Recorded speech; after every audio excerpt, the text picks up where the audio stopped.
In a hazy state, Xue Ling gradually woke up from her drowsiness. Where was she? It looked like a familiar old adobe house, worn and dilapidated. The traditional windows had a pair of bright red double happiness symbols pasted on them, and a dim yellowish pendant lamp emitted a faint red glow. She lay on a new yet simple wooden bed, covered by a thin crimson wedding quilt. At the foot of the bed sat a tall, stern, and handsome man. Xue Ling was stunned. He was Cheng Tianyuan.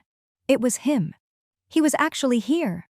Cheng Tianyuan, the big brother next door who had cared for her during their childhood, the husband who had remained a widower for a lifetime after marrying her, the good man who had silently looked after her during her severe illness and held her hand until she passed away. Xue Ling sat up in disbelief, taking in the festive adobe room, the vivid memories and the warmth of the quilt. It left her utterly bewildered. Had she been reborn? Reborn on her wedding night with him. Perhaps the good deeds she had done in her previous life were finally being rewarded. The heavens had shown mercy on her, granting her the chance to live again. Tears welled up in Xue Ling's eyes as she realized this. She had been given a second chance at life. At that moment, the man sitting at the foot of the bed, her new husband, turned his cold and stern face towards her. Have you had enough?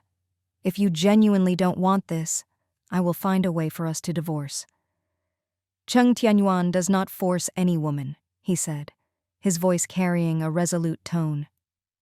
Xue Ling was about to speak when the man's words caused her to hesitate. In her previous life, on their wedding night, he had spoken the same way. She had reacted with anger, throwing things, even physically attacking him, which had led to him turning and walking out of the room. He hadn't touched her again throughout his leave of absence. Back then, she had been unwilling to move from the imperial city to this small village, spending 3 to 4 days on a bumpy journey. Upon arriving, a crowd of people had surrounded her, chatting incessantly about relatives and bridal chambers. Exhausted and annoyed, she had kept a cold face, not speaking a word until the guests left. Once they were gone, she had lost her temper with Cheng's family, refusing to serve tea to her in-laws and falling asleep immediately after entering the room. Now, with this second chance, she couldn't afford to make the same mistake. She couldn't let this opportunity for happiness slip away. Cheng Tianyuan, she began to say. However, the man coldly glanced at her, his voice firm. There's no need to say anything. Didn't you just tell me that you wanted nothing to do with me? Rest assured, I have no desire to touch you. You can have the room. I'll sleep in the firewood room. Xue Ling saw him about to leave and panicked. She quickly moved closer, embracing his arm momentarily. You can't go. Cheng Tianyuan had grown up in a rural area and was not accustomed to such physical contact with women. He stood there, stiff and flustered, his ears slightly red, and spoke sharply, "Let go." Xue Ling realized she had gone too far and released him, but she wouldn't let him leave. In any case, she couldn't allow him to sleep in the firewood room tonight. In her past life she had ignored him, even wishing him to stay away from her. On the following day, many neighbors came to visit asking for wedding candies. When they saw the groom kicked out of the bedroom, gossip spread like wildfire, and the whole Cheng family's village knew about it. Some even openly ridiculed him for his inadequacy. Any man would find it unbearable to be humiliated like that, which had only fueled Cheng Tianyuan's resentment towards her. His family was also displeased with her. Thankfully, her mother had earnestly begged him and shed tears, pleading for him to marry their daughter and bring joy to their family. He had rushed back, made a hasty proposal in the capital, returned home to prepare for the wedding, and taken care of his seriously ill father. Finally, when he had some peace, his newlywed wife had caused a commotion. This time, she couldn't afford to make the same mistake. She couldn't let this happiness slip through her fingers. Cheng Tianyuan, she started to say again. Unexpectedly, he gave her a cold look and, in a low voice, said, "You don't need to say anything more. Didn't you curse at me just now, saying you didn't want to marry me? Don't worry, I won't force you. You can have the room, and I'll sleep in the firewood room." Xue Ling watched him as he turned to leave, but she couldn't allow that to happen. She hurriedly took a step forward, grabbing his arm for a moment. You can't go." Cheng Tianyuan had grown up in the countryside and wasn't used to such physical contact with women. He stood there, tense and flustered, his ears tinged with redness, and he spoke sternly. "Let go." Xue Ling realized she had gone too far and released her hold, but she refused to let him leave. In any case, she couldn't allow him to sleep in the firewood room tonight. This time, she couldn't afford to be foolish again. Xue Ling pursed her lips and softened her tone. "Just now, I was confused, and I spoke too harshly. We've already registered and had the ceremony. We are officially married. Tonight is our wedding night. If you sleep outside, it will sound bad to others." Cheng Tianyuan's cold eyes narrowed, and he snorted. "Are you worried about losing face? You made a scene earlier, and even if you had any face left, you've already lost it yourself." Xue Ling knew she had gone too far before, and she knew he wouldn't forgive her immediately. She lowered her voice. "Once something is lost, can't you make an effort to get it back? My face has already been lost. Do you want to lose yours too by sleeping outside tonight?" Cheng Tianyuan hesitated for a moment, not saying anything, but deep down he had to admit she made sense. Everyone in Cheng's village knew that he married a girl from the capital city. According to the local customs, after the wedding ceremony, the newlyweds were supposed to enter the bridal chamber. The next morning, relatives and friends from the village would come to visit the bride and ask for sweets. If someone sharp-eyed found him sleeping in the woodshed on their wedding night, the entire village would probably hear about it, and that would be embarrassing. He really couldn't afford to lose face in this situation. Xue Ling had been a company executive for 20 or 30 years in her previous life, and she had developed a keen sense of observation. Seeing that he was starting to yield, she quickly offered him an olive branch.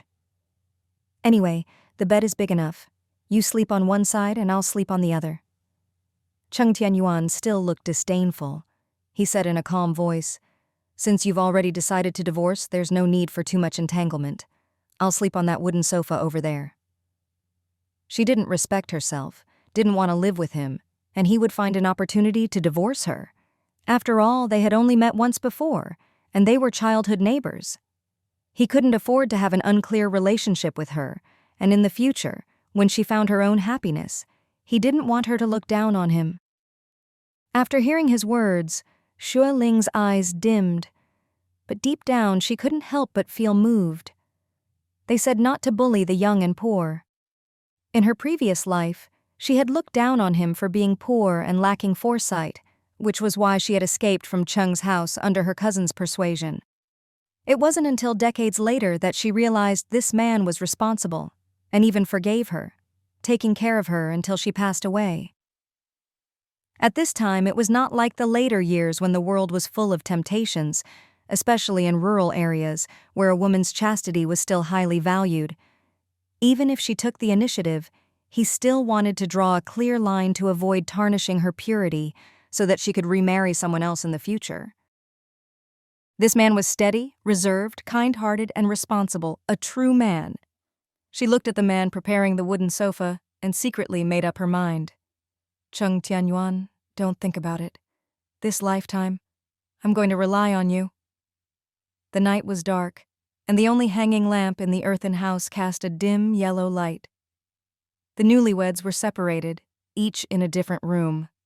One slept on the bed, and the other on the sofa. Xue Ling had spent several days on a bumpy journey by car, and after washing up, she fell asleep as soon as she touched the pillow. Cheng Tianyuan, on the other hand, had trouble sleeping on the wooden sofa. He was thinking about the future livelihood of his family, worrying about the situation where they might not have enough to eat, and his mind was in chaos. This time, his father had been seriously ill, and the doctors in the county hospital had even issued a critical condition notice. Fortunately, timely treatment had saved his father's life.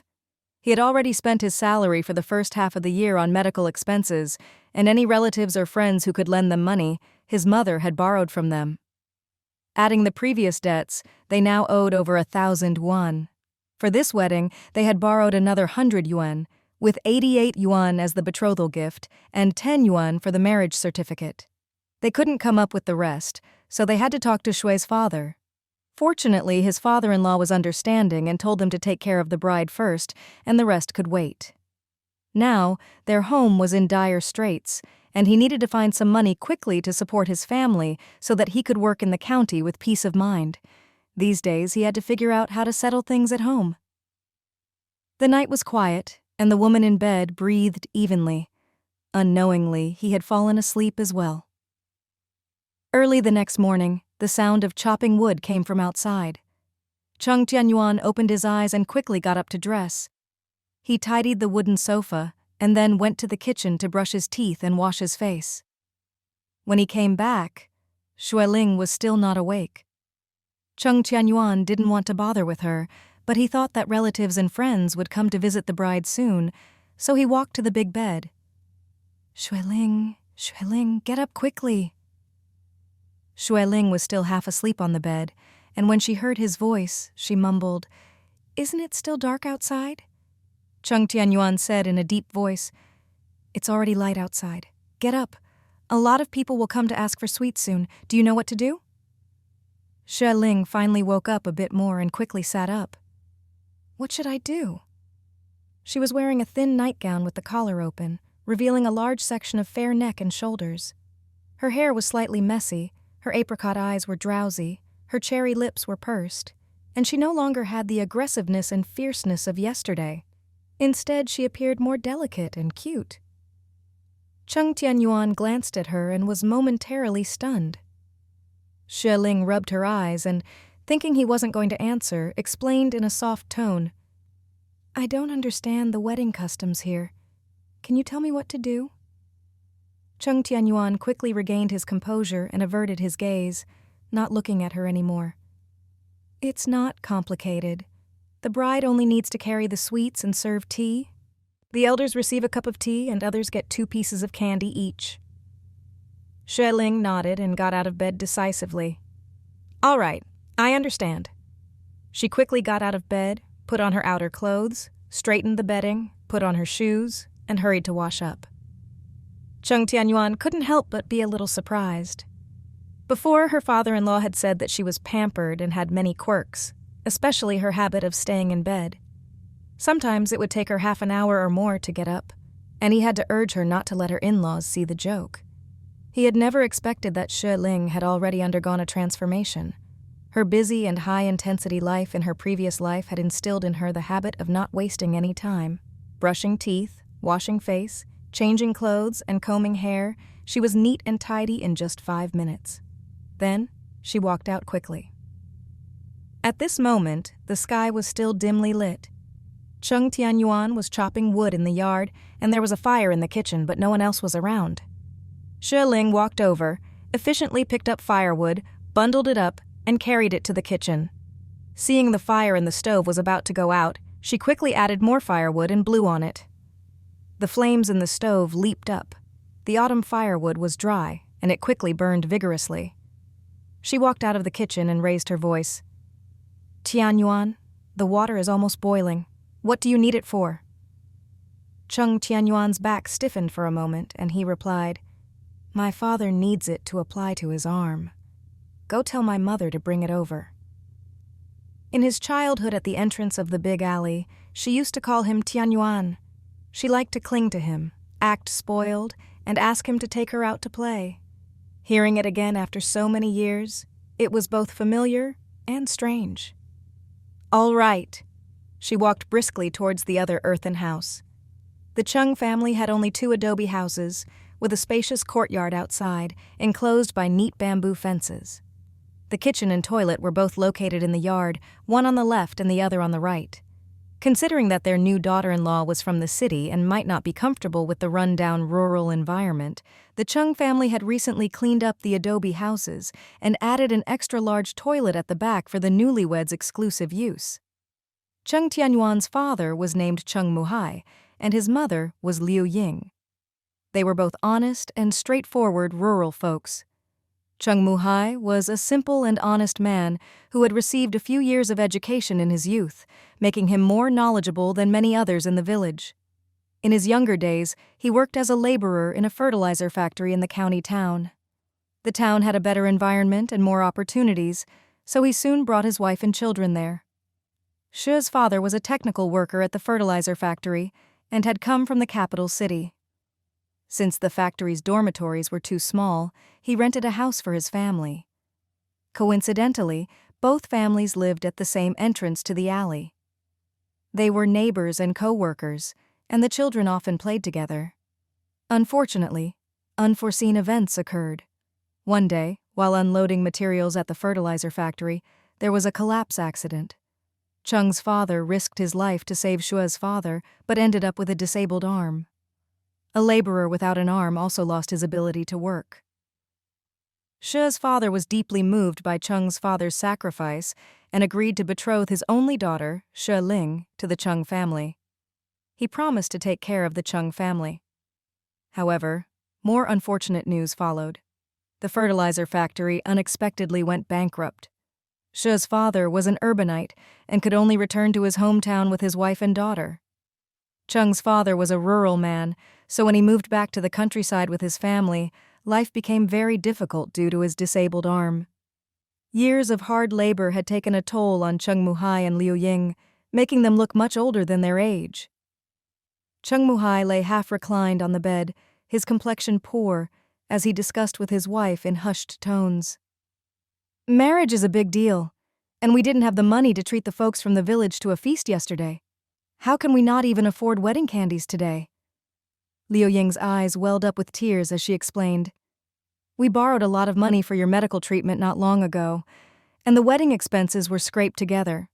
I ordered the candies, but they refused to deliver them, fearing that we wouldn't be able to pay."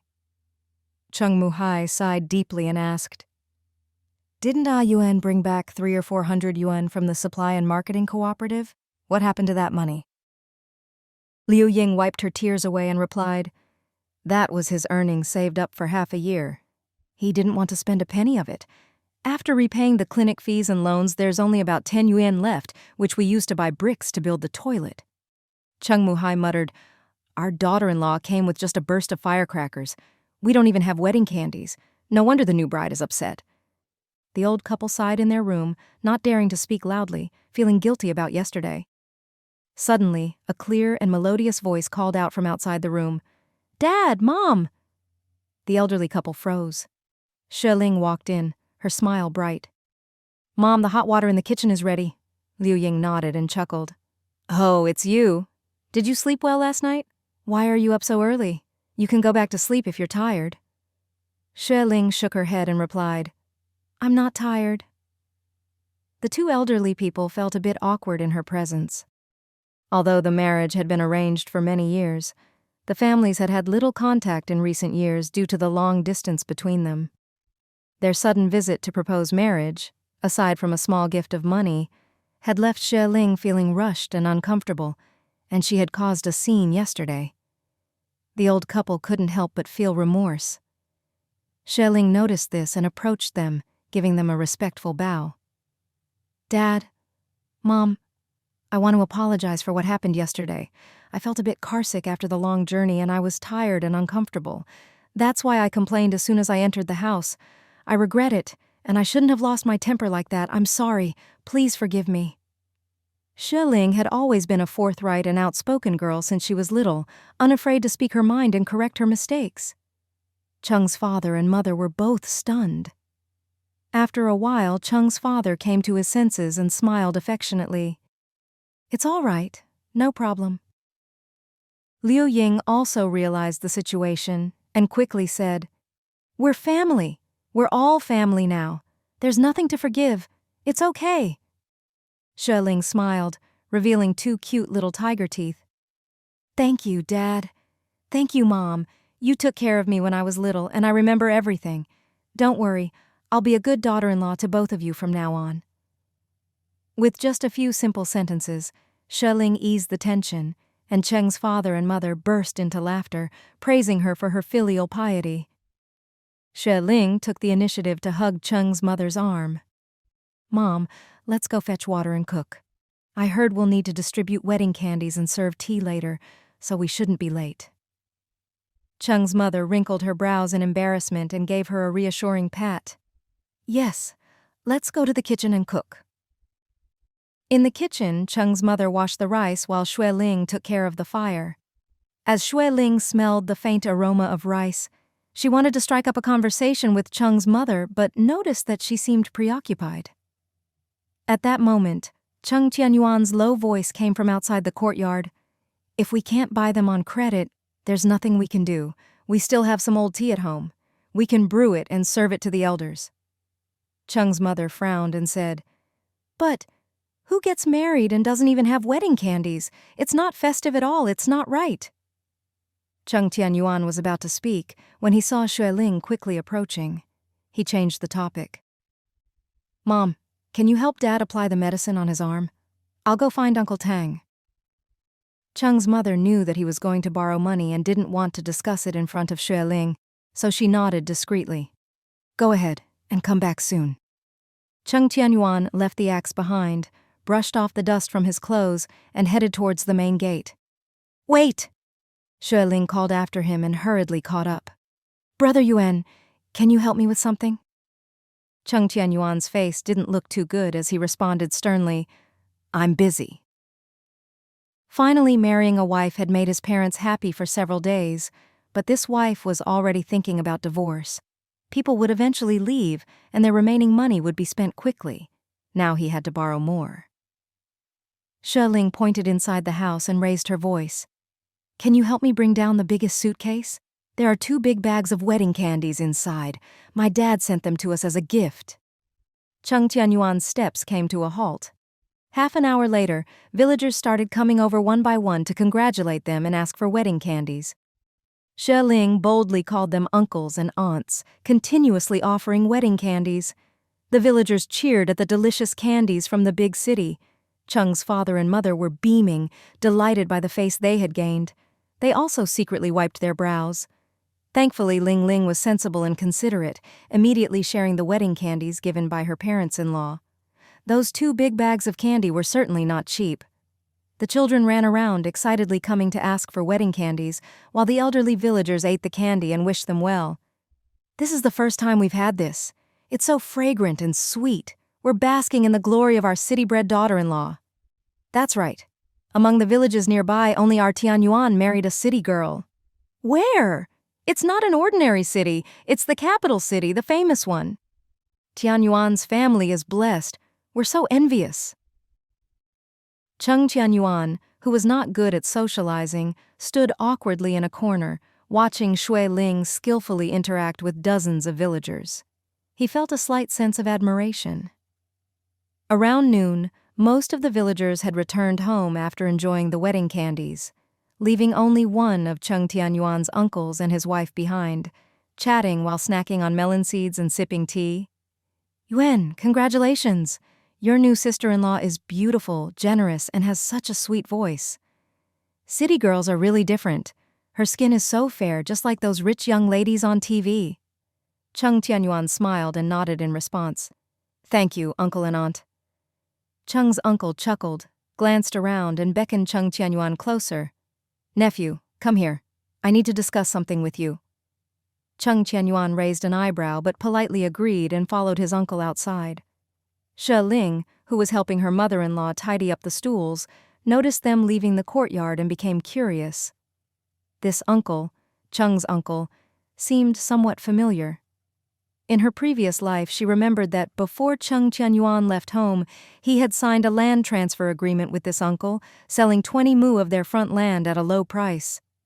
At that time, Cheng Tianyuan's younger sister, Cheng Tianfang, had been furious. She had burst into the wedding chamber, berating her for causing trouble. She accused her of bankrupting the family, borrowing money to marry her off, and claimed that this uncle was unreasonable. They had just arrived to ask for money right after the wedding, forcing her big brother to sell the land. Cheng Tianfang, young and hot-tempered, had shouted at her angrily. She had been desperate to escape from the Cheng family back then, and her fiery temper had gotten the best of her. Cheng Tianyuan's accusations had sparked her anger, and she had lashed out at her. She had boldly declared that Cheng's family had no right to complain about money, and if they couldn't afford it, it was their own fault. If they couldn't pay their debts, they deserved to be taken advantage of. Cheng Tianyuan had been left speechless by her outburst and had stormed out in tears. Xue Ling suspected that this uncle was now pressuring Cheng Tianyuan to sell the land, and she couldn't hesitate. She quickly followed them. From a distance, she saw the uncle wearing a stern expression, pointing at a large piece of barren land in front of them and making gestures. Cheng Tianyuan, on the other hand, had a resolute look on his face, shaking his head. The uncle became agitated and shouted, "With your measly salary, when do you think you can pay it back? Your old man's arm is useless, he can't farm. You're in the county town all the time. How can you take care of farming? It's better to sell it to me while it's still vacant." Cheng Tianyuan maintained his composure, bowing his head as if trying to reason with him. Xue Ling felt a sense of urgency and overheard her mother-in-law calling out to her from behind. Liu Ying thought she was looking at the newly paved road in front of the house and smiled, explaining, Ling, they just finished repairing this road in front of our house. It's so convenient. If you turn here, you'll reach the village committee, and if you go a bit further, you'll get to Ouyang village. If you go straight ahead, you'll reach the provincial road, and it's just a short half-hour walk to the county town. Xue Ling nodded in realization. In her previous life, she had thought that Cheng's village was a remote and impoverished place, similar to the poor villages in the capital. However, her perspective had been narrow. Cheng's village was actually very close to Ronghua County, which had experienced tremendous development in the past few years. The village had convenient transportation and had seen remarkable progress, with many wealthy families emerging. Furthermore, Cheng's village had been incorporated into the suburban development zone and had witnessed a surge in land prices.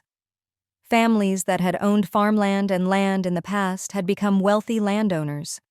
The large piece of barren land in front of Cheng's house, which was close to the main road, was sure to become valuable in the future. Realizing this, she hurriedly walked toward the gate. She heard Cheng Tianyuan explaining calmly, "Uncle, please give me 6 months. I will definitely repay you. My father's medical bills, the money for getting married, I will repay it as soon as possible." "No!" Cheng's uncle shouted, getting impatient. "I need the money urgently. Can you repay it in 6 months? Do you even know how long 6 months is? Pigs can give birth in that time."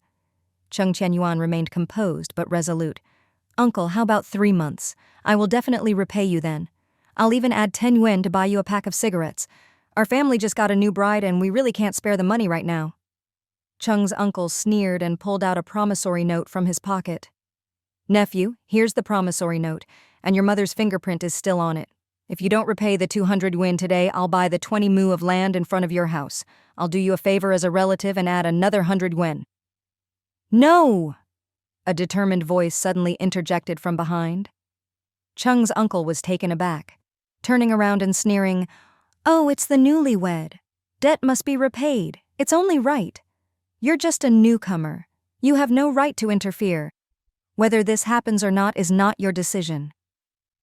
Xue Ling raised her head proudly, her gaze sharp, and her argument well-grounded. "I've already registered my marriage with Tianyuan. Legally, I'm his lawful wife. Anything owned by his family, including land and houses, is also mine. If I have a share, why wouldn't I have the right to speak?" Xue Ling's words were logical and strong, and her expression matched her determination.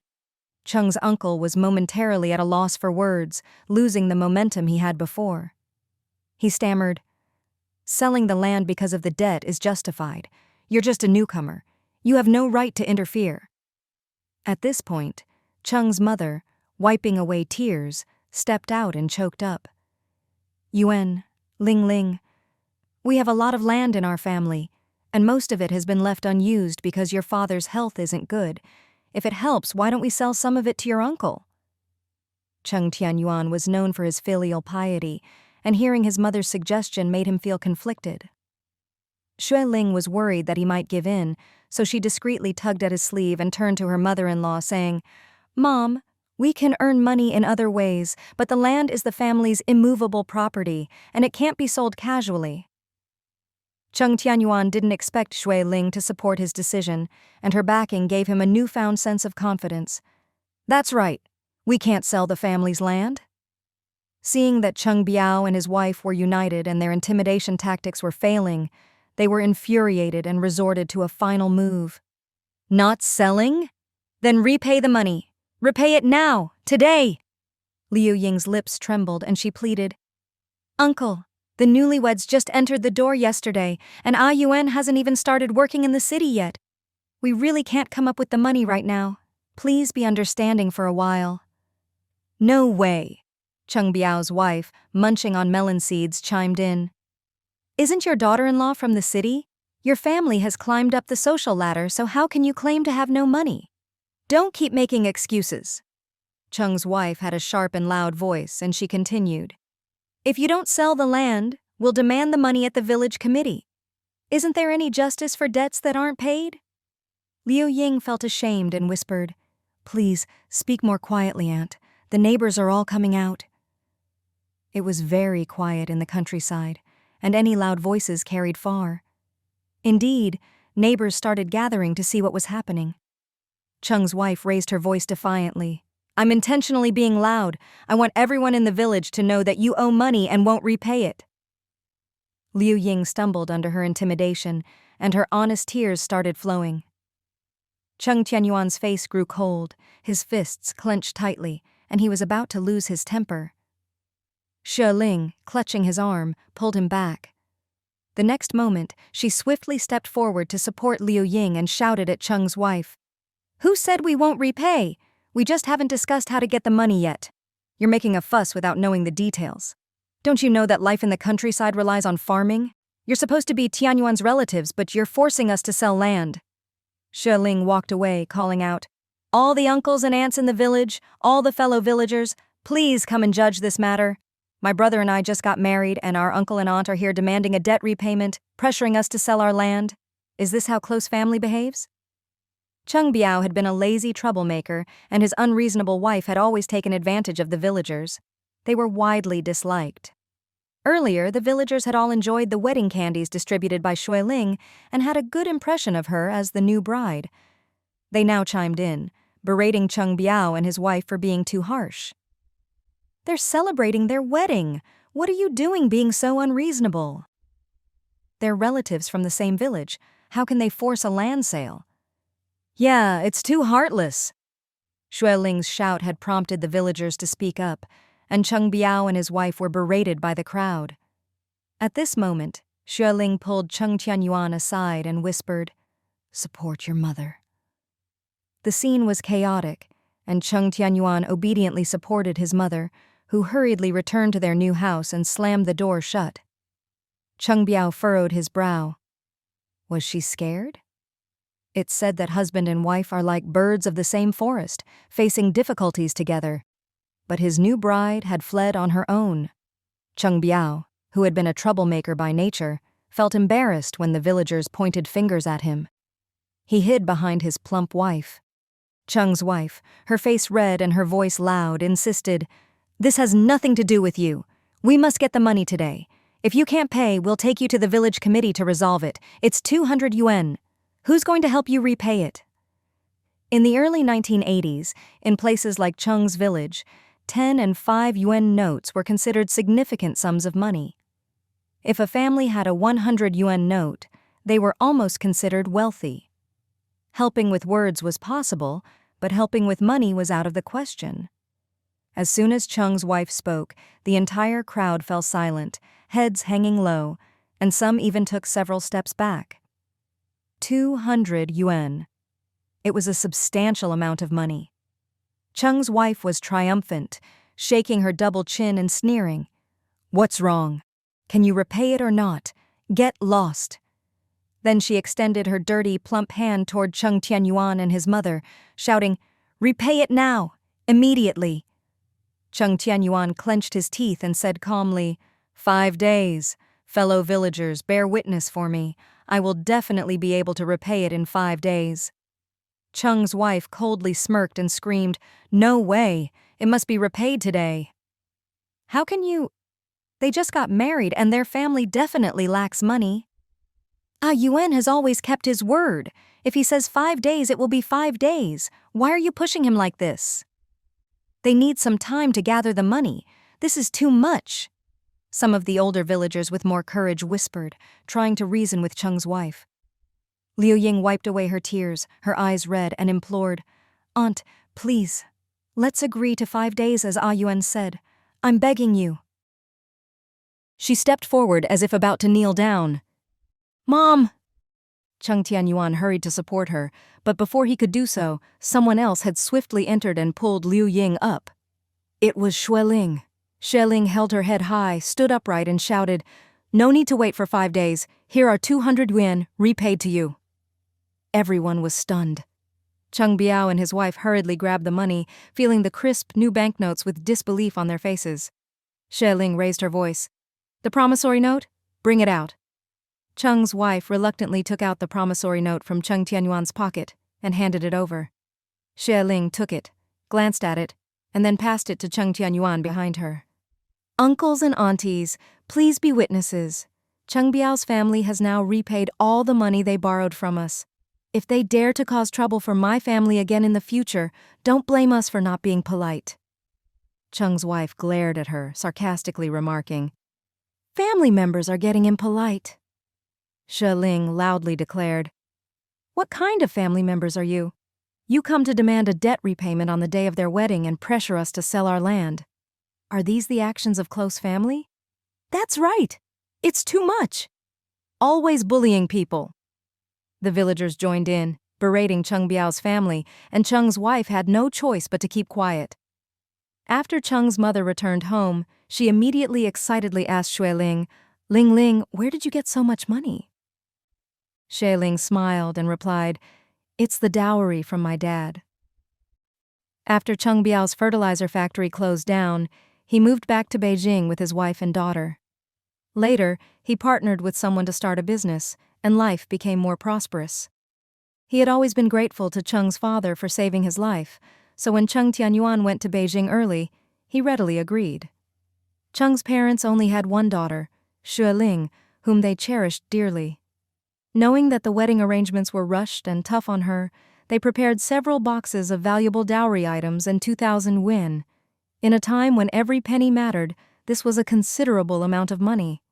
However, Xue Ling didn't tell the whole truth, and only said that these 200 yuan were from her own father. Cheng's mother happily entered the house and told her husband how wonderful the in-laws were and how well-behaved their daughter-in-law was.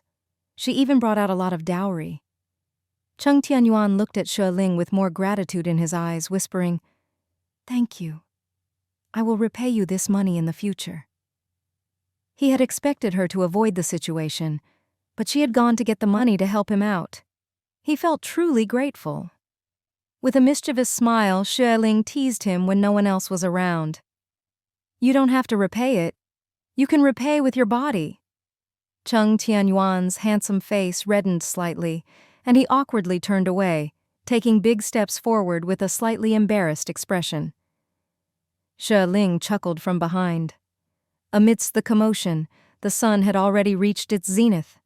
Cheng Tianyuan continued to chop firewood, while his mother, Liu Ying, was busy preparing lunch in the kitchen. Xue Ling didn't sit idle. She helped gather firewood and noticed her mother-in-law, Liu Ying, nervously wringing her hands in the kitchen. Upon seeing Xue Ling enter, Liu Ying quickly shielded what she was doing. Xue Ling sensed something amiss. During a momentary break from collecting firewood, she caught sight of her elderly mother-in-law cooking 2 pots of rice porridge. One pot was almost entirely water, while the other was half-cooked rice porridge. She had secretly taken the watery one to their room. Xue Ling couldn't help but feel a pang of sadness. Her mother-in-law intended to secretly drink the rice water and leave the thin porridge for Xue Ling and Cheng Tianyuan.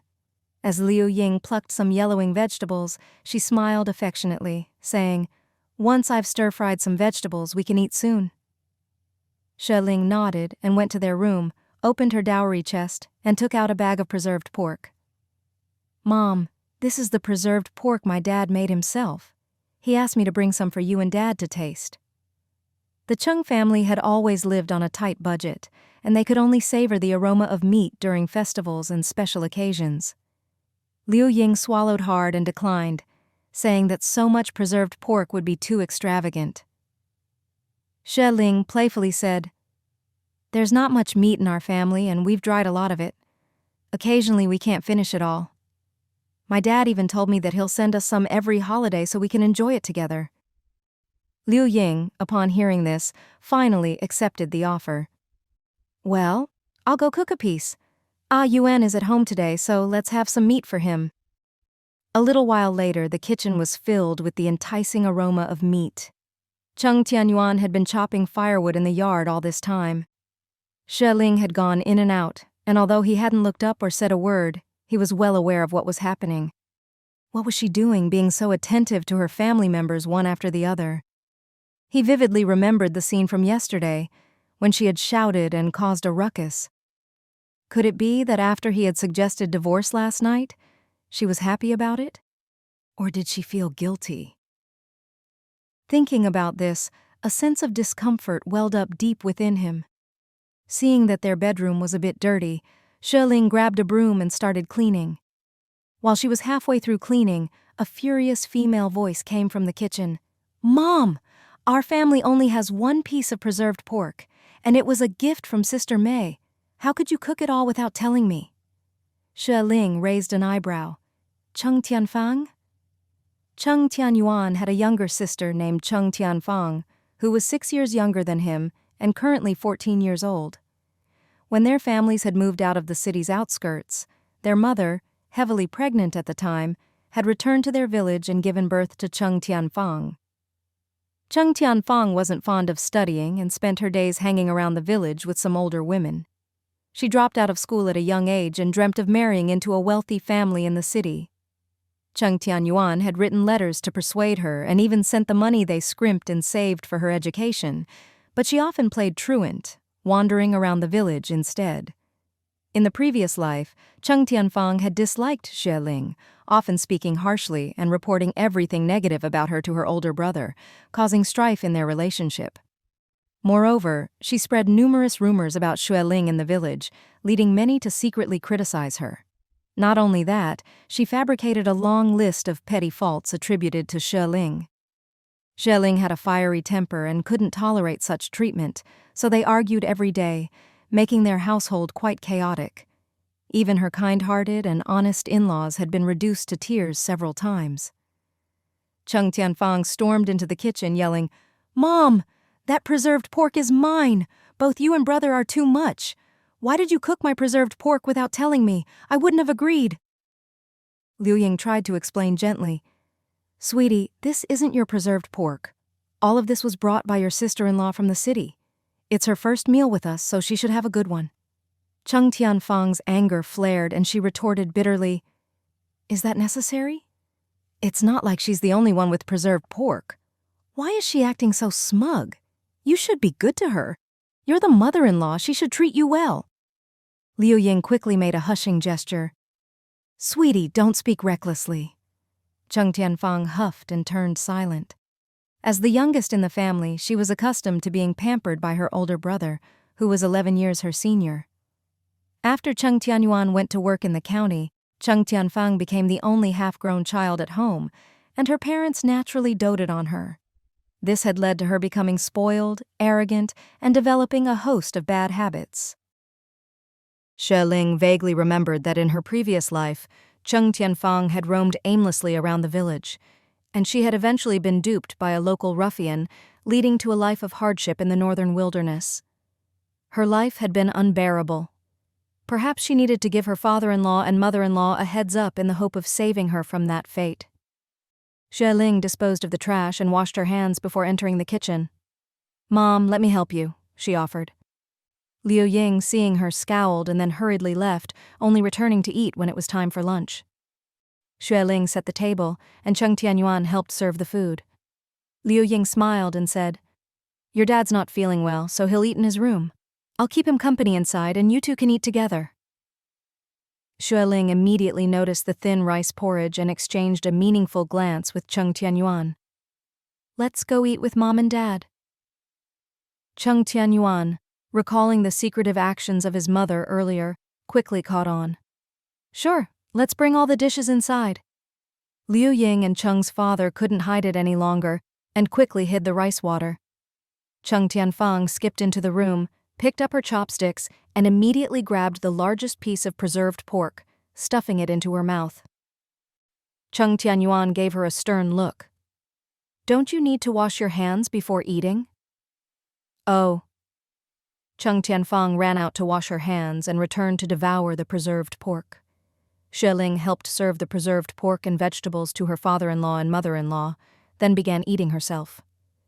Cheng Tianyuan observed her considerate actions and watched as his younger sister ate alone, her behavior growing colder and sterner. Once they had eaten their fill, Xue Ling helped her mother-in-law clear the table. Cheng Tianyuan picked at her teeth, crossed her legs, and said, Mom, now that you're married, you should enjoy yourself. Sister-in-law can do all this. Quiet! Cheng Tianyuan sternly scolded her. How can you talk like that? Cheng's father's face tightened, and he said firmly, Fang, household chores should be shared by everyone. Your sister-in-law is diligent, and she's been busy since early morning. Look at you, sleeping until midday, only returning home for lunch.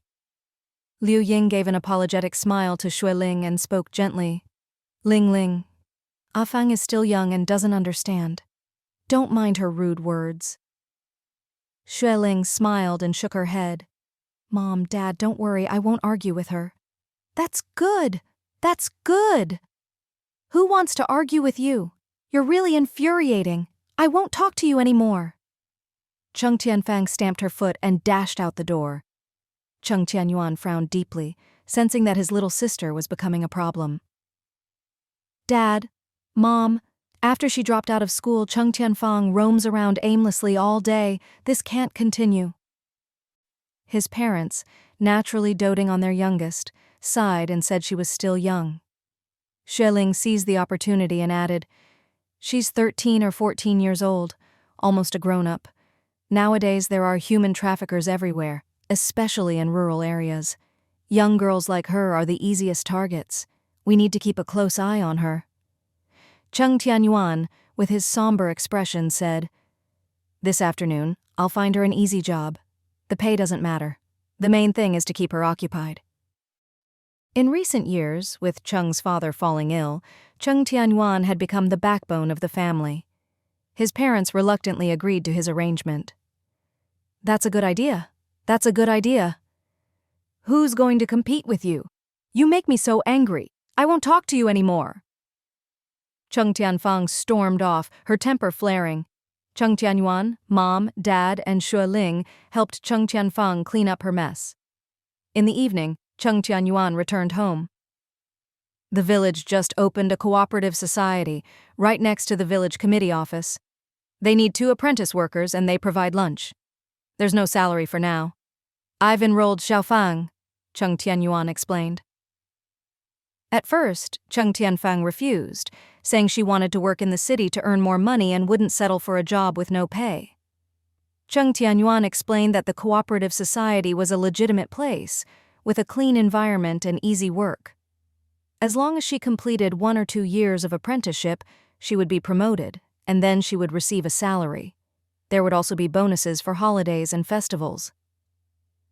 The village chief said that if she performs well, she could even transfer to the county's cooperative society.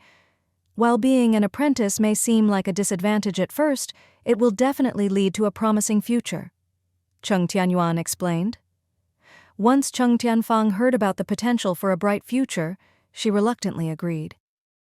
Next, Cheng Tianyuan went to the adobe house next to his parents to visit. He didn't return to the new house until it was quite late in the night. Xue Ling was busy organizing her dowry and looked up. There's still some hot water in the back restroom. You can use it. Cheng Tianyuan was slightly surprised, but nodded and walked towards the back. We're a bit far from the capital, and I discussed it with Uncle Xue. We won't be able to return home for 3 days. Tomorrow I'll take you to the village committee to make a call and let them know we're safe. All right, Xue Ling agreed readily.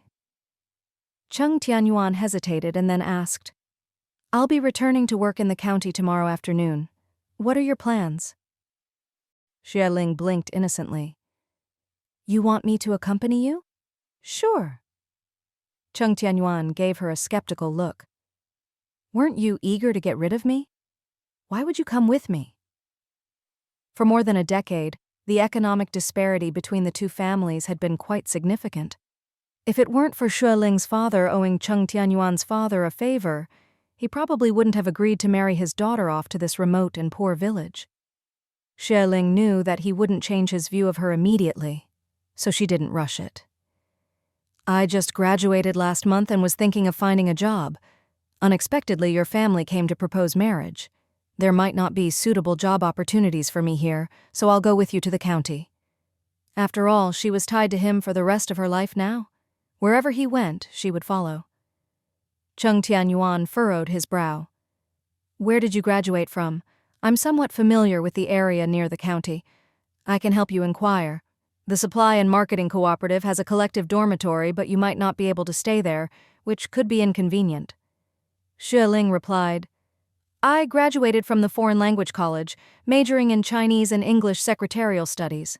I could work in foreign trade companies, Sino-foreign joint ventures, or even as an editorial assistant in places like magazine publishers. With this revelation, Cheng Tianyuan was secretly astonished. When they had come to propose in the capital, Uncle Xue had mentioned that Xue Ling was somewhat spoiled and had a fiery temper, but one redeeming quality was her good academic performance and love for learning. At the time, he had thought it was just self-praise, but it seemed there was more to her than met the eye. Cheng Tianyuan nodded and said, I'll help you prepare, and tomorrow I'll take you there. Great! Xue Ling smiled brightly in response. Cheng Tianyuan wanted to ask about when they should go to the Civil Affairs Bureau to process their divorce, but for some reason, he couldn't bring himself to ask the question. He hesitated and then changed the topic. Our family is in dire financial straits. Just now, my dad suggested selling the barren land at the village entrance back to the village committee. I haven't given him an answer yet.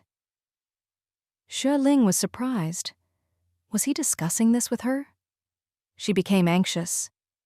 No, land is a fixed asset and can't be sold casually. Cheng Tianyuan's brows furrowed as he explained. We have a lot of land at home, and the front portion of it has been unused for years. It's far from our house, and my parents can't take care of it. My dad thinks it's a waste to leave it barren, so he suggested selling it to the village committee to ease our financial situation. Is the land at the village entrance near the provincial road? Xue Ling asked. Yes, Cheng Tianyuan replied. It's around 20 mu. How much can you sell it for? Xue Ling inquired. At most 400 or 500 yuan. It won't fetch much, Cheng Tianyuan replied. Xue Ling thought for a moment and said, I read in a newspaper article a few days ago that land prices in remote rural areas on the outskirts of northern cities have been skyrocketing due to recent developments, with some areas seeing land prices double or even increase 100-fold within a year. Cheng Tianyuan shook his head and explained, This area is remote and the land is infertile. It can't compare to the outskirts of a big city. Nevertheless, Xue Ling had grown up in a major city and had broad knowledge. Her words held some truth. Xue Ling tried to persuade him further, but Cheng Tianyuan remained hesitant due to their tight financial situation. Our family has a lot of land, and if we sell this 20 mu, we'll still have another 20 mu in front. My dad and mom can't manage the land near the village entrance, so let's just sell it. Cheng Tianyuan finally relented. Seeing that he was still reluctant, Xue Ling smiled and raised her eyebrows. I can buy it? Why sell it to someone else when I'm your wife? She handed him 5 brand new 100 yuan bills. Cheng Tianyuan was stunned. The next morning, Cheng Tianyuan took Xue Ling to the village committee to make a call. The Xue family had installed a telephone last year, so they quickly connected. It was Xue's father who answered the call, and he reminded his daughter to take good care of Cheng Tianyuan and his parents. Xue Ling reassured him and promised to visit them in the capital once she and Tianyuan had settled down. Cheng Tianyuan stood by, chatting with the village chief. After Xue Ling finished the call, he took her to the barren land at the village entrance. If you turn out here, you'll reach the newly built provincial road. This area is quite barren and nothing can be grown here. Are you sure you want to buy it? Cheng Tianyuan asked. Xue Ling nodded firmly. Cheng Tianyuan furrowed his thick eyebrows and asked, "Why would an outsider like you want to buy such a large piece of land? You can't cultivate or farm it." Xue Ling smiled mysteriously and stared at him. "I've already married into your family, haven't I? How can you still consider me an outsider?" Cheng Tianyuan maintained his stern expression, but blinked multiple times in quick succession. I asked the village chief earlier, and he said that the village land has always been freely tradable. If we sell it to an outsider, we can go to the village committee to get a certificate." "No need," Xue Ling said with narrowed eyes as she looked at the overgrown wasteland. "I trust you." Cheng Tianyuan hadn't expected her to insist on buying the land even after seeing it. He felt a hint of irritation. However, Xue Ling simply smiled and raised her eyebrows.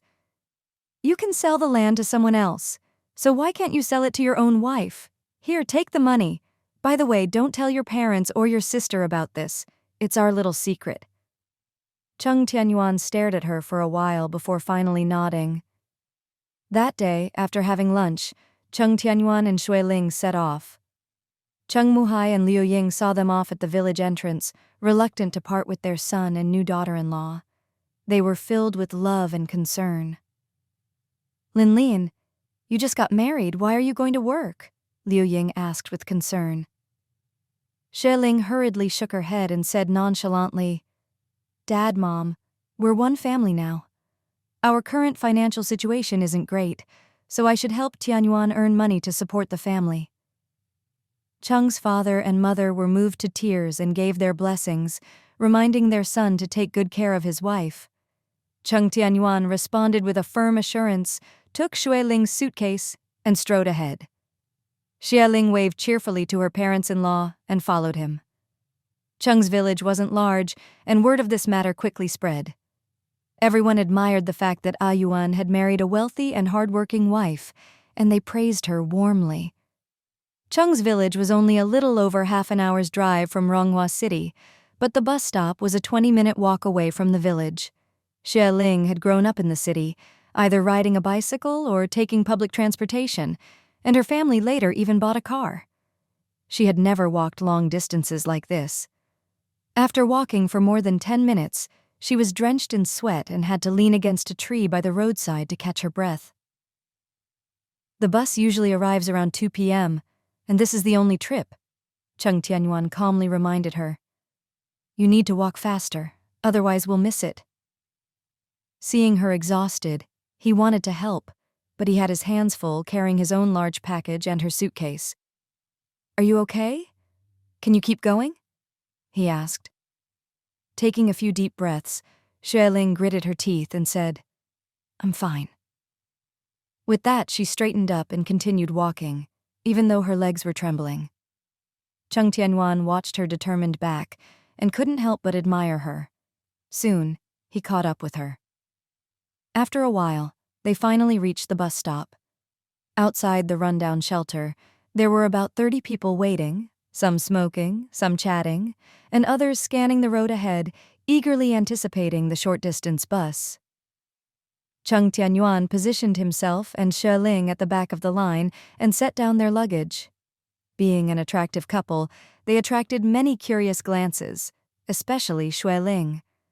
Her graceful figure and fair, delicate face left quite an impression on some of the men, who found themselves staring. Cheng Tianyuan furrowed his brow, and he turned to shield Xue Ling from their view.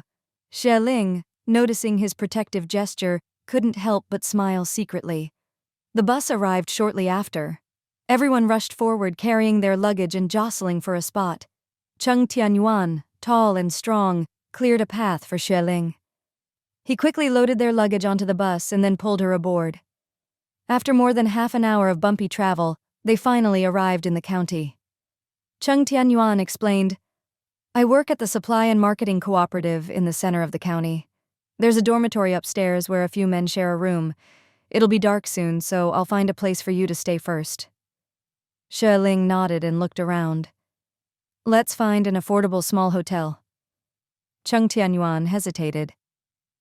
There are a few small hotels nearby, but the environment isn't great, and there are some shady characters around. It might not be safe for you to stay alone. Xue Ling blinked her eyes and asked, "Is there a small hotel near the supply and marketing cooperative where you work?" "Yes," Cheng Tianyuan replied, "but it's still not very safe. I have to go to work, and if something happens to you, being close won't make a difference." Feigning a worried expression, Xue Ling said, "I'll start looking for a job tomorrow morning. I'll only stay for a day or two. During the day it should be safe. I'm more concerned about the evenings." After a moment of contemplation, Cheng Tianyuan finally spoke. "How about this? I'll come to see you in the evening after I finish work.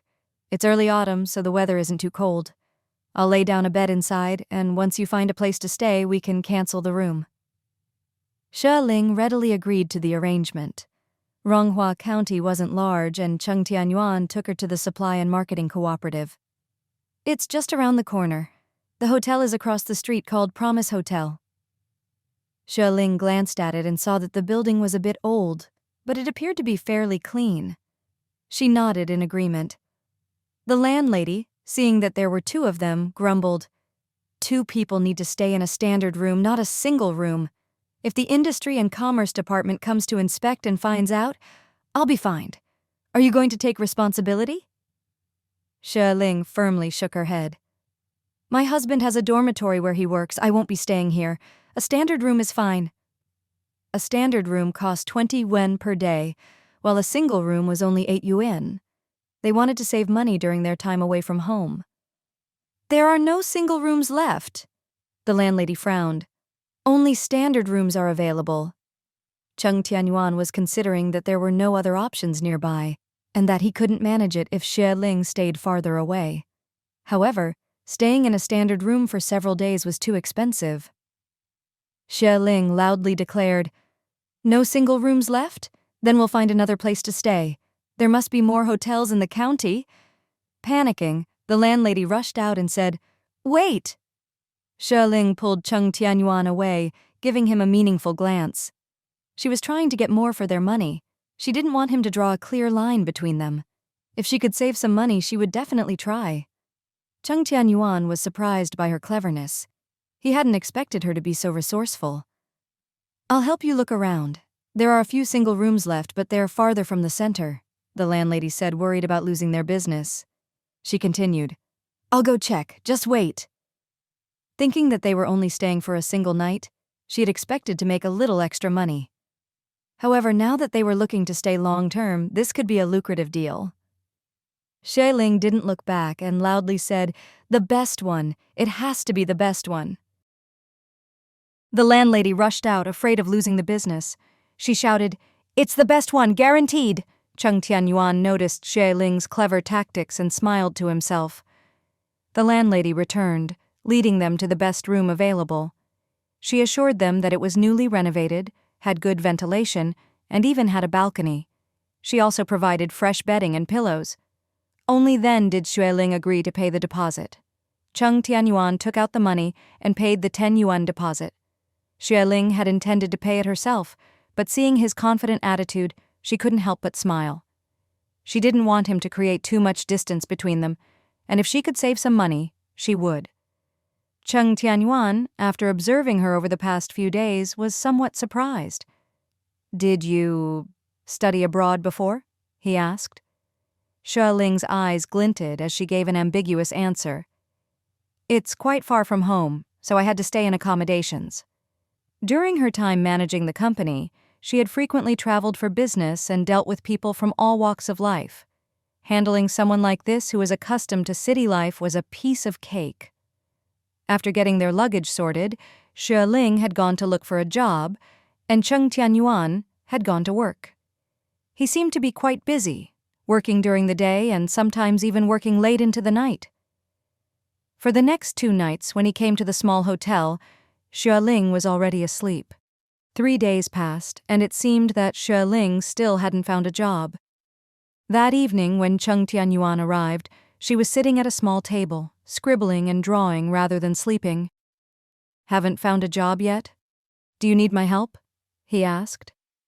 Xue Ling looked up, shrugged, and smiled ruefully. I've applied to several places, but I'm not sure which one to choose. Can you take a look and give me some advice? After these days of getting to know each other, they had become quite familiar. Cheng Tianyuan sat down at the opposite side of the small table and noticed that she wasn't drawing but was writing in English. Cheng Tianyuan had some knowledge of English, but it wasn't his strong suit. He glanced at the text Xue Ling was working on and noticed that there were quite a few words he couldn't recognize. It seemed to be a short news report. "What is this?" he asked. Xue Ling replied without hesitation. "This is a translation assignment given to me by the newspaper. I visited 2 companies and Ronghua City newspaper and they all expressed interest in hiring me, but I haven't made up my mind yet." Cheng Tianyuan poured himself a glass of water, seeming quite thirsty. He drank it down in 2 large gulps, his handsome face calm and composed. "Tell me more about it," he said. Xue Ling explained.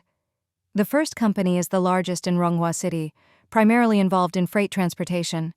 The position they offered is a data recorder, involving some accounting work. The second company is much smaller, but the job is less demanding, mainly responsible for account registration and verification. The salaries at both companies are similar, around 200 yuan per month, which is a bit low." Cheng Tianyuan raised an eyebrow slightly and responded, "That's not bad at all. It's not considered low in this day and age, especially for university graduates. Having a college degree makes you highly sought after by employers." He only had a high school education, and when he was looking for work, he hadn't even received his high school diploma yet. That's why he ended up with a stable job at the Supply and Marketing Cooperative. After working there for a while, he got to know the situation in the county. In the evenings, he would take on casual labor jobs near the bus station to earn extra money.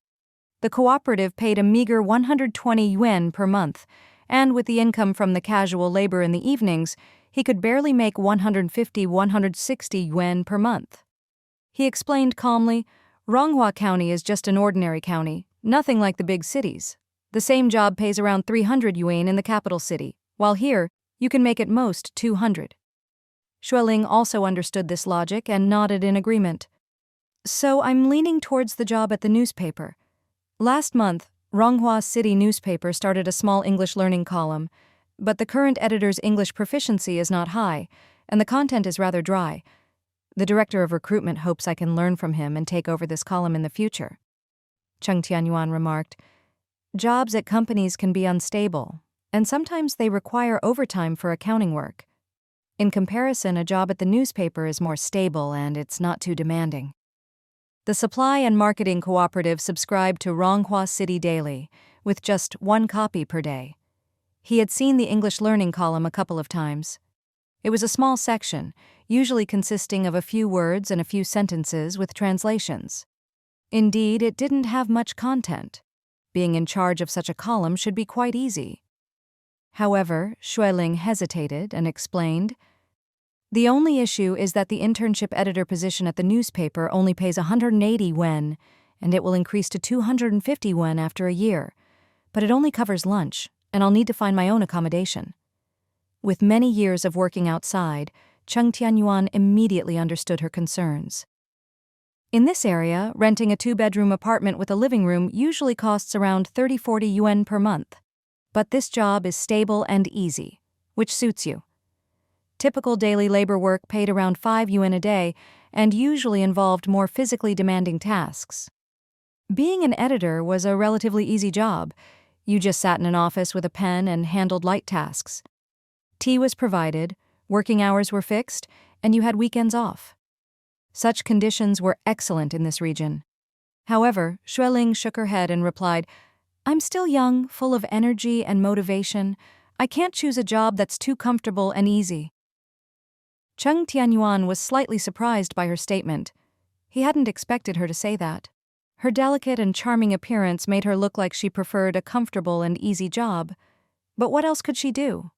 He couldn't help but furrow his brow and ask, "Why? Isn't an easy and comfortable job a good thing?" Xue Ling shrugged nonchalantly, giving a matter-of-fact response. "Young people should have a sense of striving. A job that's too comfortable can make people lazy. After a few years, you might turn into half a waste. Cheng Tianyuan raised an eyebrow, somewhat taken aback by her unique perspective. He had worked at the supply and marketing cooperative for several years, manning the counter, handling money, and doing accounting work. It was one of the easiest jobs. There was even a guy who had graduated from a vocational school doing similar accounting work. His job was so easy that he had become quite lazy over the years, and despite still being relatively young, he already had a beer belly. He couldn't have expected her to have such a novel and ambitious idea.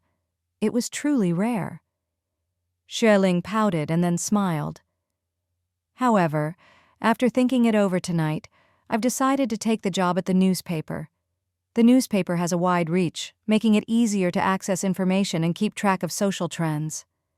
Cheng Tianyuan nodded in agreement. It also offers better prospects. His gaze landed on her slightly pouted lips, and after a moment's thought he turned his attention away. They were already adults, so why did she still pout like a child? Xue Ling playfully tapped the English translation on the paper with her nose and smiled mysteriously. This afternoon I called my classmate Xiaojia Shui. I heard she became an editor at a publishing house. I wanted to ask her for some advice.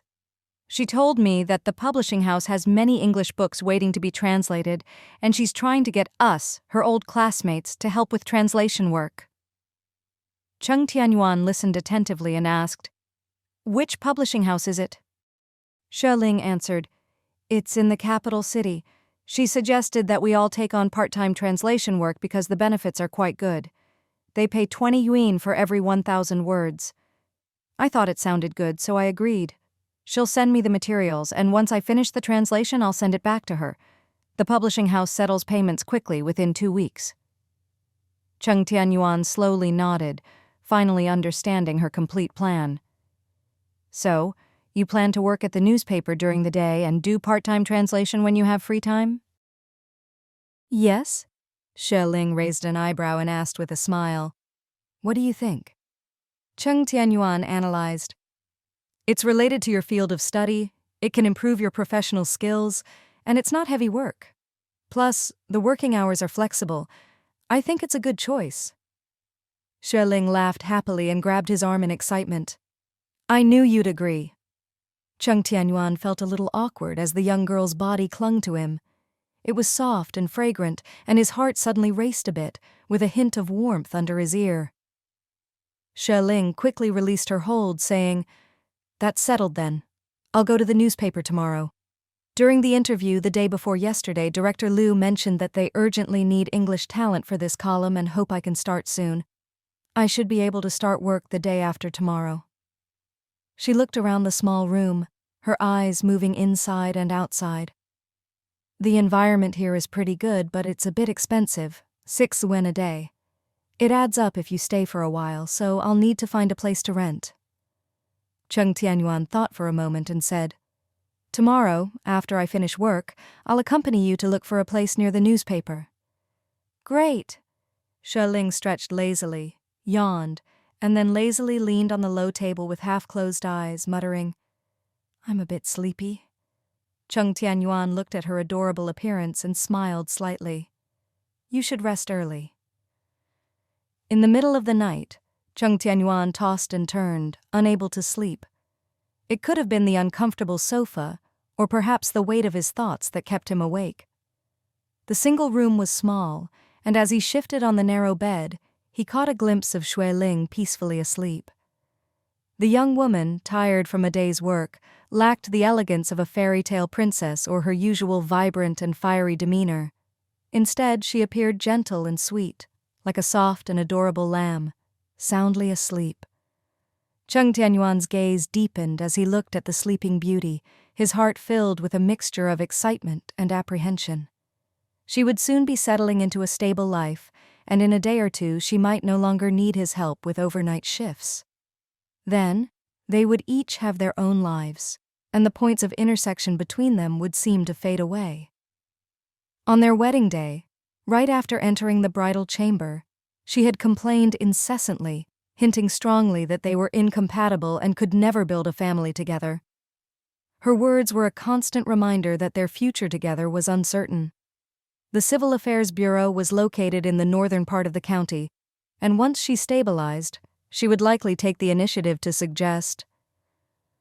Lost in a swirl of thoughts, he gradually succumbed to drowsiness and fell asleep, not realizing when it had happened.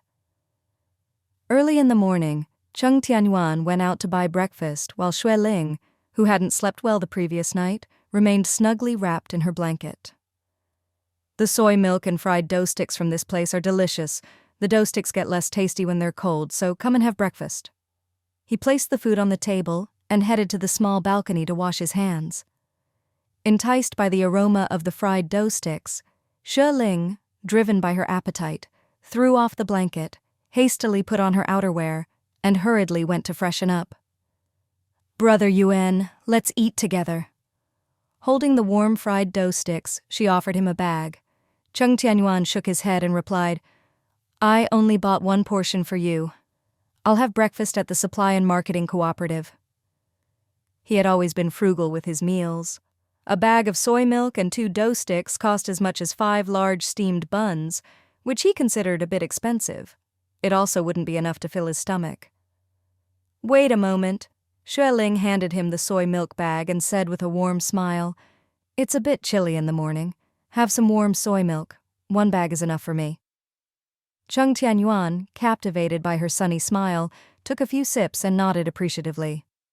"It's quite sweet, isn't it?"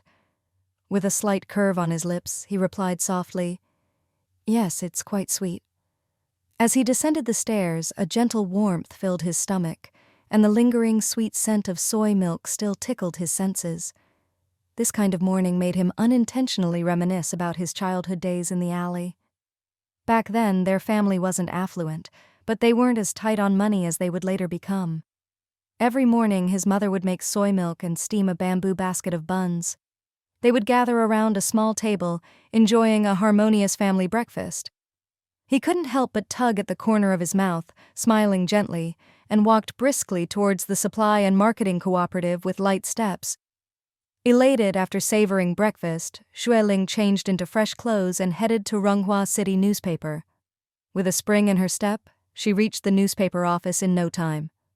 It was still early, and the office was bustling with activity. A young man was typing on an old typewriter, and when he noticed her peeking around, he smiled and inquired, "Who are you looking for?"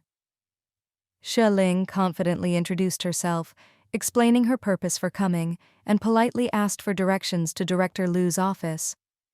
"Oh, it's you." The young man, named Liu Xing, grinned broadly. "Director Liu mentioned you when she was on her lunch break yesterday. She said you graduated from a foreign language college in the capital." His voice was quite loud, attracting the attention of others in the office. Xue Ling graciously nodded to acknowledge the greetings from her new colleagues, maintaining a polite demeanor. Liu Xing patted his chest and enthusiastically said, "I'm Liu Xing like the stars. I'm in charge of layout here. Welcome aboard, Zhao Shui. We'll be colleagues soon." Xue Ling, being a true northerner, had an open and straightforward personality, and she laughed heartily. "I'm not your official colleague yet. I'm here today to discuss my employment with Director Liu. It's not confirmed yet." Liu Xing was overjoyed that they were getting someone with Xue Ling's qualifications and sunny disposition. "Xiao Shui, the newspaper is in dire need of talents like you.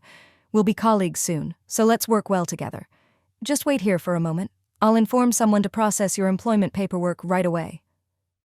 For someone like Xue Ling, a university graduate specializing in a rare field, she was a highly sought-after commodity in the 1980s. Coupled with her cheerful and composed demeanor, Director Liu's enthusiasm for her was evident. The process of onboarding went smoothly, and Director Liu introduced Xue Ling to her new colleagues. She would be taking over the English section, replacing Wang Qing, who had been handling it temporarily. Wang Qing, a young woman in her early 20s, was delicate in appearance, gentle in temperament, and had 2 braided hair twists. She was dressed in a nylon dress. Upon hearing that Xue Ling would be taking over the English column, Wang Qing breathed a sigh of relief. She only knew a few simple English words and couldn't handle the task at all. However, since there was no immediate replacement available at the newspaper, Director Liu had asked her to hold the fort temporarily. With each issue, she felt herself getting thinner and more strained, as it was a daunting task for her. "Xiao Shui, I can finally pass this hot potato to you, a true professional," Wang Ting said with a wry smile. Xue Ling laughed and responded, "I'll need your guidance, Wang Ting." Liu Xing chimed in, "Wang Ting is the most famous writer in our Ronghua County. Even though she's young, she's published a collection of essays and 2 novels. "Wow!" Xue Ling exclaimed. "So you're the great writer, Wang Ting? My apologies for not recognizing you earlier." Blushing, Wang Ting covered her mouth and laughed shyly. "I just write for fun. I'm not a serious writer. We're colleagues now, so there's no need for formalities. We can learn from each other. When you have time, please teach me English." "Sure," Xue Ling agreed cheerfully. Liu Xing added with a grin, "I'll need to learn too." The other middle-aged colleagues chimed in, shaking their heads and smiling. "Whenever we see English, we get a headache. We're too old to learn." Xue Ling quickly adapted to her new work environment. Her desk was located in the corner, with Liu Xing sitting across from her and Wang Ting next door. Director Liu mentioned that they were the youngest trio in the office, so she arranged for them to sit together.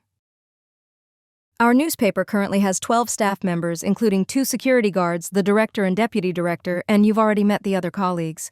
By the way, our deputy director is away on a business trip and won't be back for a few days. I'll introduce you to her when she returns." When Director Liu mentioned the deputy director, there was a subtle change in everyone's expression and their smiles faded. Xue Ling caught this and guessed that the deputy director might not have great popularity, making a mental note of it. Director Liu instructed the personnel department to register her for work today, so Xue Ling took the opportunity to start her job and familiarize herself with her colleagues and tasks. After tidying up her desk, Wang Ting handed over all the materials for the English column.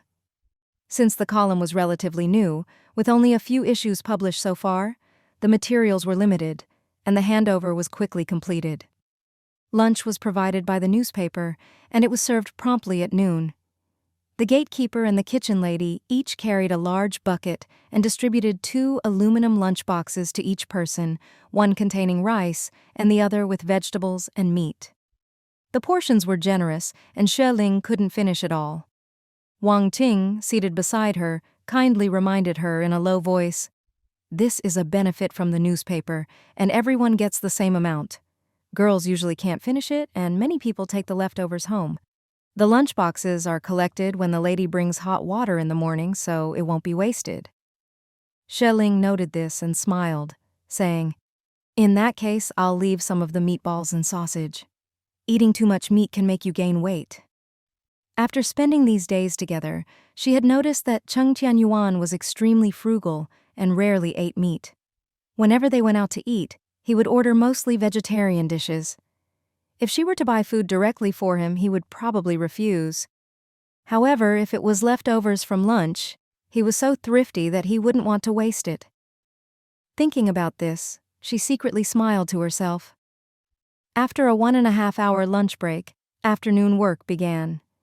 Xue Ling was a graduate in English, well-versed in her field, so she quickly went through several issues of the column and even prepared a summary. When one gets busy, it's easy to lose track of time. In the blink of an eye, it was already 4:30, and her colleagues started leaving one by one. Liu Xing explained with a smile, "We start work at 8 in the morning, and it's usually fine if you're a bit late, as it's only a 10-minute walk. We have a lunch break of over an hour, and we finish work at 5 in the afternoon. If there's unfinished work that needs to be rushed, we can arrange for overtime on our own." Xue Ling nodded, remembering this, and began packing up to leave as well. Ronghua County had introduced city buses around the town last year, but there were only 3 routes, and Xue Ling, being new to the area, wasn't familiar with them. Wang Ting was a local and commuted by bus every day.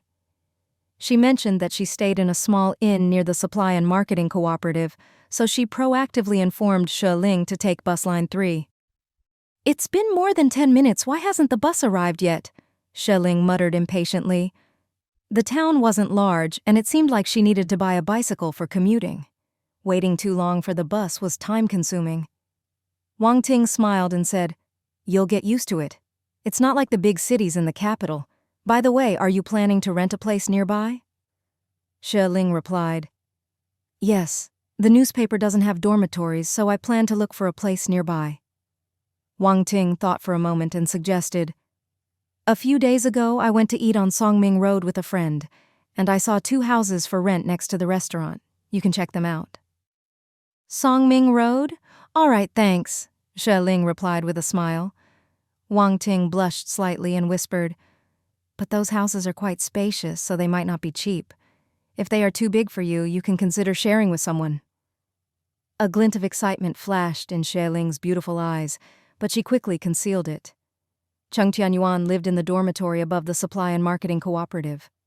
His mother had mentioned before that several men shared a room, and it was quite cramped with poor hygiene. However, he was frugal and reluctant to rent outside. When he left, his mother suggested that if Xue Ling were to join him in working there, it might be better for them to rent a small house together. It could provide both a place to live and convenience for their meals. That might be a good idea. After waiting for a while, the bus finally arrived. Xue Ling hurriedly got on the bus and reached the inn at around 5:30. After finishing work, Cheng Tianyuan borrowed a bicycle from a colleague and eagerly arrived at the inn. When he knocked on the door, there was no response, so he took the key and opened the door to find the room empty and cold. Thinking that it was her first day at work and she might have had to adjust to many things, he patiently waited in the room. After about 15 minutes, hurried footsteps echoed in the inn's staircase. Cheng Tianyuan stood by the window, noticing that the sky was getting dark and his thick eyebrows furrowed slightly. He still had to do odd jobs in the evening, and it seemed he wouldn't have time to take her house hunting tonight. Well, he'd have to let her stay one more night. The door suddenly burst open. Xue Ling rushed in, panting heavily. As soon as she entered, she bent over, hands on her knees, and took several deep breaths before recovering. Cheng Tianyuan turned to her, a hint of sympathy in his eyes. "Why did you run so fast? It's not that late. Is your job confirmed?" Xue Ling nodded, catching her breath as she replied, "Yes, I started work today and it went quite smoothly." Cheng Tianyuan secretly rejoiced for her, finding a relaxed job that quickly was not easy. "You look tired. How about we wait until tomorrow to look for a house?" "No, I wanted to come back to look for a house, or else there would be no need to rush like this," Xue Ling said, placing her work bag down and explaining with a smile. "This bag is from the newspaper." Cheng Tianyuan didn't entirely agree, but explained, "It's getting dark, and house hunting is no small matter. Let's wait until tomorrow." Xue Ling thought for a moment and asked, "Do you know the area around Songming Road? I heard there are houses for rent there. Would you accompany me to check it out?" Staying in the inn cost 6 yuan a day, and if she could find a place to rent by tomorrow noon, she could save on a few days' meals. Cheng Tianyuan, seeing her determination, thought about having a bicycle and how it wasn't far to that area. He nodded in agreement. The two of them quickly went downstairs. Xue Ling looked at the somewhat rusty rear seat, and despite its dirtiness, didn't mind. She hopped onto it and wrapped her right arm around Cheng Tianyuan's waist, leaning against his back. Cheng Tianyuan's back instantly stiffened. She was sitting so close. Xue Ling was very aware of Cheng Tianyuan's reaction, but she concealed her amusement and put on a concerned expression. "Big Brother Yuan, let's hurry!" Cheng Tianyuan cleared his throat and replied with a faint, then pushed off the ground with a long leg. The bicycle wobbled briefly before smoothly speeding forward. He was skilled at riding, and they quickly navigated 2 streets before turning onto a major road. Songming Road is just up ahead. Xue Ling looked around, finding that this area was relatively new, with most buildings being quite recent, not more than a decade old. Ronghua City was still a small county town, and most of the buildings here were not tall, typically only 2 or 3 stories high. They were mostly self-built houses with varying heights and sizes, giving them a somewhat irregular appearance. As they moved further down Songming Road, the houses seemed to be more planned, and the differences in size and height weren't as pronounced. At a glance, they all appeared similar in structure and exterior design. At this time, there weren't many real estate agents, and the availability of houses for rent or sale was limited. Most of the transactions relied on word of mouth, and some people simply hung up signs at their gates with the words, "For rent." Remembering Wang Qing's suggestion about houses near the restaurant, Xue Ling decided to check it out. Sure enough, in a side alley next to the restaurant, there were two identical houses with "For rent" signs hanging outside. Upon entering, they found that the two houses were side by side, and everything from the exterior walls to the front yard and iron gate was identical, except that the one on the left looked slightly newer. Cheng Tianyuan furrowed his brows slightly and whispered, "These houses are too big for one person." Xue Ling, harboring a plan, didn't want him to know and casually replied, "Since we're here, let's take a look inside. It won't cost us anything. Besides, maybe they're planning to rent out each floor separately. If I rent one floor, it could be cost-effective." Cheng Tianyuan couldn't entirely agree but explained, "Multi-story rentals like these are not suitable for you, especially as a young woman living alone. What if people on other floors have ulterior motives? It could be unsafe." Xue Ling giggled and said, "Let's go inside and take a look first. We can decide later." Cheng Tianyuan couldn't persuade her, so he reluctantly let her take the lead. This young woman had her own ideas, and it seemed unlikely she would listen to him. Xue Ling knocked on the door and called out a few times, but the iron gate remained tightly shut. After a while, the adjacent iron gate opened, and a woman in her 50s or 60s poked her head out, squinting at them and asking, "Who are you looking for?" Xue Ling approached politely and explained their purpose. The old woman nodded in understanding and walked out, opening the courtyard gate. "These two houses are both ours, and we're planning to rent them out. Recently, several families came, but they found it too expensive and negotiations fell through. You can take a look first, but I only rent them out as whole units, not by individual floors." Cheng Tianyuan, with a slightly stern expression, signaled to her. Pretending not to notice, Xue Ling smiled and asked, "Could we go inside and take a look?" "Sure." The old lady was robust and walked briskly. She took out the keys and opened the door. "I'll show you around, but you'll need to make up your mind quickly because there might be other people coming to view it tomorrow." Xue Ling grinned and replied, "Let's take a look first." The old lady sized them up and couldn't help but ask, "Are you a young couple?" Xue Ling quickly nodded and said, "Yes, we got married not too long ago and are working in this area. The dormitories are too small for us, so we're thinking of renting a place together." The old lady nodded slowly and patted the wall of the newer house. "My husband and I built the one next door about 10 years ago, and this one was built for our son and daughter-in-law when they got married. But they only lived here for a little over a month before moving to the capital. They have a house there, so they only come back here for a few days during the holidays." Although the house had 3 stories, the interior wasn't very spacious. Each floor was about 30 square meters. The first floor had a bathroom and a kitchen, with a worn-out bicycle parked by the stairs. The second floor consisted of a small living room and a large bedroom, with a small balcony and another bathroom outside the room. The third floor was empty, with a thick layer of dust covering everything. The old lady explained, "When we built these houses, we made them spacious because they were for our family. We wanted to have more space. Actually, this place is only suitable for a small family, and it can't be divided into separate floors." Xue Ling couldn't help but ask, "If we rent, will the furniture inside be included?" "Yes." The old lady pointed to the adjacent house and explained, "That one is also for rent.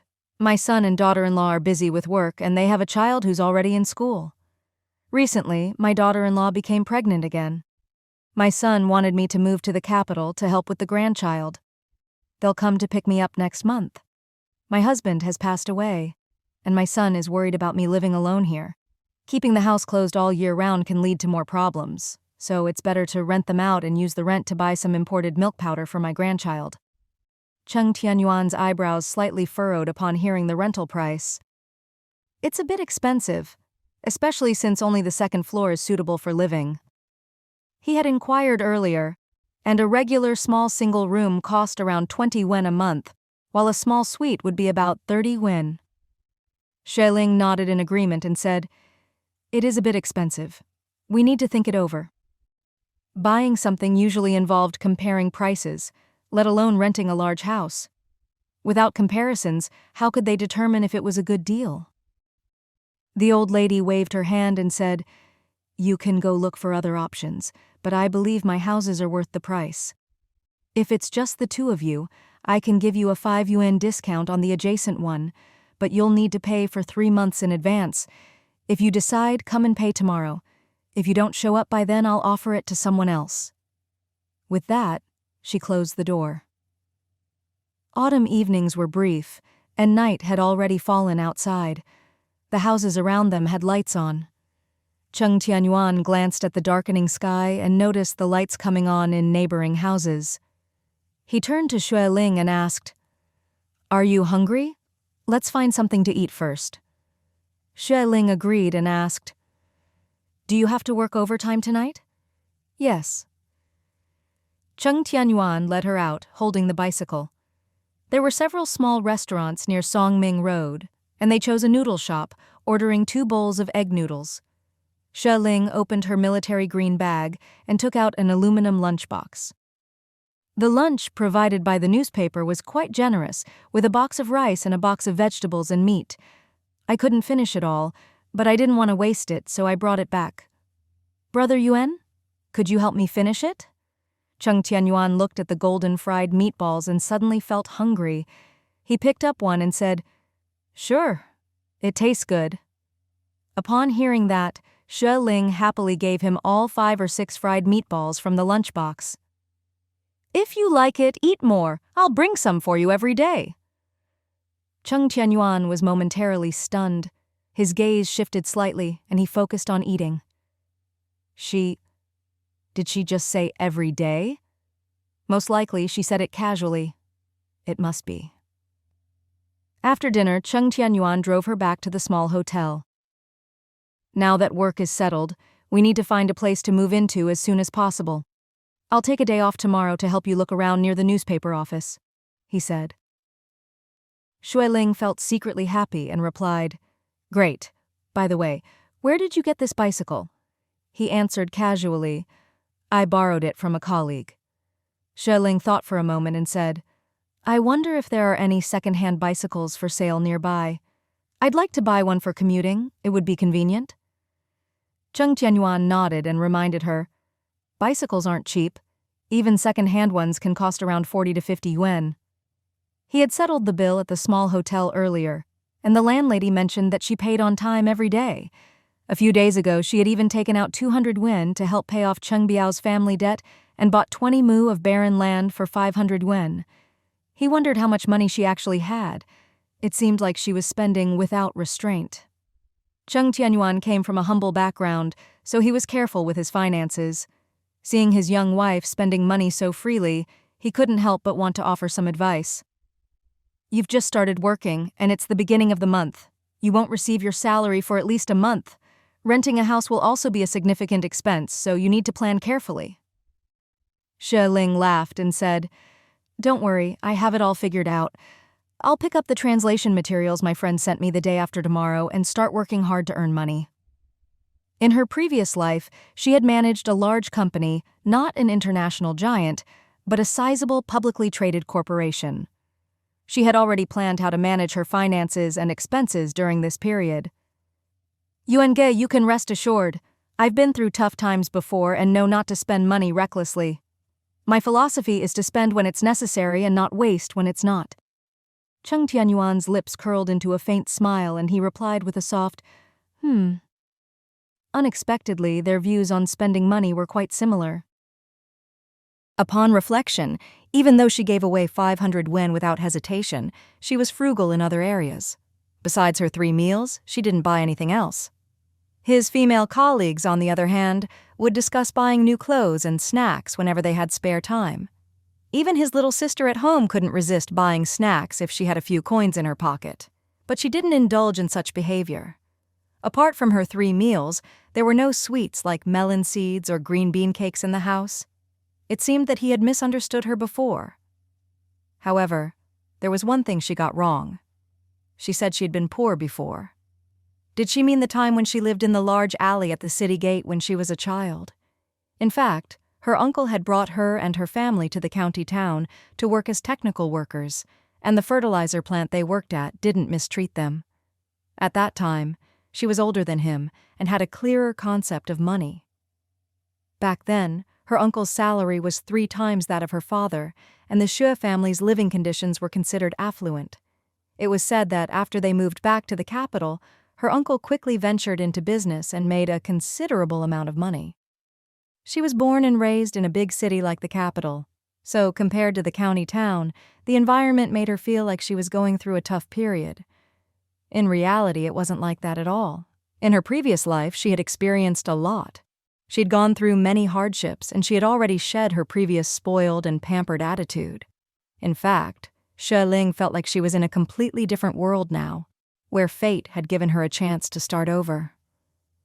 Feeling a sudden wave of melancholy, she couldn't help but think of the past.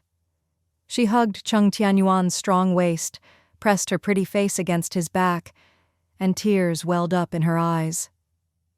Thankfully, he had been with her back then. Her hand on his waist held on tightly, and she felt the softness of his back. Cheng Tianyuan felt a little embarrassed but tried to pretend that everything was normal. He continued pedaling the bicycle steadily. What he didn't notice was that the bicycle seemed to be much lighter, and his mood unknowingly improved. When they arrived back at the small hotel, Cheng Tianyuan didn't dare to look back at her. He simply said, "Get some rest earlier," and quickly rode away. Xue Ling, with red eyes, watched his sturdy and tall figure leave. She suppressed a smile. That night she slept soundly, and even had a sweet dream. In the dream, Cheng Tianyuan was riding a bicycle, carrying her along a country road, and the two of them were talking and laughing. The next morning, she woke up a bit late and hurriedly got ready. While waiting for the bus, she bought a large sweet potato near the bus stop and ate it as breakfast, finally filling her stomach. When she arrived at the newspaper office, several colleagues were already there, and Wang Qing had just arrived. "Good morning?" "Good morning." Everyone greeted each other with smiles and then got busy with their work. Director Liu also arrived on time and asked how Xue Ling and Wang Qing's handover work was going and if they could provide the materials for the English column on schedule next week. Xue Ling patted Wang Qing on the shoulder and smiled. "Wang Qing has already handed over the materials to me and taught me several tricks. I've also reviewed the recent columns and made a summary. The preliminary arrangement for next week's column is ready for your review, Director." Director Liu was pleasantly surprised and raised his eyebrows, saying, "Young people are full of energy. You've only been working for 1 day and you've already done so much. Excellent. Very good. Wang Qing is one of the outstanding young talents in our newspaper. Learning from her is the right move." Wang Qing blushed and smiled shyly. She secretly glanced at Xue Ling, feeling grateful. In fact, she only knew a few English words, and her previous columns had been somewhat lacking. She had thought that when Xue Ling, a professional English expert, joined, she would surely be outperformed. Unexpectedly, Xue Ling was so humble and even praised her in front of the director. She was naturally timid and lacked confidence.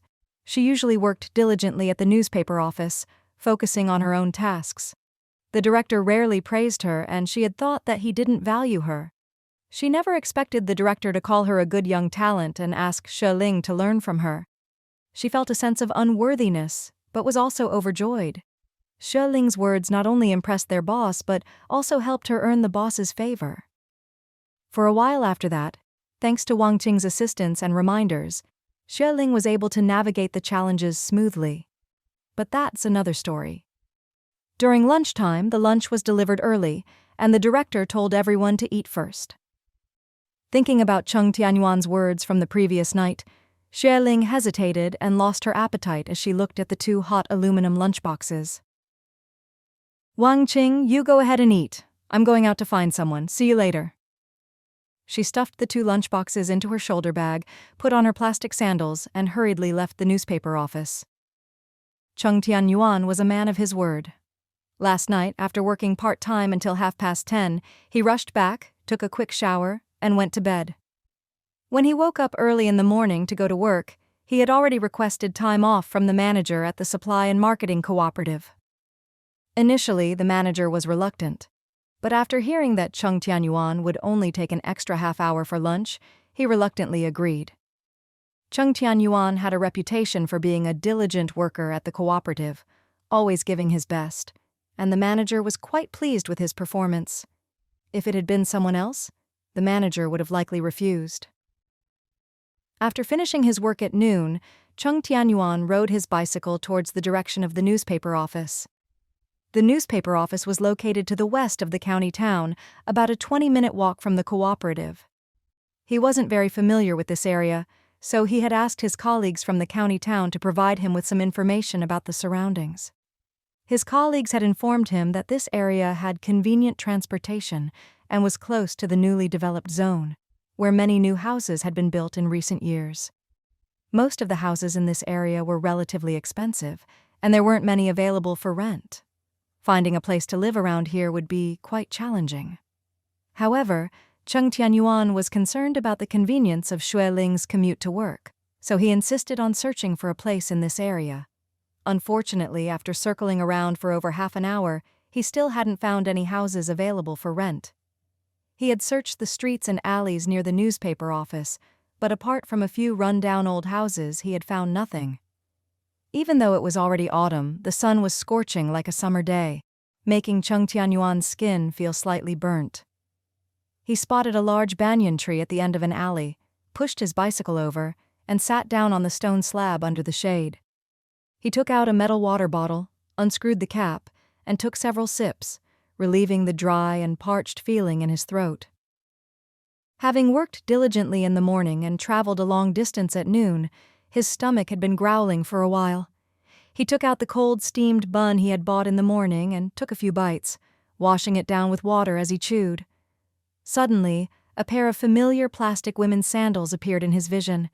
He instinctively looked up and saw Xue Ling, her forehead dotted with sweat, her hair slightly disheveled, and her beautiful eyes smiling at him with a hint of redness on her fair face due to the run. He was surprised and raised an eyebrow, swallowing the mouthful of steamed bun. "Why did you come here?"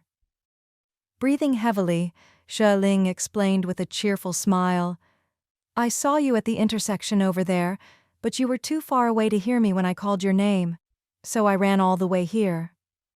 With that, she sat down next to him, breathing heavily. Seeing that she was exhausted from the run, Cheng Tianyuan quickly handed her the water bottle. "Take a few sips and rest." As he handed it over, he hesitated for a moment, then reached into his pocket. "Just a moment ago I drank from it. Let me find a handkerchief for you." In the early 1980s, small items like tissues were scarce, and most people carried a handkerchief with them to wipe sweat and clean their hands. Xue Ling didn't mind and eagerly took the water bottle from him, taking several big sips. Cheng Tianyuan watched her drink, feeling somewhat embarrassed. Having grown up in a big city, she was quite carefree. He, on the other hand, felt awkward about the situation. Well, it couldn't be helped. He cleared his throat uncomfortably and broke the ice. "The newspaper office is down that street. I circled around there twice earlier. Since it's so hot, why did you come out? Have you had lunch?" Xue Ling handed him the water bottle, looking a little embarrassed. "It's so hot and you only have an hour for lunch. You also came all the way here to help me find a house. How could I stay inside and enjoy the coolness? I haven't eaten yet." Cheng Tianyuan furrowed his brows slightly, checking the position of the sun, which was now high in the sky. "It's almost noon. Let me take you to get something to eat first. What do you think?" "No need," Xue Ling smiled, opening her army green shoulder bag and taking out a still warm aluminum lunchbox. She said, "Let's eat together. After we finish, we can continue looking for a house." She handed him one of the lunchboxes, and when he opened it, He found white rice with a handful of peanuts in one corner. Cheng Tianyuan opened the other lunchbox, which contained a big chicken leg, 2 types of vegetables, and 5 or 6 small fried meatballs. "This is quite a feast. Most canteens wouldn't provide so much," he commented. Xue Ling replied with a smile. "That's right. I heard from my colleagues that the newspaper office only provides 1 meal, but the editor-in-chief cares about everyone's hard work. He instructed the kitchen to prepare generous portions for every meal, insisting on 2 meat dishes and 2 vegetable dishes. They serve ample portions. I have a small appetite and won't be able to finish it all. You can help me eat some, otherwise it would go to waste." Cheng Tianyuan suggested, "You should eat first. I brought some steamed buns." "No." Xue Ling widened her almond-shaped eyes and said, "Let's eat together. Otherwise, the food will get cold and it won't taste good. We should try to eat hot meals for all 3 meals. Otherwise, it might cause stomach problems." With a determined look, she grabbed the cold steamed bun from his hand and placed it back in its cloth wrapper. "Let's eat together. Otherwise, I won't eat either." Cheng Tianyuan felt a bit helpless but couldn't argue with her. He picked up his chopsticks and began to eat the vegetables. Xue Ling used a spoon to push the big chicken leg towards him, her tone non-negotiable. "You eat a bite too." Cheng Tianyuan hesitated for a moment, then reluctantly cut a large piece of chicken leg for her. He continued eating as well. The lunchboxes were quite large, and the portions were generous, so they both ate until they were full. They had to return to work in the afternoon, so after their meal, they set off again to search for a house. Unfortunately, the area near the newspaper office was a newly developed zone, and most of the houses were newly constructed. There were very few available for rent, if any. The only places with rental signs were old and dilapidated, with poor sanitation and rundown conditions that left Cheng Tianyuan frowning.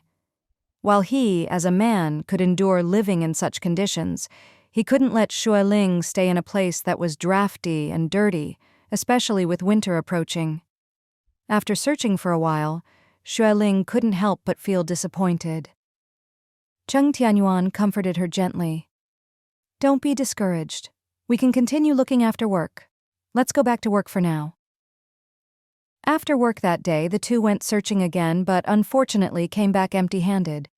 It wasn't until the 4th day that Xue Ling decided to rent the first apartment she had seen on Songming Road. "The place isn't too far from where I work. It's a 10-minute walk or just 5 or 6 minutes by bike. The main draw is the number of restaurants nearby, the bustling neighborhood, and the safety of having our own yard." Cheng Tianyuan had no better options in mind but still held some reservations.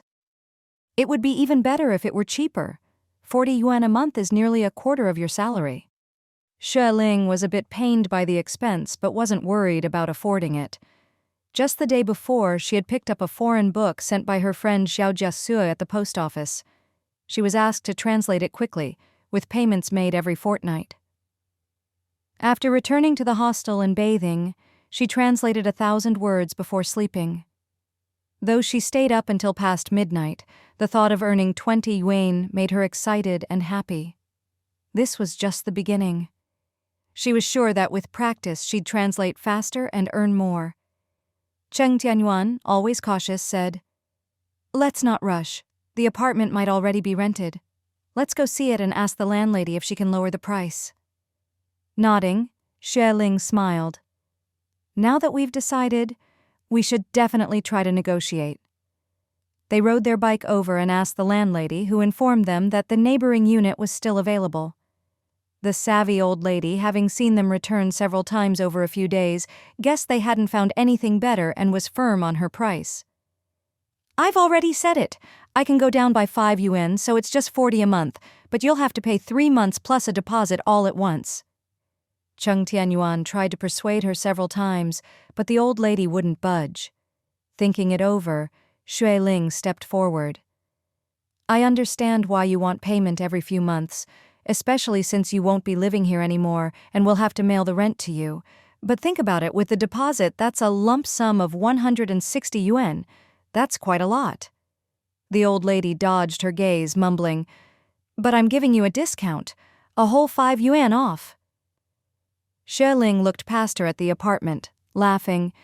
Your place is quite new, and the area's convenient and orderly despite being busy. Normally many would want to rent here, but if it's been vacant for months, it must be due to the price, right? In those times, earning 150 yuan a month was considered high income. Yet with expenses for food, housing, and family, most people lived paycheck to paycheck, lucky to have any savings at all. For many, a few dozen or 100 yuan was manageable, but 160, plus the cost of furnishings, was too much for most, especially in a small county like Rongcheng. The old lady, hit by the truth, gave an awkward smile. I have no choice. As I mentioned before, I'm moving to look after my grandson next week. I'm worried about mailing the rent. It doesn't feel secure. It's better to collect several months' rent in advance. I've asked a relative to help collect it later. Xue Ling shook her head.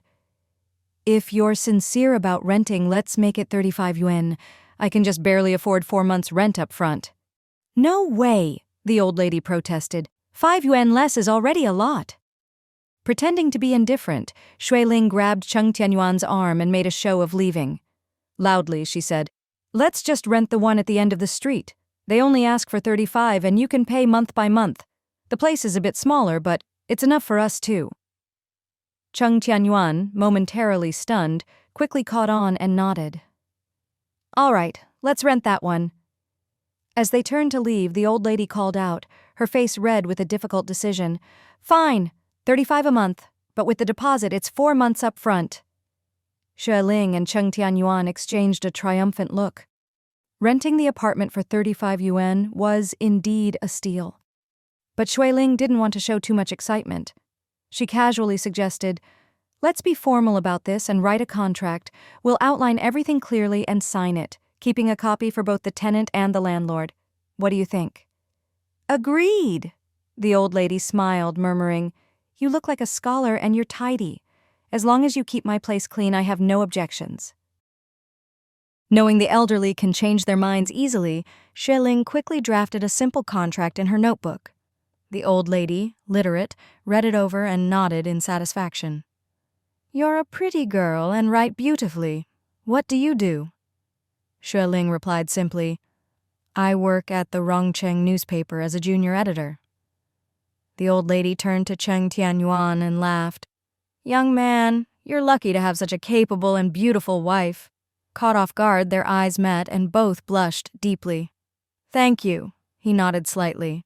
The old lady explained, Actually, my son is coming to pick me up next week. I'm in a hurry to leave, but seeing how honest you both seem, I agreed. I've asked a relative to help rent out the next unit. Xue Ling quickly replied, We'll bring the money first thing tomorrow morning and move in by noon. Is that okay? Fine, the old lady said. The place is yours to use. If anything's missing, you'll need to replace it. I can help clean up in the morning. With the deal done, it was already getting dark. Cheng Tianyuan rode back with her towards the small hostel. Both were starving and stopped to eat a large bowl of yangchun noodles, finally feeling revived. Xue Ling said, I don't have much to move. I'll just take my things when I go to work tomorrow. Cheng Tianyuan nodded. I'll go back to the dorm to shower, then I'll help you pack. Your suitcase is a bit heavy. I'll take you there in the morning before I go to work. They parted quickly. Half an hour later, Cheng Tianyuan came with 10 5-yuan notes and a few 10-yuan notes, handing her 100 yuan. This is for the rent tomorrow. Xue Ling was stunned. Was he helping her with the rent? There's no need. I have enough money for now. He insisted, pushing the money into her hand. I've advanced half a month's salary and the rest is from odd jobs. You won't get paid for another month and you need money for meals. You can't spend all your savings. Touched, Xue Ling looked up at him with a half-smile. I can't accept this. Cheng Tianyuan's brows furrowed slightly as he gently raised them. Why can't I accept it? You covered 200 yuan for me before. I still owe you 100. The day after their wedding, his uncle and aunt caused a scene at their door, drawing the entire village to spectate. Without her giving 200 yuan to defuse the situation, he couldn't imagine how much more troubled he would have been. A man of integrity may not bow for mere sustenance, but the harsh realities of life sometimes force a stoop. He couldn't deny his deep gratitude for her righteous assistance that day. Xue Ling pouted, clarifying, "That money was a wedding gift from my father to us both. It doesn't count as a debt." Cheng Tianyuan shook his head, insisting, "It needs to be repaid." "Don't," Xue Ling murmured. "This is for helping me with the rent. If you insist on leaving this 100 yuan, then consider it as us sharing the rent together." Cheng Tianyuan's eyebrows shot up in surprise, blurting out, "Share the rent? Why?" He was perfectly comfortable in his dorm, with no need for another place. Xue Ling's cheeks turned a soft pink as she inwardly cursed his obtuseness, then seriously began to lay out her case. "Look, that house has 3 floors, and even though only the middle one is livable, it has 2 rooms. Your tiny dorm crams several men together. It's surely cramped and inconvenient. Wouldn't it be better to move in with me? The space is ample, after all." Cheng Tianyuan was momentarily stunned, his gaze dropping coldly. Xue Ling pressed on. "A single girl living alone isn't safe. I'm a stranger in these parts, and I know no one but you. You can't just abandon me, can you?" He remained silent, his ruggedly handsome face tense. Was she inviting him to share the apartment with her? Was she serious? Seeing him silent, Xue Ling's heart pounded erratically with nerves. "The place isn't far from the co-op, and the roads are good, making your commute easier. Plus, there's a kitchen downstairs. We can cook together. Eating out all the time isn't sustainable. It's expensive and not as clean as home-cooked food." She continued, listing several reasons for them to share the rent, talking non-stop for a while. Cheng Tianyuan, head bowed, listened in silence until the room quieted down. She waited anxiously, taking 2 brave steps forward and tugging at his sleeve when he remained mute. "Brother Yuan, please come live with me." Cheng Tianyuan's face was a cold mask as he brushed off her hand. "No." Xue Ling was startled, the flicker of hope in her eyes dimming, her mind going blank in shock. "Why not?" Cheng Tianyuan glanced at her, his eyes softening briefly before he looked away. "It's inconvenient. If you need a roommate, find another girl. You're working at the newspaper now. You'll soon have colleagues and friends. Some of them would surely be willing to share with you." Her words from their wedding night echoed clearly in his mind. She had unequivocally stated that they were incompatible, that she didn't want to continue with him and would eventually seek a divorce. If they were destined to part ways, it was better to avoid deeper entanglements. He had brought her here and naturally took it upon himself to ensure her well-being. Guarding her in this small hostel was merely a temporary measure out of concern for her safety. Now that she had her own place in a relatively good area, there was no need for him to stay. He disliked lingering connections and ambiguous relationships. At their engagement, he was just a teenager, and she was but a child of 4 or 5. Neither understood what betrothal meant. He admitted initially he was furious when he heard her harsh words, filled with disdain and rejection. As a man in his prime, how could he bear the naked contempt from his newlywed wife? But upon reflection, he understood her helplessness and innocence. After all, their parents had arranged this marriage without consulting either of them. It was the 80s now, and young people were seeking freedom in love and marriage. She was raised in a big city and educated. How could she possibly like such a feudal traditional marriage? He had been too hasty in marrying her to bring joy to his ailing father, neglecting her feelings. On reflection, her words that night were understandable. Listening to him, Xue Ling was utterly disheartened. But she wasn't one to give up easily. She straightened up, chin lifted, staring into his eyes. "I refuse. I only want to live with you. I don't trust anyone else." Cheng Tianyuan was taken aback by her stubbornness and tried to explain patiently. "I'm speaking the truth. You should find a girl to share with. It's not appropriate for a man to live in the same room with you." Xue Ling, irritated, retorted sharply, "We are legally married. We have a marriage certificate. Don't married couples live together? What's inappropriate about that?" Cheng Tianyuan's brows knitted together, falling silent for a long moment before finally speaking. Xue Ling, do you realize what you're saying? I'm not drunk or sleepy. Xue Ling raised her voice. I'm perfectly clear-headed. Of course I know what I'm saying. A sudden warmth surged in Cheng Tianyuan's heart, and unexpectedly, he too became angry. You know? Are you sure? Aren't you just waiting for an opportunity to divorce me? If you've decided against being together, then let's not drag this out. I want you to have a clean break for your future. Do you understand? He raised his voice, startling Xue Ling. In her memory, Brother Yuan had always been reserved, hardly speaking, almost like a little adult. In the days they'd spent together, she'd seen his composure and dignity. Though distant and unemotional, he was sincere and generous, far from any brute. This was the first time she'd heard him raise his voice. And it was to her. Xue Ling felt a sudden sting in her nose, her eyes welling up with tears. I understand. I know all that. But I've changed my mind about the divorce. I want to stay and make a life with you. She sniffled, thumping her chest with resolve. Can't you see how I've been these days? If I wanted a divorce, I would have dragged you to the civil affairs office already. Why else would I stay here? This is just a small county. If not for you, why would I come here? Cheng Tianyuan's eyebrows twitched, his entire demeanor stunned. What was she saying? She stayed for him? Truly? His usually stoic face flushed slightly. Xue Ling, known for her fiery temper, couldn't contain her frustration at his silence and let her thoughts spill out. You blockhead! Haven't I made my feelings clear these past days? I've even asked you to share the rent, and yet you still don't grasp my intentions. Have you forgotten what I said on our wedding night? I like you.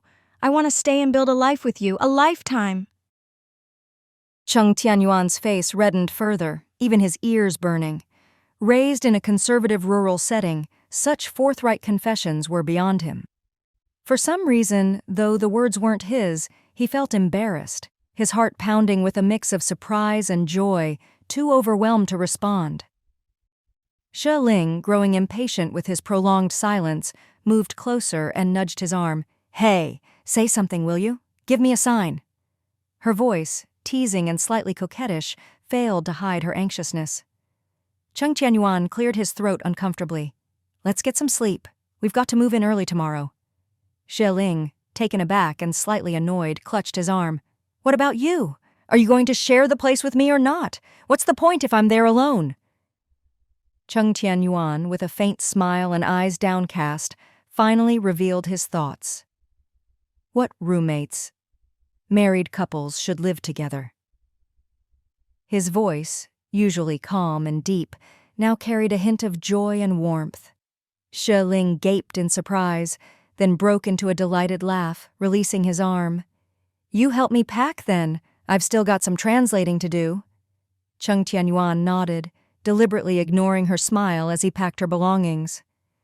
Expecting a mess after several days, he was surprised to find everything tidy and in place, except for some laundry on the balcony.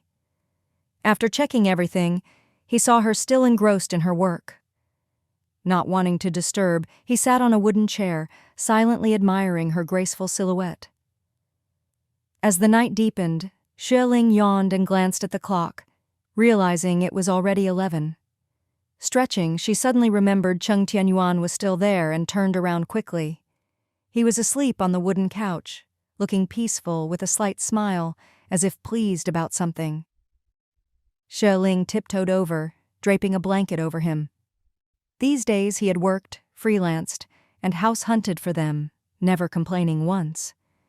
Remembering his earlier words about married couples living together, she couldn't help but smile secretly.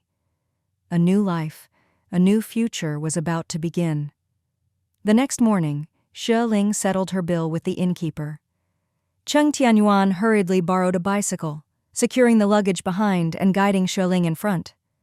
Riding close together, her hair fluttered in the morning breeze, occasionally brushing his face, which he didn't bother to sweep away. Xue Ling, turning her pretty face towards him, teased, Brother Yuan, is it too heavy? Cheng Tianyuan shook his head. Not at all. Xue Ling giggled softly. I think I've gained some weight recently, haven't you noticed? His ears tinged red as he replied in a lowered voice. No, you're still slim. You eat too little, you should eat more. Xue Ling pouted. Then you can't dislike me if I get fat. Cheng Tianyuan, slightly embarrassed, relaxed his stern face. I won't. Xue Ling laughed triumphantly. The early autumn morning was cool, but not cold, the sun casting a warm glow on them, creating a picturesque scene like a beautiful mural. Arriving at Songming Road, they found the old lady already cleaning the house. She eagerly counted the money Xue Ling handed over, while Cheng Tianyuan carried the luggage upstairs and then hurriedly left for work. Go on, I'll clean for you, the old lady offered cheerfully. With some time before work, Xue Ling sent Cheng Tianyuan off first.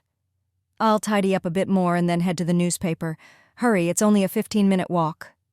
Cheng Tianyuan nodded and left, but soon returned, pulling Xue Ling aside.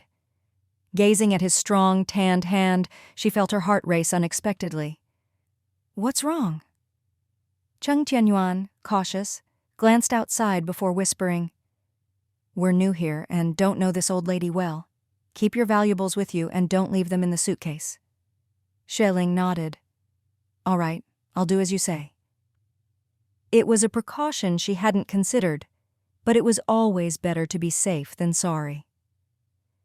After airing the room and gathering some curtains, Xue Ling hurriedly informed the old lady and left for work.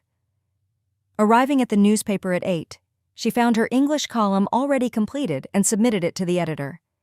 Her colleagues, Wang Qing and Liu Xing, enviously remarked, You've got half a day off, lucky you. Xue Ling, puzzled, asked, What half day off? Tomorrow's Sunday. Wang Qing explained, Saturday afternoons are off if your work is done and approved. Once your article is cleared, you're free to go after lunch. Thinking of the messy rental and the shopping she needed to do, Xue Ling hurried to her editor. Director Lin, is my article all right? Director Lin smiled knowingly at her. No problem at all. You're looking to take the afternoon off, right, Xue? Xue Ling gave a sheepish laugh and explained, I've just found a place to live and plan to move in today. Staying at the inn costs 6 yuan a day, and it's been quite a few days now. I'd like to save where I can. Director Lin, a kind man in his 40s with 3 children, understood the hassles of moving all too well. Moving is always a hassle. I took 3 days off last year when I moved, and it was barely enough. Go ahead, leave after lunch if you need to. Xue Ling thanked him profusely. Her lunch was quite a feast, scoring a large chicken leg and several meat patties. She nibbled on the patties, saving the chicken leg, and then took a bus straight to the supply and marketing cooperative. Bus fare was a uniform 50 cents, cheap but still a luxury many avoided, preferring to walk the 6 or 7 minutes to save money. So the bus stop was always sparsely populated. Xue Ling paid her fare and found a seat.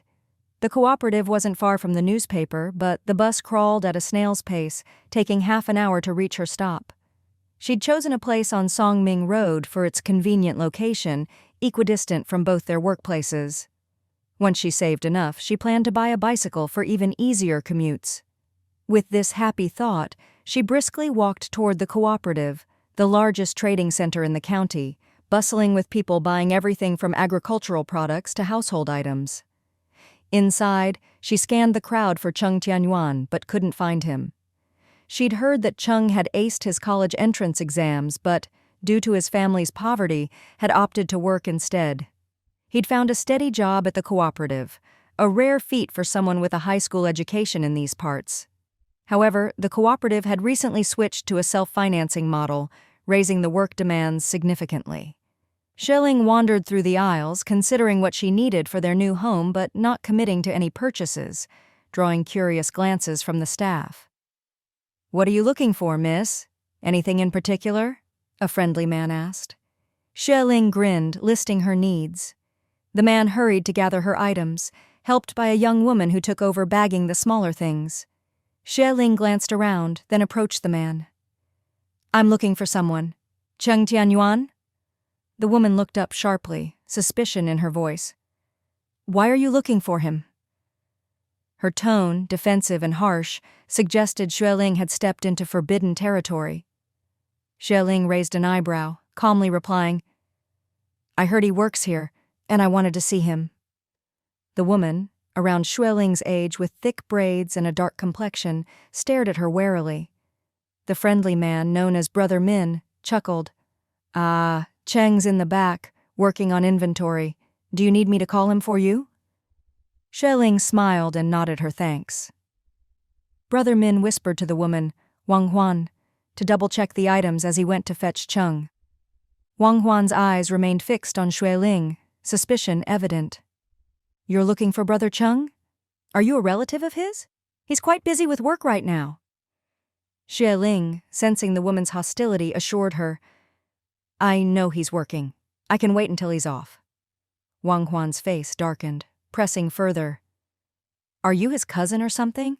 I heard he has a sister." Just then, a deep, steady voice interrupted. How did you get here?"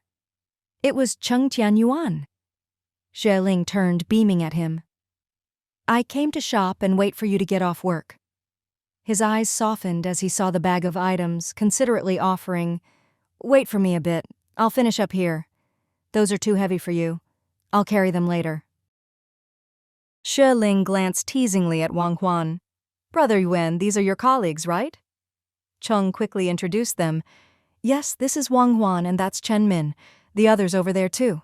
I'll introduce you later." He then took Xue Ling's hand, gently adding, "She is my beloved." Brother Min gaped in disbelief, laughing. "When did you get married, man? Why didn't you say anything? This is such a surprise." Wang Huan's face turned ashen, her lips tight. Cheng, caught off guard by Brother Min's reaction, chuckled awkwardly. "Recently." Xue Ling understood his embarrassment. His visit home had been to care for his sick father, and the marriage, a hasty decision to bring him joy, had left no time for announcements. Until last night's confession, he'd thought she might want a divorce, so he hadn't mentioned her to anyone. But now, proudly by his side, she declared, "We've been married for a few days, in a quick ceremony back home. We didn't have time to inform you all. I've just moved here today and came to buy some things. Once we're settled, we'll definitely invite you all for a meal." Brother Min nodded. "That's a must. You can't just get married out of the blue and not treat us to a big meal." Cheng agreed with a light laugh. "Of course." Wang Huan, her head bowed, remarked bitterly, "Yeah, marrying so suddenly, we were all in the dark. If your wife hadn't come, we'd still be clueless. It's not like it's a secret. Why hide it? People might think you eloped." Cheng Tianyuan's brows knitted slightly but quickly smoothed over. "The wedding was rushed due to family pressure, so I didn't get the chance to tell everyone. Now that she's here, I wanted to introduce her right away." Chen Min glanced at Wang Huan with a sheepish smile. "She didn't mean anything by it. It's just a surprise. You're usually so reserved and we've never seen you close to any girl before. Suddenly you're married, that's all. No offense meant." Xue Ling, fiery by nature and not one to take things lying down, couldn't contain her irritation at the veiled mockery. She laughed. "Brother Yuan isn't much of a talker, please bear with him. Actually, we've been engaged for several years. It's just that I was studying and he was working, which delayed the wedding. It was only because his father's health deteriorated that we hurried the wedding and didn't make a big deal out of it." Upon hearing this, Chen Min immediately understood. Right. I heard Brother Yuan's father hasn't been well. No worries. We missed the wedding banquet, but how about a meal together one evening after work?" Wang Huan's grip tightened on her pen when she heard they had been engaged for years. Biting her lip in frustration, she snapped at Chen Min. Eat. That's all you think about. Hurry up and pack the quilt. We haven't settled the bill yet." Chen Min, a straightforward and honest man, quickly turned to assist. Cheng Tianyuan, still holding Xue Ling's hand, introduced her to a few more colleagues. "Wow, the bride is so pretty. Congratulations." "Brother Yuan, you've hit the jackpot. Such a generous and beautiful wife." Cheng made polite replies, then turned to Xue Ling. "There's a bench near the entrance of the cooperative. Wait for me there. If you're short on cash, I'll have my colleagues note it down and I'll pay them back later." "No need." Xue Ling shook her head with a smile. "I've brought enough." Then wait for me. I'll finish up quickly and come to help you with the things, Cheng assured her. Xue Ling promptly paid, spending over 30 yuan. Chen Min, ever helpful, carried the heavy bag outside for her. There's nowhere to sit inside, so you'll have to wait here. If you get thirsty, there's hot water inside. Feel free to come in any time. Xue Ling thanked him and sat down to wait, pulling out a book to translate, engrossed until Cheng quietly offered her a cup of tea, startling her back to reality. Gratefully accepting, she savored the fragrant light brew, a luxury from the south in these times, making her smile with delight. Cheng watched her with an indulgent, tender look. Suddenly, a large head popped out from the cooperative's window, teasing loudly. "Look at Brother Yuan doting on his wife. He's been saving that pack of tea leaves the boss gave us for nearly a year, and now it's finally seeing the light of day. What a considerate husband." Laughter erupted from inside the cooperative. Cheng's ears reddened slightly as he explained to Xue Ling, "I've been with these guys for years. We're like brothers and live together, so they're used to joking around. Don't take it to heart." Xue Ling, eyes sparkling with amusement, teased back, "Why should I mind? They're praising you for being caring. Besides, I'm the one being pampered here." This made Cheng laugh, revealing a bright smile. "Just wait for half an hour more. I'll be out soon," he said before heading back inside. Xue Ling continued her reading, smiling contentedly, but was suddenly interrupted by a splash of water, soaking her and the book. "Ah," she exclaimed, turning to see Wang Huan holding a basin, feigning surprise. "Oh, what are you doing here? Why haven't you left? This is the entrance of the cooperative. Why are you blocking the way?" Xue Ling stood up quickly, shaking off the water from her book, and stared at Wang Huan, not missing the smugness in her eyes. She had been sitting there for over an hour. Everyone, including Cheng and the other colleagues, had seen her. Wang Huan's act was clearly deliberate. Wang Huan, still holding the basin, waved dismissively. "This is a place of business. You're blocking the way. Better leave quickly." Xue Ling, now calm and collected, quietly wiped herself off without a word. Just then, a middle-aged, portly man walked up, bottle in hand. Wang Huan immediately greeted him obsequiously. "Boss, you're back? Did you get the wine?" The man nodded. "Got it. Waited half the day for it." Xue Ling noticed the foreign label, and hearing Wang Huan call him boss, realized he was the one who had taken over the cooperative. In those days, most cooperatives were collectively owned, with only a few privately managed. This man must have been quite capable to take over the cooperative. Seeing Wang Huan's fawning behavior, Xue Ling's eyes narrowed slightly. She raised her voice. "You splashed water all over me and didn't even apologize, and you say it's nothing. What kind of customer-first service is this?" The boss, startled by her outburst, turned around and pushed past Wang Huan to see Xue Ling. "Comrade, what did you just say?" Wang Huan, seeing the portly boss inquire, quickly hid the basin behind her and made a show of retreating into the cooperative. Xue Ling, quick-witted and fast, stepped forward and blocked her way. "What's this? You splashed me with water and the books and items I bought from your cooperative are all wet? Don't you think you owe me an apology?" Wang Huan dodged nervously, casting wary glances at the portly man. I didn't." Xue Ling scoffed and turned to the older man. "Sir, please judge this for me. I bought so many things from your cooperative, and they were too heavy to carry, so I sat here reading while waiting for my husband to finish work.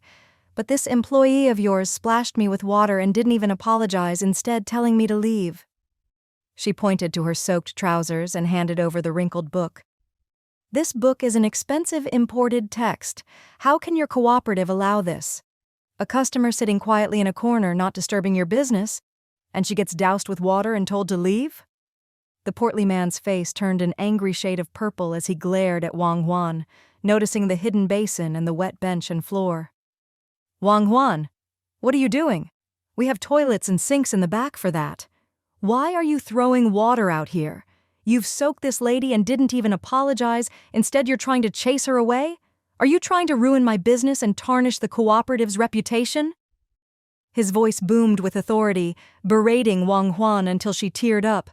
I didn't mean to." The boss, fuming, shouted, "I think you don't want this job. Always acting high and mighty, who do you think you are? Just yesterday I asked you to help with the stock, and you turned around and made Cheng and Chen do it while you sat around. You're lazy and now you've offended a customer. Are you trying to rebel?" Wang Huan started crying, her face pale as she shook her head frantically. "No, that's not what happened. Boss, I know I'm wrong. I'm sorry." The boss was livid, insisting on firing her. The commotion attracted the staff, and Cheng Tianyuan and Chen Min came out, looking worried. Cheng rushed over, seeing Xue Ling drenched. "Ling, what happened? How did you get like this?" Xue Ling, annoyed yet not wanting to vent on her beloved, briefly explained. Cheng's brows furrowed, knowing Wang Huan's usual demeanor, and seeing his wife in such a state, he was about to explode with anger. Xue Ling, noticing his tense expression, quietly tugged at his arm, nodding towards the still fuming boss. "She's still your colleague, better not say anything." Cheng, heeding her advice, took a deep breath and held back. After the boss finished berating Wang Huan, he turned to Xue Ling with a forced smile. "Lady, my employee is at fault. I'll make her apologize immediately and then fire her. She's really too infuriating." Xue Ling smiled softly. "Boss, let's forget it. She probably didn't do it on purpose. Finding a job isn't easy and she's been scolded already. She's learned her lesson. Look, she's already crying." Wang Huan looked up at Xue Ling in disbelief, tears streaming down her face. Brother Yuan, the bok choy is so crisp and tasty." She nibbled one and hurriedly picked another for Cheng Tianyuan. Just as he swallowed a bun, he was caught off guard by her gesture and instinctively leaned down to bite the bok choy, his teeth accidentally grazing her chopsticks. Was she feeding him? Realizing what happened, his ears turned slightly red, and he quickly bit into a large bun. "Yes, sweet, delicious." Xue Ling laughed, pretending not to notice his embarrassment, and encouraged, "If it's tasty, have some more." Their first meal in their new home was delightful. Afterward, Cheng began to clean up, taking the dishes to wash. Xue Ling, feeling a bit embarrassed, softly chuckled, "You cooked, so it's not fair for you to wash the dishes too. Let me do it." Cheng shook his head. "I've already started. It's no trouble. You've been tired these past days, just rest. A few dishes are easy to handle." Though he was from a rural background where traditionally men worked outside and women managed the household, his family was different. Ever since his father's accident, his mother had to handle everything. To ease her burden, he started doing household chores from a young age. In his view, household tasks, no matter how big or small, should be shared, not divided by gender. Xue Ling approached and suggested, "How about you wash and I'll dry?" Cheng washed efficiently, barely looking up. "Why don't you go rest? The living room window is open. It's quite cool there." "No," Xue Ling insisted. "I want to stay here with you." His eyes softened, and he handed her a freshly washed bowl, then gave her a slightly worn cloth to dry it with. "Be careful. Don't drop it." The kitchen was dimly lit, and with his back to the light, Xue Ling couldn't see his expression clearly. However, his voice was softer than usual, gentle and pleased, quite pleasing to the ear. "All right, got it." He handed her each bowl as he finished washing. She dried them quickly and placed them in the new basket. Their cooperation was seamless, a well-timed dance of efficiency. He was quick, and she matched his pace. Soon, all the dishes were washed and dried. Cheng closed the air vent under the coal stove, dampening the fire, then lifted the kettle of boiled water and poured it into a thermos. "All done. Let's go upstairs. This thermos should be enough for us tonight. No need to come down again." Xue Ling nodded. "Did you lock up the yard?"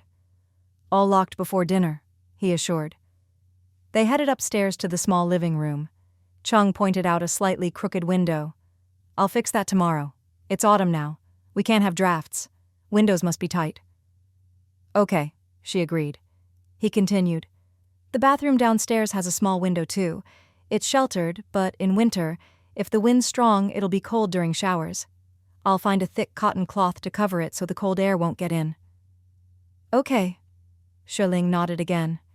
These little details she hadn't considered, but he had already noticed and even prepared solutions. The gap between them was indeed quite vast. Cheng asked, "Anything else in your room that needs fixing?" Xue Ling suddenly remembered. "The desk's drawers are broken, both of them. I wanted to put some valuables in there earlier, but neither could be used." He stood up immediately. "I'll take a look." Cheng was a jack-of-all-trades at the cooperative, familiar with all sorts of minor repairs and installations. He quickly took the drawers apart, twisted and turned the bent metal, pressed and squeezed them back into shape, and reinstalled them. "This one's fixed. The other might take a bit more time." Xue Ling, organizing her clothes, smiled. "No rush. Take your time." He continued working on the floor, reminding her, "We need to change the locks on the doors. Don't hurry to store valuables. And when you do, keep them in different places." "Okay," Xue Ling chuckled, "but I don't have much left. After paying the rent and waiting for my salary, I'm pretty much out of money." Seeing her pout cutely, Cheng smiled, his white teeth flashing. "Then we need to earn more, no use worrying. Come here, hold the head of this nail for me."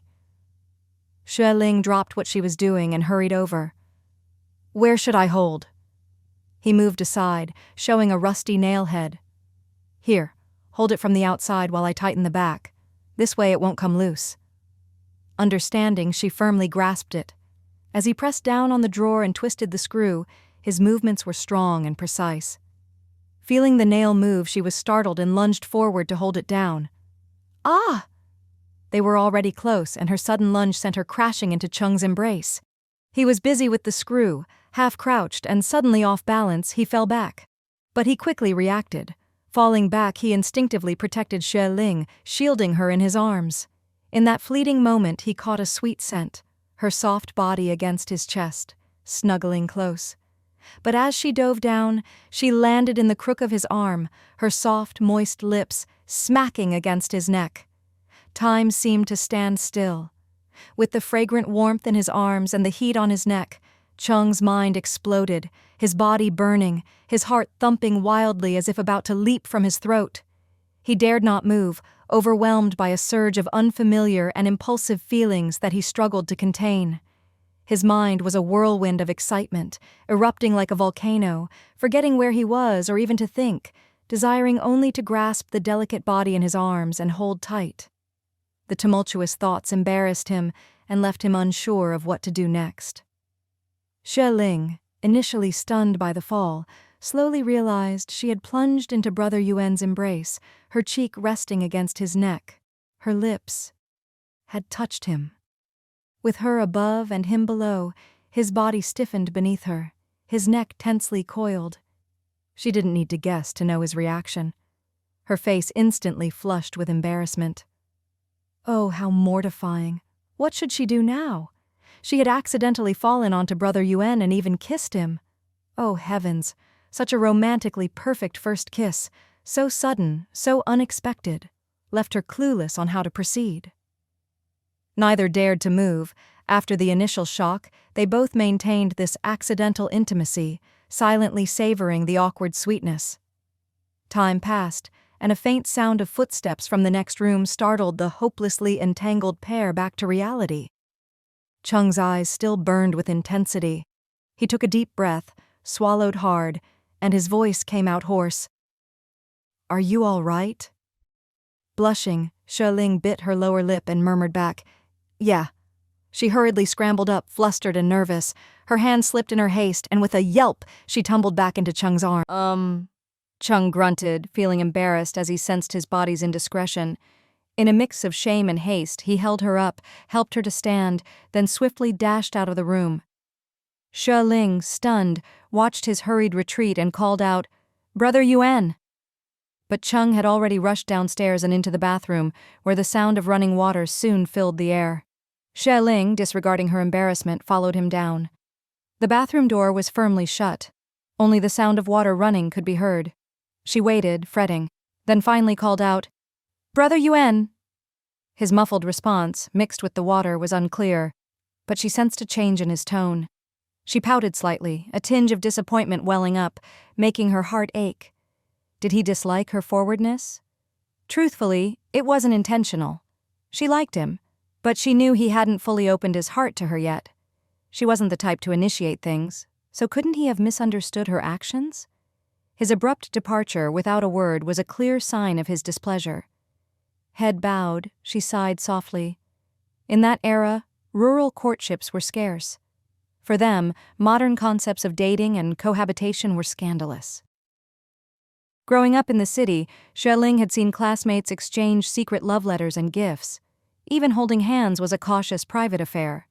Her sudden embrace and unintended kiss must have seemed overly passionate, too forward for him. No wonder he fled. What should she do now? How could she explain? As she hesitated, Cheng's voice came from behind the closed bathroom door. Xue Ling, you go upstairs first. I'll be up later. Okay, sure, she replied stiffly. His tone seemed less angry. Relieved, she decided to let the incident pass without further explanation. Confessing such a thing as a girl was too embarrassing. Taking a deep breath, she tried to calm herself and returned to her room to continue tidying up her clothes. After a while, Cheng's footsteps echoed downstairs. Xue Ling wanted to rush out but hesitated, instead slowly folding clothes, listening intently, waiting for him to enter. However, Cheng didn't come in. He went straight to his room and soon silence returned. Xue Ling's heart felt bittersweet, the emotions indescribable. She continued her tasks, focusing on the messy bed. It was much later when Cheng finally opened his door and approached her room. But by then, Xue Ling had turned off the light, her room dark and silent. He walked back, treading lightly, and returned to his room. That night, Xue Ling tossed and turned, struggling to sleep. She consoled herself, blaming the unfamiliar surroundings for her restlessness, yet knowing well why she couldn't find peace. Sigh. She exhaled softly, turning over once more. Unable to sleep, she turned on the light and took out an English book from Zhao Jiaxu, immersing herself in it. Initially distracted, the quiet around her gradually calmed her mind, and she focused on the book. Suddenly, a gentle knock on her door startled her. Cheng's familiar deep voice followed. I can't sleep well in new places. Came out for a drink. Are you awake too? I saw your light off earlier. Xue Ling paused, hearing his concerned tone. It seemed he wasn't blaming her. With this realization, her heart felt lighter. She grinned and replied, I couldn't sleep either, just reading a bit. Cheng's voice was warm. Don't come out. The living room window hasn't been fixed, and the night breeze is chilly. It's past midnight. Stop reading, try to get some sleep. We have a busy day tomorrow. Okay, Brother Yuan, you should sleep too, she quickly added. He hummed softly, took his water, and returned to his room. Xue Ling inhaled deeply, stretched, and mustered courage for herself before turning off the light and settling down to sleep. This time, sleep came almost instantly, lasting until morning. Settling into a new home isn't easy, but, thankfully, Xue Ling had the weekend off to gradually get things in order. She managed to add a few essentials, finally feeling somewhat settled. Cheng Tianyuan was on a rotating weekend duty and had left early in the morning. After a busy morning, Xue Ling warmed up some leftover buns for breakfast and spent the afternoon translating until Cheng returned in the evening. For dinner, he prepared 2 large bowls of pulled noodles, offering one to her. With a small appetite, Xue Ling smiled wryly. This is too much. I can't finish it all. Cheng, without looking up, tapped her bowl with his chopsticks. You're too thin. Eat more. Xue Ling managed to eat most of it but couldn't finish the rest. Cheng, seeming quite hungry, naturally took her leftovers and devoured them before cleaning up. I've got things to do tonight. Make sure the yard is locked up and get some rest early, he said before heading out. Watching his tall figure leave, Xue Ling couldn't help but voice a question that had been troubling her for days. Where do you go at night for your part-time job? What do you do?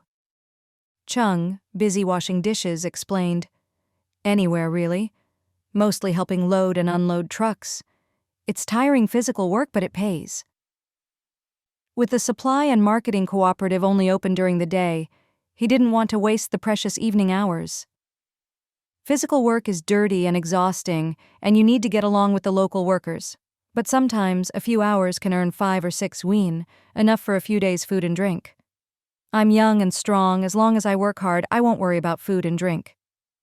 Xue Ling felt a pang of sympathy, biting her lip as she gazed at his sturdy profile. "Brother Yuan, we just sold some land back home. There should be some money left, right? Don't push yourself too hard." Cheng paused, then chuckled softly. "Don't worry, I'm not tired. The 500 yuan you gave was mostly used to pay off debts. Thankfully, it's all settled now, and the rest went to Dad's medical bills." Xue Ling remembered his father's long-suffering arm injury and felt deeply remorseful. His arm's been injured for so many years. We can't always rely on local treatment. I read in the paper the other day about a big hospital in the provincial city offering imported prosthetics. Maybe we could inquire about it. A prosthetic could allow him to perform simple tasks, even work. If it weren't for saving her father, his arm wouldn't have been in pain for so many years. She wanted to alleviate his suffering. Cheng was taken aback.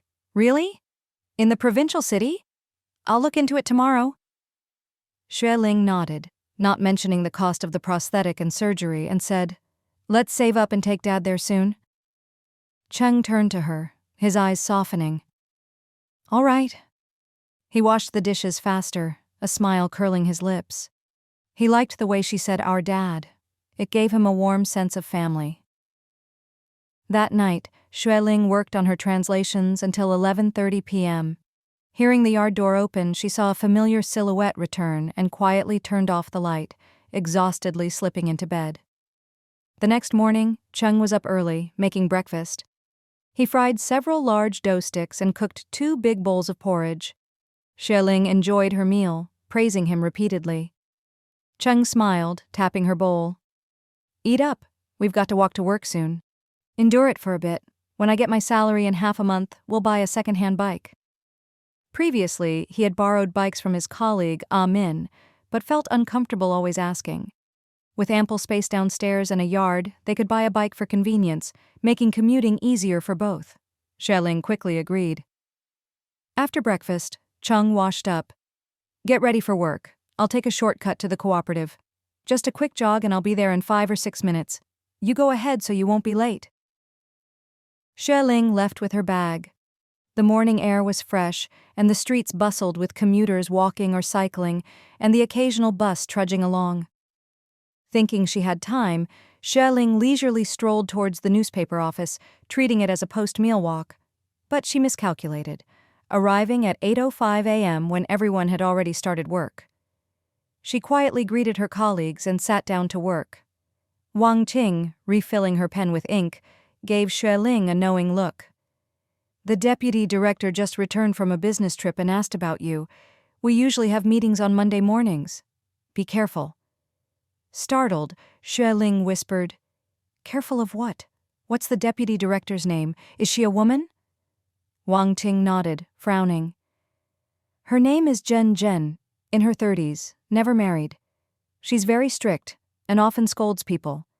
As a newcomer, you're the prime target." Liu Xing from across made a chopping gesture. "As a newcomer, you're ripe for a scolding. She'll scold for anything or nothing at all. My advice? Brace yourself." Xue Ling made a grateful gesture and pulled out her English book to select content for the week. Half an hour later, Liu, the chief editor, called everyone to a meeting. Xue Ling confidently took her notebook and sat next to Wang Qing. Then, a woman in a black dress and gray top with a ponytail and stern expression strode in. She looked plain, her complexion dull, and her strict demeanor made her seem much older than 30. As she entered, the relaxed atmosphere tensed up. Everyone respectfully greeted her. "Deputy Director Zhen?" Wang Qing timidly echoed. Zhen's eyes swept over everyone with the authority of a strict inspector. She barely acknowledged the greetings with a curt, her lips tightly pressed. Xue Ling suppressed a laugh. appreciating the irony. She's like a real-life version of a strict disciplinarian. As Lu praised Xue Ling's work, everyone looked at her with congratulatory smiles, except for Zhen Zhen, who interrupted with a stern warning for the newcomer to learn from her seniors and not get conceited. The room fell silent. Xue Ling secretly chuckled. So much for the stern disciplinarian. She nodded earnestly. Yes, thank you for the guidance, Deputy Director. I'll remember that. As dawn broke, Cheng Tianyuan rose to brush his teeth, wash his face, and prepare breakfast. The morning breeze was cool on the balcony, so he prudently grabbed an old jacket to ward off the chill. He gazed down at the bustling little market on Songming Road, already teeming with people. Tomorrow was Mid-Autumn Festival, and everyone was busy preparing for the holiday. Luckily, it was the weekend, and both he and Xue Ling had the day off. They had planned to catch an early bus home to celebrate. As he opened his door, he noticed the stillness across the hall. Xue Ling was evidently still asleep. She had been busy these days, working her day job and translating late into the night, often not retiring until past 11. Treading softly downstairs, he replaced the coal briquettes and started boiling water. He then dashed to the market to pick up vegetables for the day's meals and hurried back. The neighboring yard was locked up tight. The landlord's son had taken his mother away a few days ago, leaving the adjacent property vacant and still for rent. In the kitchen, Cheng organized the groceries, poured some hot water into a thermos, and used the rest for congee. "Brother Yuan?" A slightly hoarse voice called from upstairs. Surprised, Cheng quickly headed up. On Saturdays, Xue Ling would usually be awake by now, but from her voice it sounded like she might be ill. He sprinted up the stairs, taking them 3 at a time. He found Xue Ling leaning against her door, her eyes half closed, her hair disheveled, and her face alarmingly pale. Rushing to her side, he asked with concern, "What's wrong?" Xue Ling looked up, her brow furrowed in discomfort. "Brother Yuan, my throat hurts and I feel dizzy." Cheng instantly concluded, "You must be sick." Taking her arm gently, he coaxed, "Come on, let's get you back to bed. I'll help you lie down." Dazed and weak, Xue Ling relied on his support to return to bed, murmuring about her alarm not rousing her and feeling terrible. After ensuring she was covered up, Cheng noted her pallor. "I'll get you some water," he said. Xue Ling nodded faintly. After cooling the water, he coaxed her to sit up and drink. Post-water, Xue Ling felt slightly more alert and managed to brush her teeth and wash her face. Seeing her dressed thinly, Cheng frowned. "It's cooler in the mornings and evenings. You should wear an extra layer." He then draped his jacket over her shoulders. Feeling somewhat warmer, Xue Ling smiled weakly. "Thank you."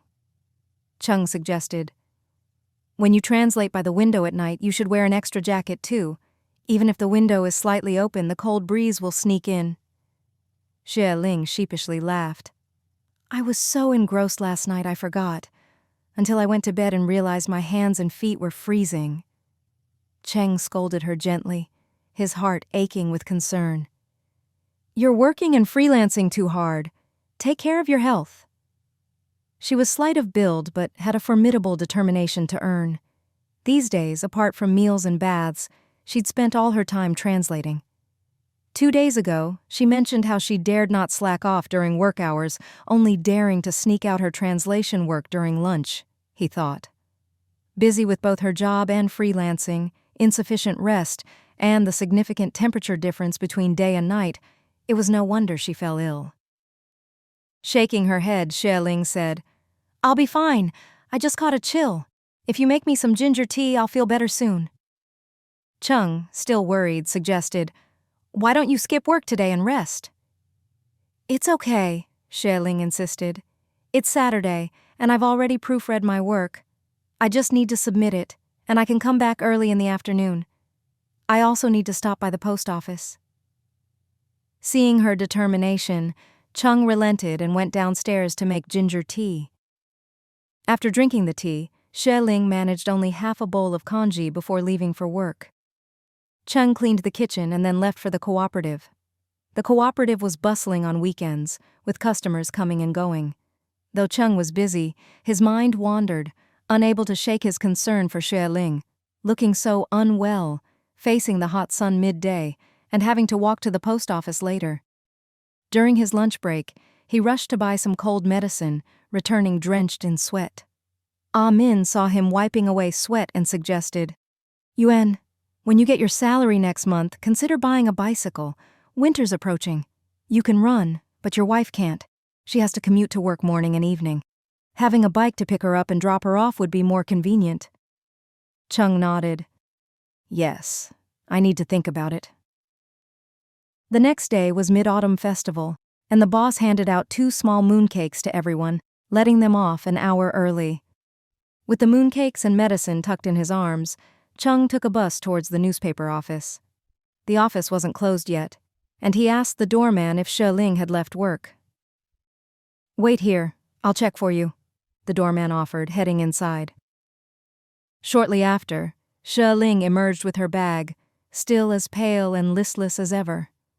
Cheng approached, asking anxiously, "Still feeling rough?"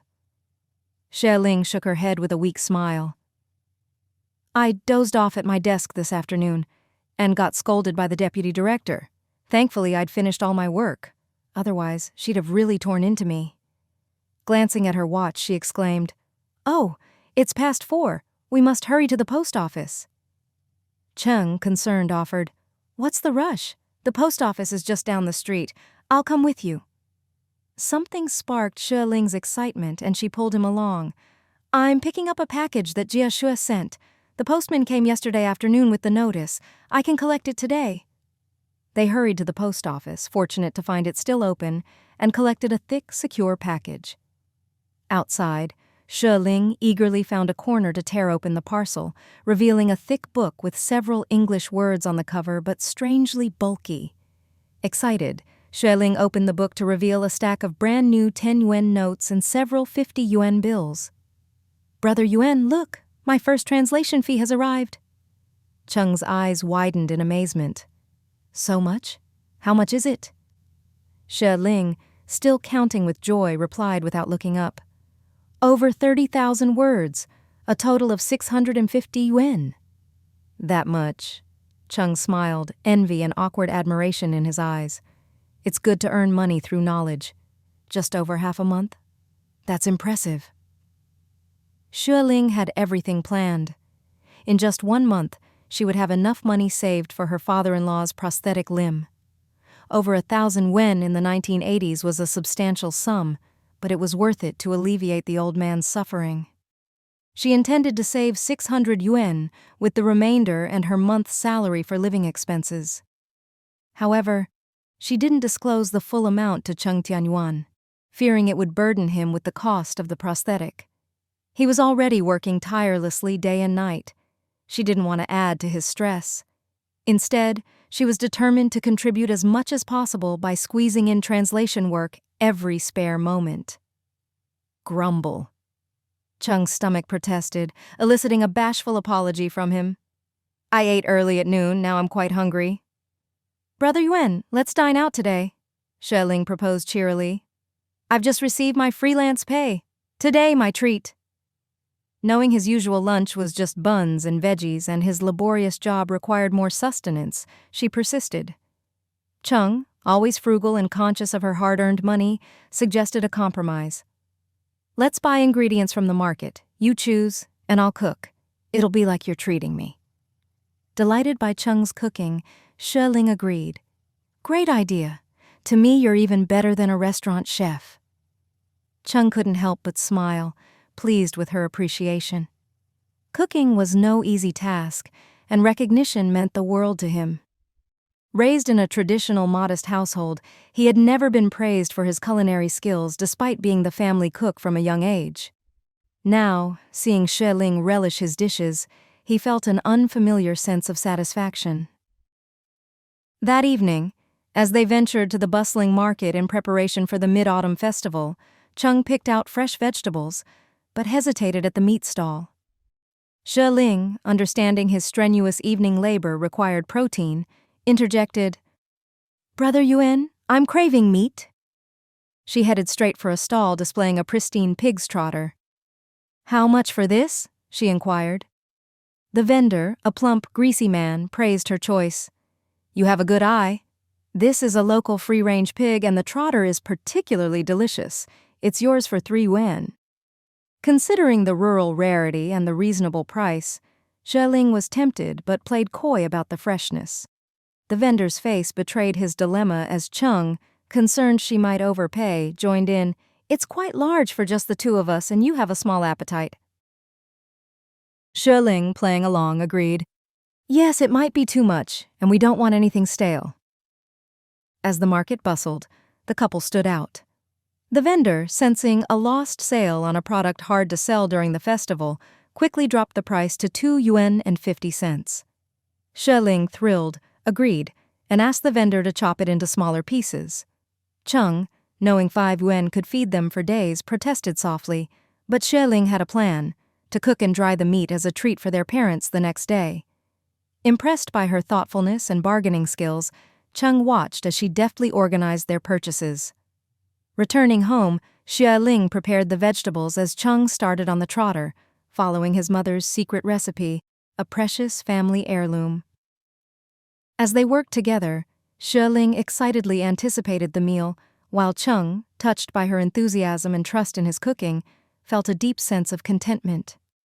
As they prepared dinner, chatting away in the kitchen, night fell before they knew it. Soon, a rich aroma of braised meat wafted through the kitchen, tantalizingly delicious. Xue Ling, unable to resist the temptation, reached into her olive-drab sling bag and pulled out 2 small round cakes. "Brother Yuan, have one with me. Let's have a little something to tide us over." Cheng Tianyuan turned, spotting the fresh green sand cakes, and curiously asked, "Where did these come from? Did you buy them?" Xue Ling replied with a cheerful smile, "No, they're mid-autumn festival cakes distributed by the newspaper. The chief said they wanted to order big moon cakes, but there wasn't enough time. So, they bought these fresh small cakes from a local bakery instead, giving 8 to each employee as a little token." "That's nice." Cheng Tianyuan couldn't help feeling a bit envious. His workplace used to give out such small gifts during festivals, but those perks had disappeared since the new management took over. Now, aside from a day off, there was nothing special. Xue Ling handed him a cake, urging him to eat. She had heard his stomach rumbling earlier, and they hadn't had dinner yet as the honeycomb stove was slow to cook. A small snack would be perfect for now. Cheng Tianyuan quickly wiped his hands on a nearby cloth and devoured the cake in one bite. Seeing his evident hunger, Xue Ling offered him another. "No, that's enough for me," he said with a light chuckle. "We've bought so much food today. If we fill up on snacks, we might not finish dinner, and we need to leave early tomorrow to visit our parents. We don't want to waste food." Hearing this, Xue Ling reluctantly put the cake back, suggesting, "Let's take the remaining 6 home for our parents. They'll enjoy trying something new."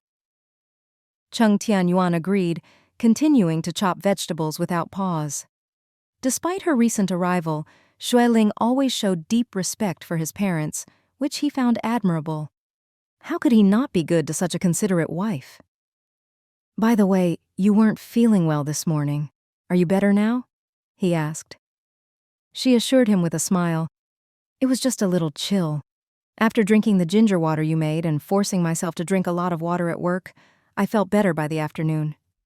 Cheng Tianyuan reminded her gently, "Still, you should wear an extra layer in the morning and evening to avoid the cold. I'll make you another bowl of ginger water tonight. Drink more to keep warm." "Sure," Xue Ling agreed sweetly. As she set the table under the thick night, she began packing for their trip back home the next day. "Brother Yuan, can you only take 1 day off?" she asked. "Will we make it back in time the day after tomorrow?" She had already informed her boss she might be late returning from her in-laws' village due to the festival travel rush. Fortunately, both her chief and editor were understanding and allowed her some flexibility. Cheng Tianyuan suggested, "We'll just leave earlier and catch the first bus. We'll get to work whenever we arrive." Xue Ling, while packing small fish and other dry goods, suddenly proposed, "Brother Yuan, let's buy a bicycle." Expecting him to initially object due to his frugal nature, she was surprised when he readily agreed. "I've been thinking about it too. The weather will turn cold soon and the roads will be harder to navigate. We really need one." She inquired about the cost of a new bike, to which Cheng Tianyuan estimated, "A brand new one is around 200 yuan. A second-hand one could be cheaper, around 30 to 40 yuan." Xue Ling insisted on a new one for reliability and offered to pay for it with her recently received salary and bonus. Cheng Tianyuan initially refused, but eventually conceded, touched by her offer. They both agreed it would be a shared purchase. After dinner, they cleaned up together, enjoying their low-key but cozy domestic life. Suddenly, a man's voice called out from outside, "Yuan! Yuan!" Cheng Tianyuan was taken aback. Hastily tossing the dishcloth and bowl aside, he rushed outside. Xue Ling, quick to act, washed her hands and followed him out. They saw a slightly overweight man and another tall, imposing man standing outside their yard, a bicycle parked behind them. The yard was dark, making it hard for Xue Ling to see clearly, so she hurried back inside to pull the cord of the lamp. The next moment, a small red light illuminated the yard outside. Cheng Tianyuan called out, "Ah, Min, what brings you here? Come in, please, make yourself comfortable." The slightly overweight man was Chen Min, Cheng Tianyuan's colleague whom Xue Ling had met before. She knew him to be a simple and honest man of 27, a local from Rongcheng who hadn't settled down due to his modest family circumstances. Xue Ling greeted them warmly. "It's windy outside. Please come in and make yourselves comfortable." Chen Min, with a shy smile, declined. "No need. I heard you moved here. The place is quite nice and easy to find. I won't bother you by coming in." His tall companion looked a bit rough with a stubbly beard, giving off an intimidating aura. He also declined with a low voice, "No need." Cheng Tianyuan nodded slightly and then turned to Chen Min. "What's up? You need something?" Chen Min cleared his throat and, with an awkward smile, pointed to his tall companion. "This is my cousin. Everyone calls him Ahu. Recently, my aunt fell ill, and it cost a lot to treat her. This morning, she fell ill again and needs surgery. I've lent all my savings to my cousin, but it's still not enough. They can't wait, and my cousin plans to sell his new bicycle to raise some money for the medical expenses. I remembered you were looking to buy a bike, so I brought him over." Cheng Tianyuan nodded in understanding and glanced at the bicycle behind Ahu. Xue Ling also looked over and saw that the bicycle was quite new, its metal wires gleaming under the light. Ahu, appearing embarrassed and gruff, said, "Ah, Yuan, right? I often hear my cousin mention you.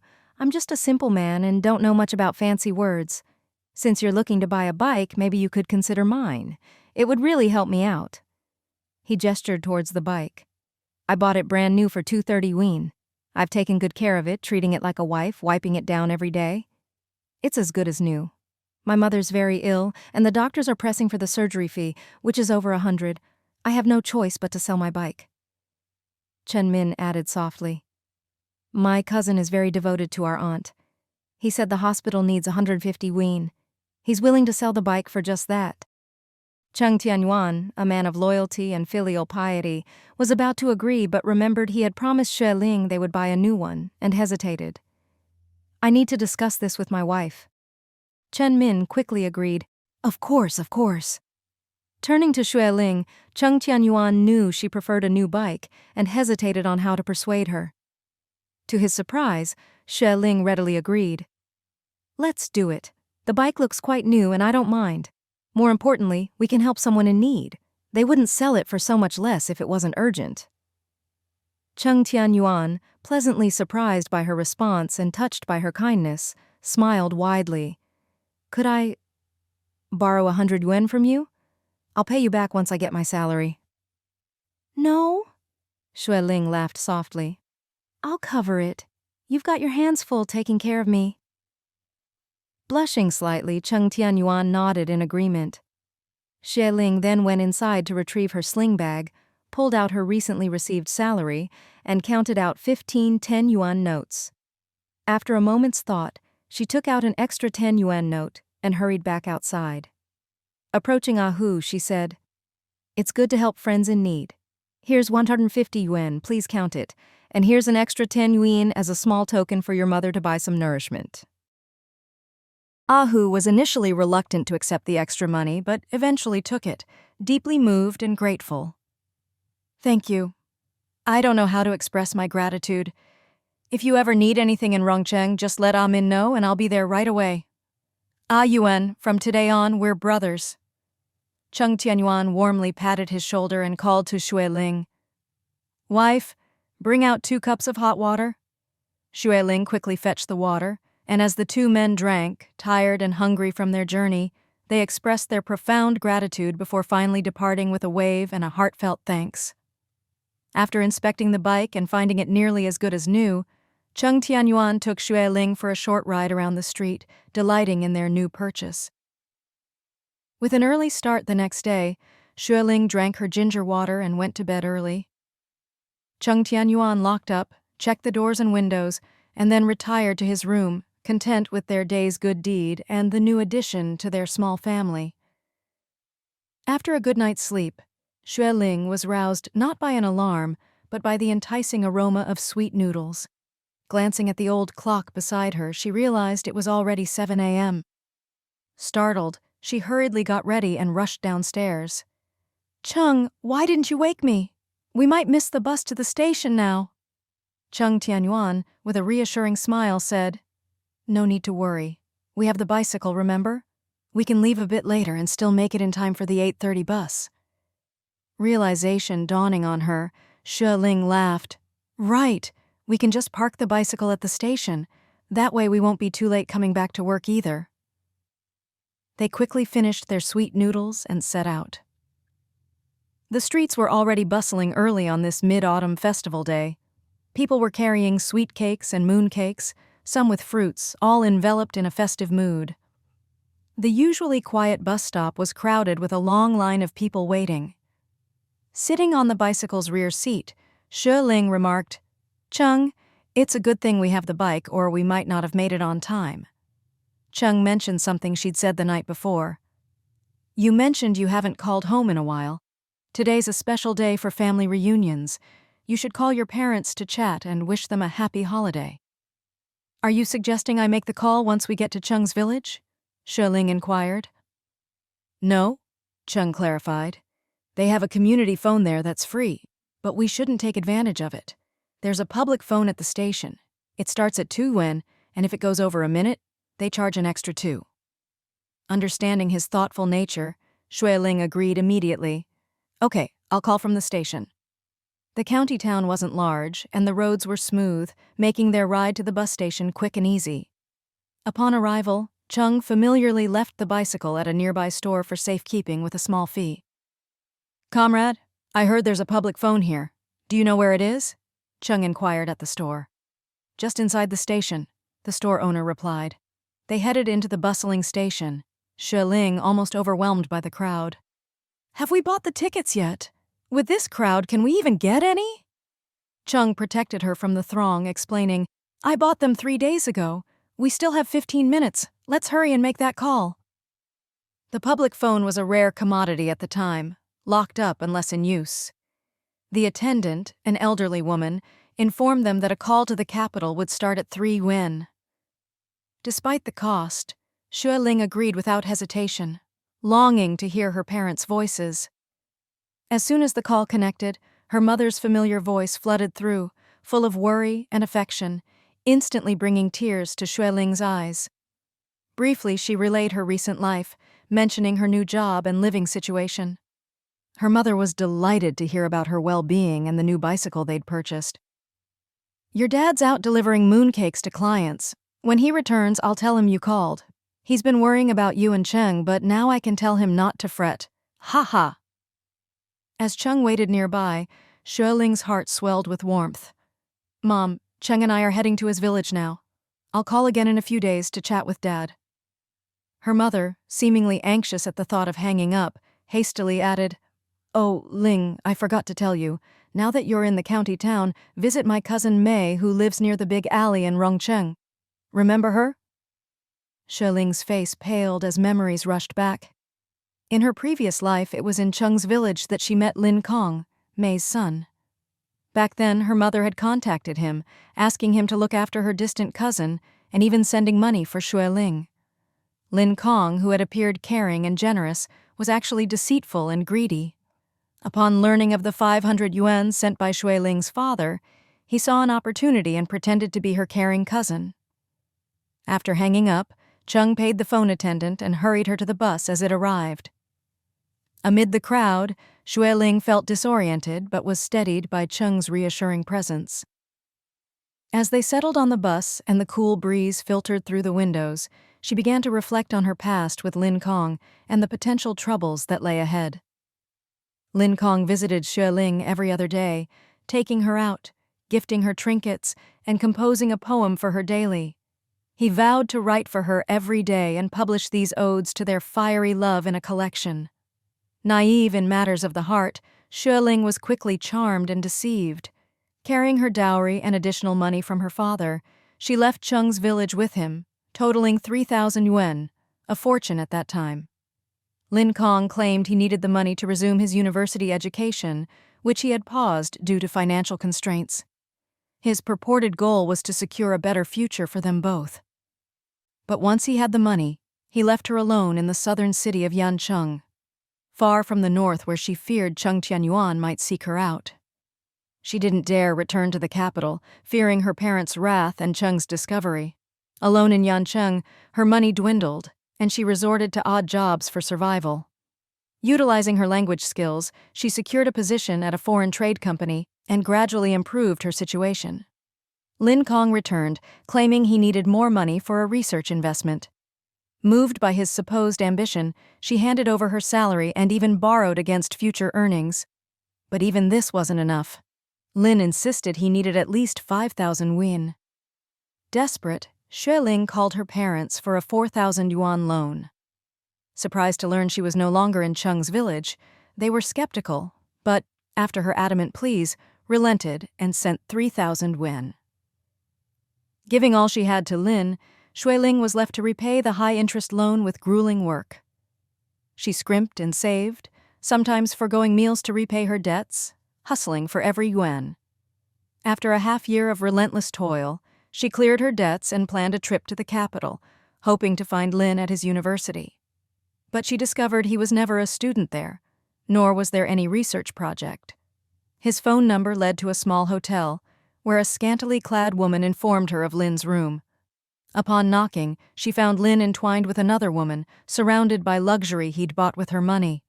The betrayal was complete, and Xue Ling's heart shattered.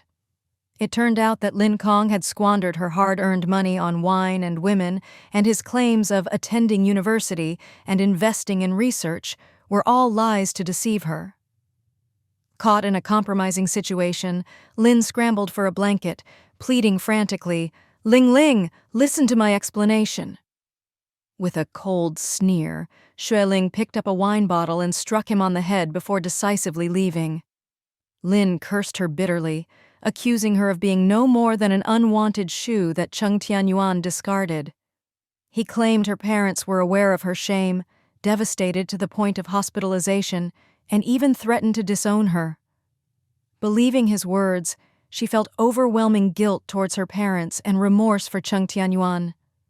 She couldn't recall how she left the hotel, wandering the cold streets until she found herself outside her family home. The house was as warm and inviting as she remembered, but she couldn't bring herself to step forward, feeling she had let her parents down and fed a thankless wolf. Memories of her previous life flooded back, as vivid and painful as if they happened yesterday. In this life, she vowed never to make the same mistakes again.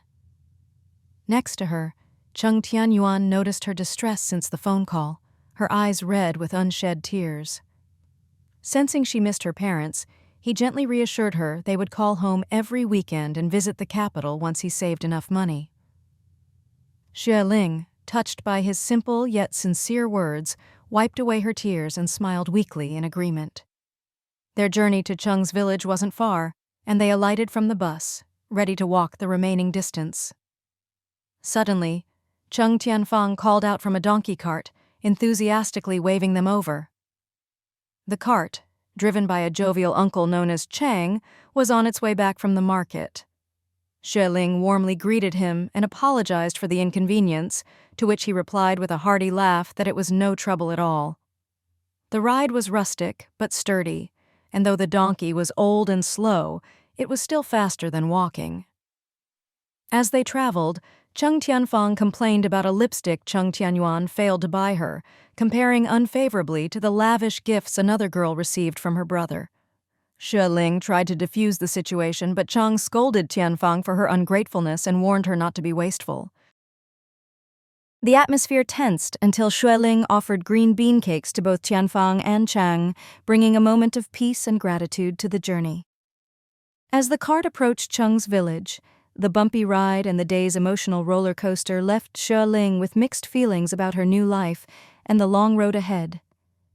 The donkey cart moved leisurely and soon arrived at Cheng's village.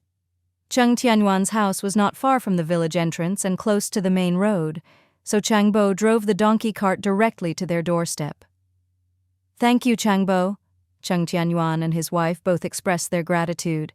Cheng Tianfang, on the other hand, grunted a couple of times, jumped off the cart and ran off like a streak of lightning. Changbo chuckled and waved his hand, saying, "It's on the way. No need to be so polite to your own village folks." Then he drove the old donkey away. Xue Ling couldn't help but glance at Cheng Tianfang, who was heading in the opposite direction. "Brother Yuan, do you know where Little Fang is going?" Cheng Tianyuan ignored his sister, slung the luggage over his shoulder and said, "Don't worry about her. Let's go inside and say hello to Mom and Dad first. Later we'll ask if she's still working as an apprentice at the cooperative. She's so stubborn." Cheng Tianyuan opened the front door and led Xue Ling inside. "Mom, Dad, we're back." Granny Liu Ying rushed out with delight, smiling warmly as she approached Xue Ling, grabbing her hand and bombarding her with questions. "Is everything okay in the county? Is work going smoothly? How's the food and accommodation? You've lost weight, dear. You need to eat more." Xue Ling answered one by one, then asked with a smile, "And Dad? How is his health?" The smile on Liu Ying's lips faded slightly, and she sighed softly. "He's still the same. His arm aches from time to time. He harvested a lot of Chinese cabbage a few days ago for the festival, which kept him busy, and then the pain started again yesterday." Cheng Tianyuan frowned and said, "The Chinese cabbage can wait. Mom, you shouldn't let Dad help out in the fields. When I'm here, I can finish the work in a day." Liu Ying quickly shook her head and whispered, "It's already done. You finally have a day off. Don't go to the fields and overexert yourself. Your father can't stay at home all day either. He needs to move around more to keep his health up." Cheng Tianyuan thought his mother was right, so he held back his words. Xue Ling felt sorry for them and said, "Mom, we brought something from the county. You can take it to the kitchen first. We'll go in and see Dad." Liu Ying looked at the large bag of items with surprise and smiled. "Why did you buy so much? Your dad and I can't finish it all. Take some back to help us eat." Xue Ling pushed back gently and said warmly, "These are all dry goods. It's going to be cold soon, so don't worry about them going bad. Leave them in the kitchen, and you and Dad can eat more. My brother and I are in the county, and we can easily find food in the market." Liu Ying's eyes welled up with tears of joy, and she smiled gratefully. "Ling Ling is so considerate. Great. I'll go unpack it in the kitchen." Cheng Tianyuan and Xue Ling went to the room on the left, called out from outside, and then opened the door and went in. The room was dim, with old newspapers covering the windows, giving it a slightly yellowish tint. Cheng Muhai was sitting on the kang wearing reading glasses and fiddling with something. When he saw them come in, he looked closely and soon broke into a wide smile. "You're back? Good, good, good. It's Mid-Autumn Festival today, a big holiday, and you have to come home to celebrate. Ling Ling, was the journey hard? Are you getting used to life in the county?" Xue Ling respected her honest and kind father-in-law very much and quickly approached him. "Dad, we're both doing well. The journey was only half an hour, so it wasn't hard." She told him about the recent changes in their lives, saying, "We have our own place now. It's convenient to come and go, and the food and drink are clean and affordable. When we stabilize, we'll invite you and Mom to come live with us." Cheng Muhai was overjoyed and couldn't believe his ears. He couldn't help but smile and say, "That's great. It's still a rental now, but when we save up some money, we'll buy a house." Cheng Tianyuan, who was standing by, was also surprised. He didn't expect that Xue Ling's thoughts would align with his own. Although he wasn't good with words, he had great respect and filial piety toward his parents. He worked in the county and knew that there were more opportunities there, so he planned to continue developing there in the future. As his parents aged, and his younger sister was unreliable, he had long planned to bring his parents closer to him once he had a stable place to live in the city, with a stable income to take care of them. He had just recently mended his relationship with Xue Ling, so he didn't dare to talk about these plans in front of her. After all, many girls from the county didn't like living with their in-laws after marriage and insisted on moving out. His own parents were rural folks, and she came from the big city, so there might be some internal resistance, right? He never expected that she not only had no objections, but also, before he could even bring it up, she directly voiced this major decision. Cheng Tianyuan looked at Xue Ling, who was sitting on the kang and chatting affectionately with his father, feeling moved and happy. He clenched his fist, and emotions surged in his heart. Xue Ling took out 2 plastic bags from her backpack and handed them to Cheng Muhai. "Dad, these are for you from the county." Cheng Muhai touched them and smiled, asking, "What are these?" Xue Ling replied with a smile, "These are hot water bags. It's cold in the mornings and evenings here. You just need to pour hot water inside, screw on the cap, and the hot water can stay warm inside for about 10 hours. You can hold it in your hands or against your body to keep warm." "Really?" Cheng Muhai exclaimed with joy. "That's perfect. In winter, when it snows heavily, even under the blankets on the kang, it can still get very cold." Xue Ling quickly wrapped one of the hot water bags in a cloth and handed it to Cheng Tianyuan. "You go pour some hot water in it and I'll show Dad how to use it." Cheng Tianyuan nodded, took the hot water bag and went to the kitchen. There were 2 thermos flasks in the kitchen, both filled to the brim by Liu Ying earlier. Cheng Tianyuan carefully poured hot water into the bag, screwed on the cap, and gave it a few shakes. It was definitely warm. He cautiously twisted the cap a little tighter before returning to the room. Xue Ling took it from him and said with a smile, "It's a bit hot." Cheng Tianyuan softly said, "Be careful." Cheng Muhai, who was sitting beside them, noticed his son's gentle gaze and the warmth in his voice when he spoke to his wife. The smile on his lips grew even wider. When he had asked his son to marry Ling Ling back then, he had been silent and worried, wondering if his son had someone else in his heart. At that time, Afang kept insisting that his brother liked Ouyang Mei from the neighboring Ouyang village. He knew that his son was reliable and wouldn't act recklessly, so he called him into the room and asked if he liked another girl. He saw his son shake his head and say, "No." He trusted his son very much. If he said no, then it was no. Then he asked if his son had any ambiguous relationships with other girls, and his son also said no. After listening to his son, he urged, "Then take your mom to Beijing first. You've been engaged for so many years, it's time to bring Ling Ling over." From the very beginning, the 2 children got along very well. Now it seemed that this matchmaker was indeed right. Xue Ling found a cloth towel and wrapped the hot water bag in it, feeling its warmth in her palms. "Dad, your arm often hurts, and constantly taking painkillers isn't good for your body and can harm your stomach. I read a traditional Chinese medicine health book at the newspaper office, and it says that soreness and pain can be caused by blocked meridians. You can use the principle of hot compress to promote meridian circulation and relieve pain. Why don't you give it a try?" Cheng Muhai nodded eagerly and accepted the bag, placing it against his arm under his coat. "Oh, it's warm and comfortable." The 2 of them chatted with Cheng's father for quite a while, until Liu Ying opened the door and walked in. "Old man, Ling Ling and her husband brought back quite a few things. We should prepare a sumptuous meal for tonight." "Good." Cheng's father nodded with a smile. When the kids come back, we naturally need to make more food and give them a good meal. Go marinate some pork belly and let them eat to their heart's content. All right, Liu Ying's face blossomed with joy.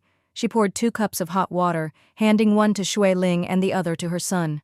Cheng Tianyuan stood up and said, I'll go check the fields and clean up the cellar this afternoon. Any vegetables and crops that could be harvested from the fields needed to be gathered in advance and stored in the cellar for winter consumption. Xue Ling quickly stood up and said with a smile, I'll help too. Cheng Tianyuan shook his head and whispered, It's too dirty there. You can stay in the kitchen and help Mom. Seeing that he wouldn't agree, Xue Ling reminded him to be careful and then hurriedly accompanied Liu Ying to the kitchen. Liu Ying was busy slicing pork belly and smilingly said, Ling Ling, wash the garlic cloves, please. Thinking about Cheng Tianyuan making braised pork yesterday, Xue Ling couldn't help but ask, Mom, are you making braised pork? What ingredients do you need? Can you teach me? Do you want to learn? Liu Ying explained, It's a bit tricky, you won't learn it in a short while. But if you want to learn, I'll teach you step by step. Xue Ling curiously asked, Is it really that difficult? Not really, Liu Ying explained with a smile. It's just that the seasoning needs to be adjusted according to the type of meat and the quantity. The seasoning itself isn't complicated, usually just garlic and southern ginger plus some soy sauce. The only tricky part is the soy sauce. It needs to be aged for 180 days, starting in late spring and drying it all the way to early autumn. Xue Ling exclaimed, Wow! Is the soy sauce Cheng brought back from the county the one you made yourself? Yes, Liu Ying explained with a smile. I make some and store it every few years. Occasionally I give some to our neighbors and fellow villagers. There was some left last year, so I asked Yuan to bring some. He really likes the soy sauce I make. These are all recipes passed down from my mother. It's been many years. Xue Ling wasn't very familiar with southern ginger, so she picked it up and sniffed it. At first it has a sharp smell, but when you sniff it carefully, it's quite fragrant. Exactly, Liu Ying said. It's particularly effective at removing the fishy smell. Southern ginger is scarce around here. I found it at my mother's place years ago and have been growing it year after year, keeping some for ginger seeds and planting more the following year. Xue Ling chuckled and said, So making braised pork is not that simple, especially because preparing the seasoning is quite challenging, especially aging the soy sauce in advance. Liu Ying placed the pork belly in a small pot and explained, That's right.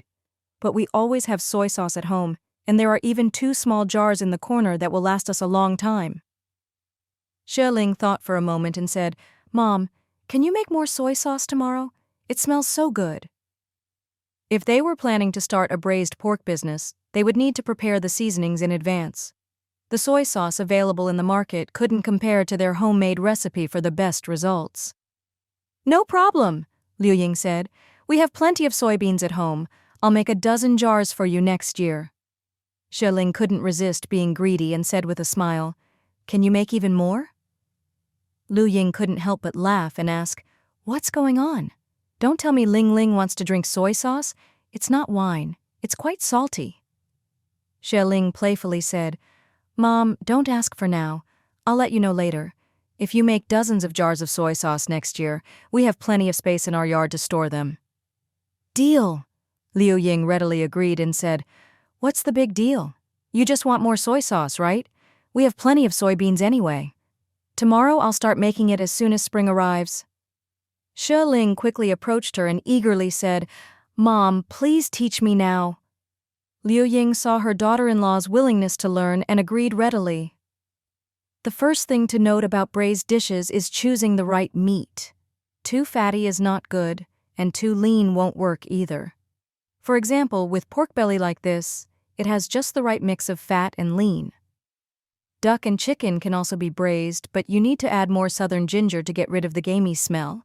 Garlic adds a nice fragrance but shouldn't be used too much or it will be overpowering. With pork belly like this, it'll cook through fairly quickly, so you should marinate it in advance. Xue Ling watched and learned attentively. Liu Ying glanced at the sun and smiled. It's almost noon. Let's get lunch ready first. In rural areas like this, they hadn't switched to using honeycomb coal yet. Most people gathered dry firewood from the mountains and some dry straw from the fields. Xue Ling helped prepare the fire and assist with the cooking, while Liu Ying was in charge of stir-frying the dishes and cooking the rice. In just over 10 minutes, lunch was ready. Xue Ling washed her hands and set the table, then couldn't help but look outside and ask, "Why hasn't Brother Yuan come back yet?" Liu Ying, busy with her cooking, smiled and said, "Most likely there are too many white radishes in the field, and he plans to pull them all up. This child is always so busy whenever he comes home, wanting to finish all the household chores." Xue Ling remembered that there was only one patch of land in the front yard that had anything planted on it and replied, "Mom, I'll go call him for lunch." Liu Ying got up and said with a smile, "That little Fang hasn't come back yet either, so we can't start lunch. You go rest in the house. I'll go help Yuan. By the way, I've been going to your house to clean every other day, and I haven't touched anything, just cleaned." "Thank you, Mom." Xue Ling affectionately hugged her arm. "I'm not tired. Let's go help in the fields together." Liu Ying grabbed 2 large dustpans and found a carrying pole. "We can help pick some too." They left the kitchen, crossed the large courtyard, and headed over the main road to a vast expanse of farmland. Liu Ying thought that her daughter-in-law might not be familiar with the layout of the family's fields, so she explained as they walked. "This part is shared by our family and Uncle Biao's family, half each. We both grow crops, but their family is busy with the fish ponds, so these 10 acres of land are left fallow." Xue Ling didn't have a good impression of Uncle Biao's family and simply responded vaguely as she looked around curiously. What she saw was a tall and robust man bending over, with his large hands busy at work. In one hand he held a small shovel, and in the other he pulled up radishes. The field was lush and green, with some scattered cabbage already harvested, leaving a bit of a mess on the field. The white radishes had just started to be pulled up, and Cheng Tianyuan was working quickly and efficiently. He had already filled 2 large baskets. Hearing their conversation, he raised his head, his strong, handsome face covered in sweat. "Why have you all come?" Xue Ling smiled and said, "We're here to help you." Liu Ying explained with a smile, "The meal is ready. We'll tidy up and eat at home." Cheng Tianyuan stood up straight, took the dustpans from them, and efficiently emptied the radishes from the field into them. Xue Ling, who had never worked in the fields before, was like Granny Lu, very curious. She looked around, excitedly checking things out here and there, and her pretty face was filled with joy. Cheng Tianyuan secretly glanced at her, his face filled with indulgence as he smiled softly. "The sun is strong at noon, and it can sunburn you. You should wear a straw hat. Go back first, and after we've eaten, I'll take you here." Xue Ling was reluctant to leave and mumbled, "I've only sung songs about pulling radishes, but I haven't had the chance to actually pull them yet." Cheng Tianyuan's eyes were gentle, but his tone brooked no opposition. "Let's go back home for lunch, and we can talk about it later." Liu Ying helped pick some withered cabbage leaves and said, "That's right. You all must be hungry after such an early morning journey. Let's go home and have a meal first." Cheng Tianyuan glanced in the direction of their house, squinting his eyes, and asked, "Mom, hasn't Afang come back yet?" "No." Liu Ying sighed helplessly when talking about her youngest daughter. "This girl can't sit still for a moment." Cheng Tianyuan recalled the matter at hand and asked, "Is she still working as an apprentice at the cooperative?" "Well," Liu Ying explained, "after a few days she had a falling out and refused to go. Then, for some reason, she suddenly went back. The head of the cooperative scolded her, but in the end they kept her. But I always feel that her heart is restless, and I doubt she'll last long." Their daughter had never been obedient since she was young.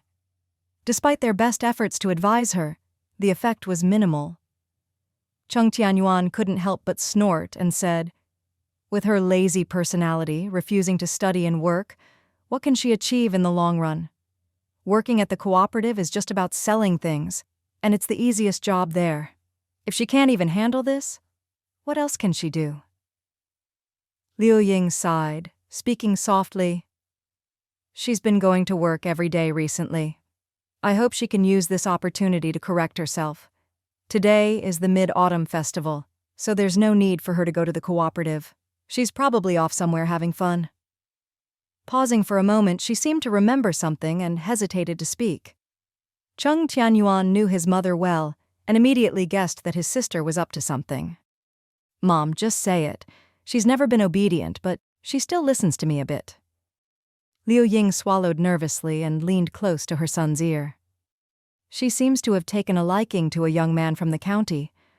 I heard it from Aunt Biao at the village's end, but I don't know if it's true. I scolded her a couple of days ago, and she yelled at me not to meddle and ran off again." Cheng Tianyuan frowned when he heard this. "She's only 16 after the new year. What's the rush? Who is this young man from the county? Do you know him?"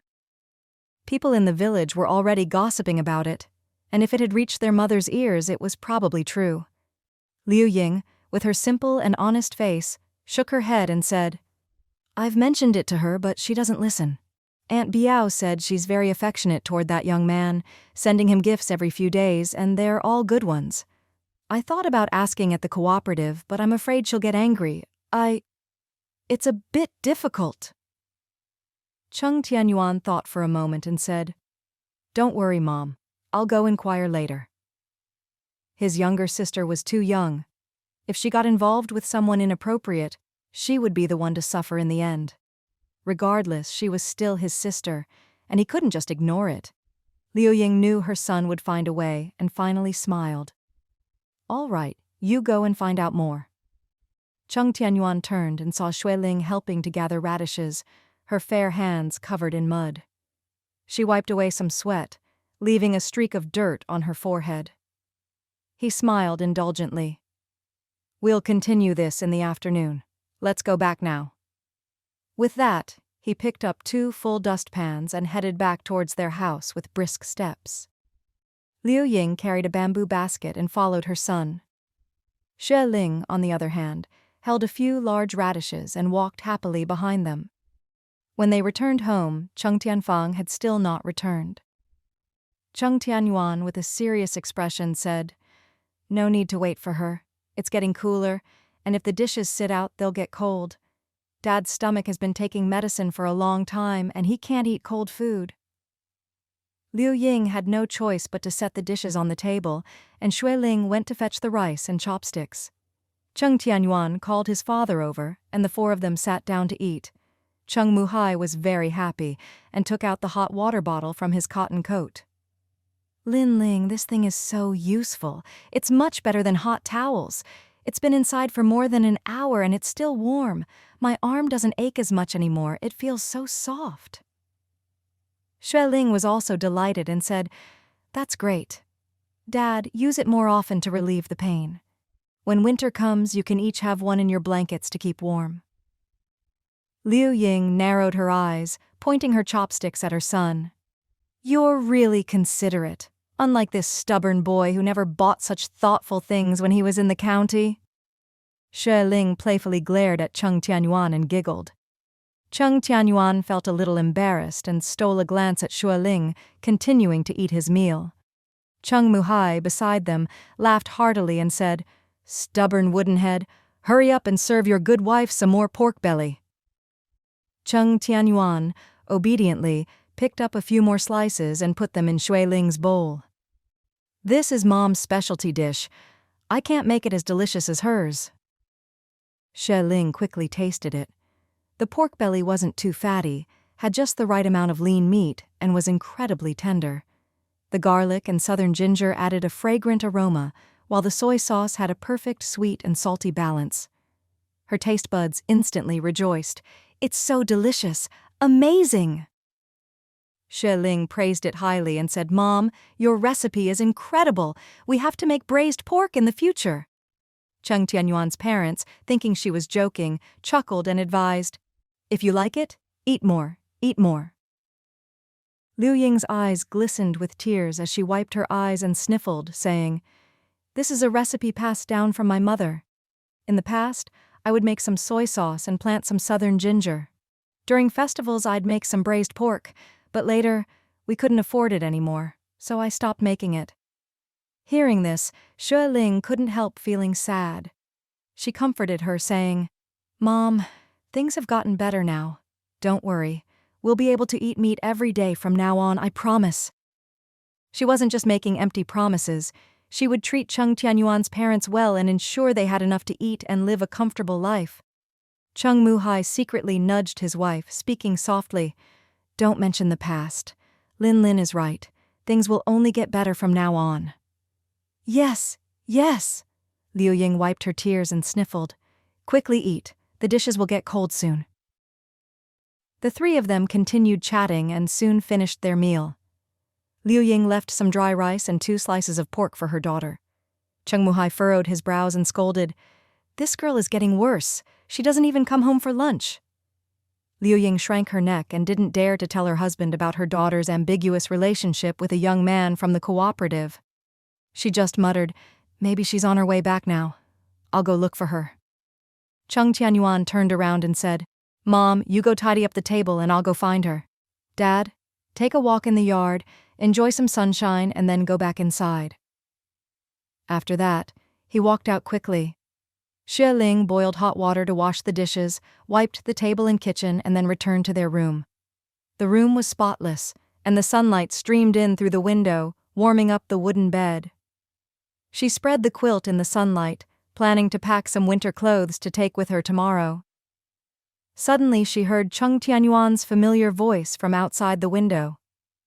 Who is this Lin Kong? Do you know him? What? Lin Kong? Lin Kong? This name, like a thunderbolt, startled Xue Ling. Elder brother Yuan, who is he referring to? Xue Ling quickly stood up, looking towards the window. She saw Cheng Tianyuan walking around the window with deliberate steps, followed by Cheng Tianfang. Cheng Tianyuan's face was stern as he shouted, How old are you? Do you even understand what shame is? You're staying in a man's place for hours. What kind of talk is that? Cheng Tianfang blushed and muttered, I'm almost 16. In our village, Kuihua got married at 14 and now she has 2 children. Shut up. Cheng Tianyuan lowered his voice and said sternly, That's their business. Have you ever studied biology? Getting married and having children at a young age can be very harmful to a woman's body. You're not even 16 yet. Wait until you're over 20 before finding a partner. No! Cheng Tianfang stamped her foot in frustration. This is my business. You can't interfere. Cheng Tianyuan calmly responded, I'm your older brother, and I'm the head of the family. Do you think I don't have the right to interfere? That Lin Kong looks frail and avoids eye contact with me. He doesn't seem like a reliable and stable man. What do you know? Cheng Tianfang retorted angrily. You only glanced at him once. How could you judge him? He's an educated person. Not only does he know many words and have knowledge of foreign things, but he can also write poetry. He's going to make a lot of money in the future. Cheng Tianyuan, without looking back, replied, I doubt it. If he tells you his family runs a bank, you'd probably believe him. In any case, focus on your work and don't think about it until you're 20. Brother! Cheng Tianfang stomped her foot in frustration. Cheng Tianyuan had already walked ahead and said coldly, Calling me brother won't change anything. It's a firm decision. If you dare not listen, you'll be the one to suffer. Wow! Cheng Tianfang burst into tears. Liu Ying heard her and quickly chased after her. What's wrong? Why are you crying? Xue Ling gritted her teeth inwardly. She didn't expect Lin Kong to show up again, so he had come to the village to work as an inspector at Cheng's cooperative, just like he did in her previous life. Luckily, she had contacted her parents in the capital while she was with Cheng Tianyuan in the county. As a result, her mother didn't bother contacting Aunt Lin and Lin Kong, nor did she ask him to deliver money. In her previous life, she had given Lin Kong a couple of beatings on his head, which left him humiliated. Without her financial support, the money she had given him earlier was quickly squandered, and he fell into financial ruin. Xue Ling didn't pay any more attention to him and went back to work in Yancheng, continuing her life of hard work in the south. Later, Lin Kong ran into debt trouble and ended up in the countryside, becoming a son-in-law for a family. Although that family had some money, it wasn't enough for his drinking and womanizing. As his money ran out, he lived a tight life, relying on his wife's income from working in a clothing factory to support the family and raise their children. He, on the other hand, turned into a lazy bum, living a dissipated life day by day. Such a person should be kept at a distance. How could her younger sister actively get involved with him? No, she had to advise her younger sister properly. Otherwise, if her younger sister got deceived by that despicable man and lost her money, it would affect the family's well-being. She would suffer too, as she was now a part of the Cheng family. However, Cheng Tianyuan was so willful and stubborn. It wouldn't be easy to persuade her. Fortunately, Cheng Tianyuan was a rational and intelligent person. He had seen Lin Kong earlier and his assessment of him was spot on. Lin Kong had a pale and slender appearance, giving off an air of a scholar, but in reality, he was a swindler without any real skills. He dropped out of high school and only had some basic education. He wasn't the great talent he boasted of.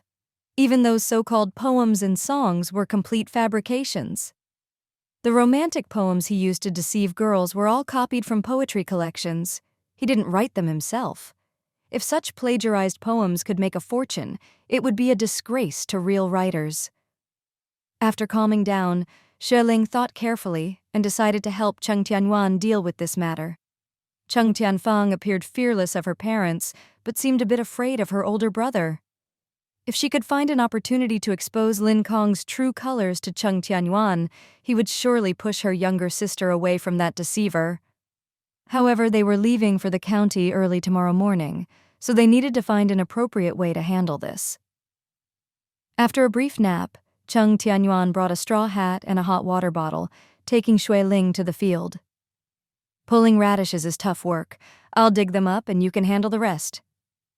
Xue Ling put on the straw hat and followed him, assisting as needed. The young couple worked together efficiently. Xue Ling contemplated for a moment and tentatively asked, "Elder brother Yuan, I heard my younger sister crying in the house earlier. She seemed really upset. What happened to her?"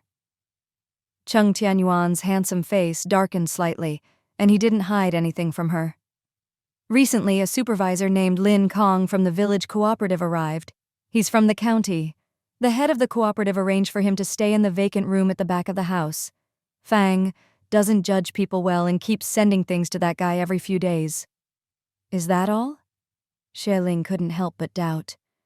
Cheng Tianyuan shook his head, saying, "I asked around and heard that this guy is also getting close to another girl from the cooperative. Fang gets jealous and keeps sneaking into Lin Kong's room." Xue Ling listened anxiously but didn't show it. "A guy like that is clearly unreliable. If he genuinely cared about your younger sister, why would he be flirting with other girls?" Cheng Tianyuan agreed. "That's what I think too. I scolded her earlier and she cried. I didn't want our parents to worry, so I didn't say much." Hearing him stop talking about it, Xue Ling felt relieved and couldn't help but pull up a couple of big radishes. "You scolded her, but will she listen to you?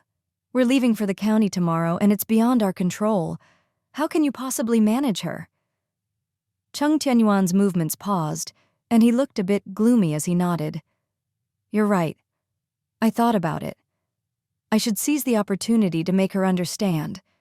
This guy seems to have captured her heart. I'll go talk to the head of the cooperative and ask for a 1-month leave for Fang. When Lin Kong leaves, she can go back to work next month." Xue Ling breathed a sigh of relief, realizing that Cheng Tianyuan had come up with a plan. They continued to work together, digging up radishes in the field. On that afternoon, Cheng Tianyuan and Xue Ling were both in the fields, harvesting radishes. Cheng Tianyuan worked swiftly, and Xue Ling cooperated seamlessly with him. One dug, and the other collected, and they toiled until evening, finally finishing the radish harvest. Xue Ling was panting, and her little face had turned red from the sun. Cheng Tianyuan, slightly concerned, whispered, "Let's go back. You've had a tiring day. Rest early after dinner." Though tired, Xue Ling was exhilarated. "This is the first time I've pulled radishes. It's fun, but also exhausting." Carrying baskets filled with radishes back home, Cheng Tianyuan's parents had already cleaned the storage cellar. They instructed the young couple to take a break while they handled the rest. Xue Ling washed her hands on the side, catching a whiff of the delicious aroma of braised dishes and deep-fried food wafting from the kitchen. "Mom, is dinner ready? Do you need me to do anything?" Cheng Tianyuan had previously informed her that the main festivities for the Mid-Autumn Festival here occurred in the evening. Every household prepared a sumptuous dinner for their family, followed by everyone setting up lanterns in their yards, facing the rising moon, and offering fruits and flowers as offerings to celebrate the annual Mid-Autumn Festival. His mother, Xue Ling, replied, "It's all ready, just waiting to be served. Both of you go inside, wash your faces, and get ready for dinner." "Sure," Xue Ling responded cheerfully. Cheng Tianyuan washed his hands, then looked around inside and outside the house before asking, "Mom, where's Ah Fang? Where did she go again?" Liu Ying answered, slightly worried, "After lunch, she ran off again." Hearing this, Cheng Tianyuan's face darkened, and he stepped forward, lowering his voice. "For the time being, don't indulge her in going everywhere. I'll request a 1-month leave for her, and you can keep her at home to help with embroidery and shoe insoles." Confused, Cheng's father asked, "Why request a leave? She's been working diligently lately. She's just an apprentice, and she can't afford to be lazy, or they won't want her." Cheng Tianyuan exchanged a discreet glance with Liu Ying and calmly explained, "Recently, a supervisor from the county came to the cooperative and said they didn't need so many apprentices. Even though the higher-ups disagreed, we can avoid unnecessary trouble. Fang can stay home for a while, and when the supervisor leaves, she can go back to work." Cheng's father nodded in agreement. "All right, it's just 1 month. Let her stay home. Winter is approaching, and we need to gather some firewood for the season. Let her help your mother with that. That girl is truly too lazy." Liu Ying quickly nodded. Cheng Tianyuan, feeling relieved that his parents accepted the explanation, then took Xue Ling back inside to change clothes and have some water. Xue Ling stored away the quilts in their room and remarked, "I didn't expect the sunlight from the afternoon and evening to warm up the quilts. Look, they're still warm, and they even have a hint of sunlight. It smells nice." Cheng Tianyuan, taking off his outer shirt, continued, "They'll be really warm to sleep under tonight." As soon as he finished speaking, both of them froze. This was the same room they had shared before. In the past, she slept on the bed and he slept on the sofa. Later, when they moved to the city, they initially stayed at a small inn, sharing the same room. Then they eventually had separate rooms. Despite growing closer and more intimate, they hadn't shared a bed. Now, on this evening, returning to their old surroundings, the same room and the same bed, their perspectives and feelings towards each other had undergone significant changes. Blushing, Xue Ling buried her head in folding the quilt, her movements slow and deliberate. Cheng Tianyuan, feeling uneasy, cleared his throat and finally spoke. "It's already mid-autumn and the nights are getting cold. The sofa isn't comfortable. Tonight, shall we sleep together?"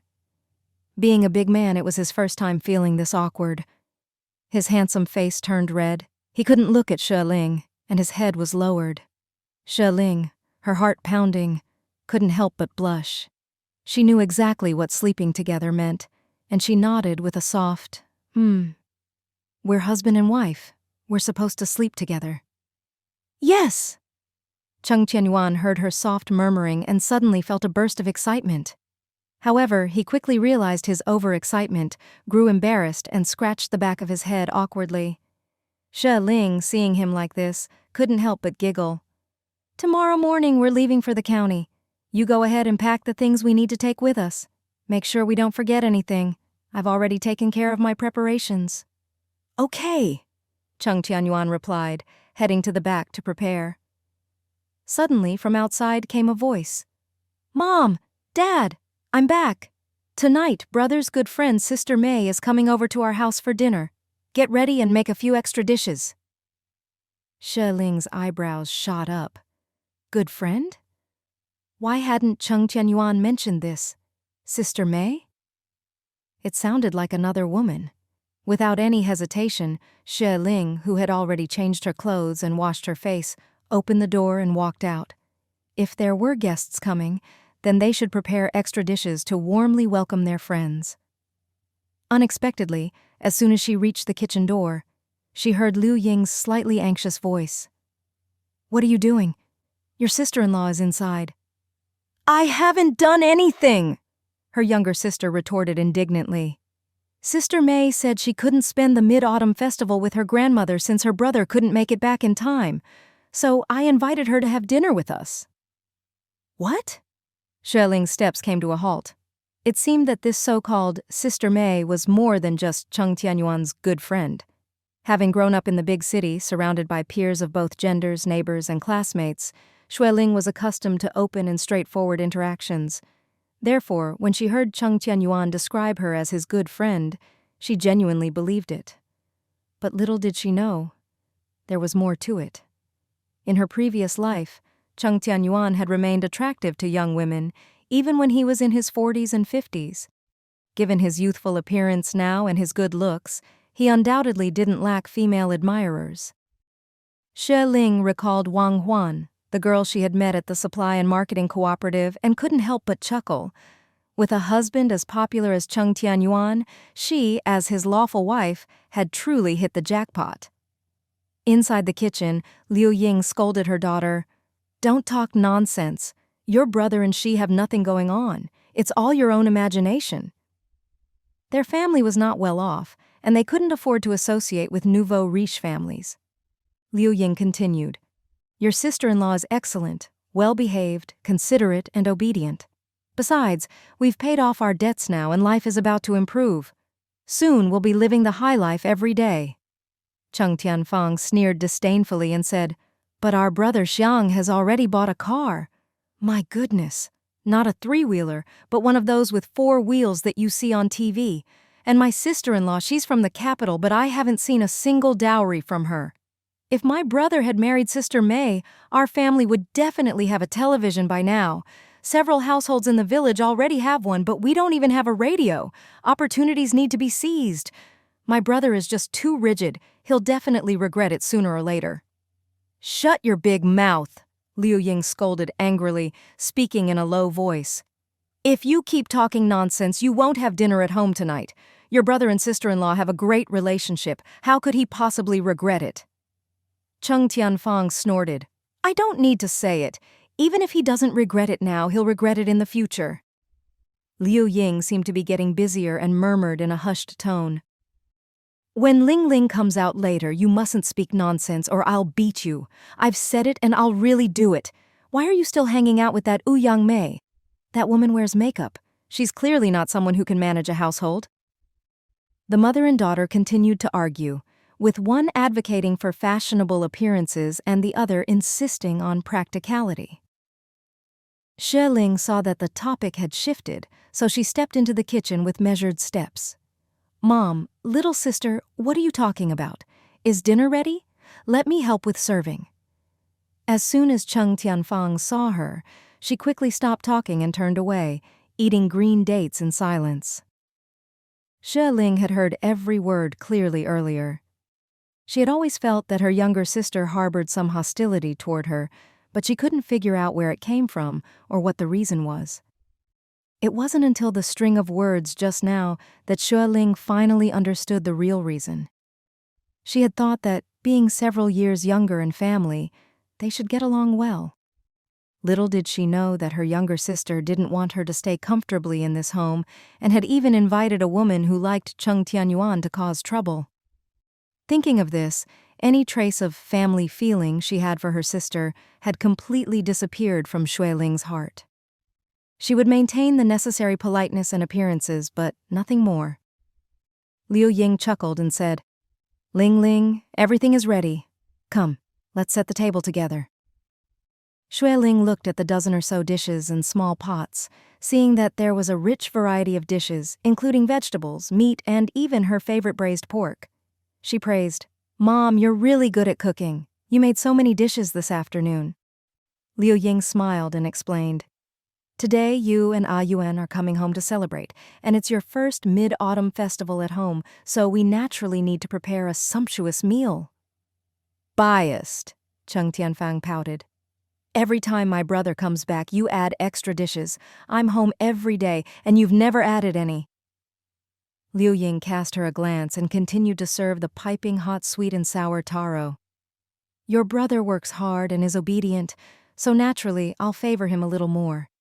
When the day comes that you're obedient too, I'll spoil you even more." Cheng Tianyuan was rendered speechless and stomped out of the kitchen. Unexpectedly, as soon as she rushed out, she exclaimed, "Oh, Sister May, you're here. Both my brother and I have been waiting for you." Then she shouted toward Cheng Tianyuan's room, "Brother, brother, come out quickly. Sister May is here. She's coming to celebrate the festival with our family today." Xue Ling heard this clearly and calmly continued to set the tableware. Liu Ying, who was beside her, glanced at her anxiously and lowered her voice. "She's a big sister from the neighboring Ouyang village and is Ah Fang's friend." Xue Ling had long understood what was happening and put on a polite smile. "Then please invite the young lady inside to take a seat. We have so many dishes today, and if there's anything left over later, it would be such a waste." Liu Ying couldn't detect the sarcasm in her words and cheerfully said, "Yes, we have plenty of dishes." Cheng Tianyuan had just washed off the dirt from his body, changed into a fresh shirt, and heard his sister calling incessantly from outside. He opened the door and stepped out. "Ah, Yuan!" a melodious voice called. Cheng Tianyuan looked at the woman standing in their yard and was momentarily stunned. He quickly composed himself and nodded politely. The woman appeared to be 17 or 18 years old, a bit short in stature, slightly plump, and had light makeup on her face. She was dressed in a very stylish nylon skirt and wore a pair of low-heeled plastic sandals on her feet. When Ouyang Mei saw him, she couldn't take her eyes off him. They hadn't seen each other for over 2 months, and he didn't look as thin and dark as before. His handsome face seemed more chiseled, making him even more handsome. Cheng Tianyuan giggled and said, "Oh, my brother put on new clothes as soon as he heard you were coming. Look! The shirt fits perfectly. It looks so good." Cheng Tianyuan gave his sister a sidelong glance and politely explained to Ouyang Mei, "This shirt was custom-made for me by my wife." Ouyang Mei, with heart-shaped eyes, heard this and instantly felt as if a bucket of cold water had been poured over her head. "It fits well." Cheng Tianyuan frowned and retorted, "Of course it fits well. It's not like your wife made it herself. What are you so proud of?" Ouyang Mei laughed and affectionately held Cheng Tianyuan's arm. "Ah, Yuan, your sister said Aunt Lu made braised pork and I've been craving it. She even invited me over to eat." "Welcome," Cheng Tianyuan replied in a low voice, looking towards the kitchen.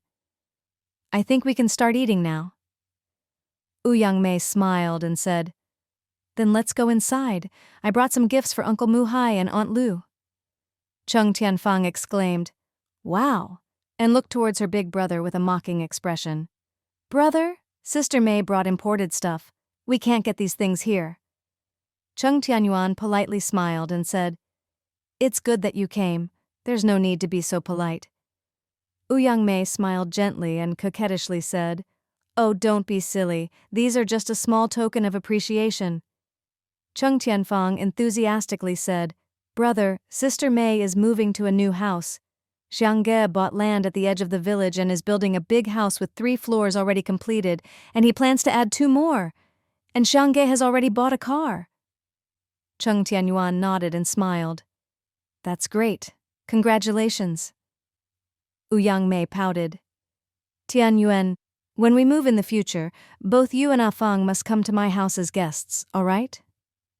Cheng Tianyuan didn't give a direct answer and said softly, "My wife and I have to go back to the county early tomorrow morning. We're both very busy with work. We might not be able to come home until the new year."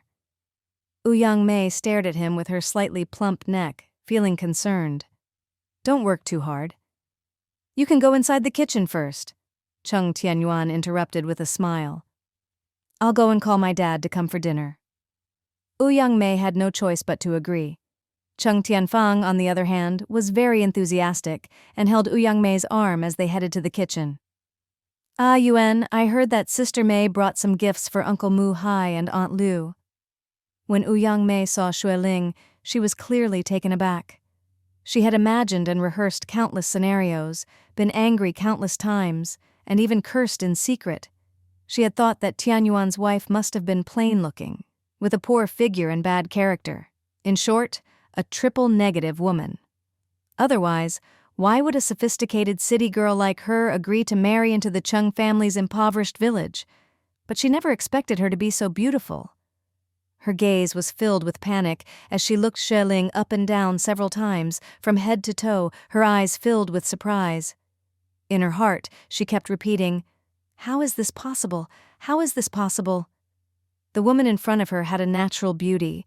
Her facial features were delicate, and her eyes and brows exuded an air of confidence and intellect, giving her a scholarly appearance. She was at least 165 centimeters tall, with a well-proportioned and curvaceous figure, and a waist that was incredibly slender. Ouyang Mei, who was not very tall herself, almost had to look up to see Xue Ling, and her face, adorned with makeup, alternated between blushing and paling. My goodness, this woman is unbelievably beautiful. She quickly lifted her head and straightened her posture, even tiptoeing slightly in her low-heeled plastic sandals. Didn't Ah Fang say that she was just average-looking? Didn't he say she wasn't good enough for her brother? This unreliable guy. If she had known, she would have dressed up even more today and worn the high heels that her big brother had sent her from the south. What a miscalculation. Liu Ying smiled and said, "Mei Zi, it's been a long time. By the way, this is Ah Yuan's wife, Xue Ling. Ling Ling, this is Ah Fang's good friend, Ouyang Mei, from the neighboring Ouyang village." Xue Ling greeted warmly. "Hello, welcome to our home. Please come in." Ouyang Mei, with an embarrassed smile, responded, "Thank you." If it weren't for this woman, she would have been with Tianyuan by now.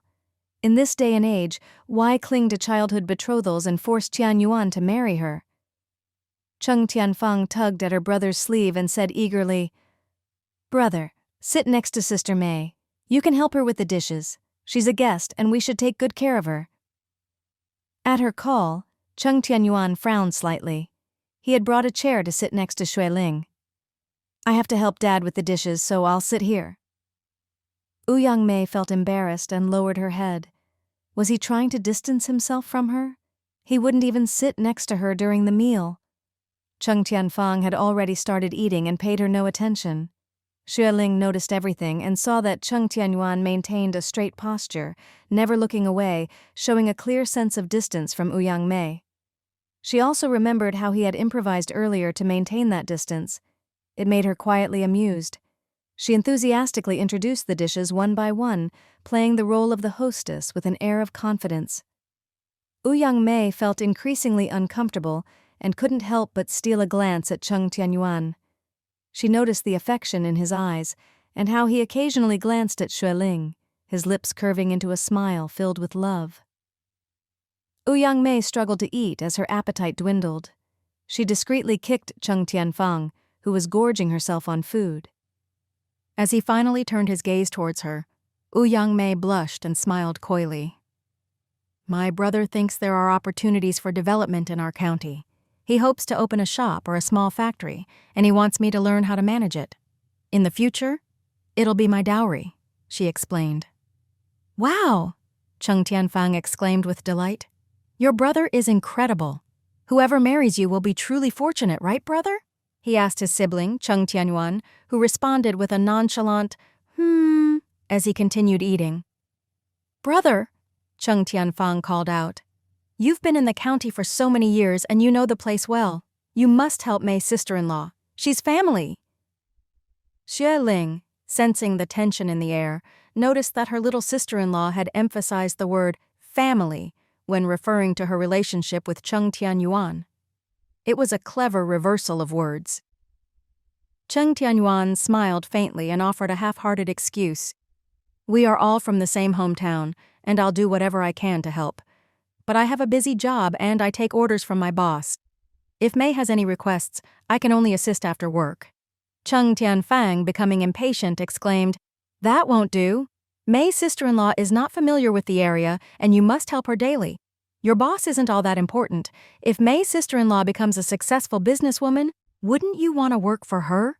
I'm telling you, once Mei's sister-in-law's shop opens, you should go work for her." Her words caught the attention of everyone at the table. Cheng Tianyuan and Liu Ying, the parents, exchanged knowing glances and continued eating, while Xue Ling concealed a smile and pretended not to understand, quietly observing the situation. Ouyang Mei had thought that teaming up with her little sister-in-law would persuade Cheng Tianyuan to change his mind, but she had underestimated him. Even if he had other plans, he would never involve himself in her and her brother's affairs. Cheng Tianyuan declined with a slight frown. "Don't speak nonsense. I have a stable job at the supply and marketing cooperative. I haven't thought of any other plans." Internally, he added that even if he did have other plans, he would never consider getting involved with Ouyang Mei and her brother. Xue Ling, who had been observing silently, stepped in to explain. Earlier he mentioned that he planned to visit a friend's house after dinner. "We'll be heading back to the county early tomorrow, and he wants to spend some time catching up with his friend." Ouyang Mei felt defeated and reluctantly agreed. "Okay then. I'll be going to the county in a couple of days. I'll visit you at the cooperative to get familiar with the surroundings." Cheng Tianyuan hesitated for a moment and then nodded. "All right." Ouyang Mei saw his agreement and couldn't help but smile, her eyes revealing a hint of satisfaction as she looked at Xue Ling. "Source, would you know how to make this?" she asked, changing the subject. Cheng Tianyuan lowered his voice. "Yes, I can. Right now lotus roots are in season. When we return, I'll make it for you." Xue Ling grinned and said, "I'll be looking forward to it. Everything you make is delicious." Their quiet conversation was enough for everyone at the table to hear. Cheng Tianyuan's parents, Cheng Muhai and Liu Ying, smiled at each other, their expressions filled with contentment. Ouyang Mei, on the other hand, felt a pang of jealousy as she observed the loving interaction between her brother and his wife. She reluctantly took a bite of the food, which suddenly seemed less appetizing. As the evening descended, they finished their hearty meal. Cheng Tianfang, feeling full, dragged Ouyang Mei out of the house. Xue Ling helped her mother-in-law clean up the table, while Cheng Tianyuan collected chairs and tidied up the floor. Ouyang Mei felt a sense of reluctance as she left. She turned to Cheng Tianyuan and called out, "Tianyuan, we're going to the village committee office to watch the moon. Why don't you join us?" Cheng Tianyuan replied with a firm no. "I have other things to attend to today. You two go ahead and enjoy. I'll be busy." Xue Ling observed the exchange and noticed Ouyang Mei's disappointment. She chose not to intervene but silently praised her husband for his clear boundaries. "Source, let's finish cleaning up and take a bath early. We have to catch an early bus tomorrow," Xue Ling suggested. Cheng Tianyuan agreed. "Yes, let's do that." The couple quickly cleaned up the kitchen and Liu Ying prepared hot water for them. She then advised, "Both of you should take a bath and rest early. We have an early start tomorrow." Xue Ling thanked her mother-in-law and turned to Cheng Tianyuan, saying, "Dear, you've had a long day. Let's go." Cheng Tianyuan nodded and followed her to their room. Inside, the room was dimly lit, and Xue Ling searched for the light switch. At that moment, a tall and sturdy figure entered the room. One hand reached out to grasp her shoulder, while the other, in the darkness, found the light switch and turned it on. The room was suddenly illuminated. He released her shoulder and walked over to the corner, carrying a bucket of hot water. He closed the door behind him. "I installed this light switch a while ago. It's a bit high. If you can't reach it, just call me. Don't try to reach it yourself. It's not safe." Xue Ling felt a strange mixture of warmth and surprise. She was grateful for his concern and nodded appreciatively. "Thank you, dear." Xue Ling turned her face. Her eyes filled with a teasing smile as she looked at him. Cheng Tianyuan was momentarily stunned. The woman beside him had a peach-like face with fair and radiant skin, exuding a charming and captivating allure. Her eyes gazed at him with an indescribable meaning, making his heart suddenly feel a rush of heat. What's wrong?" he asked in a slightly hoarse voice. Xue Ling leaned against his arm playfully, her nose humming softly. "What do you think?" Cheng Tianyuan swallowed involuntarily, feeling the soft and fragrant body pressing against him. His whole body stiffened, and his mind became chaotic. With a swift movement, he reached out and pulled her into his embrace. Xue Ling couldn't help but be startled for a moment. Then she furiously thumped his chest. You fool! Cheng Tianyuan, who didn't know how to comfort women, held her in his arms, feeling awkward. Don't listen to Afang's nonsense. She's just a silly girl with a young age and a head full of nonsense. The future of the supply and marketing cooperative is not bad, and I haven't thought about changing jobs for the time being. Besides, Xiang's character isn't good, and I don't want to have any dealings with his family. Xue Ling hummed a couple of times, then smiled. That's good. At least you're not completely clueless. Cheng Tianyuan looked at her with a soft smile, his heart melting like a sponge. The future of the supply and marketing cooperative may not be very promising, but the boss treats me well. I occasionally help with deliveries and get to know some suppliers. I think this industry has many tricks of the trade, not as simple as just selling goods on the surface. I still have a lot to learn. A person shouldn't be fickle and distracted. They should focus on their work. Xue Ling extended her delicate finger and poked his chest gently. That's what you said yourself, to focus on your work. Cheng Tianyuan blushed slightly, his big hand holding onto her small hand. Don't worry. I'm not that kind of person. Even though he wasn't good with words, he understood what she meant. When Mei had asked her younger sister to bring him things and a letter, he had refused to accept them. He felt that it was inappropriate, especially because he already had an engagement. In a small village like theirs, there were only a few people, and there were plenty of busybodies. Occasionally, some trivial matters would be exaggerated and gossiped about. He was straightforward and honest. Even before he got married, he never played around.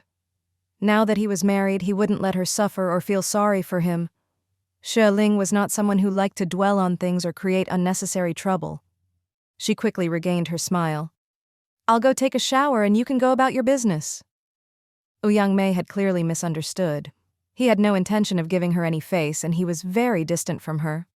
Besides, she had a twisted mind and deliberately used her young and brainless younger sister to cause trouble. This would only make him more disgusted with the Yang siblings, who had questionable character. She was planning to go to the county town anyway. It couldn't be better. Xue Ling was confident and thought to herself, I'm waiting for her. Nestled in his arms, she secretly reveled in her happiness. Her husband was so good, handsome, tall, strong, hardworking, and capable in both public and domestic affairs. It was no wonder other women were interested in him even after their marriage. With such a good man, she had to hold on to him tightly. After embracing for a while, Cheng Tianyuan reluctantly let her go. I can't delay Afang's matter. I'll buy some cigarettes and liquor and visit the village head's house. I'll be right back. Xue Ling helped him straighten his collar and smiled. Go ahead, I'll wait for you. Cheng Tianyuan gave her a deep look and then turned to leave. The house fell silent. Xue Ling carried 2 thermos flasks to the bathroom, poured hot water for a bath, changed into comfortable loose clothes, and continued packing her luggage for the trip to the county town tomorrow. When she got married, her parents were worried that it would be difficult to buy things in the rural area, so they bought her a lot of clothing. At that time, the marriage happened in a hurry, and later she followed Cheng Tianyuan to the county town. There were still a few boxes that hadn't been carefully sorted. The weather here was different from the south, and it would quickly become cold after the Mid-Autumn Festival. It was better to organize more clothes and not waste money. She opened a box and found pieces of fabric inside, some thick and some thin in various colors. In the 1980s, there were no ready-made clothing stores in the countryside. If you wanted to buy clothes, you could only go to the department stores in the county town. When a girl got married, she would usually prepare some fabric as part of her dowry. This way, she could have clothes made by a tailor in the future. Emperor Capital had many department stores, but her parents had prepared a box of fabric for her according to the customs of marriage. She picked out a few pieces in dark colors and a few thicker ones. These could be given to her mother-in-law and father-in-law to make autumn clothes. Then, she chose 2 pieces of red and black fabric and stuffed them into her shoulder bag. The rest of the fabric was thin and suitable for spring and summer. She carefully packed them back into the box. At this moment, she faintly heard the sound of footsteps. The window outside was next to a small path, probably used by villagers passing by. She didn't pay much attention at first. However, the footsteps circled back under her window. Then, a low voice called softly, "Afang? Afang?" Although the voice was low, it was undoubtedly a male voice. Xue Ling was startled, and she stood up abruptly. The window had a piece of gauze during the day, and in the bright sunlight, she could clearly see what was happening outside. However, now there was only moonlight, and most of it was blocked by her house. The man was standing in the dark, and she could only vaguely discern his figure. The house was dimly lit, and Xue Ling was standing against the light, making it difficult for the other person to see her clearly. The man seemed very excited, and continued in a hushed voice, "Afang, my darling, I finally found you. Earlier, when your brother called you away, I saw that his expression wasn't good. I was worried that you would be scolded. I couldn't even eat, so I hurried over to check on you." What? Oh my God, this guy had absolutely no shame. Xue Ling felt both embarrassed and angry. In the dimly lit room next door, a faint mist lingered in the air. Cheng Muhai and Liu Ying were soaking their feet together, engaged in hushed conversation. "Yuan has always been sensible and steady since he was young. Our family is composed of honest people. We won't engage in unsavory activities that would invite gossip from the villagers." "Don't worry too much," Cheng Muhai reassured Liu Ying. Liu Ying sighed, lowering her voice. "It's that bratty Afang who always talks nonsense. She even dares to bring that Mei Zi into our house. Luckily, Ling Ling didn't notice anything, or else she would have been upset, and it might have led to a fight between the young couple." "No," Cheng Muhai replied in a low voice. Yuan left the house with a smile on his face. I glanced at him from a distance and knew there couldn't be any issues. Upon hearing this, Liu Ying finally relaxed a bit. She picked up the nearby kettle and poured hot water into their respective wooden tubs. "I really like Ling Ling's gentle temperament," she remarked. Cheng Muhai smiled warmly, feeling the warmth of the hot water bag on his arm. "That child is considerate too. She's been raised well by the Shues. Although she was a bit spoiled when she was younger, she has become more sensible as she's grown up. Look at this hot water bag on my shoulder. It's so comfortable." Liu Ying chuckled softly, a satisfied look in her eyes. "Yuan is a man, after all. Even if he cares about us, he can't be as attentive as a daughter. Girls are better at noticing these little details." Cheng Muhai furrowed his brows upon hearing this and grumbled, "Fang is also a girl. So when has she ever been considerate? She just annoys us and ignores us when we try to advise her. This girl has been spoiled." Compared to Ling Ling, that Fang was really a handful. She doesn't like to study, and she avoids doing household chores. Even now, when we ask her to sell things at the cooperative, it's not even hard work, just talking to people. But she does it reluctantly. It's really unreasonable. Some time ago, I heard Yuan say that Ling Ling not only works at the newspaper during the day, but also does translation work during lunch breaks and evenings, earning several times his monthly salary. Liu Ying listened with wide-eyed astonishment, nervously rubbing her hands together. "Our Ling Ling. Is that amazing? She can earn so much money? Yuan makes over 100 yuan a month." Cheng Muhai waved his hand proudly and said, "Yes." Yuan said Ling Ling graduated from a foreign language school and knows some foreign languages. She receives books from a publishing house in the capital city. All she needs to do is read them at home, write something and send them back, and they pay her several hundred yuan. Liu Ying burst into laughter and even clapped her hands. "My goodness, this child, why is she so talented? Why didn't she tell us? She's too modest." Cheng Muhai laughed along and said in a low voice, "Ling Ling is well-educated and modest. If Yuan hadn't mentioned it, we wouldn't have known." Liu Ying couldn't help but remember Fang's words and sighed silently. "That Mei Zi always shows off in front of Afang, bragging about how much her brother earns. Afang sometimes even complains to me, saying that marrying Ling Ling is a disadvantage because Mei Zi's family is so rich. But that's her brother's wealth, not hers. Ling Ling can earn so much money in just 1 month. Cheng Muhai lifted his head, glaring at her reproachfully. Fang is just a thoughtless girl. Don't listen to her. Before marrying Ling Ling, I asked Yuan carefully. He said he has no connection with that Mei Zi and they barely exchange a few words. Our son is not that kind of person. Liu Ying smiled awkwardly and said, That's good. That's good. Old man, I was so worried when we had dinner earlier. I was afraid something might go wrong. Cheng Muhai snorted, his voice cold. Yuan and Ling Ling are doing well together. I noticed that Mei Zi doesn't seem to have given up, and Fang is causing trouble too. That Mei Zi was there just now and Ling Ling was there as well. I had to endure and not say anything. Once those 2 young couples return to the county town tomorrow, I'll have to deal with that troublesome girl. She's only 16 after the new year. Liu Ying sighed softly. We'll advise her slowly and she'll come around sooner or later. Cheng Muhai gave her a stern look and said bluntly, Indulgent mothers ruin their children. You keep pampering her. With her temperament, she'll cause us big trouble sooner or later. Liu Ying was a simple woman with a timid personality. She was frightened by her husband's strong words and shivered. I'll talk to her later. You don't get yourself too worked up. Cheng Muhai wasn't a harsh man, and he quickly suppressed his anger and regained his composure. We need to teach our child well and not spoil her. Look at old Xue. He raised Ling Ling so well. She's an only child and she hasn't been spoiled.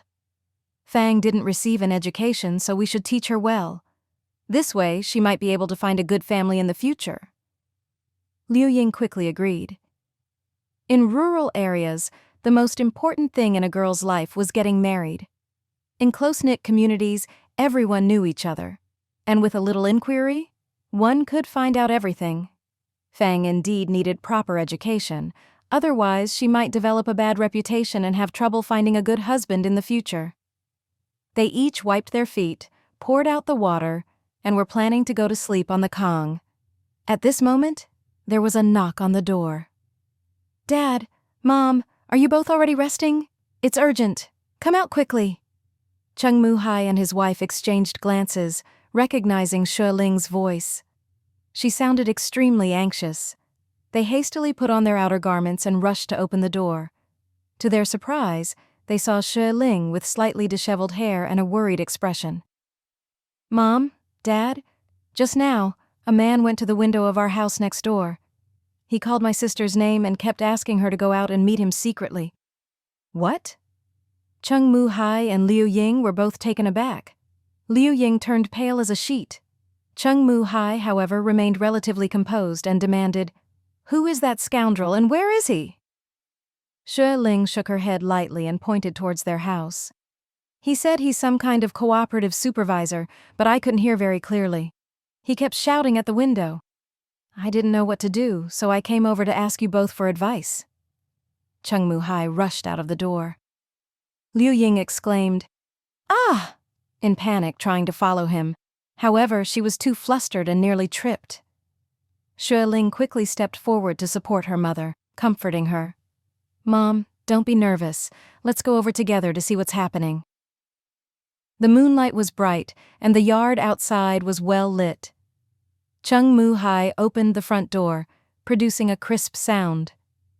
Waiting on the other side of the house, Lin Kong grinned with delight, a triumphant expression on his face. He saw a figure hurrying over and quickly approached. Fang, my sweetheart, you've finally come out. My little darling's heart was pounding with anticipation. He suddenly came to a halt, looking at an angry middle-aged man in disbelief. Lin Kong's originally fair face turned deathly pale in an instant. He was so frightened that he stood frozen in place until Cheng Muhai raised his large fist high and swung it toward him. Only then did Lin Kong panic and attempt to escape, but he was grabbed by the collar. In the next moment, Cheng Muhai's punches rained down on Lin Kong's back and shoulders like a storm of blows. Ah! Lin Kong howled in pain. When Liu Ying and Xue Ling rushed over, they saw Cheng Muhai pinning a man to the ground, beating him mercilessly. Xue Ling instinctively let out a nervous laugh and quickly covered her mouth. On the other hand, Liu Ying was frightened and cried out, "Husband, stop it, husband! Let's find out first! Don't beat him!" Cheng Muhai had a bad arm, and he had been ill for many years. His body was no longer as robust as it used to be. Although he managed to land a few punches on Lin Kong earlier, his strength was waning. Despite Lin Kong's tall and slender appearance, resembling that of a bookish scholar, he was still young and managed to break free from Cheng Muhai's grip quickly. He dashed away, his legs carrying him swiftly. "Stop!" Cheng Muhai gasped and chased after him. Liu Ying saw this and urgently grabbed his arm, saying, "Don't chase him. Your arm is injured and you'll be in pain again later." At this moment, it seemed like the neighbors had heard the commotion and started opening their doors.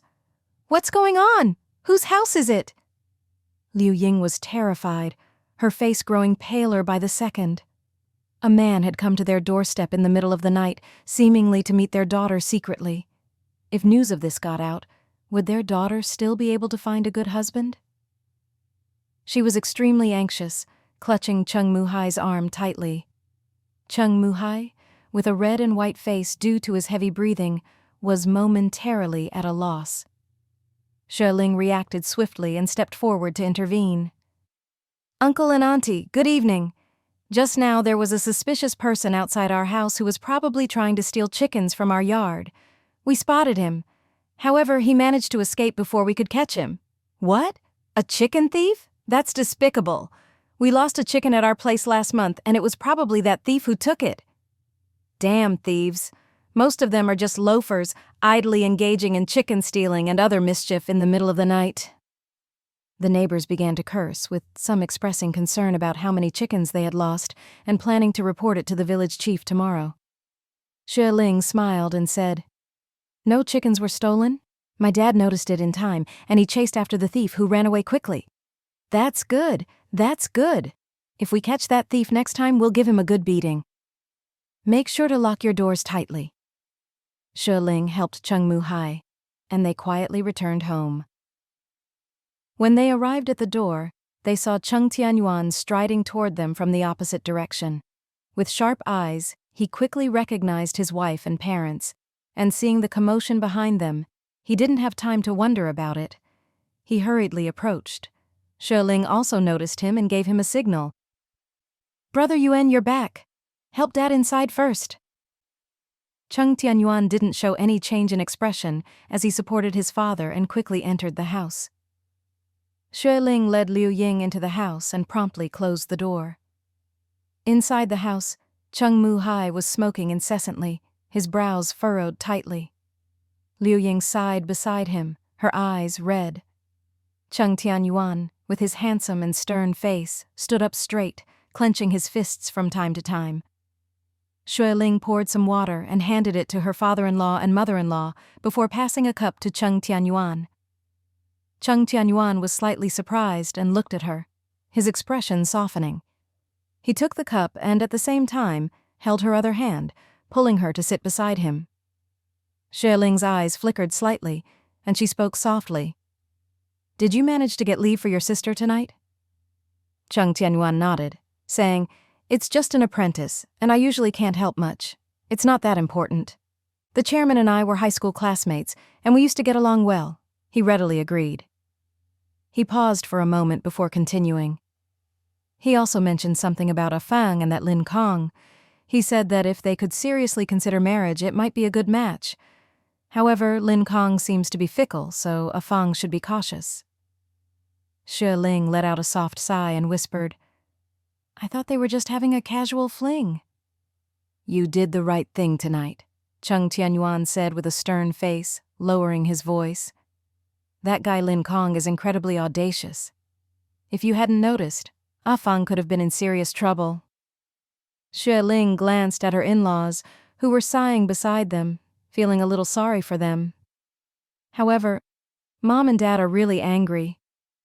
When she was sorting out her clothes earlier, Lin Kong came to the window and stared at her inappropriately. He mistook her for Cheng Tianyuan's sister and started calling her baby and sweetheart, making her almost want to vomit. Initially, she had intended to chase him away, but when she heard him repeatedly tempting her sister to go out with him, she had a bad feeling about it. Her younger sister had just turned 15 recently and was still a young girl. If they were just colleagues with a minor flirtation, it would have been fine. After taking a leave and returning home, they would have separated, and with time, they would have forgotten about it. There wouldn't have been much to it. But if they were sneaking out in the middle of the night regularly, and if by any chance her sister ended up pregnant with his child, the consequences would be unimaginable. Lin Kong was a terrible guy, and he would definitely run away after causing trouble. By then, her family would be furious. In the rural areas of the 1980s, love affairs and premarital pregnancies were rare. Even less acceptable was the latter situation. If Lin Kong couldn't escape and was caught by her family, he would have to take responsibility for marrying her sister. Marrying such a scoundrel would ruin her sister's life. Xue Ling didn't want to be related to a scoundrel like Lin Kong, and she felt disgusted just thinking about it. So she decided to call her next-door father-in-law and mother-in-law and asked them to drive Lin Kong away. After tonight's incident, Lin Kong, who was originally timid and weak, would surely not dare to mess around again. In addition, her younger sister would be closely supervised by her father-in-law and mother-in-law. Considering her younger sister's thoughtless actions, she needed strict discipline, otherwise she might cause trouble sooner or later. Xue Ling skillfully handled the situation tonight, but seeing her father-in-law and mother-in-law in this state made her somewhat worried. Cheng Tianyuan explained in a low voice, "Even without this incident, I plan to tell Mom and Dad the truth when I returned. Only when they know and understand the seriousness of the situation can they truly keep Afang in check. We have to go back to work in the county tomorrow, so we'll rely on them to handle things here." Xue Ling was about to speak. Cheng Mu-hai, who had been silent for a long time, extinguished his cigarette with a firm grip and said in a deep voice, "When that stubborn girl comes back later, give her a good beating first and then ask her questions carefully." Although Liu Ying always favored her youngest daughter, tonight had given her quite a shock. She initially thought it was just some signs of affection between her daughter and the man from the county, but it turned out to be a late-night secret meeting. A young girl's reputation and dignity were at stake. This was utterly embarrassing. At first, she assumed it might be her young daughter's teenage infatuation, so she wasn't too worried. However, the truth was much more serious than that. So, when her husband suggested questioning their daughter, she immediately agreed. "I'll do it. We must make her tell the truth." Seeing both his parents angry, Cheng Tianyuan remembered the chaos caused by that shameless man who had almost made their neighbors aware of the situation. He realized they couldn't delay this any longer. However, he didn't agree with his parents' approach. Afang is already 15, not a 5-year-old. At her age, the more you scold her, the less she'll listen to you. Just intimidate her a bit. No need for physical punishment. Xue Ling nodded and chimed in. "Our little sister has a fiery temper. If you parents hit her, she might just run away. At this point, pushing her away further is not the solution." Cheng Mu-hai and Liu Ying exchanged a glance, and they couldn't help but agree with their son and daughter-in-law's reasoning. "But that girl doesn't usually listen to sweet words. Haven't we been talking to her every day? Has she ever paid attention to anything we say? It's like talking to a brick wall," Cheng Mu-hai complained. Cheng Tianyuan spoke sternly. "Let's not resort to violence for now. Scare her a bit, make her tell the truth, and if there's nothing too serious, we can keep her at home for a while and prevent her from meeting that guy. Cutting off contact will solve the problem." He paused for a moment, his expression growing darker. "As for that guy, I'll find an opportunity to give him a good beating and warn him not to harass Afang again." Hearing that Cheng Tianyuan planned to teach the scoundrel a lesson, Xue Ling couldn't help but feel secretly delighted. "Yes, that's a good plan. When our little sister arrives later, Mom should be the one to question her. They are close, so Mom can try to talk to her, persuade her, and then comfort her. Let's not resort to hitting her too soon." Cheng Tianyuan turned to his father, saying, "Dad, try not to get too angry. Rest early for now. Let Mom wait here for Afang. We shouldn't make too much noise. Otherwise, the neighbors might hear." Cheng Mu-hai was still reluctant, grumbling. That stubborn girl needs a good scolding. We can't just let this slide. Xue Ling had to assist in soothing the situation. Dad, the most important thing now is to calm down Afang. We shouldn't resort to violence. The more we push her away, the further she'll go. At this age, we should try to comfort her instead. You should rest indoors and let Mom handle the initial conversation. Seeing his family members all in agreement, Cheng Mu-hai reluctantly complied. All right, I'll go back inside first. You guys handle Afang when she comes. We can't make a big scene, it won't sound good if the neighbors find out. Afterward, he went back inside, his back slightly hunched, looking visibly tired. Cheng Tianyuan checked the time. It was almost 10 o'clock. Let's get up. Otherwise we'll be late. You go back to sleep and I'll stay here with Mom to wait for Afang. Exhausted from a long day, Xue Ling had already fallen into a deep sleep and remained oblivious to everything. As dawn broke, Cheng Tianyuan got up. He looked at the peacefully sleeping figure of his wife beside him, and his heart inexplicably softened. Li Ling? Perhaps due to just waking up, his voice sounded slightly hoarse. Half asleep, Xue Ling let out a soft, and sensing the warmth, snuggled into his embrace. Cheng Tianyuan's entire body stiffened, a sudden surge of heat rising within him, his heart pounding. He felt like he was caught between ice and fire. Her presence brought a sweet teenage scent, warm and comforting, like a bubbling hot spring on a winter's day, irresistibly alluring, making it hard for him to control himself. Yet she nestled in his arms so naturally, as if completely unaware. Cheng Tianyuan was paralyzed, and his handsome face flushed crimson. The two entangled bodies, her supple and fragrant form against his, making it even more difficult to resist the temptation. But it was already morning, and they still had to return to the county. Later, they would both have to go to work. He gritted his teeth, pushing her gently away. Li Ling, wake up. We're running late. His voice was subdued, carrying a hint of discomfort. To Xue Ling, it sounded as if he were unwell, and she hurriedly sat up. Yuenge, what's wrong with you? Cheng Tianyuan didn't expect her to wake up so quickly and panicked. He hastily pulled the nearby blanket to cover his lower half. Nothing's wrong? Xue Ling squinted at him. The room was dark because they had turned off the lights, and the dim morning light filtered through the window, making everything appear hazy. Cheng Tianyuan swiftly slipped out of bed, and his footsteps hurried towards the bathroom. I need to take a shower before we leave. Xue Ling's expression changed as she realized what was happening. You're taking a cold shower in the morning? Everyone is wearing winter coats outside. Xue Ling was alarmed, her voice scolding him loudly. Are you out of your mind? Taking a cold shower at this hour? During the mid-autumn season in the northern region, it was necessary to wear a thin sweater occasionally, whether in the morning or evening. Despite the clear weather of the past few days, one still needed a light shirt and a nylon jacket. On a day like this, he dared to take a cold shower early in the morning. As if he could sense her worry, Cheng Tianyuan explained while wiping himself dry. Don't worry, I'm strong. Taking a cold shower in winter is not a big deal for me. Xue Ling shivered as a gust of cold air hit her. Aren't you afraid of catching a cold? Cheng Tianyuan laughed heartily, then opened the bathroom door, revealing himself in a thin vest with steam rising from his body. No worries, it's just a cold shower. It's not that easy to catch a cold. Xue Ling mumbled softly.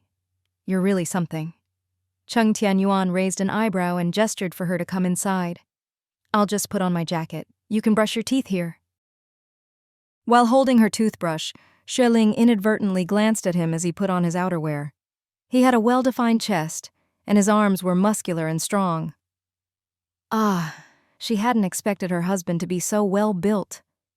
Cheng Tianyuan was tall, broad-shouldered, and well-proportioned, which allowed him to hide his muscles well. Although they had been married for a while, they had always slept separately, and usually prepared for the day separately as well. This was the first time she had seen Cheng Tianyuan's real physique up close. Cheng Tianyuan finished putting on his clothes and began to sweep away the water stains on the floor with a broom. As he worked, he noticed a pair of eyes watching him intently. He couldn't help but lift his head. Xue Ling's hair was slightly disheveled, and her eyes were wide open, gazing at him with a gleam in her eye. He was taken aback, and his ears turned slightly red. "What's wrong?" It was early in the morning. Why was she looking at him like that? Xue Ling suddenly snapped out of her trance and quickly turned her head, muttering to herself, "Nothing." Cheng Tianyuan didn't think too much of it and continued with his task. Once he was done, he stepped out of the bathroom. Xue Ling, however, was still lost in thought. She couldn't believe her husband's physique had been hidden from her for so long. She had married him a while ago, but they had always slept separately and taken care of their morning routines separately, so this was the first time she had seen Cheng Tianyuan's real body up close. Cheng Tianyuan's physique was truly impressive, and she couldn't help but feel a sense of disappointment. They had finally shared a bed last night, but she had slept like a log, and nothing had happened between them. Outside, Liu Ying had already prepared breakfast. Cheng Tianyuan brought 2 bowls of porridge inside, followed by a plate of greens and 2 large steamed buns. "These were made by my mom yesterday. She made over 20 of them in total. She steamed 2 for us to eat, and the rest are wrapped in clean bamboo leaves for us to take back to the county to eat." Xue Ling could already smell the delicious aroma, and when she took a bite, she found that the skin of the buns was soft and tender, and the filling was braised pork. Delicious, and so big. Cheng Tianyuan saw her enjoying the meal and explained with a smile, "Normally, we only make these big buns for the Lunar New Year. After you sold the land for 500 yuan, I gave all the money to my mom and paid off some of the remaining debt. So, we finally had some extra money at home, and that's why my mom was willing to make these big pork buns." Xue Ling raised an eyebrow and asked, "You didn't tell anyone about our secret, did you?" She had emphasized to him when she bought the land that it should be kept a secret and only known to the 2 of them. Cheng Tianyuan shook his head and replied, "I just told them it was sold to a friend, so I got the money quickly." Xue Ling muttered to herself, "Oh." Cheng Tianyuan continued, "If you want the money back, I'll give you the 200 next month. As for the 500, since you have the land certificate, I'll slowly earn it back and give it to you." Xue Ling couldn't help but feel a bit disheartened. Would he maintain this distance from her forever? Unexpectedly, a large hand reached out and gently stroked her hair, warm and affectionate. "The land certificate will stay with you, and the land will always be yours." Xue Ling was momentarily stunned, unable to react. "So, you want to repay the money, but the land will still belong to me?" she asked. Cheng Tianyuan's eyes were filled with tenderness as he replied softly, "I'm the only male heir in the family, and according to our tradition I will inherit everything in the future, so the land you bought and the land we sold both belong to me. What's mine is yours." Xue Ling blushed, feeling a warm sensation in her heart. "Okay."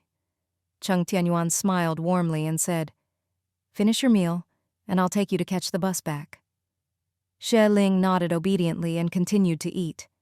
As she ate, her heart skipped a beat, and she couldn't help but bite her lip before asking softly, "We slept together last night, and when we go back, will you still sleep in your small room?" Cheng Tianyuan blurted out, "Of course not."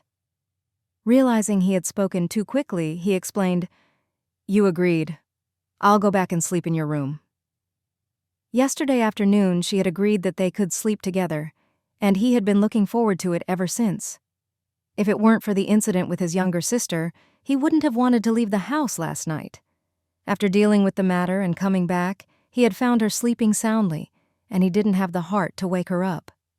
She must have been exhausted from the events of the day, and they had to go back to work early in the morning, so he had reluctantly restrained his desires and slept separately. As a young and healthy man, he had almost worried that suppressing his desires might have adverse effects.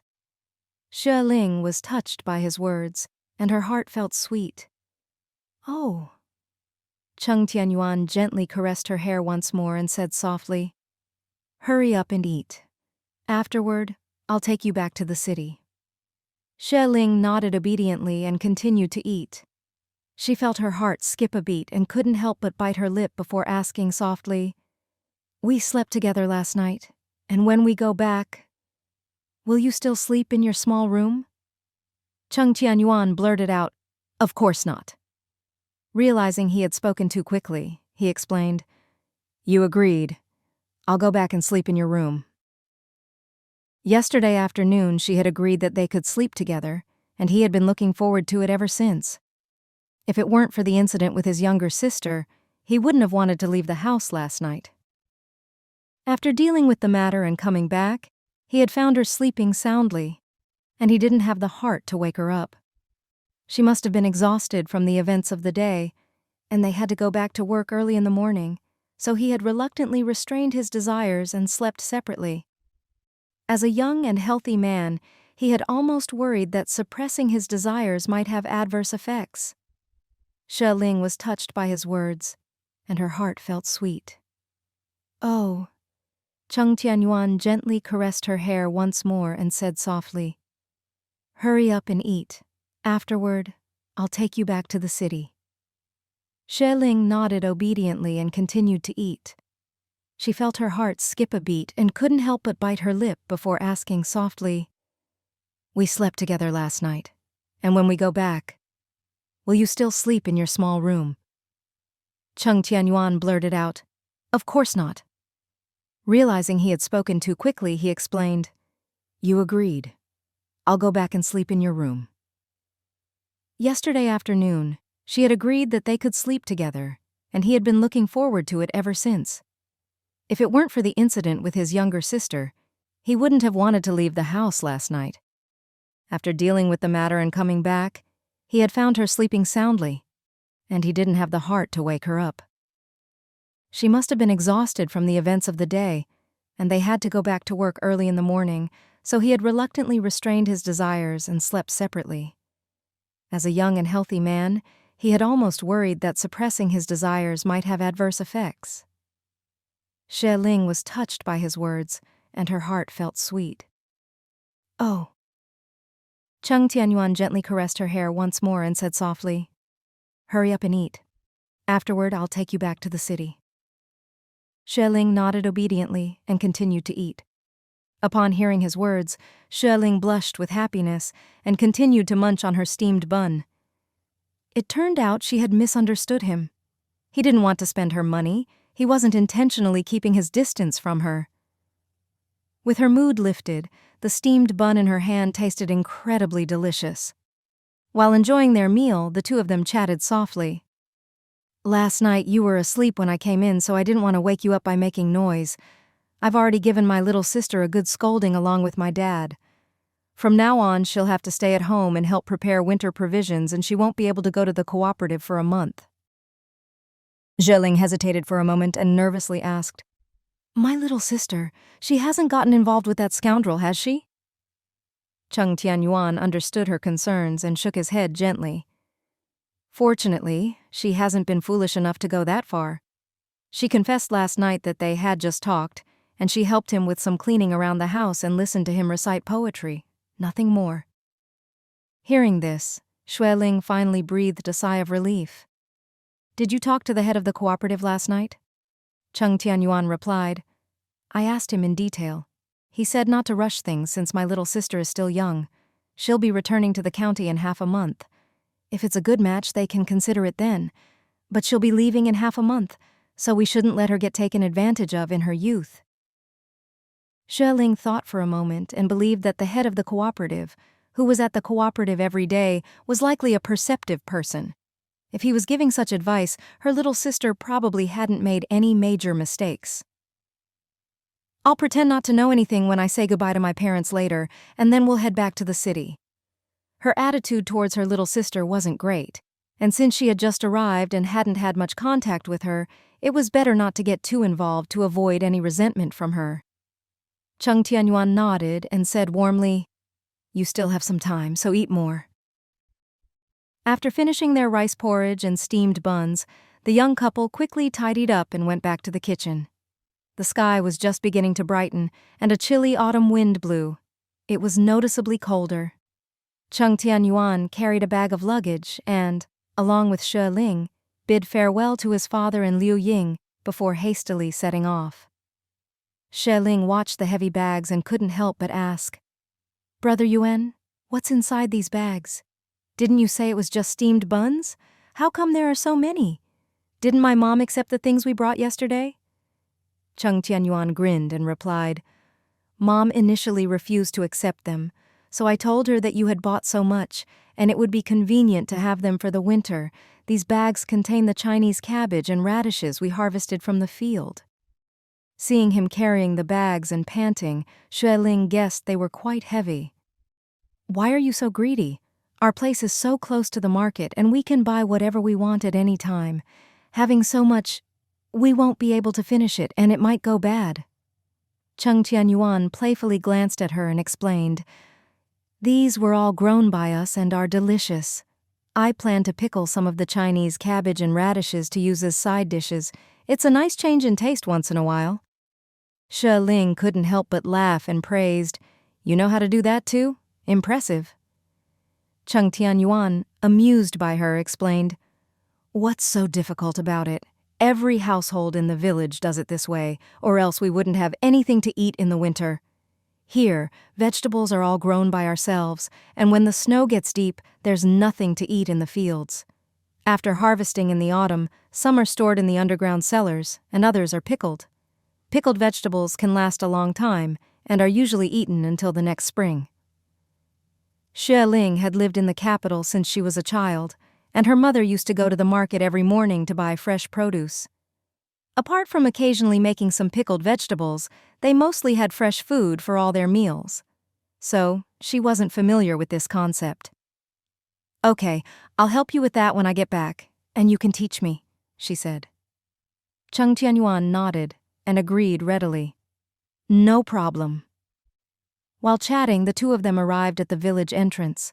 Xue Ling only carried a shoulder bag, while Cheng Tianyuan had 2 large mesh bags. However, he was tall and sturdy and he had more strength, so he was even walking a bit faster than Xue Ling. Suddenly they heard a clattering noise from behind. "Ah, Yuan! Ah, Yuan's wife!" a loud voice called out. The young couple turned around to see Changbo driving a donkey cart, approaching them quickly. He must have been going out, as the cart was loaded with a large basket of Chinese cabbage and a basket of barley. He stopped the cart and greeted them with a warm smile. "I was just heading to the city. The bus stop is a bit far, so why don't you both hop on and I'll give you a ride." Cheng Tianyuan didn't hesitate and tossed the 2 big bags onto the cart, then helped Xue Ling up. Xue Ling thanked him profusely, feeling like she was causing too much trouble for the elderly man. Changbo grinned, his teeth blackened and missing 3 front teeth. "No trouble at all. I often carry things to the county to sell. I had too many cabbages to sell a few days ago, so I plan to take another basket to sell today." Xue Ling looked at the basket of barley, which had a good color and was plump. She couldn't resist reaching out and squeezing a few grains. "Changbo, are you selling this barley too?" The kind-hearted Changbo explained, "My wife likes to eat it. We grew quite a bit, but my teeth aren't in great shape, and these grains always get stuck in my teeth. I plan to keep just 1 bag for her to eat and sell the rest." Seeing her interest in the barley, Cheng Tianyuan immediately bought all of it. Originally, they had quite a few things with them, and now, with the addition of 10 or so pounds of barley, their luggage became even heavier. Fortunately, Changbo's donkey cart was fast, and they arrived at the bus station earlier than expected, with Xue Ling and Cheng Tianyuan at the front of the queue. When the bus arrived after more than half an hour, Cheng Tianyuan loaded their belongings onto the bus before helping Xue Ling up. It was still early, as the big station clock showed only 7:30. He then stored the 2 big bags outside a grocery store and took Xue Ling to work. Xue Ling had expected to be late, but it turned out that she was the earliest person in the entire newspaper office. Before starting work, she discreetly gave half of the barley to the editor-in-chief, Lin editor-in-chief. Lin had a somewhat displeased expression on his face as he beckoned to her. Liu Xing compressed the economic channel while doing the layout last week, and it angered both directors. He didn't pay attention and mistakenly thought it was just regular news, so he deleted the photos. In that section, it was about the major upcoming investment projects in the county, and I heard the leaders attach great importance to it. But the newspaper only had a small section reporting it, and there weren't even any pictures. As a result, he received a harsh scolding from both the chief and deputy directors. Editor-in-Chief Lin sighed softly and continued in a hushed tone. Remember, don't take matters into your own hands. We have superiors above us, and it's better to ask one more question than to make such a big mistake. Some mistakes can end up in your personnel file, and you'll never be able to shake them off. Xue Ling, listening intently, couldn't help but cluck her tongue in agreement. She took this advice seriously.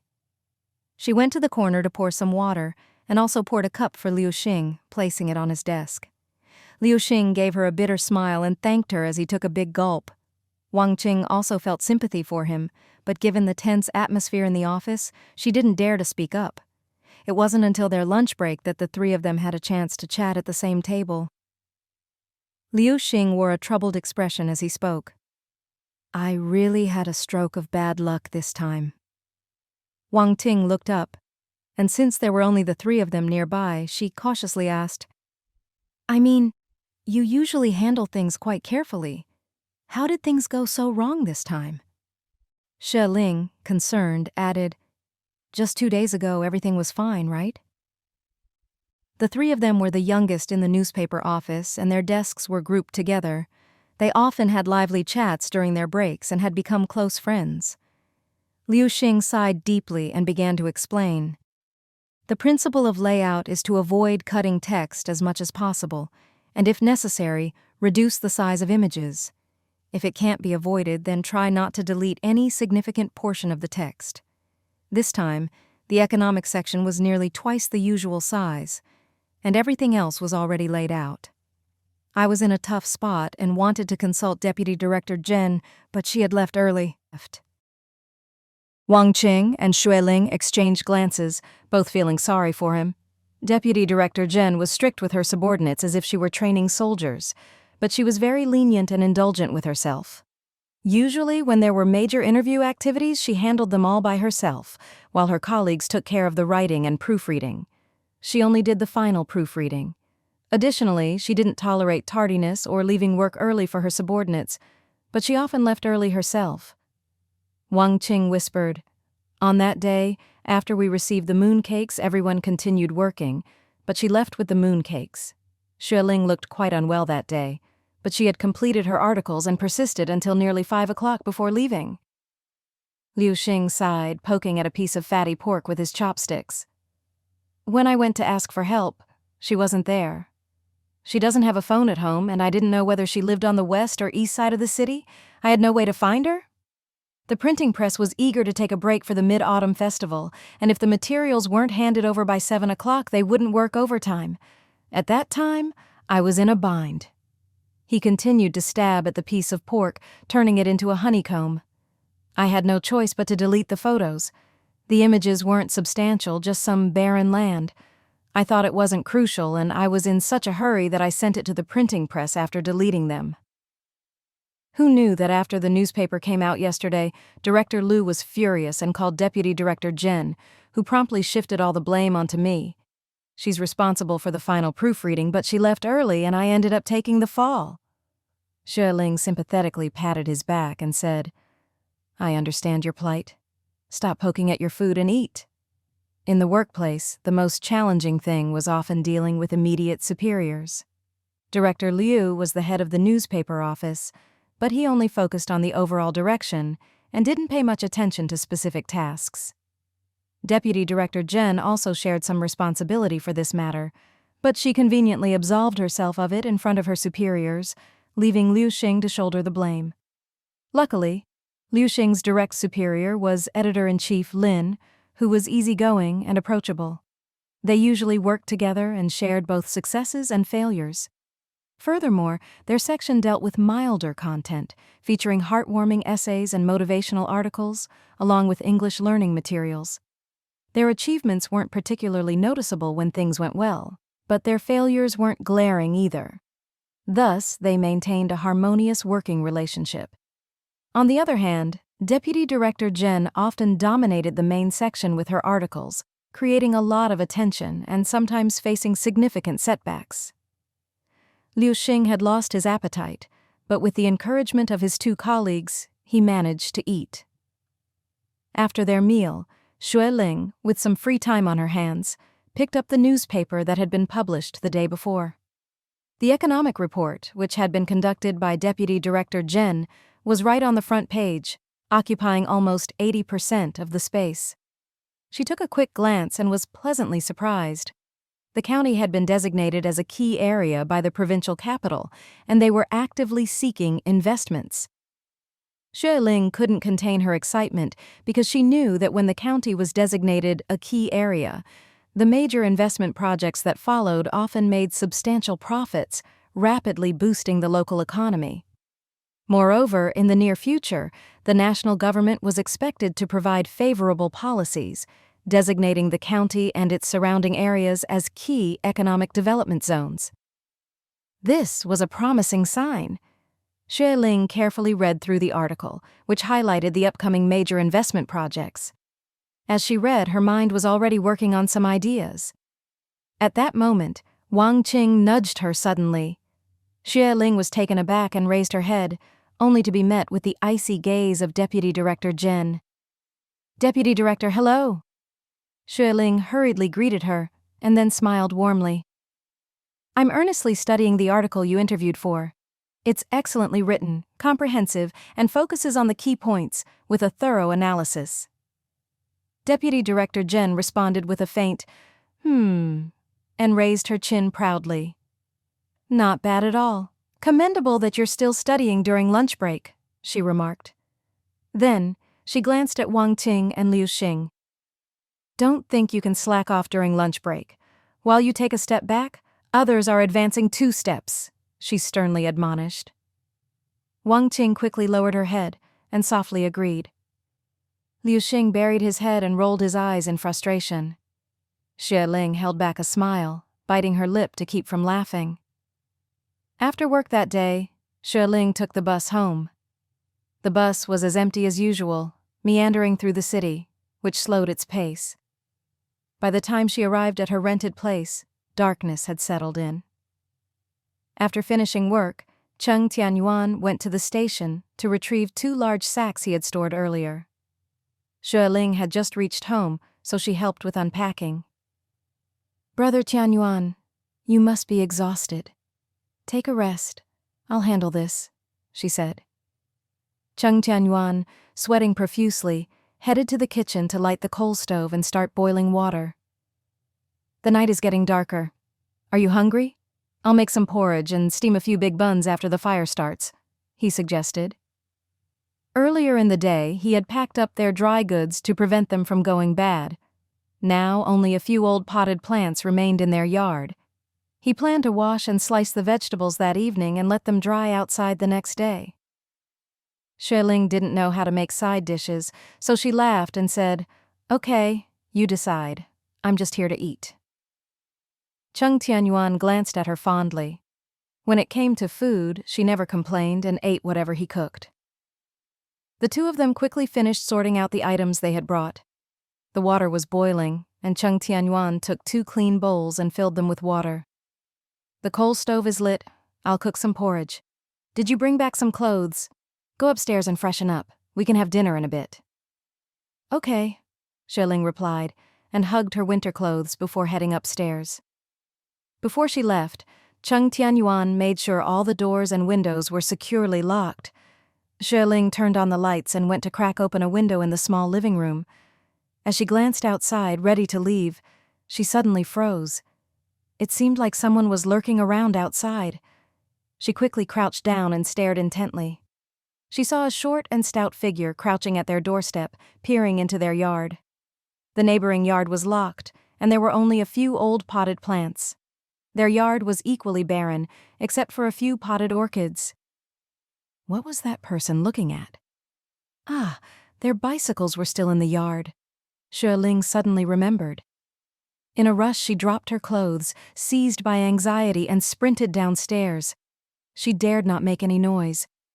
When she dashed into the kitchen, she grabbed Cheng Tianyuan's arm. Cheng Tianyuan, in the midst of lighting the stove to steam the buns, was surprised by her sudden hug. He turned his handsome face, and upon seeing the distress in her eyes, he stopped, asking, "What's wrong?" Xue Ling swallowed hard, her voice trembling. There's a thief outside." Cheng Tianyuan's eyes widened in shock, and he moved swiftly, jumping out of the kitchen. He heard Xue Ling's voice shaking and roaring, "Let go, you damned thief!" The sound of the yard's gate slamming shut reverberated. Xue Ling was horrified and rushed outside. The yard was empty, the gate wide open, and their bicycle was gone. Cheng Tianyuan had disappeared as well. Panicked, Xue Ling hurriedly propped up the bicycle. Except for a bit of dirt on the handlebar, everything seemed fine. The surroundings were dimly lit, and she was too anxious to inspect it closely. She got on the bike and sped in the direction Cheng Tianyuan had chased the thief. She hadn't ridden a bike for a long time, and her initial attempts were wobbly and unsteady. It took her a while to regain her balance. She pedaled as fast as she could in Cheng Tianyuan's direction. The alley was somewhat long, and when she reached the other end, she saw Cheng Tianyuan squatting on the ground, seemingly massaging his ankle. "Brother Tianyuan!" she exclaimed in alarm. Cheng Tianyuan looked up in surprise, and upon seeing Xue Ling jumping off the bike and rushing over, he asked, "Are you hurt? How are you? Where are you injured?" Cheng Tianyuan's face didn't look good, and he cursed under his breath. "That little thief saw me chasing him, so he threw the bicycle at me in desperation. I was afraid the bike would get damaged, so I reached out to catch it. The pedal hit my shin. It didn't hurt at first, but as I chased him, it got more painful." Xue Ling quickly stopped the bicycle and crouched in front of him. "Let me see it quickly." She noticed a dark bruise on his right shin. Oh my God, it was clear that it was bleeding. Xue Ling couldn't help but scold him teasingly. "You're not in pain so soon? That powdered medicine must be a miracle." Amused by her, Cheng Tianyuan took out the key and unlocked the inner door. He jumped inside while Xue Ling wheeled her bicycle in. She struggled with the heavy bicycle, and Cheng Tianyuan noticed. With a swift motion, he used his strong hand to assist her, making it effortless for Xue Ling to move the bicycle back to its place. Then, she supported Cheng Tianyuan as he climbed the stairs. The old clock in the small living room indicated it was 9:30 p.m. They both sat down and realized they hadn't eaten dinner yet. Cheng Tianyuan's stomach was growling, and he said, "I'll steam some buns. We'll eat soon." "I'll do it," Xue Ling said. "You stay here and I'll take care of it." Without any delay, she went downstairs to prepare hot water. The coal stove was burning brightly in the kitchen, and the water in the kettle was already boiling. Xue Ling poured some of the hot water into the kettle and used the rest to steam the buns. With hot water ready and the stove still burning, the buns were soon done. She placed the steamed buns on a large plate and carried it with one hand while holding the hot water kettle with the other, heading upstairs. After they finished eating their steamed buns and drinking hot water, their hunger was finally satisfied. Cheng Tianyuan was quite hungry and quickly devoured 4 large buns, while Xue Ling felt full after only 2. She poured the remaining hot water into a container in the kitchen. Then she went downstairs to heat more water and adjusted the valve under the coal stove, then carried 2 more hot water kettles upstairs. When she stepped onto the landing, she saw Cheng Tianyuan sitting in the small living room, running his fingers through his hair and resting his injured leg on a stool. "Ah, did you take a bath?" Xue Ling nervously looked at his wound, which was carefully bandaged and untouched by water. Cheng Tianyuan raised his eyebrows slightly, proudly saying, "It's fine. I just elevated my leg." Xue Ling stared at him and handed him a glass of hot water. "In that case, you stay here, and I'll go take a shower." "Okay," Cheng Tianyuan agreed. Xue Ling neatly arranged their winter clothes and grabbed her own pajamas before heading to the bathroom. She washed up and then washed both of their clothes before hanging them out on the balcony to dry. When she was finished with her tasks, she noticed it was already past 11:30 p.m. Cheng Tianyuan had fallen asleep on the couch, and his gentle snores filled the room. The next morning, Cheng Tianyuan woke up early. His leg wound had improved significantly, although he still needed to be careful. He slowly made his way downstairs to change the coal and prepare breakfast. After Xue Ling woke up, she brushed her teeth and washed her face before changing into fresh clothes. She noticed that Cheng Tianyuan's room was still closed. She walked up to the door, knocked several times, and even called out his name a few times. Cheng Tianyuan, hearing her, shouted from the kitchen, "I'm downstairs. Come down and have some water and breakfast." Surprised by his response, Xue Ling hurried down the stairs while scolding him. "Didn't you forget you have an injured leg? Can't you wait for me to cook?" Cheng Tianyuan chuckled and explained, "I haven't forgotten. My injury is on my lower leg, not my hands. Making breakfast is not that difficult." He had prepared a small pot of rice porridge and steamed 4 pork buns. Xue Ling asked if she could help, to which Cheng Tianyuan replied, "No need, just help me eat." Xue Ling playfully rubbed her hands together and said, "Sure, I'll help immediately." As they chatted and enjoyed their breakfast, Xue Ling glanced at the clock and realized it was only 7:20 a.m., still a bit early for work. "Brother Yuan, you should stay home these days. You can't go to work with your leg like this. I'll go ask for leave and then head to the police station to report the incident." However, Cheng Tianyuan wasn't entirely at ease and suggested, "How about I accompany you? I fought with that thief before, and I remember his general appearance." Upon hearing his words, Xue Ling reluctantly agreed. She realized that with only her word and no evidence, the police might mistake her for reporting a false case, so the couple left together. Xue Ling rode the bicycle while carrying him to the supply and marketing cooperative. After the successful experience from the previous night, Cheng Tianyuan felt more at ease, sitting comfortably on the rear seat of the bicycle. On this busy morning with many people rushing to work, the streets were crowded with bicycles. Xue Ling rode calmly, not too fast, and managed to get Cheng Tianyuan to the supply and marketing cooperative safely. The cooperative had already opened, and Chen Min and the chubby boss were cleaning outside. Upon seeing Cheng Tianyuan injured, they were immediately concerned and bombarded him with questions about what had happened.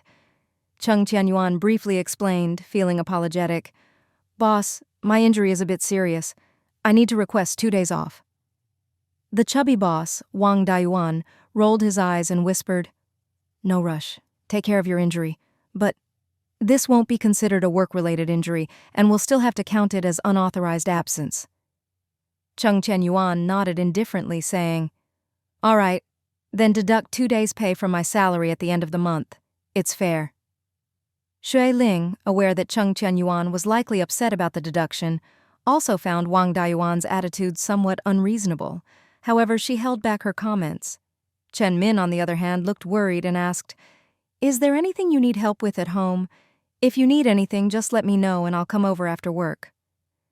Cheng Tianyuan smiled faintly and said in a low voice, "My wife is here, so it's not a problem. It's just a minor injury. I can't walk, so I had to take a leave of absence." At this moment, customers began to enter the cooperative, so Wang Dayuan called Chen Min inside to help. Chen Min quickly said, "I'll come to see you later." Xue Ling didn't say much and carried Cheng Tianyuan to the police station. The police officers asked detailed questions, and after listening to Cheng Tianyuan's description, quickly gathered some clues. "Based on your statement, it's likely the work of a habitual thief. Recently, there have been reports of residents losing small items in the area around Songming Road. We've already submitted an application and in the coming days will intensify patrols in that area." After completing the formalities, it was already around 9 o'clock. Xue Ling promptly called her office to request half a day off. Her boss, Director Liu, asked if she was feeling unwell. She explained that there was a family matter. Her husband had been injured, and she hoped for some understanding. Director Liu readily agreed. "No problem. Just try to catch up on your work in the afternoon and don't fall behind." After thanking her boss, she hung up the phone. On the way back, Cheng Tianyuan mentioned the difference in their leave situations, and she realized that this was the first time he had complained about their boss. Xue Ling had never heard Cheng Tianyuan complain about his boss before, considering that he had been working there for a long time, but she knew that Cheng Tianyuan wasn't the type to settle for the status quo. He had a desire for self-improvement.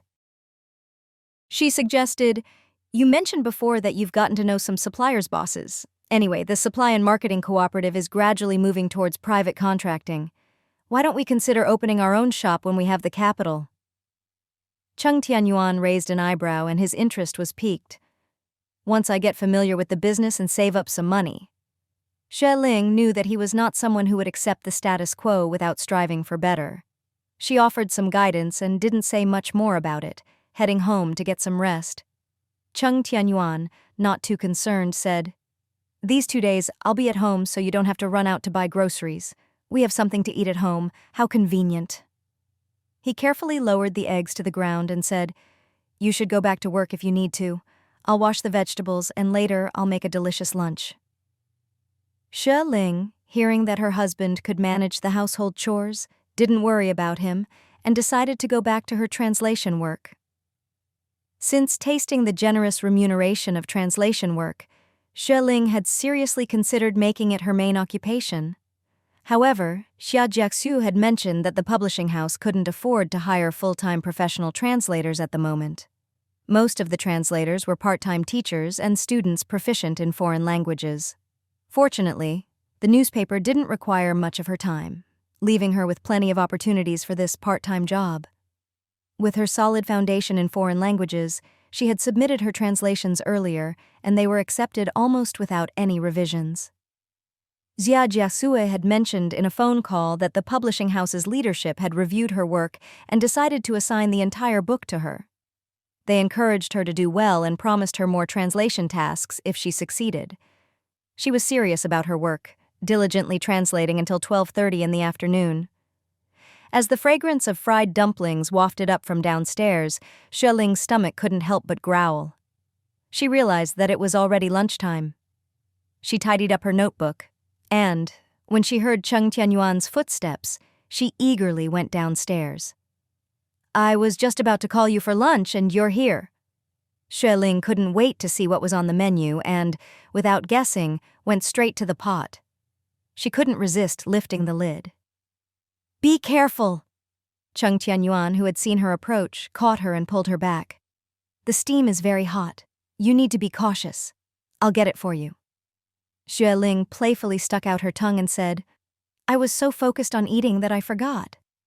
Cheng Tianyuan, amused by her cute expression, lightly tapped her lovely face. "Sit down and wait. I'll serve you."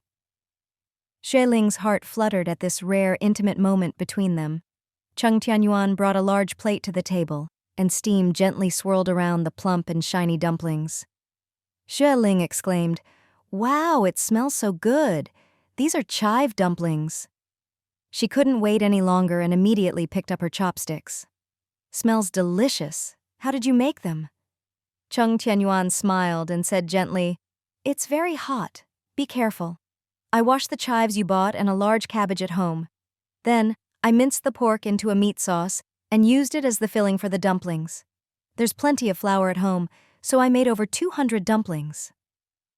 Xue Ling joyfully indulged in her meal, savoring every bite of the delectable dumplings. Eating dumplings was a special treat reserved for festive occasions, but she couldn't believe that her husband, even while injured, had prepared such a large batch of dumplings. He was remarkably capable. "I love chive dumplings the most. Wow, they're so fragrant," Xue Ling exclaimed. Seeing her devouring her meal eagerly, Cheng Tianyuan couldn't help but caution, "Be careful. There are still plenty left in the pot.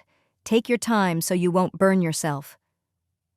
Xue Ling was too engrossed in her meal to reply. She simply continued eating. The dumplings they had made had thin, tender wrappers, fresh chives, and meat. A light coating of oil on the surface made them both fragrant and succulent. Cheng Tianyuan also mentioned, "We have some dumplings with cabbage filling too. The cabbage we used was homegrown and exceptionally sweet.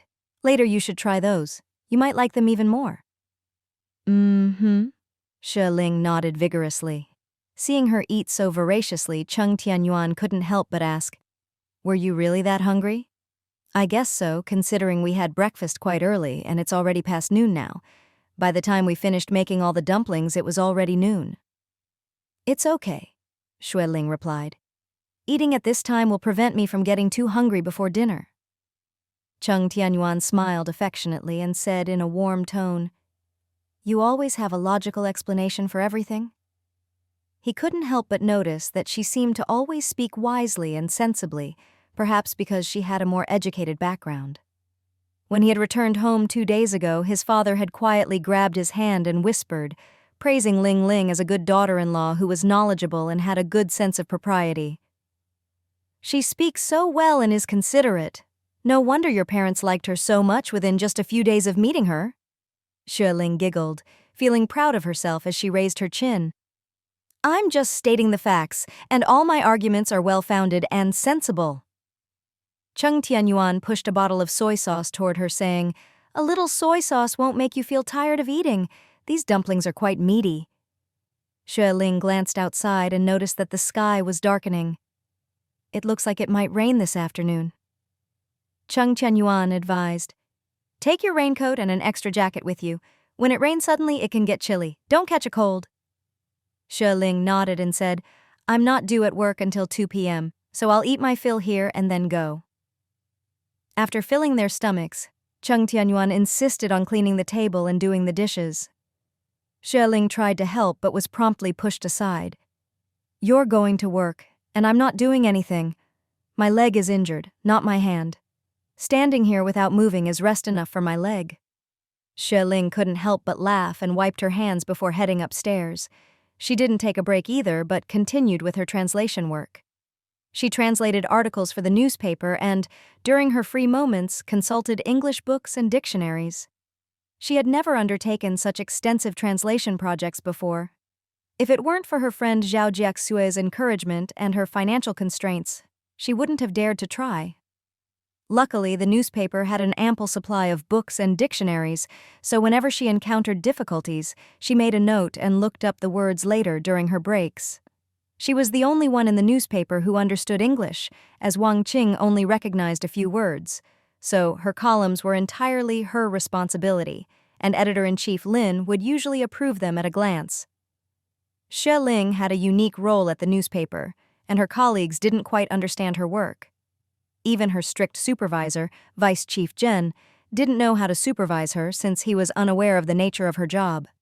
As a result, he rarely interfered with her. Even when he tried to, he couldn't, and he eventually stopped trying to supervise her. Xue Ling's work wasn't particularly demanding, and after completing the content for her column, she would check it twice before spending her spare time reading English books and consulting dictionaries. In her previous school days, she had only occasionally worked on translation exercises, never tackling such extensive projects. Without the recommendation of her friend Zhao Jiaxue, along with the financial pressure she was under, she wouldn't have attempted it.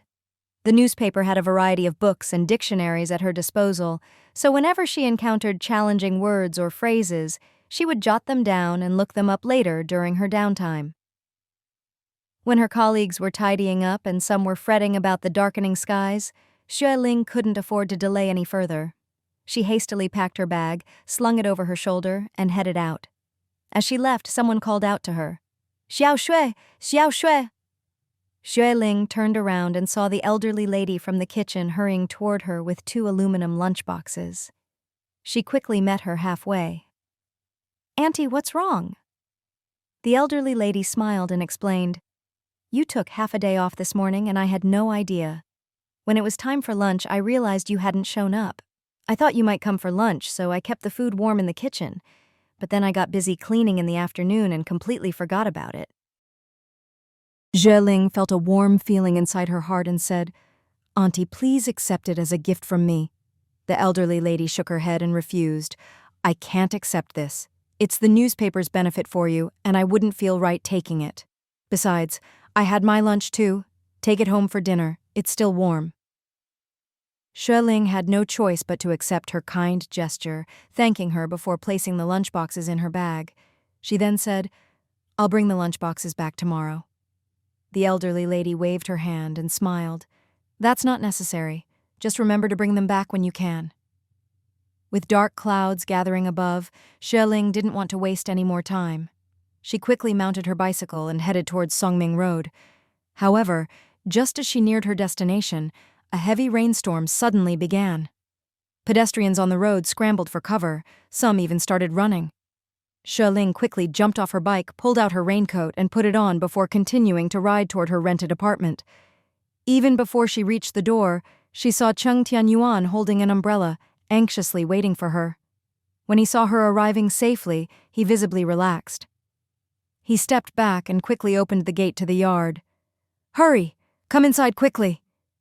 The rain was pouring down in the yard as well, and fearing that he might slip, Xue Ling rode her bicycle into the yard. After dismounting, with a sense of urgency, she pushed the bike into the house. Cheng Tianyuan closed the yard's gate and hopped inside. "I saw it raining earlier, so I went upstairs to tidy up our clothes.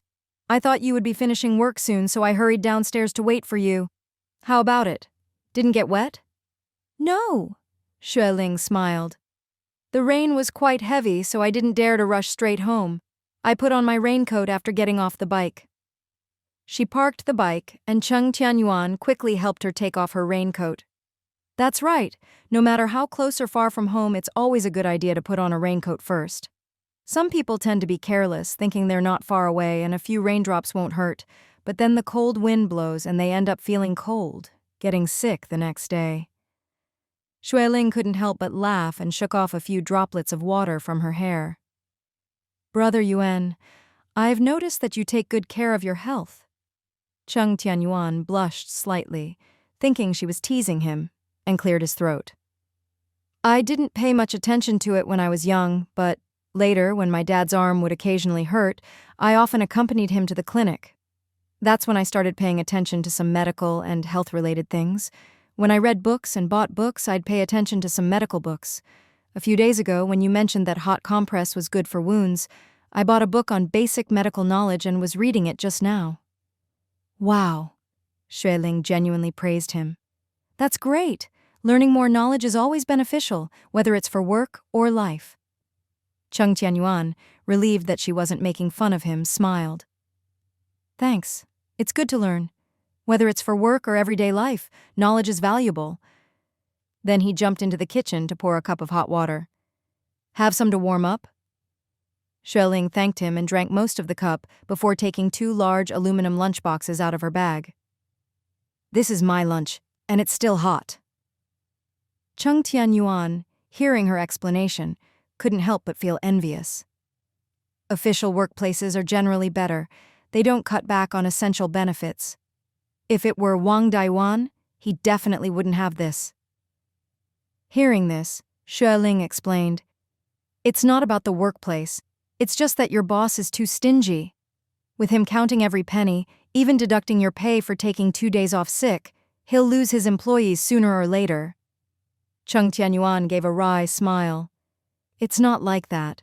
He's like an emperor in the supply and marketing cooperative. Everyone there has to listen to him or they'll lose their jobs. Who dares to abandon him?" "That's because it's the 1980s, Xue Ling blurted out. "Oops." She was too excited and spoke without thinking. She chuckled awkwardly and said, "I guess, in the future, when the economy improves, these tyrant bosses in state-owned enterprises will have to change their ways." Cheng Tianyuan didn't think too much about it and smiled, saying, "I hope so." The two of them continued chatting in the kitchen while the rain outside poured heavily and the wind blew strongly. The sky quickly darkened. Xue Ling turned on the light and opened the aluminum lunchboxes, revealing 2 chicken legs and several meatballs. "Wow, this is the first time I've got 2 chicken legs." Cheng Tianyuan thought for a moment and suggested, "How about having these for dinner along with the dumplings we made earlier?" At lunch, they had made quite a few dumplings with large portions, and they hadn't finished eating them yet. On rainy days, food doesn't keep well, so it's better to eat it while it's fresh. Xue Ling loved dumplings, so she readily agreed. "Sure, let's steam them now. After we finish eating, we can tidy up and go upstairs. You don't need to come down again, jumping around like this." Cheng Tianyuan had already started preparing, explaining, "It's getting dark, so let's have dinner earlier. Oh, and bring the lunchboxes in to steam them too. It'll be better to eat them warm later." Xue Ling quickly covered the lunchboxes and handed them to him, As they chatted and prepared dinner, suddenly, amidst the sound of rain, they heard someone shouting, "Yuan! Yuan!" Cheng Tianyuan hurriedly turned and went outside, opening the door. It turned out to be Chen Min, standing in the rain under an umbrella. "Why did you come here?" Xue Ling poked her head out, took a look, and quickly went back inside to get an umbrella, then walked out to open the door. "Brother Min, why did you come?" Chen Min, with his simple and honest personality, greeted them. "Sister-in-law, I came to see Yuan. I just got off work and I didn't expect to run into heavy rain on the way. I even went to my aunt's house to get an umbrella, which delayed me a bit." Cheng Tianyuan was touched, but being a typical man, he spoke roughly. "I just have a minor injury, right? You saw it this morning. You didn't need to make the trip. Look at this weather. Isn't this suffering for nothing?" Chen Min was an honest person, so he laughed it off and told the truth. "You're injured. How could I not come to see you? I just finished work and I thought I'd ask you how you're doing on the way home. I didn't get a chance to talk to you earlier when Lao Wang was around. Since I'm off work now and it's on the way, I came to check on you." Xue Ling warmly invited him inside and poured him a cup of hot water. "Brother Min, have a seat and have some hot water." Cheng Tianyuan spoke up. "Since you're here, let's have dinner together. My wife loves dumplings and I made a lot for lunch. There are still plenty cooking." Chen Min initially declined, saying it wasn't necessary. "I'll have dinner at home. It's too much trouble. You young couples have your portions prepared, and one more person will be not enough. I just came by to check in, so no need to trouble yourselves." In this era, while resources were no longer extremely scarce, everyone's lives were still far from luxurious. Occasionally, they'd find themselves tightening their belts at the dining table. "No trouble," Xue Ling smiled. "Don't worry, there's plenty of dumplings. We were even worried about not being able to finish them." Chen Min eventually agreed. "Well, if you insist, then I won't be polite. Thanks, sister-in-law." Xue Ling laughed and explained.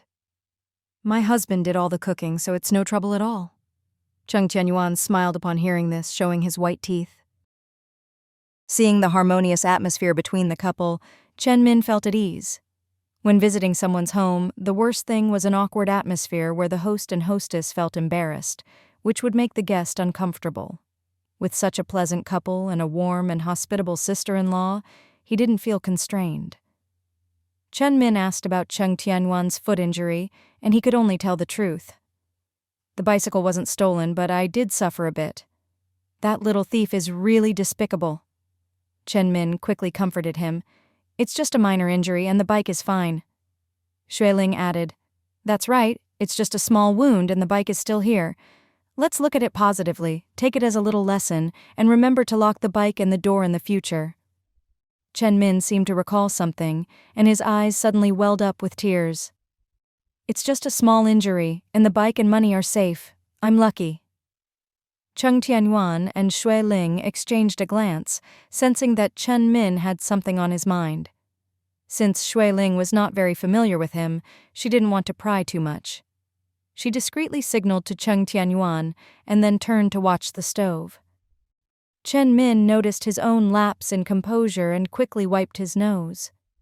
He drank the hot water and explained awkwardly, I just went to my aunt's house and started thinking about what's been happening there lately. It got to me for a moment, and I apologize for any inconvenience." Cheng Tianyuan reached into his pocket, pulled out a pack of cigarettes, and tossed one to him. "We've known each other for many years, so there's no need for formalities. If you need help, just ask. We're here for you." Cheng Tianyuan didn't smoke, but many of his friends and colleagues did. He always kept cigarettes in his pocket, using them as social tools when dealing with laborers. Knowing this habit, Chen Min didn't hesitate to accept, and quickly lit the cigarette, taking a few deep puffs. "Buddy, do you remember my cousin, Ah Hu, who came with me the other day?" "I remember." "Well, my aunt's family only has him as a son. A few years ago, my uncle passed away. Their family used to be well off. My uncle and Ah Hu were hardworking and quickly built a 2-story house. Life was good for them. But, life can throw unexpected curveballs."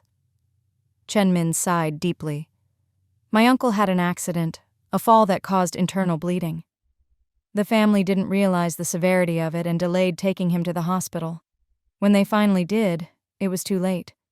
He spent 3 or 4 months in the hospital, and they spent a fortune. But he didn't make it. Cheng Tianyuan patted his shoulder and said softly, "I think you mentioned this to me before." Chen Min nodded and explained, "After going through all of that, their financial situation took a nosedive. Ahu's family was doing better economically since last year. But now, unexpectedly, my aunt fell ill." "Didn't they say surgery could cure her?" Cheng Tianyuan asked. Chen Min forced a bitter smile and explained, "The doctor initially said so, but later mentioned that the local medical technology here isn't advanced enough. They recommended taking my aunt to a hospital in the provincial capital, saying that only there could they perform the surgery without risks." Cheng Tianyuan furrowed his brow. "So, what's your cousin planning to do?" Chen Min sighed and looked toward the wet umbrella at the door. "I was on my way here to see you, but then it started raining. So, I stopped by my aunt's house. Ahu was preparing food. He intends to take it to the hospital for my aunt. He said he'd do whatever it takes, even if he has to sell everything to go to the provincial capital." Cheng Tianyuan admired Ahu's determination. "He's a devoted son, and we should learn from and admire him." Chen Min agreed, nodding quietly. "He said that with only him and my aunt left in the family, he can't afford to lose his only family member. He's determined to get her the medical help she needs. He's currently planning to sell some land to raise money, and hopes to take my aunt to the provincial capital hospital next month." Cheng Tianyuan couldn't help but ask, "Do you think he'll raise enough money? Are you contributing too?" Chen Min replied, I plan to give him my entire month's salary. I talked to Lao Wang yesterday and asked if I could borrow next month's salary to help Ahu when the time comes." He sighed in resignation. "I'm doing my best. My family's not well off either. My parents' income barely covers our expenses. We scrape together what we can to help out, and hopefully we'll manage." Cheng Tianyuan nodded and said, "Once I receive my salary, I'll lend you some money. Your aunt and uncle are getting old. They shouldn't skimp on their meals. We can't let them go hungry." Chen Min was grateful and smiled softly. "I'll accept your kindness, thank you." At this point, Xue Ling had already placed the dumplings on the table and returned to her seat.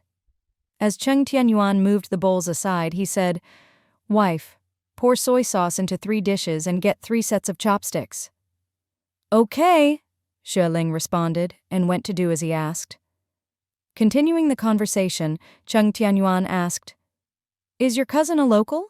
Where does he live? What kind of land is he planning to sell? Land here is valuable, and it's likely to become even more valuable in the future." Chen Min answered, "My aunt's house is by the river. The land belonged to my uncle's family, and it's quite extensive, probably several acres. If you count the embankment along the river as well, it should be around 10 acres. It's saline alkali land, and it's been barren for years because it's windy by the river. No one wanted it until recently when they started talking about attracting investment in the area." Cheng Tianyuan quickly advised, "You can't sell it. Even if you have to, sell it at a high price. The development plans haven't been finalized yet. If it happens to be near there, it's definitely worth more." Chen Min explained helplessly, "It's easier said than done. The development plans haven't been made, and no one knows if the land will be valuable. Right now, people are just watching and waiting." Xue Ling couldn't help but interject, recalling an interview report from Deputy Director Zhen. She asked, "Has your cousin inquired about it? How much is he planning to sell an acre for? Has anyone shown interest in buying it?" Chen Min thought for a moment and replied, "It's around 7 to 8 acres, but there's not much cultivation on the riverbank. Ahu said that if you include the embankment, it might add up to about 10 acres. The land is saline alkali, and it's always been barren due to the strong winds from the river, so no one wanted it until they started talking about attracting investment recently." Cheng Tianyuan quickly said, "Then you absolutely cannot sell it. Even if you have to, sell it at a high price." Chen Min sighed, "Easier said than done. The development plans aren't finalized, and no one knows if the land will be valuable. Right now, everyone's just waiting and watching." Xue Ling and Cheng Tianyuan exchanged glances, realizing the difficult situation they were facing. Cheng Tianyuan handed Chen Min a pair of chopsticks and reassured him. You eat first. Tomorrow my wife will go to the newspaper office to find out more information. After that you can talk to your cousin. If it turns out the land is in the vicinity of the development area, you must sell it at a higher price. Upon hearing his words, Chen Min quickly expressed his heartfelt thanks to Xue Ling. Thank you so much, sister-in-law. I really appreciate it. Xue Ling felt a bit overwhelmed by his gratitude but smiled and said, I'll inquire about it more thoroughly tomorrow. Whether I can help or not, it's not certain yet. Don't thank me just yet. Go ahead and eat the dumplings. Cheng Tianyuan chimed in with a smile, saying, Let's eat first. Try my cooking skills. Chen Min took a bite of the dumplings and discovered they were filled with cabbage and pork, which made him smile with delight. These are really good. Cheng Tianyuan proudly raised an eyebrow and explained, Homegrown cabbage. Sweet. I bought the pork this morning and it's so fresh. Chen Min enthusiastically dug in, enjoying each bite. Xue Ling also wanted to eat the dumplings, but she didn't want to waste her packed lunch. Brother Yuan, let's share the rice. Cheng Tianyuan, who had a lifelong habit of being thrifty, couldn't bear to waste food. He handed over an aluminum lunchbox to Xue Ling. You like dumplings, so you eat them? I'll have my lunch. Xue Ling quickly brought out the dishes of vegetables and chicken legs, giving Chen Min a large chicken leg. Brother Amin, this is my workplace's lunch. Please have some. Chen Min was pleasantly surprised and hesitated to accept. In those days, it was a rare occurrence for families to buy and cook chicken for ordinary meals. Such a large chicken leg made him feel uneasy. With a warm smile, Xue Ling explained, The meals at my workplace are pretty good. We have 2 different dishes and 2 types of meat every day. I've had enough of it. You and Brother Yuan can have the chicken leg. I'll have the fried meatballs, my favorite. Cheng Tianyuan placed the chicken leg in Chen Min's bowl and said gently, My wife's workplace really does provide good meals. I've had chicken legs several times. Just try it, don't be shy. Chen Min felt overwhelmed by their kindness and shook his head, accepting the chicken leg. Later that evening, after a hearty meal and the rain outside had subsided from a downpour to a drizzle, Chen Min realized he needed to make a visit to his cousin's house. I should get going to my cousin's place. I won't stay longer. Sister-in-law, I'll trouble you with the matter concerning the land by the river after work tomorrow. Xue Ling agreed readily and walked him to the door. That night, after Cheng Tianyuan took his medication, he went to bed early. Xue Ling finished her laundry and then sat down by the window to work on her translation. With the preparations and dictionary work she had done in the afternoon, her progress in translating the text was much faster and smoother that evening. Except for getting up to drink water occasionally, she worked diligently, only stopping at around 11:30 p.m. when she finally felt tired. The next day, she woke up a little after 7 a.m. Cheng Tianyuan had already prepared breakfast, and after eating, she hurried off to work. When she arrived at the newspaper office, most of her colleagues were already there. Xue Ling had been thinking about the article and quickly went to see Liu Xing to get the complete interview report and 2 photos provided by the county government officials. 2 photos? She asked. Are they about the factory buildings that are going to be rented out? Liu Xing shook his head, saying, I don't think they're for renting. These factory buildings have been standing for at least 20 to 30 years. Based on previous cases in other counties, they usually purchase a large area of land for this kind of project. How much do you think an acre of land might sell for? Xue Ling inquired. Liu Xing hesitated for a moment and then said, I'm not sure about the exact price. Land like that by the river, especially in this location near the developing area, might have sold for a few hundred yuan an acre. I remember a survey conducted a few years ago about land transactions in the new city district, and I think it was around 300 yuan per acre, if I recall correctly. Xue Ling gave him a stern look and whispered, Can you be more precise? You work at a newspaper. You should avoid using words like might and probably. It's not very professional. Wang Ting, a colleague nearby, overheard and couldn't help but chuckle. Liu Xing blushed and shot a glance at Wang Ting before sighing and saying, Give me a few minutes, I'll look it up for you. Xue Ling cheerfully said, "I owe you big time." Liu Xing smiled and began rummaging through his desk. However, it turned out that the office was cluttered, and it took him quite a while to locate the original documents. It was about 5 years ago in the new city district, and it was mostly barren land back then. Land was sold for around 300 yuan per acre, and if it was used for building houses, they compensated based on the area. After carefully examining the document, Xue Ling handed it back to Liu Xing and asked, "Can I borrow these 2 photos for a day? I'll return them to you tomorrow." Liu Xing shrugged and said, "I didn't even use them. They caused me so much trouble. These 2 ominous things are better off as far away from me as possible, but I'll give you a piece of advice. Be careful not to get caught up in any bad luck." Xue Ling didn't mind, and jokingly replied, "What's bad luck for you might be good luck for me. Don't be too envious when the time comes." Liu Xing chuckled and took a sip of water. "Hey, Xue Ling, what's going on with you today? Why this sudden interest in investment attraction and development?" Liu Xing asked curiously. Xue Ling shook her head and explained, "I'm inquiring on behalf of a friend. He has a few acres of land by the river and is thinking about selling it to raise some money. I just wanted to find out the prices." Liu Xing was taken aback and exclaimed, "Is he crazy? How could anyone even think about selling land like that?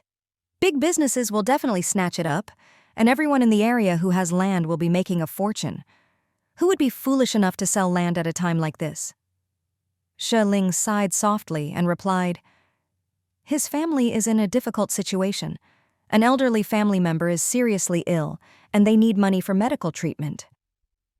Liu Xing's tone changed, and he slapped his forehead in frustration. "Why don't I have a few hundred or a few thousand yuan? If I did, I'd buy a large piece of land from him right away.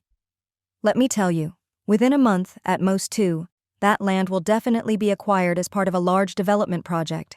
It's a guaranteed profit." Xue Ling couldn't help but feel tempted by the prospect. Opportunities for guaranteed profits like this were rare in a lifetime. Even though the land wasn't large and the potential profit might not be substantial, doubling their investment was almost guaranteed, and there was a very short window of opportunity, not exceeding 2 months. However, Ah Huo's family was genuinely struggling, and taking advantage of this situation would not only require more money than she had, but also felt like taking advantage of their misfortune, which went against her principles of being a good friend. With these thoughts in mind, she reluctantly dismissed the idea. Liu Xing sighed and looked around the office. "I don't have the money myself, and I don't know where I'd get it from. Oh well, I guess I'll just have to keep being a big poor guy." Xue Ling couldn't help but smirk and sighed inwardly as well before getting back to work at her desk. That afternoon, after getting off work, Xue Ling returned to her rented house with an aluminum lunchbox in hand. Cheng Tianyuan had just cooked some noodles and was sitting at the table with a medical book, reading while eating.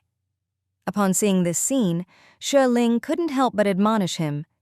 "Eating while reading is bad for your digestion, and the kitchen here is a bit dim. Poor lighting can strain your eyes." Cheng Tianyuan smiled and put the medical book away. Xue Ling brought out the food and they started eating together. "Hurry up and eat. I'll take you to the hospital to change your dressing later." Cheng Tianyuan, who had forgotten about his injured leg, said, "My leg doesn't hurt anymore when I walk. I don't think I need to go." Xue Ling shook her head and said, "The doctor advised it, so we should follow the instructions. It won't cost much, and it's important to make sure the wound is healing properly for your peace of mind." Cheng Tianyuan felt touched by her concern and agreed in a low voice. In the past, he had never paid much attention to injuries or illnesses, but now that he had Xue Ling by his side, he couldn't afford to be careless, especially when she was so worried about him. After they finished eating, Xue Ling drove Cheng Tianyuan to the hospital. During the lunch break, there was only 1 doctor on duty and 2 nurses, which was more than enough to handle a minor wound. In a matter of minutes, the doctor changed the bandage, applied fresh medication, and covered it with a new bandage. "The wound is healing well and it's starting to scab. You can't get it wet these next couple of days. Remove the bandage the day after tomorrow and it should be fine. Xue Ling cautiously asked, Doctor, does he still need to take antibiotics? No need, the doctor said, glancing at Cheng Tianyuan's sturdy frame. This gentleman is as robust as a bear. Skipping antibiotics won't be a problem. Xue Ling couldn't help but chuckle. Cheng Tianyuan, on the other hand, had a brief chat with the doctor and nurses before leaving. He wanted to give Xue Ling a ride, but she declined. Once your leg is completely healed, you can be my chauffeur. For now, it's my turn. The two of them walked back to their rented house hand in hand. However, as they turned into the alley, they were greeted by an unexpected visitor carrying a suitcase. It was Mei. Upon spotting Xue Ling and Cheng Tianyuan, Mei's face lit up with joy. Perfect timing! Yuan, I just went to the Supply and Marketing Cooperative to look for you, but your colleague said you were on leave and gave me an address. I was getting all confused trying to find you. Thank goodness I ran into you guys. Xue Ling got off her bike, and Cheng Tianyuan hobbled over. Mei rushed forward, her gaze fixed on Cheng Tianyuan. I took a bus here this morning and I'll be staying in this area from now on. Cheng Tianyuan gave a faint smile and said, That's great. Mei glanced around and grinned. Yuan, could you help me find a place to stay? I just arrived in this area and don't know my way around at all. I'll be relying on you in the future. Xue Ling, not pleased with someone's apparent obliviousness to her presence, grabbed Cheng Tianyuan's arm. I'm sorry, but my husband has an injury and can't walk far. What? Mei was suddenly nervous, anxiously asking, Yuan, where are you injured?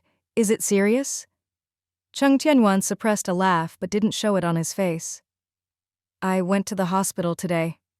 I can't go to work and have been on leave for 2 days. Saying this, he made Mei seem helpless and worried. What should I do, Yuan? I don't know what to do now. Although her older brother had arranged for her to come here, he wouldn't arrive until the end of the year. She was alone and had no idea where to stay or find food. She felt lost. Xue Ling, not hiding her displeasure, pointed ahead and said, Go straight ahead and you'll see a hotel at the end of Songming Road. Rent a room there first. There are plenty of small restaurants nearby for food. You'll be fine. But... Mei hesitated and kept glancing at Cheng Tianyuan, her voice lowered. I don't understand all this. Xue Ling couldn't help but smile and said, It's not difficult. Just go in, give them your name and pay.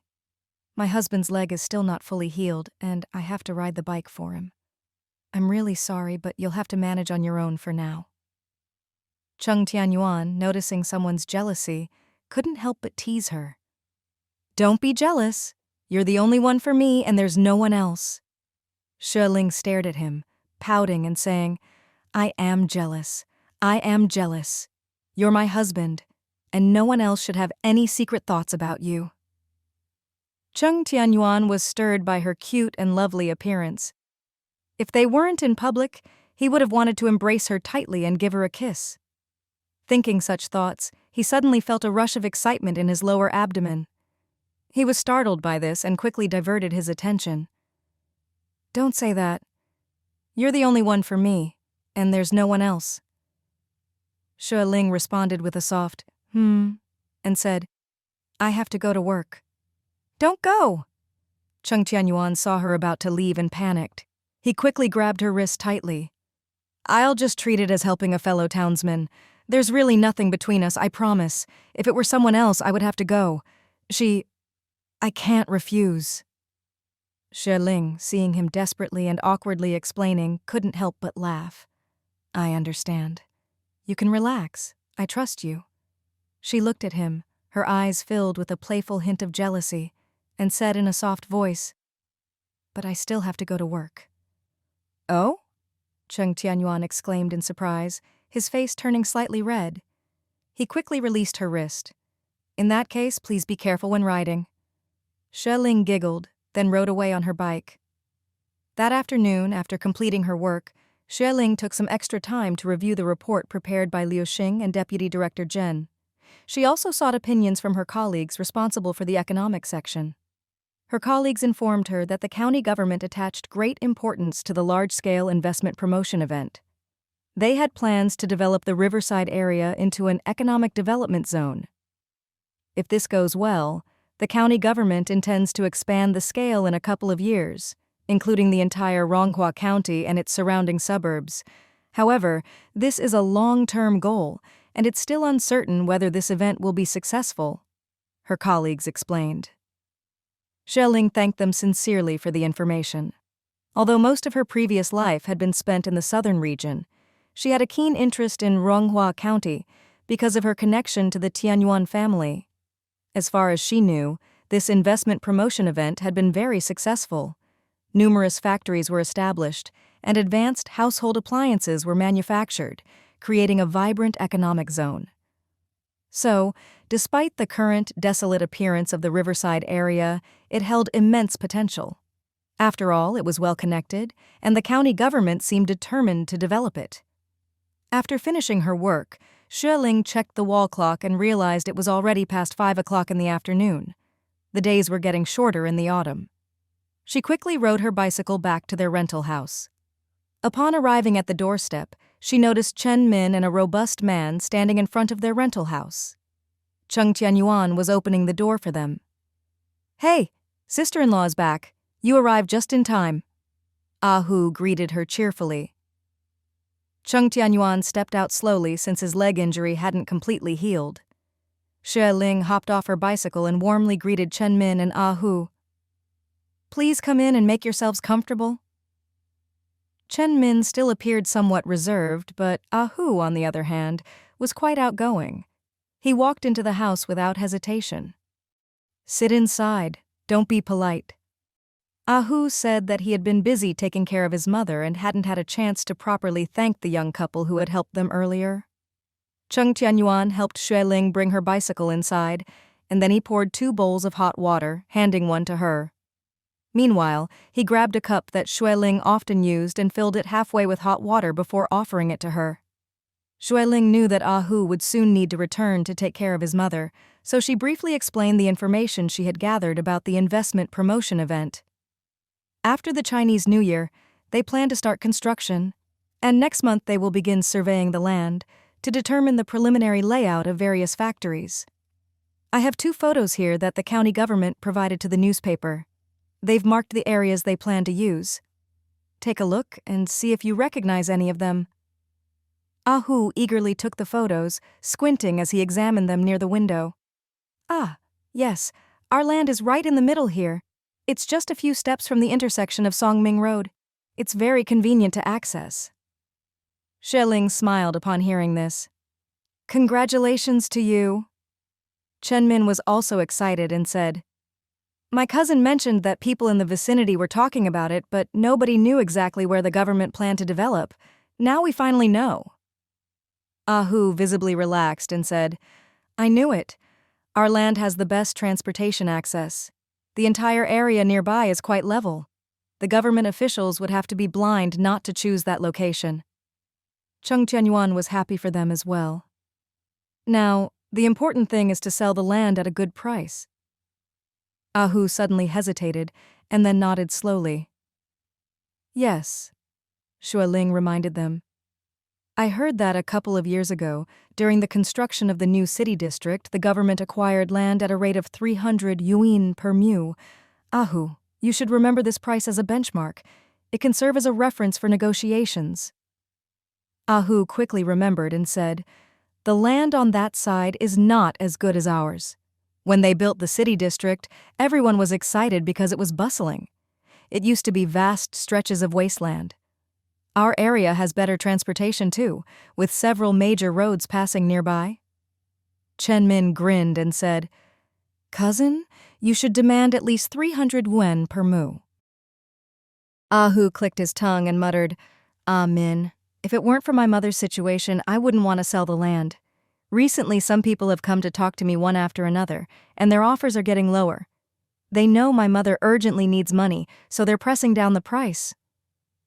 Xue Ling couldn't help but ask, "Hu, how much money do you need for your mother's surgery? Have you calculated it carefully? How much do you currently have and how much is still needed? Could you sell half of the land? Ah Hu took out a cigarette, handed one to Chen Min, and then offered one to Cheng Tianyuan. I've asked the doctor. Going to the provincial capital for the surgery will cost at least 1,000 yuan. With round-trip transportation, medication, and other expenses, we'll need a minimum of 200 yuan.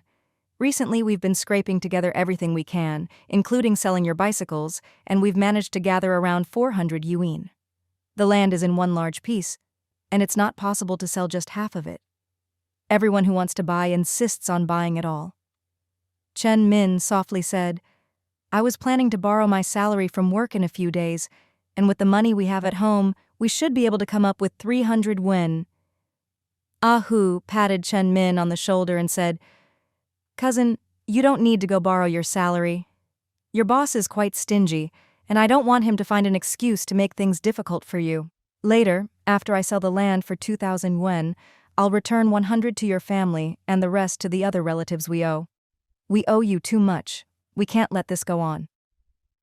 Cheng Tianyuan furrowed his brows slightly and asked, How much land are you selling? Ah Hu sighed, took a puff of his cigarette and replied, The situation is urgent because of my mother. We can't afford to wait any longer. It's just that some interested buyers have come to negotiate and their offers are lower. Sigh. We're in a hurry for the money. Xue Ling reminded them, Ah Hu, your mother's health is the top priority. If you can sell the land for a good price, it will benefit everyone. Chen Min also chimed in, My cousin, please remember that when you sell the land for a good price, you can repay my family and the other relatives. You've helped us so much. We can't let you bear this burden alone. Upon hearing this, Xue Ling immediately guessed that he was going to sell it for 200 yuan and felt quite sorry about it. Big brother Ah Hu, this land is very likely to go for more than 300 yuan per mu. I heard that the payment for this time's factory is from the factory side, and it may be more profitable than the previous government land requisition. It was 300 yuan per mu before. Ah Hu smiled bitterly and took big puffs of his cigarette. Sister-in-law, thank you, but the doctor said that my mother's condition can't wait any longer. There's an acquaintance in the hospital who is helping me contact doctors in the provincial capital, and it will be about 10 days before I have to go to the provincial capital. Time? Can't wait. Cheng Tianyuan didn't smoke and squeezed the cigarette Ah Hu handed him. It's a pity, but if there's really no other way right now, we can only save your mother first. We can slowly earn the money back later. It will come. Cheng Tianyuan was a very filial son, and he naturally approved of Ah Hu's decision.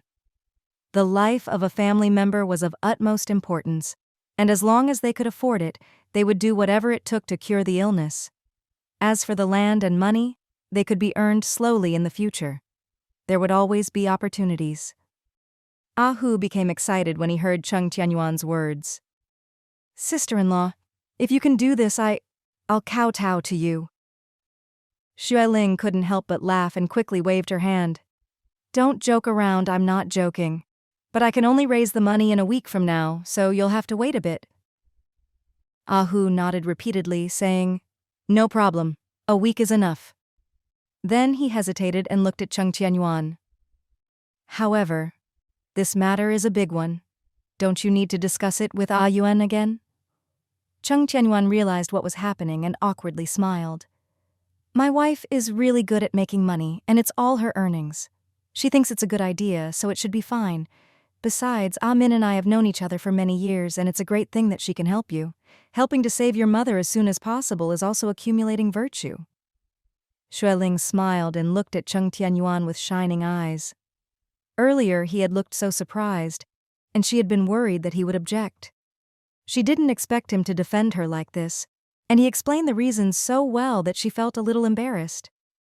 Cheng Tianyuan didn't want to eat dinner, but they insisted. Ah Hu had to go home to cook for his mother in the hospital, and Jiang Min's family was waiting for him to have dinner, so they happily waved goodbye and left.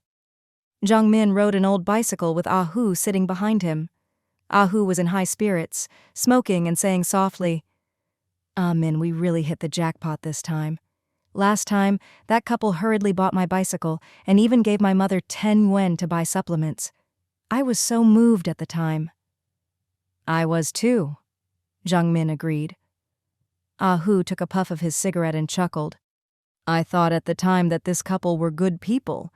Just by looking at sister-in-law's appearance and temperament, I knew she was a lucky person.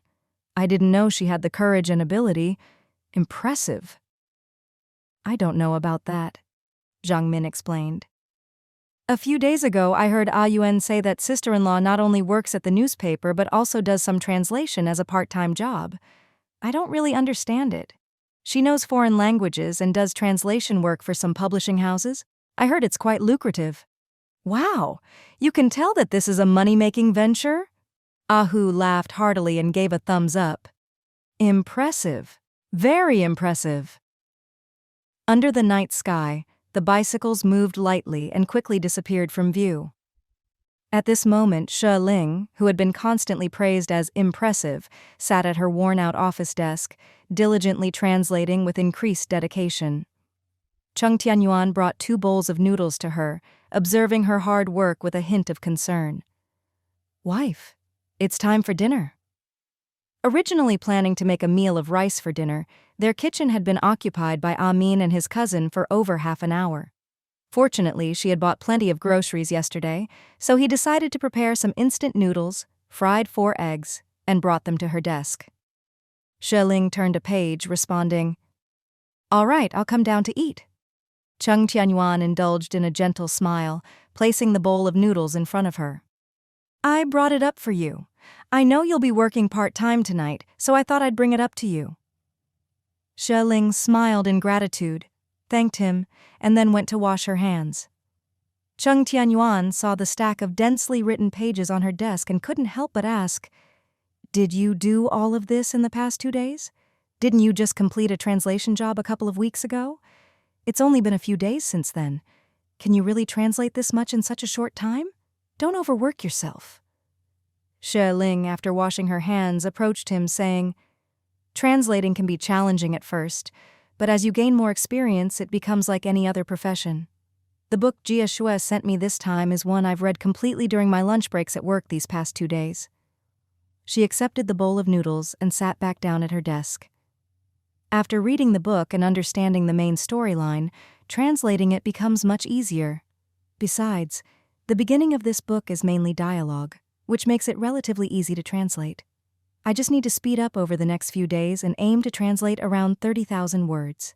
At a rate of 20 yuan per 1,000 words, her previous job of over 30,000 words earned her more than 600 yuan. She had saved that money and, with a little more, it should be enough. With the 100+ yuan she earned, she bought a bicycle, and after setting aside some for daily expenses, she should be able to get through this month. This was a golden opportunity to earn a steady income. She had to make the most of it. Otherwise, it would be a waste. Cheng Tianyuan, concerned, asked, Is it possible? We went back home for the Mid-Autumn Festival a few days ago, and I've been keeping you busy these past 2 days. How many words have you translated? Xue Ling took a big bite of her noodles and smiled. I've translated over 10,000 words already. I've been working on it during the evenings, and I also had some time during work yesterday. Cheng Tianyuan worriedly pointed out, But you still have over 10,000 words to go. Xue Ling laughed confidently. Don't worry, the day after tomorrow is the weekend, so I'll have plenty of time. She had to finish as much as possible over the next 2 days and then call her old friend Zhao Jiaxu to ask her to settle the payment quickly. If she couldn't finish on time, she could call her father in Beijing and ask for an advance. She wasn't one to make empty promises. If she didn't have some certainty, she wouldn't have accepted the job. Cheng Tianyuan didn't want to delay her any further and gently said, Wife, the noodles will get cold if you don't eat them. Please have dinner. Xue Ling nodded and resumed eating. These eggs are delicious. The yolks are a beautiful golden color. They're so appetizing. Cheng Tianyuan grinned and whispered, Eat quickly. After finishing her meal, Xue Ling immediately returned to her work. Cheng Tianyuan washed the bowls and then filled a thermos with hot water. There was already an old thermos in the house, but it wasn't very effective. He had bought 2 more thermoses, one for drinking and the other for bathing upstairs. The old thermos was now used to store hot water for bathing. With the weather turning colder, 1 thermos full of hot water was barely enough. He had heard that women should avoid cold water during the colder months, so he made sure to prepare extra hot water for her. Filling all 3 thermoses with hot water, he carried them upstairs, one in each hand and one under his arm. Then, he went to the balcony to retrieve their clothes. "Wife, it's time for a bath. I've put your clothes in hot water in the bathroom." Xue Ling acknowledged sleepily and continued working for over an hour before finally deciding to take a break. Seeing that the time was after midnight, Cheng Tianyuan went to prepare a snack. Xue Ling hadn't had much to eat for 3 hours, and her stomach was grumbling. She thought about going out for a drink of water, but realized her feet were cold and slightly numb from sitting for too long. She decided to sit back down and massage her feet. At that moment, she heard faint sounds coming from the stairs.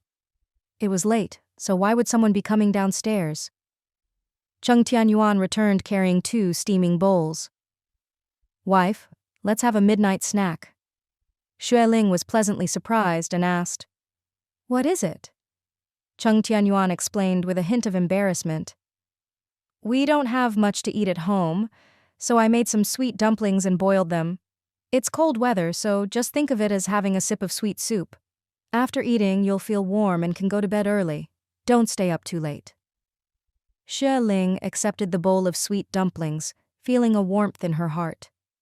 The dumplings were tiny, with no filling inside, but they were chewy, sweet without being cloying, and incredibly delicious. In her previous life, when she often worked late into the night and occasionally slept at the office, there were times when she couldn't even get 3 hours of sleep. Late at night, when she felt hungry, she would resort to eating a few dry biscuits with cold mineral water. Now, while working part-time at night, she had access to warm water whenever she wanted, and in the morning there was hot breakfast waiting for her. Now, she even had midnight snacks, which were not the dry biscuits and cold mineral water, but warm and sweet dumplings. Life with someone who cared and looked out for her, even though it was tiring at times, felt incredibly sweet. This feeling? It was truly wonderful. As dawn broke, Cheng Tianyuan got up and boiled water to prepare breakfast. Xue Ling saw that he had become more comfortable with his daily routines and felt relieved enough to let him go to work. Cheng Tianyuan rode his bicycle and accompanied her to the entrance of the newspaper office before heading in a different direction to the supply and marketing cooperative. Xue Ling arrived at the newspaper office early and decided to work on her translation job. As her colleagues gradually arrived, none of them could tell that she was doing anything other than her regular work, so she continued without any issues. During the lunch break, she handed the completed content for the new column to Chief Editor Lin. Chief Editor Lin had always known that she would submit her work ahead of schedule. He checked it over and asked a few questions, then nodded in approval. "Xiao Xue, I don't understand this English. At most, I can check the format and the Chinese part. You'll have to double-check the English yourself." Due to the incident involving Liu Xing and Deputy Director Zhen last week, the director had convened several meetings to demand that everyone be more vigilant and avoid making mistakes. Xue Ling nodded and replied, "I'll check it again later." Chief Editor Lin smiled happily and whispered, "That's a relief. We work for a newspaper, and accuracy and rigor are paramount." "I understand," Xue Ling replied with a smile. Chief Editor Lin seemed satisfied and took out 2 candies from under her desk, handing them to Xue Ling. "These were brought back by my relative from abroad. They gave me a bag. There aren't many, so I can only give you 2 to try." Xue Ling felt a bit embarrassed to accept, but whispered, "Editor, you have several children at home. Why not let them have it? I'm not a child. I don't eat candy." "What are you saying?" Chief Editor Lin scolded playfully and said, "I brought them specially for you because you're so obedient. All the kids at home have some. How could I leave you out? Just take them." Unable to refuse the kind gesture, Xue Ling quietly accepted the candies and tucked them into her pants pocket. "Thank you, Linjie." Chief Editor Lin winked at her and raised her chin. "Let's go. Let's have lunch together." Xue Ling agreed and quickly had her lunch. Afterward, she returned to her office to continue with her translation work. Her colleagues either chatted in the cafeteria or found places to take short naps. It wasn't until they started returning that Xue Ling discreetly put away her translation and poured herself a cup of tea. There were a total of 10 or so electric kettles in the office. The kitchen auntie came to replace the empty bottles with hot water every hour or so they never ran out of hot water. During the Mid-Autumn Festival, Director Liu had bought 2 packs of tea leaves for the staff to enjoy when they needed to stay awake. He also reminded everyone to use it sparingly so it wouldn't run out quickly. Xue Ling understood that in this era, tea leaves were considered a luxury for most families. Director Liu's intention was clear, so she hadn't used any tea leaves in the past few days. However, she didn't take a break during lunchtime today. Translation required intense concentration, so she took a small pinch of tea leaves and added hot water to her cup. "Xiao Xue, drinking tea again?" a voice remarked, neither cold nor warm. Xue Ling was startled and turned to see the icy face of Deputy Director Zhen wearing a faint smile. At this moment, her colleagues had just returned, and many of them were still settling in, gathering their belongings and chatting. When Deputy Director Zhen spoke out loud, almost everyone turned to look. Huh?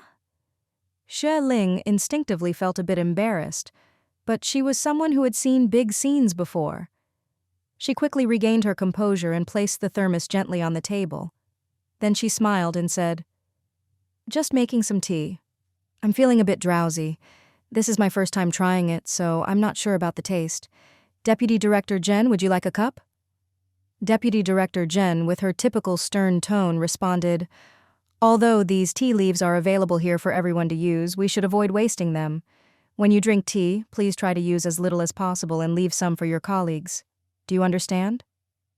Xue Ling inwardly cursed but maintained a polite demeanor, nodding and saying, "Of course.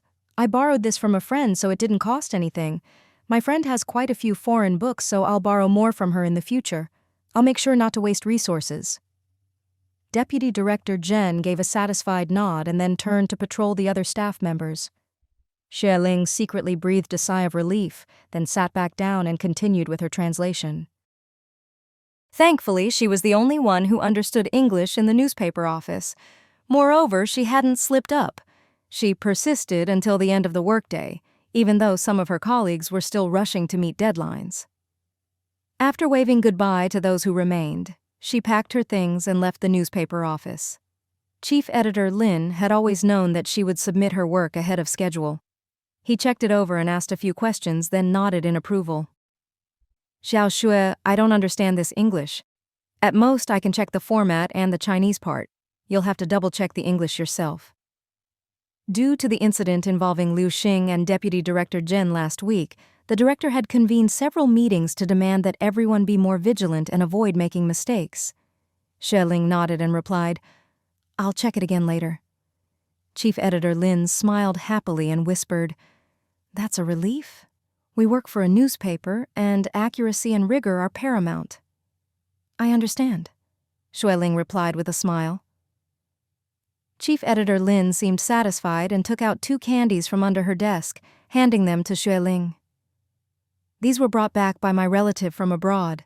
They gave me a bag. There aren't many, so I can only give you 2 to try." Xue Ling felt a bit embarrassed to accept, but whispered, "Editor, you have several children at home. Why not let them have it? I'm not a child. I don't eat candy." "What are you saying?" Chief Editor Lin scolded playfully and said, "I brought them specially for you because you're so obedient. All the kids at home have some. How could I leave you out? Just take them." Unable to refuse the kind gesture, Xue Ling quietly accepted the candies and tucked them into her pants pocket. "Thank you, Lin Jie." Chief Editor Lin winked at her and raised her chin. "Let's go. Let's have lunch together." Xue Ling agreed and quickly had her lunch. Afterwards, she returned to her office to continue with her translation work. Her colleagues either chatted in the cafeteria or found places to take short naps. It wasn't until they started returning that Xue Ling discreetly put away her translation and poured herself a cup of tea. There were a total of 10 or so electric kettles in the office. The kitchen auntie came to replace the empty bottles with hot water every hour or so they never ran out of hot water. During the Mid-Autumn Festival, Director Liu had bought 2 packs of tea leaves for the staff to enjoy when they needed to stay awake. He also reminded everyone to use it sparingly so it wouldn't run out quickly. Xue Ling understood that in this era, tea leaves were considered a luxury for most families. Director Lu's intention was clear, so she hadn't used any tea leaves in the past few days. However, she didn't take a break during lunchtime today. Translation required intense concentration, so she took a small pinch of tea leaves and added hot water to her cup. "Xiao Xue, drinking tea again?" a voice remarked, neither cold nor warm. Xue Ling was startled and turned to see the icy face of Deputy Director Zhen, wearing a faint smile. At this moment, her colleagues had just returned, and many of them were still settling in, gathering their belongings and chatting. When Deputy Director Zhen spoke out loud, almost everyone turned to look. "Huh?" Xue Ling instinctively felt a bit embarrassed, but she was someone who had seen big scenes before. She quickly regained her composure and placed the thermos gently on the table. Then she smiled and said, "Just making some tea. I'm feeling a bit drowsy. This is my first time trying it, so I'm not sure about the taste. Deputy Director Zhen, would you like a cup?" Deputy Director Zhen, with her typical stern tone, responded, "Although these tea leaves are available here for everyone to use, we should avoid wasting them. When you drink tea, please try to use as little as possible and leave some for your colleagues. Do you understand?" Xue Ling inwardly cursed but maintained a polite demeanor, nodding and saying, "Of course. I borrowed this from a friend, so it didn't cost anything. My friend has quite a few foreign books, so I'll borrow more from her in the future. I'll make sure not to waste resources." Deputy Director Zhen gave a satisfied nod and then turned to patrol the other staff members. Xue Ling secretly breathed a sigh of relief, then sat back down and continued with her translation. Thankfully, she was the only one who understood English in the newspaper office. Moreover, she hadn't slipped up. She persisted until the end of the workday, even though some of her colleagues were still rushing to meet deadlines. After waving goodbye to those who remained, she packed her things and left the newspaper office. When leaving the newspaper office, the sky had yet to darken. Cheng Tianyuan's working hours were a bit later than hers, and occasionally, old Wang, the plump boss, would ask him to stay a little longer before leaving. So, he instructed Xue Ling to wait in the office for a while, not to step outside into the chilly breeze. The weather had gotten colder after the Mid-Autumn Festival, especially in the evening when the cold wind made people shiver involuntarily. Xue Ling immediately sensed the chill and briskly walked onwards. Yesterday she had heard from Wang Qing that there was a beef store on the street ahead, where the meat was fresh and delicious, and the prices were reasonable. She planned to buy some beef and a few pieces of beef bones to make soup. During her recent stay at the hospital, the doctor had advised her to eat some slightly fatty and nutritious bone soup after taking antibiotics to avoid stomach problems and to satiate her appetite. Additionally, it would be a good source of calcium. Xue Ling knew the situation at Cheng's house quite well. In the past, they could only enjoy meat during special occasions, and Cheng Tianyuan's nutrition was definitely not up to par.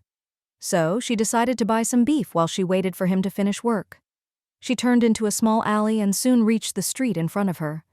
At first, she thought she might have to search around, but quickly she caught a whiff of the aroma of beef.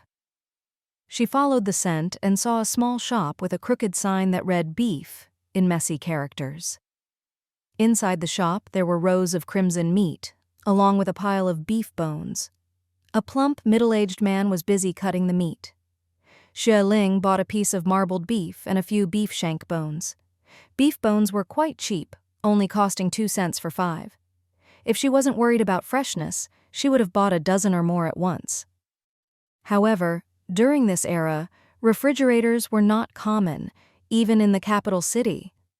In addition, plastic bags for shopping had not yet been introduced. Purchases were wrapped in oiled paper and carried home using straw-string bags. As a result, when Cheng Tianyuan arrived on his bicycle, he immediately noticed the meat and bones in her hands. "Where did you buy this?" he asked. Xue Ling smiled. "On the street up ahead." Cheng Tianyuan saw that she had bought beef, and though he felt a bit uneasy about the money, he quickly offered, "I'll cook it for you when we get back." Xue Ling hopped onto the back of his bicycle, and they made their way back to their rented room. Cheng Tianyuan went into the kitchen to wash rice and prepare a meal, while Xue Ling, not wanting to waste any time, went upstairs to continue her translation work. Cheng Tianyuan was busy cooking, but he heard someone calling from outside. When he opened the door, he was surprised to find Ouyang Mei. She was wearing a pretty dress but was shivering from the cold breeze, her plump face turning red. Seeing Cheng Tianyuan, she smiled in relief and then pouted. "Ah, Yuan, it was so hard to find you." Cheng Tianyuan asked awkwardly, "Why did you come here?" He had no choice but to open the door and invite her in when she arrived. Ouyang Mei continued, "I came over in the morning and called for a long time, but no one answered. I came twice at noon, but you weren't here." Cheng Tianyuan was washing vegetables while he listened. He asked, "Where are you going to rent a storefront, and what kind of business are you planning?" Ouyang Mei didn't sit down, and her eyes wandered around as she replied, "My brother said a place with a lot of foot traffic would be good. He wants to sell daily necessities and small appliances." Cheng Tianyuan didn't hide his lack of interest in her explanation. He said coolly, "As a girl, it's not suitable for you to make these decisions. Wait for your brother to return, and he can help you find a place." Ouyang Mei became anxious and quickly said, "But you're here too, Ah Yuan. You've been in the county for so many years, so you must be familiar with the area. Can you help me find a suitable location? As long as you recommend it, I'll make a decision right away." Cheng Tianyuan sighed silently and reluctantly agreed. "All right, but I don't know much about running a business. I can't really give you any good advice." Ouyang Mei was relieved and said, "Thank you, Ah Yuan. Tomorrow is Sunday, right? I heard from Ah Feng that you usually have a day off on Sundays. Can you take me around to look for a shop?" Cheng Tianyuan had already planned to accompany her for a quick tour tomorrow to avoid appearing too indifferent to his fellow townsfolk. As for what she would do and how she would proceed, he didn't want to be involved. After all, Ouyang Xiang was not a person he had a good impression of. Hearing Ouyang Mei's explanation, he had no interest and replied coldly, "You're a girl. It's not suitable for you to make these decisions. Wait for your brother to return, and he can help you find a place." However, Ouyang Mei became anxious and quickly said, "But you're here too, Ah Yuan. You've been in the county for so many years, so you must be familiar with the area. Can you help me find a suitable location? As long as you recommend it, I'll make a decision right away." Cheng Tianyuan reluctantly agreed, "All right, but I don't know much about running a business. I can't really give you any good advice." Ouyang Mei was relieved and said, "Thank you, Ah Yuan. Tomorrow is Sunday, right? I heard from Ah Feng that you usually have a day off on Sundays. Can you take me around to look for a shop?" Cheng Tianyuan had already planned to accompany her for a quick tour tomorrow to avoid appearing too indifferent to his fellow townsfolk. As for what she would do and how she would proceed, he didn't want to be involved. After all, Ouyang Xiang was not a person he had a good impression of. Seeing Cheng Tianyuan washing his hands and preparing food, Ouyang Mei couldn't help but ask in a sour tone, "You have to cook 3 meals for your wife?" Cheng Tianyuan raised the corner of his mouth and explained calmly, "Family matters aren't solely my wife's responsibility. There's no question of helping or not helping." Ouyang Mei pouted softly, "You're quite open-minded. In any household, it's the women who cook." Cheng Tianyuan felt uncomfortable with the conversation but replied firmly, "When I was young, both my parents worked in the fields. I cooked all 3 meals at home. Housework might not be heavy, but it's tedious. It needs to be done every day, every meal. Household chores belong to everyone in the family, not just one person's duty. As long as you're a part of the family, you need to contribute. Who does it shouldn't matter. We're all working for the same household, not doing favors for anyone." He thinly sliced the beef into delicate pieces as he spoke. "My wife has a demanding job. I have more free time, so I cook more. Everyone needs to eat 3 meals a day. She needs to eat, and so do I. Should she cook every meal alone? Who decided that?" Ouyang Mei found herself at a loss for words, unable to come up with a counter-argument. However, she couldn't help but envy Xue Ling. She had initially set her sights on Cheng Tianyuan, but out of nowhere, someone else came along and won his heart. Trying to break the silence, she said, "In the future, I'll find a husband like you. I can cook, but I hope he can too, so we can help each other." Cheng Tianyuan listened but remained focused on the task at hand, thinly slicing the beef, one piece at a time. "It's best not to," he said. "She's only on leave for a little over a month and she'll be going back to work at the cooperative later. I've already discussed it with the head there." Ouyang Mei appeared to be accepting his explanation, but she had plans of her own. She'd find a way to involve Cheng Tianfang in her business venture, even if it meant persuading him against his better judgment.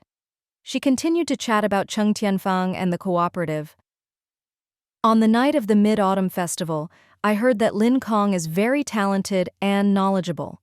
He's about to go to college, and this rural assignment is just temporary. He'll be back in the county soon. It's quite a coincidence. He's also from around here." Cheng Tianyuan's hands momentarily paused as he processed this information. He hadn't expected Lin Kong, the bookish young man, to hail from Ronghua County as well. What a small world. But if he ever crossed paths with him, there would be trouble. He wouldn't tolerate someone trying to steal his sister-in-law right from their doorstep. Ouyang Mei continued, "My brother plans to open a store selling household appliances, and he'll need some help. He mentioned that I should find 2 or 3 people. Cheng Tianyuan, with such a good opportunity, why wouldn't I give priority to family members, right?" Cheng Tianyuan was growing weary of the conversation.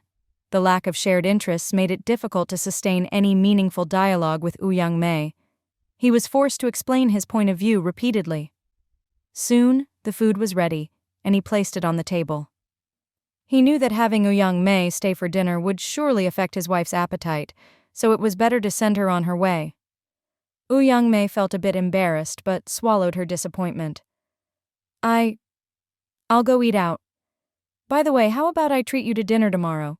You can take me to look for a place to rent for the store. It's a deal." Cheng Tianyuan shook his head firmly. "I told you earlier, didn't I? My wife has a day off tomorrow, and I have to cook all 3 meals for her." Ouyang Mei, still hoping for an opportunity, insisted, "Then I can treat both of you together. You're too kind. This way, you won't have to spend too much." Cheng Tianyuan couldn't find an excuse to refuse, but he wasn't enthusiastic about the idea. He thought to himself that he needed to find a way to tell his parents not to agree to it. Ouyang Mei's brother, Ouyang Xiang, was no saint, and he wasn't sure about his business dealings. He didn't want his sister-in-law to get entangled with someone like him. Cheng Tianyuan sighed inwardly, feeling tired from the conversation. He'd much rather be talking with his wife, where the topics never seemed to run out, and there was no need for explanations. It was just more comfortable. As he finished, Han couldn't help but feel a sense of dislike when he heard Ouyang Mei's words. Over the years, he had managed quite well in the county town and had witnessed some grand occasions. Especially during the days when he went to the capital to propose marriage, he had seen quite a few wealthy individuals. True rich people. These people were friends of his father-in-law, and he had overheard his mother-in-law explaining in secret that they invested in businesses with investments that often reached several 100,000 yuan, making them prominent figures in the capital's business circle. He didn't approach them, but felt that those people were polite and courteous, lacking the ostentatious nouveau riche demeanor displayed by Ouyang Xiang and his sister. Not to mention others, but his father-in-law's family was considered quite wealthy. They lived in a 2-story suite, tastefully decorated, and owned not only their own factory but also a small car. Yet they led a frugal life, just like they did back in the alley, polite and modest. Ouyang Xiang, on the other hand, had merely built a 2-story building and bought a small truck, but acted extremely arrogant. His sister had also been influenced by him and spoke in a similarly arrogant manner. Ouyang Mei failed to notice that her words might offend others, and her round chin jutted out proudly. "My brother told me that he wants me to eat and spend however I like, without any need to be thrifty. Our family is currently least lacking in money, so there's no need to economize." She seemed to want to make a joke and giggled. "Tianyuan, do you know, my brother's favorite catchphrase now is, 'Any problem money can solve is not a problem.' Isn't that funny?" Cheng Tianyuan focused on cooking the meat and nodded absent-mindedly. Ouyang Mei continued to boast about how rich her brother was, but Cheng Tianyuan didn't respond much, so she awkwardly fell silent. "Oh? It's already dark." Cheng Tianyuan quickly took advantage of the situation, saying, "It's getting late, and the roads will be difficult to navigate at night. You should go back to the hotel for now. I'll come to find you after breakfast tomorrow." Ouyang Mei's eyes lingered on him reluctantly, and she pouted playfully. "Tianyuan, I'll be waiting for you. You better come early. Don't keep me waiting too long, all right?" Cheng Tianyuan raised an eyebrow, taking a step back. "I understand, but please don't use that tone with me in the future. I'm not used to it." Ouyang Mei playfully scolded him with a shy and coquettish look, then turned and ran out. Cheng Tianyuan rolled his eyes helplessly, transferred the cooked meat from the pan, and decided to close and lock the yard's gate while he was at it. After all, tonight, his wife would be busy with her translation work, and he still couldn't exert too much effort on his injured foot. It was better to lock the gate early to prevent any unwanted visitors. With everything set, he called out, "Wife, dinner's ready." A little while later, Xue Ling hurried downstairs. "Did you have guests downstairs just now? I thought I heard you talking to someone." Cheng Tianyuan told her the truth, somewhat embarrassed. "I was planning to deal with her tomorrow and take her out for a while." Xue Ling nodded and washed her hands before sitting down to eat. Seeing that she wasn't saying anything, Cheng Tianyuan grew anxious and couldn't help but say a few more words. "Wife?" "Go ahead," Xue Ling said. "But be careful with your foot. You still shouldn't exert too much force these days." Cheng Tianyuan felt relieved when he heard her casual tone. "I only did it to save face in front of a fellow villager. Don't misunderstand, wife." He wasn't good at sweet-talking or knowing how to coax her, so he could only speak honestly. Xue Ling suppressed a smile and placed a large piece of beef into his bowl. "I know. I've been busy these days making money, so I haven't had the time or energy to be jealous." It was an honest statement, and she wasn't deceiving him in the slightest. Cheng Tianyuan smiled gently, thinking she was half joking, and placed an even larger piece of beef in her bowl. "You work so hard, you should eat more." The two of them exchanged a smile and enjoyed their dinner sweetly. After finishing their meal, Xue Ling went back upstairs. That night, she worked tirelessly, only taking a short nap around noon. The rest of the time was devoted to her translation work. When it was dark outside, Cheng Tianyuan returned home and prepared her favorite beef noodles, along with 2 fried eggs. Seeing the delicious meal, Xue Ling, exhausted from her work, immediately perked up. "Wow, extra dishes today?" Cheng Tianyuan, seeing her fatigued eyes, felt his heart ache and spoke softly, "To reward your hard work. Eat up." As Xue Ling enjoyed her meal, she couldn't help but ask, "Did Ouyang Mei find a storefront? Is it confirmed?" Cheng Tianyuan replied, "She visited 3 places, and she seemed quite satisfied with the one nearby. It's just a little over 10 meters from the intersection of Songming Road and the hotel, very close to here. She's making the decision herself. I just accompanied her for the visit." Xue Ling nodded and inquired, "But she can't stay in the hotel forever, can she?" "Who cares?" Cheng Tianyuan picked out a piece of beef from his bowl and placed it in hers.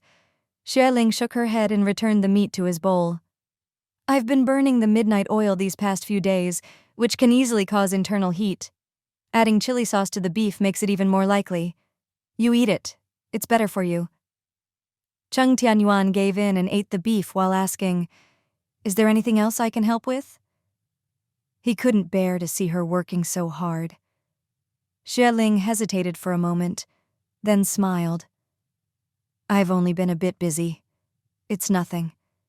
You cook all 3 meals a day, take care of all the household chores, and help me this way, allowing me to focus on my translation. You've already helped me a lot." Cheng Tianyuan didn't entirely agree but was content to hear her words. He asked, "How many words do you have left to translate?" Xue Ling thought for a moment and replied, "I haven't counted, but I've translated quite a bit over the past 2 days." Cheng Tianyuan murmured, "I can't help with English, but if you need to write in Chinese, I can assist. Is that okay?" "Sure," Xue Ling smiled. "I've already checked my rough draft, but I need to transcribe the final version. Can you help with that? It's quite a few thousand words. Cheng Tianyuan grinned and said, I'll wash the dishes first, then I'll come upstairs. He was efficient and quick, and he finished tidying up the dishes in no time. He wiped his hands and went to Xue Ling's room. She handed him the somewhat messy rough draft and explained briefly. Cheng Tianyuan understood. Cheng Tianyuan's handwriting was neat and bold, just like him, making the text look good. Xue Ling glanced at it and smiled happily. I've found myself a great assistant. Cheng Tianyuan was also pleased that he could help her, so he earnestly began transcribing. The room was quiet, with only the soft scratching of a pen and the rustling of turning pages. After more than 3 hours, Cheng Tianyuan had transcribed all the rough drafts. He was fast, having frequently needed to keep accounts and write invoices while working at the supply and marketing cooperative. Despite not having received much formal education, his penmanship was swift. Wife, is there more? Xue Ling yawned and explained, I'm still translating this one. Wait a moment, how about you count how many words I've translated so far? Cheng Tianyuan nodded and asked, How many words have you translated in the past few days? Xue Ling rubbed her eyes, yawning again, and replied, Around 14,000 words. Cheng Tianyuan murmured, So you need to translate another 16,000 words or so. These should be almost done. Xue Ling quickly wrote 2 lines of text and handed over a large page of drafts to him. With this addition, it should be enough. Cheng Tianyuan took it and continued transcribing. Xue Ling took a sip of water, quickly took a shower, feeling refreshed, and resumed translating. Cheng Tianyuan transcribed for more than half an hour, then carefully counted the pages he had transcribed. Burying his head in his work, he marked a faint dot in the corner with a pencil after counting every 500 words. Time passed slowly, and he counted the last page. Finally, he let out a sigh of relief and looked up with a wry smile, swallowing the words he was about to blurt out. He saw Xue Ling lying on the desk, asleep at some point. Cheng Tianyuan checked the clock outside and realized it was past 1 a.m. Looking at her slender figure lying on the desk, head resting on her arm in an uncomfortable position, she slept soundly. He couldn't help but feel distressed. He organized the completed drafts by page number and stood up, approaching her cautiously.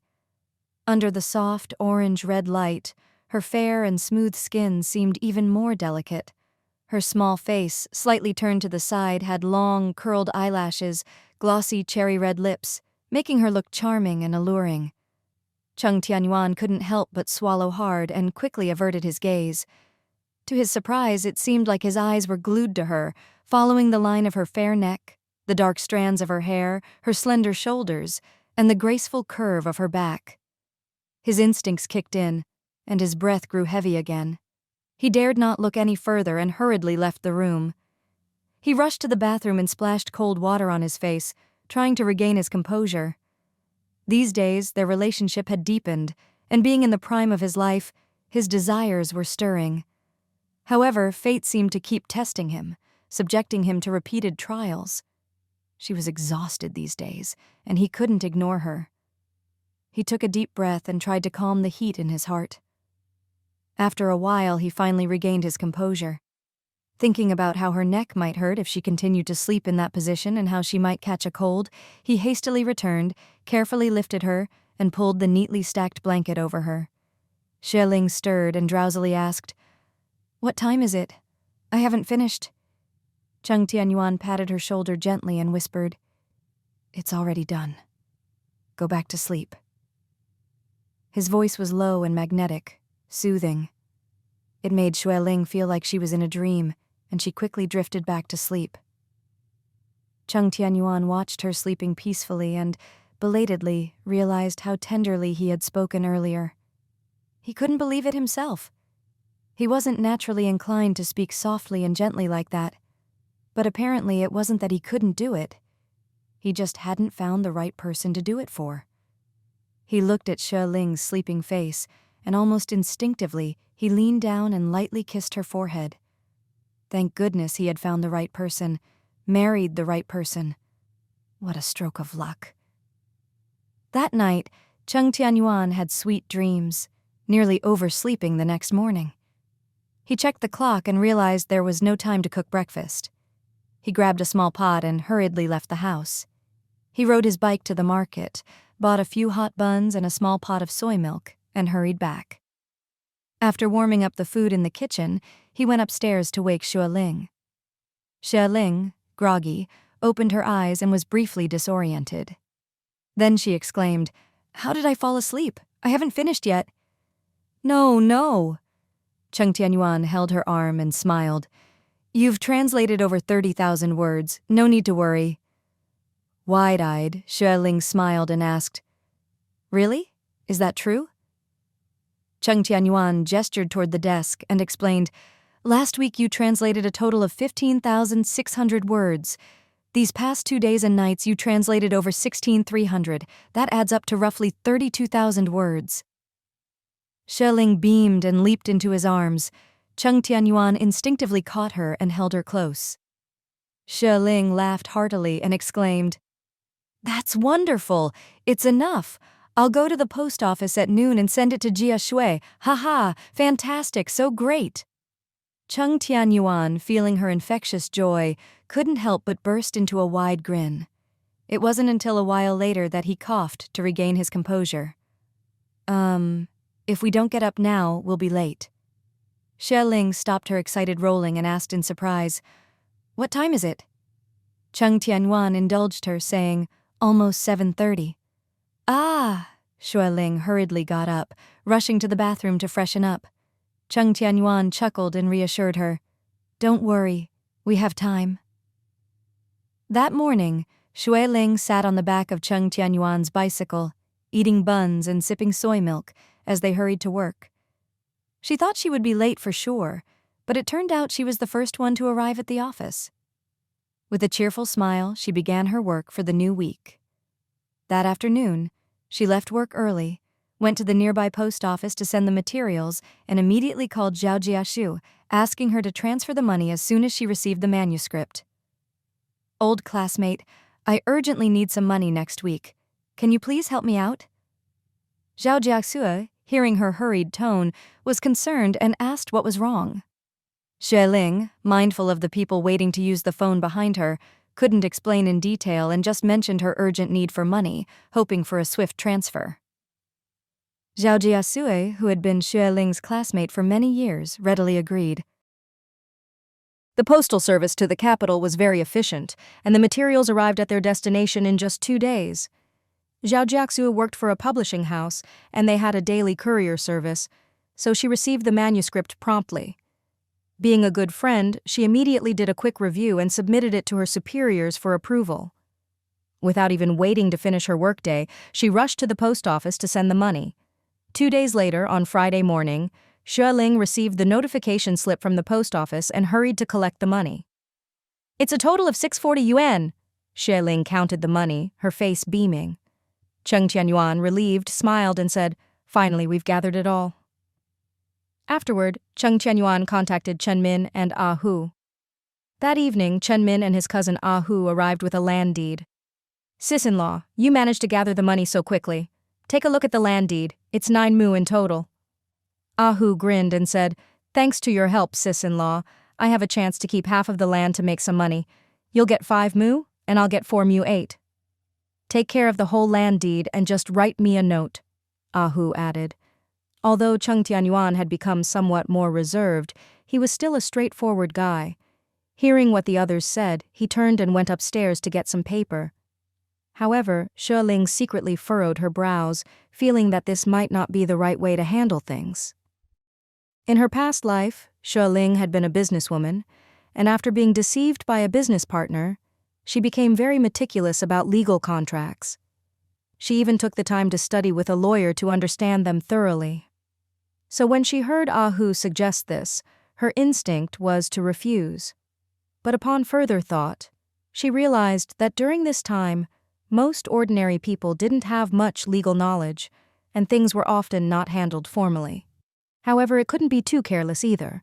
After all, it's always better to be cautious.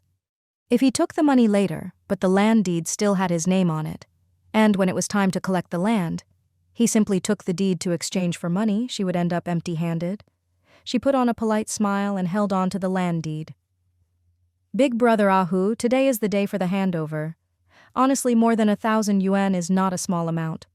I know you trust me, but we can't be too hasty about this. Ahu and Zhang Min exchanged glances, looking somewhat puzzled. Sis-in-law, don't worry. You can keep the land deed. The land is by the river, and there's no way to hide it. Even though I'm a bit poor right now, I'm not the kind of person who says one thing and does another. I mean what I say. Xue Ling nodded with a smile, then whispered, I know that. However, having me keep all the land deeds might not be fair to you. After all, a small piece of paper like this isn't a formal contract, and who knows if you'll end up losing out in the future. Zhang Min, with his simple and honest face, looked somewhat embarrassed and at a loss. Sis-in-law, what do you suggest we do? Hearing that sister-in-law knew many things and was from the capital, implying she was educated, he thought she must have a reason for saying this. If they could resolve this quickly and get the money to Auntie, it would benefit both parties. Ahu hesitated for a moment but then said, Sis-in-law, you work at a newspaper, you're well educated, and you know a lot. I'm just a rough guy who doesn't know much. How about this? You tell us what to do, and we'll follow your lead. Xue Ling finally heard the words she had been waiting for and felt relieved. Big brother Ahu, did the seal on these land deeds come from the neighborhood committee? Ahu replied, Yes, it was issued several years ago and it wasn't very formal at the time. They said they roughly measured the land and then gave everyone a certificate.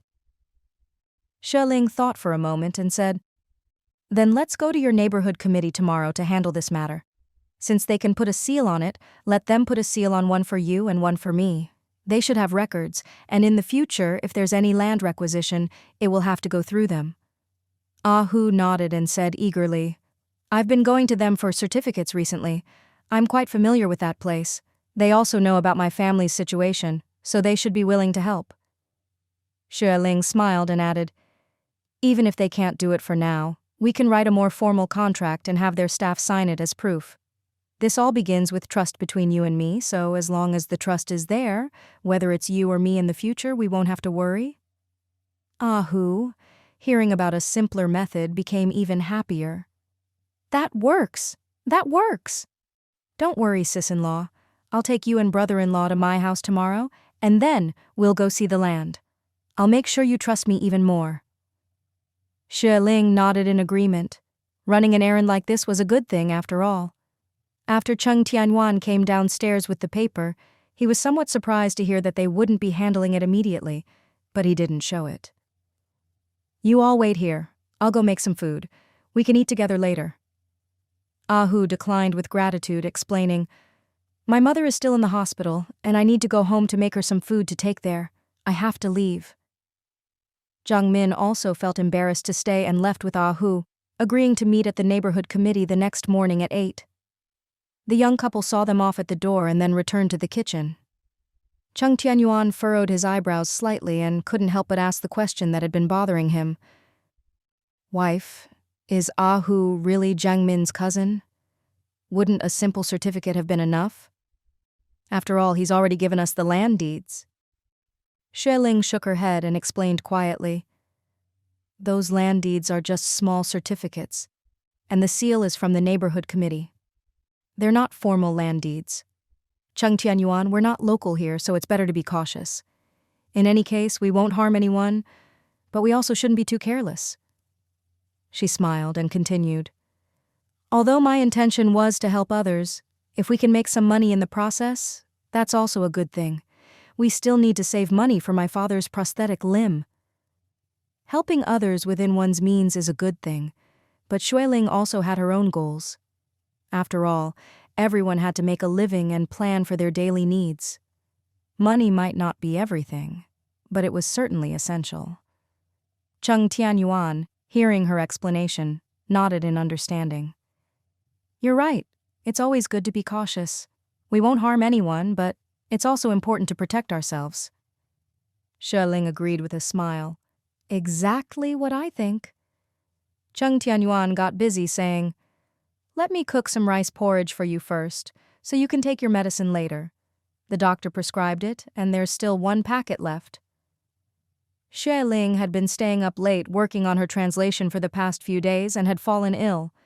Cheng Tianyuan had taken her to the hospital, and the doctor had said it wasn't severe, prescribing some medication for her. Although Xue Ling didn't pay too much attention to her slight fever, Cheng Tianyuan was concerned. He diligently brewed medicinal porridge for her every day, making sure she took her medicine on time. Xue Ling shook her head and grabbed his arm, pouting playfully. "Can't you skip it today? I haven't had a fever for 2 days already. That medicine is so bitter, it's making my tongue numb." Cheng Tianyuan couldn't bear to see her suffer and softened his tone. "All right, but listen to the doctor's advice. You have to finish the whole course of medicine to get better." When he saw her looking somewhat forlorn, he quickly added, "I'll go buy some rock sugar. Later, when you take the medicine, I'll dissolve it in the porridge for you so it won't taste as bitter." "Ah." Suddenly, Xue Ling remembered something and smiled. "No need to buy any. I have sugar." With that, she hurried upstairs. Cheng Tianyuan began picking and washing vegetables while waiting for her. The sky had already darkened, and the cold wind was blowing through the window, sending chilly gusts inside. Worried about Xue Ling catching a cold, Cheng Tianyuan walked over to close the window. At that moment, he noticed that there seemed to be light coming from the neighboring room. This was strange. Could it be that the landlady had returned? If it wasn't the elderly lady returning, could it be that the neighboring house had already been rented out? The old lady was taken away by her son, and at that time Cheng Tianyuan had met the young man with glasses, Mr. Gong, and exchanged a few words. Mr. Gong explained that his wife worked at her job, and they had 2 young children who needed the elderly lady to take care of them. Furthermore, he didn't want his elderly mother to live alone here without anyone looking after her. Mr. Gong had a refined appearance, clearly an educated man, and he showed great respect for the old lady. Cheng Tianyuan clearly remembered Mr. Gong's words that they didn't plan to bring the old lady back. Instead, they entrusted both of these houses to their relatives from their own family to look after. He also emphasized that if the opportunity arose, they would rent out the other house as well. At the time, the 2 yards had already been separated, and Cheng Tianyuan didn't care whether the neighboring house was rented out or not. Both the interior and exterior of these houses appeared quite new. If they remained unoccupied for an extended period, the houses would become stale and damaged. Renting them out to someone meant occasional cleaning and a steady source of income. So Cheng Tianyuan knew that sooner or later the neighboring house would be rented out. But he and Xue Ling left early in the morning and returned late at night, while the neighboring house remained silent all this time. Now it was lit up, and Cheng Tianyuan felt somewhat uneasy. After thinking for a moment, he decided to go over and check, just to be cautious. It would be a problem if he inadvertently invited trouble, whether for Mr. Gong as the landlord or for himself as the neighbor. With these thoughts in mind, Cheng Tianyuan stepped out of his yard, leaned out, and peered into the neighboring yard. He noticed that the iron gate outside was unlocked, and the inner door was slightly ajar, with bright light spilling out and casting mottled patterns on the ground. Cheng Tianyuan tentatively called out, "Who's in there? Is this Mr. Gong's house?" After a moment, a chubby middle-aged woman with squinted eyes came out, her face and hair dirty, holding a broom in her hand. She looked Cheng Tianyuan up and down while asking, "Who are you?" Seeing that she was alone and looked normal in both appearance and manner, Cheng Tianyuan greeted her with a polite smile. "Hello, I'm the tenant next door. Are you the one who rented this house from Mr. Gong?" The middle-aged woman exclaimed, "Ah," and then smiled. "You must be Mr. Cheng, the tenant next door, right? My uncle and nephew mentioned you. They said you and your wife are very friendly and you're a handsome man. You're quite easy to recognize." Cheng Tianyuan courteously asked, "Are you a relative of Mr. Gong's elderly mother?" "Yes." The middle-aged woman explained, "I live on the other side of Sanshui Lane. My uncle and nephew said this house should also be rented out, and the rent is about the same as yours, around 40 yuan per month. Yesterday, a plump girl came to see the house, hesitated for a while, and finally decided to rent it. She said she would rent it for a long time and would move in a few days." She gestured with her broom and chuckled. Now that the house is rented out, I have to come and clean it up. I've been working all afternoon. This house has been vacant for just over 2 months and it's already so dirty. Cheng Tianyuan offered. Would you like some water to drink? We have hot water next door. The middle-aged woman was pleasantly surprised and said, No thanks. I'm quite familiar with my uncle's house. They have everything there. I just had some water there a moment ago. Thank you. Cheng Tianyuan headed back inside, explaining, I saw the lights on and thought it would be best to check. Wait! The middle-aged woman called out. My uncle called me and said they already installed a phone line here. In the future, if you or the other tenant have any issues, you can call her directly. Rent and other matters can be handled through her. Just give her a call. Then she fished out a crumpled piece of paper from her pocket and handed it to Cheng Tianyuan. This is the phone number. Cheng Tianyuan took it, glanced at it, and then put it away. We've already paid a 20 yuan deposit and 4 months' rent, which is less than 3 months now. When it's time, I'll contact Mrs. Gong. The middle-aged woman nodded eagerly and said, Yes. You can contact this number directly when the time comes. As for the new tenant next door, the plump girl signed the lease this afternoon, paid the deposit and 3 months' rent. She seemed to remember something and leaned in nervously. Mr. Handsome, my uncle called me and said she was in a hurry to leave, so she rented it out to you at a lower price. This side is 40 yuan, while your side, although newer, is only 35 yuan. She was afraid the girl on this side might be unhappy, so she asked me to inform you in advance. You can say it's 40 yuan on your side too. Although your place is newer, it doesn't have much furniture. That's the explanation. Cheng Tianyuan quickly understood and nodded. I understand. I'll talk to my wife when I get back. The middle-aged woman nodded in agreement, saying, Yes, that's a good idea. It's better to clarify things in advance to avoid any misunderstandings. Cheng Tianyuan turned to return to his own yard, closing the gate and the inner door.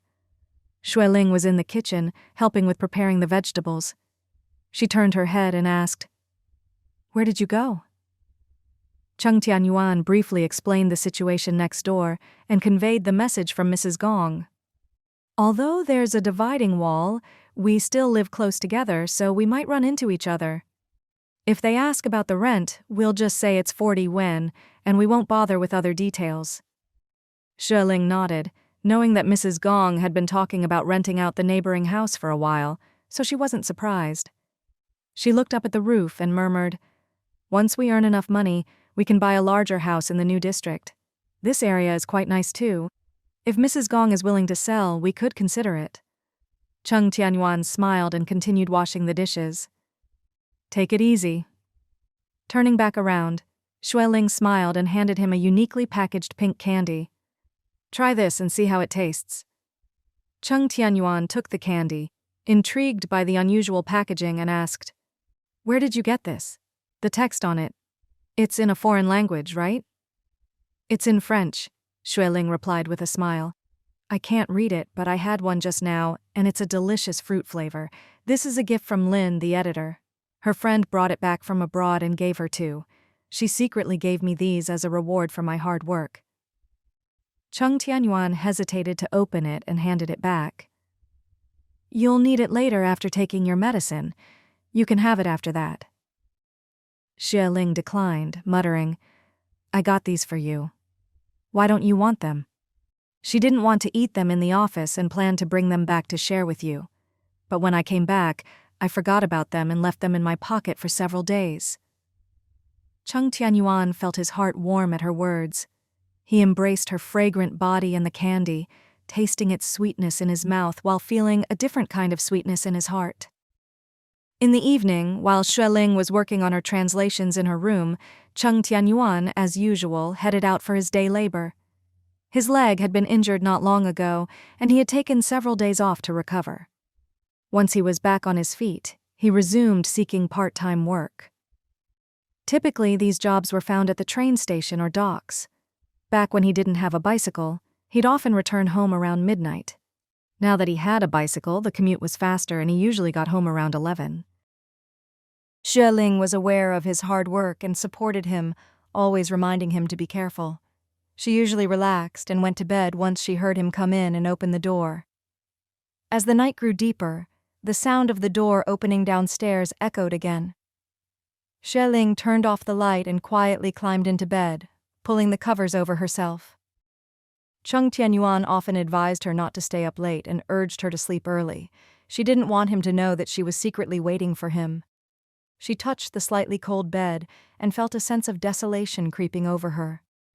They had been married for quite some time now, yet besides the night they spent together at Cheng's house during the Mid-Autumn Festival, they hadn't progressed much further in terms of intimacy. On the day he got injured, she had reminded him that once he recovered, he should come over and sleep together.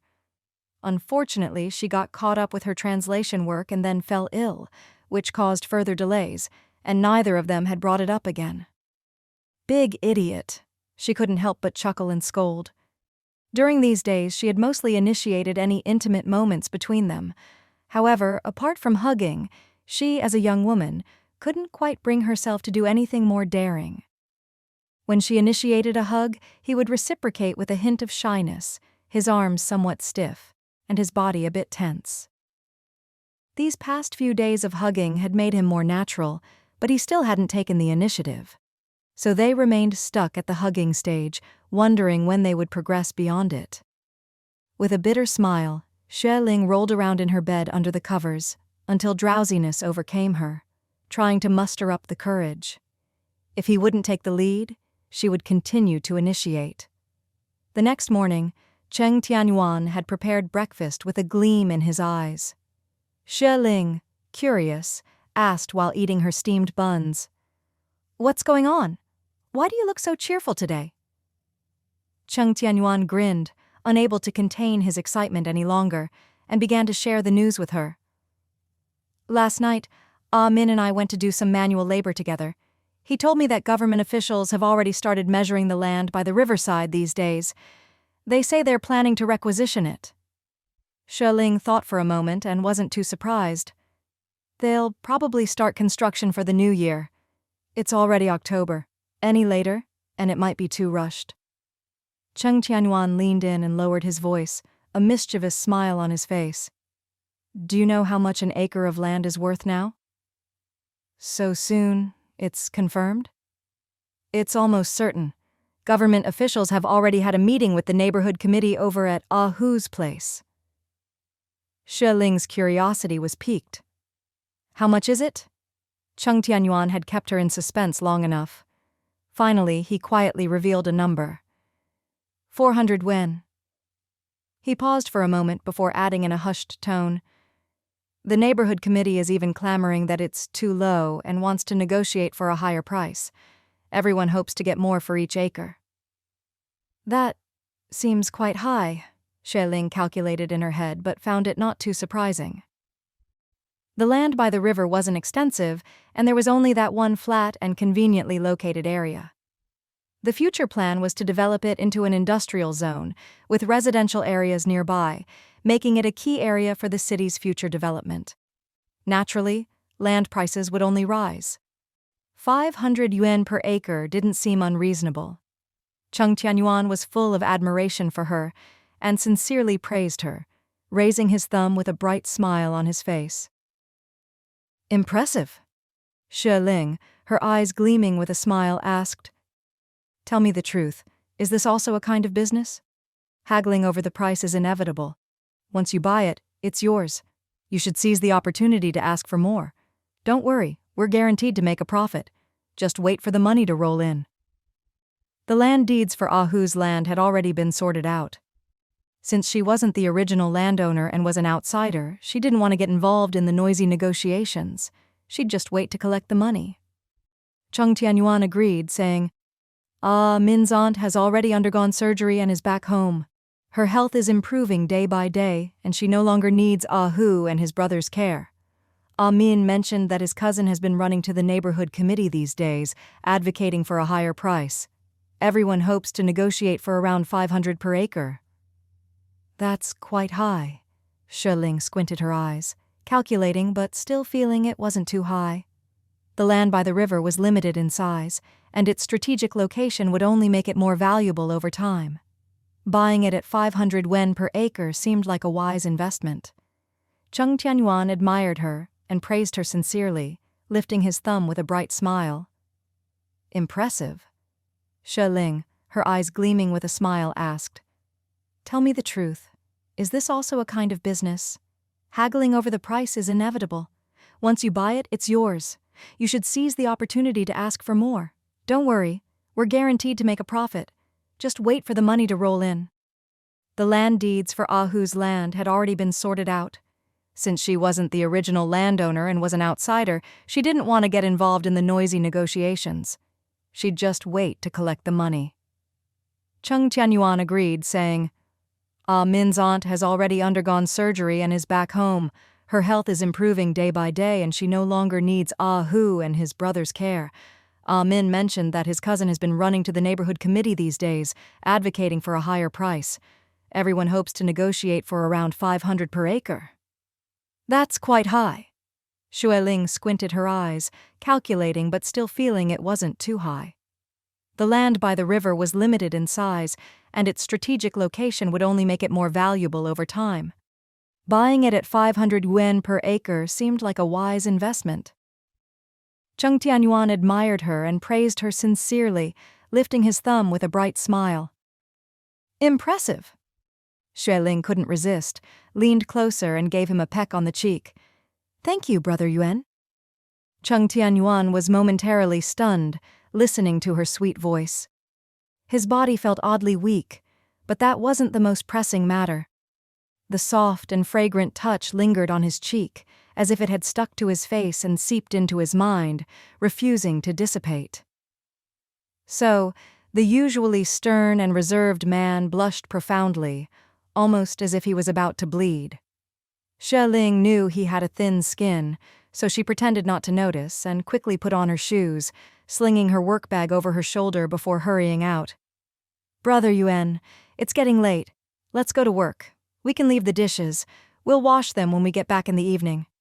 Cheng Tianyuan hesitated for a moment, then quickly cleared the table and followed her outside. Xue Ling waited for him in the yard, smiling brightly at him. "Your bicycle is still in the bathroom." Cheng Tianyuan blinked, then turned around in embarrassment, heading back inside. Xue Ling opened the yard gate and casually glanced at the balcony of the neighboring house, which was hanging with various colorful women's clothing. "Oh, the neighbor has moved in?" Cheng Tianyuan came out with his bicycle, and following her gaze, he looked over there too. "I heard they moved their belongings here and then went on a trip down south to visit relatives. They probably came back yesterday, I'm not sure." This information came from Gong's relative, but Cheng Tianyuan hadn't intended to socialize with the neighbors, so after hearing it once, he had forgotten all about it. Xue Ling didn't think much of it either. She closed the yard gate, snuggled up to Cheng Tianyuan's waist, and hopped onto the rear seat of the bicycle. That evening, after work, Cheng Tianyuan picked up Xue Ling as usual, and they returned to their rented house. As soon as they opened the yard gate, they were surprised to see their neighbor's door wide open. "Ah, Yuan." A slightly plump woman emerged from the neighboring house, smiling warmly. "Isn't this a surprise? My brother and I have moved in here. From now on, we're neighbors." It was actually Ouyang Mei. Cheng Tianyuan and Xue Ling were both taken aback. Never in a million years did Xue Ling expect Ouyang Mei to move in next door. As Xue Ling entered her house to wash her hands, she listened to the incessant chatter between Ouyang Mei and Cheng Tianyuan. "The 3 storefronts you took me to check out were all great, but I didn't know how to choose, so I had to call my brother. He told me to find a place to stay first.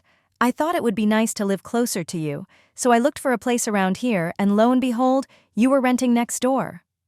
"Haha, I can't believe my luck. It might not be as new as over there, but it's fully furnished, so I don't need to buy anything. I'm renting it for 40 yuan a month, just like you, right?" "Yeah, the same." Cheng Tianyuan didn't expose Gong Laotai's lie and headed into the kitchen. Ouyang Mei quickly followed, smiling. "Once I confirmed everything, I wanted to tell you, but you weren't here. I thought, after I move in, I'll give you a big surprise." "Surprise, right?" Cheng Tianyuan casually replied with an, "Oh." Mei giggled and continued, "But this surprise is taking a while. I just moved my luggage in and then my brother called me asking for a favor down in Yancheng in the south. The train rides had multiple transfers, and I almost got dizzy. But luckily, my brother's friend helped me, and I managed to get there smoothly. After I handed over the stuff to my brother, he asked me to deliver them to his friend, so I took 2 more train trips. So here I am, after running around so much. I only got back yesterday. I took a nap in the afternoon and waited for you to come back, and I couldn't wait to surprise you." Cheng Tianyuan, while washing rice, asked casually, "Did your brother come along too?" "Yes," Mei replied. "My brother met up with me later and we returned to the county town together yesterday. We plan to check out the store tomorrow and start our business once we've decided on a location." "That's great," Cheng Tianyuan said nonchalantly. Mei didn't hold back and said, "Yuan, wash more rice. You'll have to treat me to a meal today. We're neighbors now, you need to host a welcome feast." Cheng Tianyuan hesitated for a moment, knowing that Xue Ling didn't welcome her, and neither did he. "We didn't buy many vegetables this morning. It won't be enough to make a welcome feast." Mei pouted. "Just cook whatever you have. We're already so close, I won't fuss about it. A feast? I was just joking with you. I live alone and I'm too lazy to cook. Your cooking is so delicious. I plan to come over for meals often." Cheng Tianyuan, hearing this, rolled his eyes inwardly. How could there be someone so shameless in the world? Meanwhile, in the bathroom, Xue Ling was massaging her face with a towel and murmured to herself, "I thought I could make money and buy this place eventually. But now it seems like that plan needs to be scrapped." That evening, Cheng Tianyuan cooked 3 dishes and treated Mei to a meal. She was chatty throughout the meal, never stopping for a moment. Cheng Tianyuan and Mei exchanged glances, both eager to finish eating and send her away. After the meal, Cheng Tianyuan quickly cleaned up and rushed out to do some part-time work. Xue Ling, still cleaning the kitchen, watched the kettle on the coal stove. The weather was getting colder, and in the evenings she had to wear a thick coat. However, she had a habit of taking a hot shower as long as she wasn't sick. Despite the cold, she would take a hot bath and change into her pajamas before sleeping. As the weather grew colder, heating the water became more difficult. A couple of days ago, her brother had bought an electric kettle to boil more water, as he was worried she might catch a cold if she washed with cold water. Mei leaned against the doorframe and watched Cheng Tianyuan's retreating figure as he disappeared into the alley.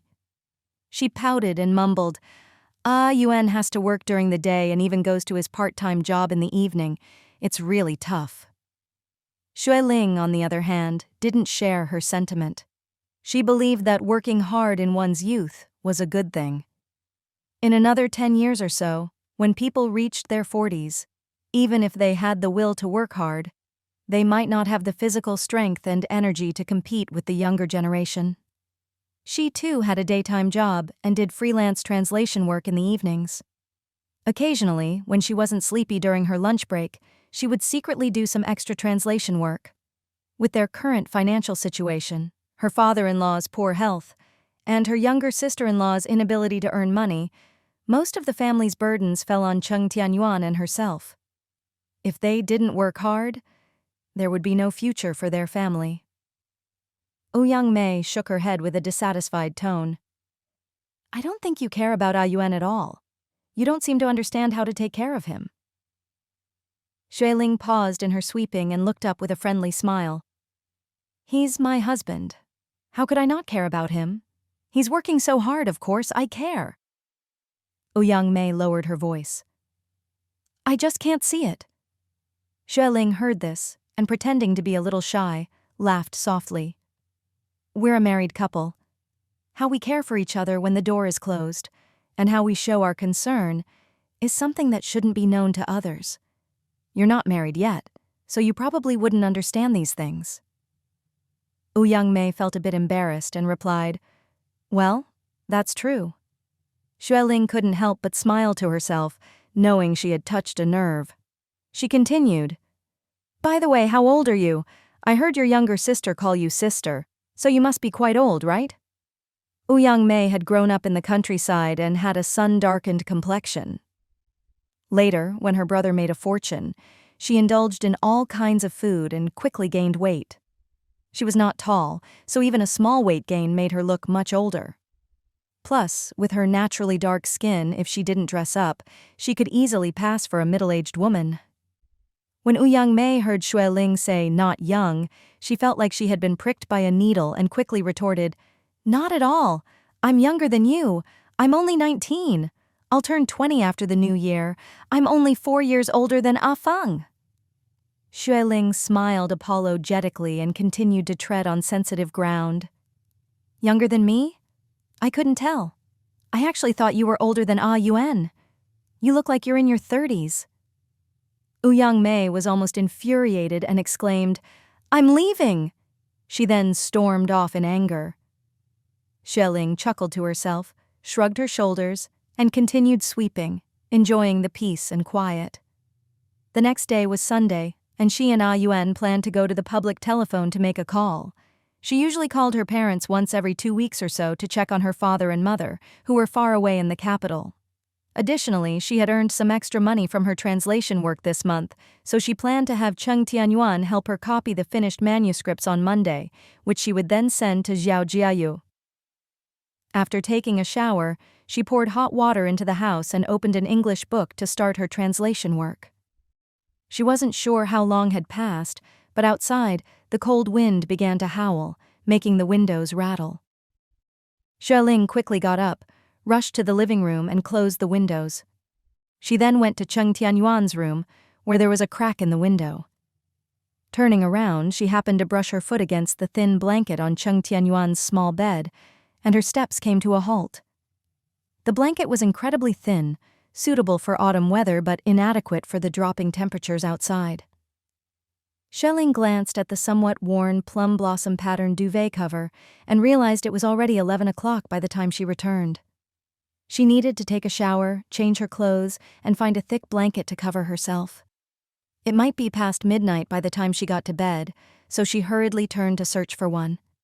His room was smaller than hers, with just an old large cabinet and a short stool. There was hardly any furniture. Xue Ling headed straight for the small cabinet, and upon opening it, found the large snakeskin bag he had brought back from the supply and marketing cooperative. "It should be in here, right?" she muttered to herself as she pulled out the snakeskin bag. In the dim light, she first saw several books. Thinking they might be too heavy and obstruct her from getting the blanket, she moved them out one by one. To her surprise, there were only some clothes left in the snakeskin bag, several for summer, a few he often wore, and even 2 army green coats, but nothing else. Xue Ling couldn't help but furrow her brows as she surveyed the small room, but realized there was no other place to put things. The room was so small, only about 5 or 6 square meters, that everything was clearly visible at a glance, and there was simply no space to accommodate anything else. Did he really use only this neatly folded thin blanket all year round? Xue Ling couldn't help but feel a pang of distress. This tough guy with his stern disposition and tightly sealed lips had never complained to her, even though he had endured hardships in the past. If she hadn't brought him along to share the rent and provided 3 meals a day at home, he would still be suffering, going hungry every other day and grumbling about it. Her blanket was part of her dowry, a pure cotton blanket her mother had personally bought from the department store. Although it wasn't thick, it was incredibly comfortable and warm to wrap around oneself. These past few mornings had been quite chilly, but under her blanket, she didn't feel the cold at all. Tomorrow, she needed to find an opportunity to buy a similar pure cotton blanket for him. She closed the snakeskin bag, neatly folded the clothes that were originally inside, and then picked up a few books. Clatter? 2 books fell. In the cold weather, her hands and feet were inevitably stiff, causing her to accidentally drop something. Fortunately, it was just books, so there was no risk of damage. She put the other books back into the bag, squatted down to pick up the fallen ones, and suddenly froze. A worn-out dictionary contained a small photograph, barely visible in the corner. Xue Ling's curiosity was piqued. She casually pulled it out, revealing a 3-inch photo. The photo had obviously been stored for many years, with some areas showing mottled brownish-yellow discoloration. However, there were no wrinkles or damage, indicating that the owner treasured it greatly. Xue Ling stared at the two people in the photo and was momentarily stunned. Around 8 in the evening, the north wind howled incessantly, whipping through the docks by the river. It bent the small trees and made the larger ones sway. Chen Min shivered uncontrollably, hugging himself and trembling. "Ah, Yuan, aren't they back yet?" Tonight they had only unloaded one batch of goods, earning a meager sum of 1 yuan each. It was too cold to wait at the dock, so they all huddled in a corner, smoking and chatting. Cheng Tianyuan squinted at the dark night sky and remarked, "The clouds are thick, and it looks like it might rain later. The wind is too strong, so the boats will probably wait until daylight to come ashore. Let's not wait anymore. Let's go home." Chen Min nodded repeatedly, stood up and shivered again when the northern wind blew. Others saw them getting up and asked one after another, "Not waiting anymore?" Cheng Tianyuan shook his head and smiled, saying, "We're not dressed warmly enough and it's too cold outside. We're going back early." A plump man with yellowed teeth tapped the ash off his cigarette and gave a sly smile. "With this kind of weather, it's better to go home and snuggle with your wife." Everyone burst into laughter. Cheng Tianyuan joined in the laughter. When men gathered together, they tended to use coarse language and discuss various topics freely. Cheng Tianyuan waved his hand, turned around, and fetched his bicycle. He pedaled away. Chen Min, on the other hand, headed in a different direction towards his own home. Cheng Tianyuan felt the cold as he rode his bicycle and quickly pedaled, warming up as he went. By the time he reached his doorstep, he did as usual, looking up to see the warm, yellow light shining through Xue Ling's room window. A smile appeared at the corner of his mouth. He always reminded her to go to bed early and not stay up too late. But she was worried about him, and she always waited until he opened the door before turning off her light and going to sleep. Because of this, he tried to finish work around 10, usually returning home by around 11, ensuring that she wouldn't stay up too late. Today was exceptionally cold, and rain was expected. He had come back early to have a chat with her and encourage her to go to bed earlier. He entered the house, locked the door carefully, and parked his bicycle. The kitchen still had a small light on, and there was a big pot of hot water boiling on the coal stove. Cheng Tianyuan knew this was prepared for him. He picked up the pot, saw that the electric kettle was full, and carried it upstairs. Xue Ling's room was closed. He thought she was busy with her translation work, so he quietly went to his room to get clean clothes. Afterward, he headed downstairs to take a shower. Feeling extremely cold, he quickly warmed up after the hot shower. He dried his hair, turned off all the lights, and then headed back upstairs with his dirty clothes. In the past, when several grown men shared a small dormitory, everything had to wait for their turn, which was quite inconvenient. Since moving in with his wife, their living conditions had improved. They had 3 hearty meals a day with meat and vegetables, hot water whenever they needed it, and convenient access to a bathroom. As a result, Cheng Tianyuan had gained over 15 pounds. He was tall and had a large frame, so it wasn't noticeable. When he mentioned it to Xue Ling this morning, she didn't believe him. Thinking of her adorable and lovely appearance, Cheng Tianyuan couldn't help but quicken his pace a bit. He knocked on her door. "Come in?" A familiar voice as melodious as a warbler responded from inside. Cheng Tianyuan opened the door and said gently, "It's cold outside. I came back early." Inside, Xue Ling was sitting at her desk, deeply engrossed in something, and didn't turn around. Cheng Tianyuan stretched lazily and sat on the edge of her bed. "Tonight is chilly. Don't tire yourself out. Get some rest early." Unexpectedly, Xue Ling didn't respond and remained strangely silent. Cheng Tianyuan raised an eyebrow in confusion and called, "Wife?" Xue Ling slowly turned around, her eyes slightly reddened. She gazed at him with a smile that seemed to say everything and nothing at the same time. Cheng Tianyuan's heart skipped a beat, and he pounced toward her. "What's wrong? Why are you crying? What happened?" He saw his petite wife with red eyes, a cute little nose, and pouting cherry lips, as if he had done something wrong. "What's wrong?" He suddenly remembered something and tentatively asked, "Did Ouyang Mei say something? Don't believe her." Xue Ling shook her head, giggling with shyness, and handed him a small photograph. Cheng Tianyuan's eyes widened as he looked at it. His handsome face turned beet red. Laughing softly at his bewildered expression, Xue Ling teased, "Isn't this our only photo together?" In the photo, a young boy was carrying a little girl on his back. The 7 or 8-year-old boy, wearing a red scarf around his neck, had slightly disheveled hair and a dusty appearance, barefoot, yet he was smiling happily, revealing neatly arranged white teeth. His eyes were looking backward at the little girl on his back. The girl had 2 small braids, a round and chubby face, and a pouting mouth as she nestled against the boy's back, seemingly avoiding the camera. It was a photo from their childhood. She spoke the truth. Indeed, there were no more such photos at home, and she carried memories from her past life, making many things at home seem blurry. Cheng Tianyuan smiled and explained for her. "Back then, Uncle Xue moved in a hurry, and later, after returning to the capital, you moved house again, right? Always moving back and forth, and the journey was long. Small things like this are the easiest to lose." Xue Ling held the heartwarming photo, unable to resist wanting to claim it for herself. However, Cheng Tianyuan was reluctant, whispering, "No, I only have this one. It can't be touched, so I keep it in a dictionary to prevent it from getting damaged in the dampness of spring." Xue Ling pouted in disappointment, muttering, "Tianyuan, I'm also one of the main characters. I have the right to keep it." Cheng Tianyuan admonished her with a teasing look in his eyes, a hint of indulgence in his gaze. "We're together now, aren't we?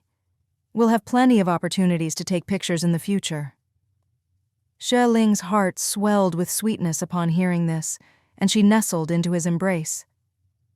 "After we get married, we haven't taken a photo together yet. Let's find a chance to take one to commemorate our big life event." "All right," Cheng Tianyuan quickly agreed, lowering his voice. "Our wedding was rushed, and many things were overlooked. I'm sorry for putting you through that." He set the photo down and with a large hand pulled her close, holding her tightly.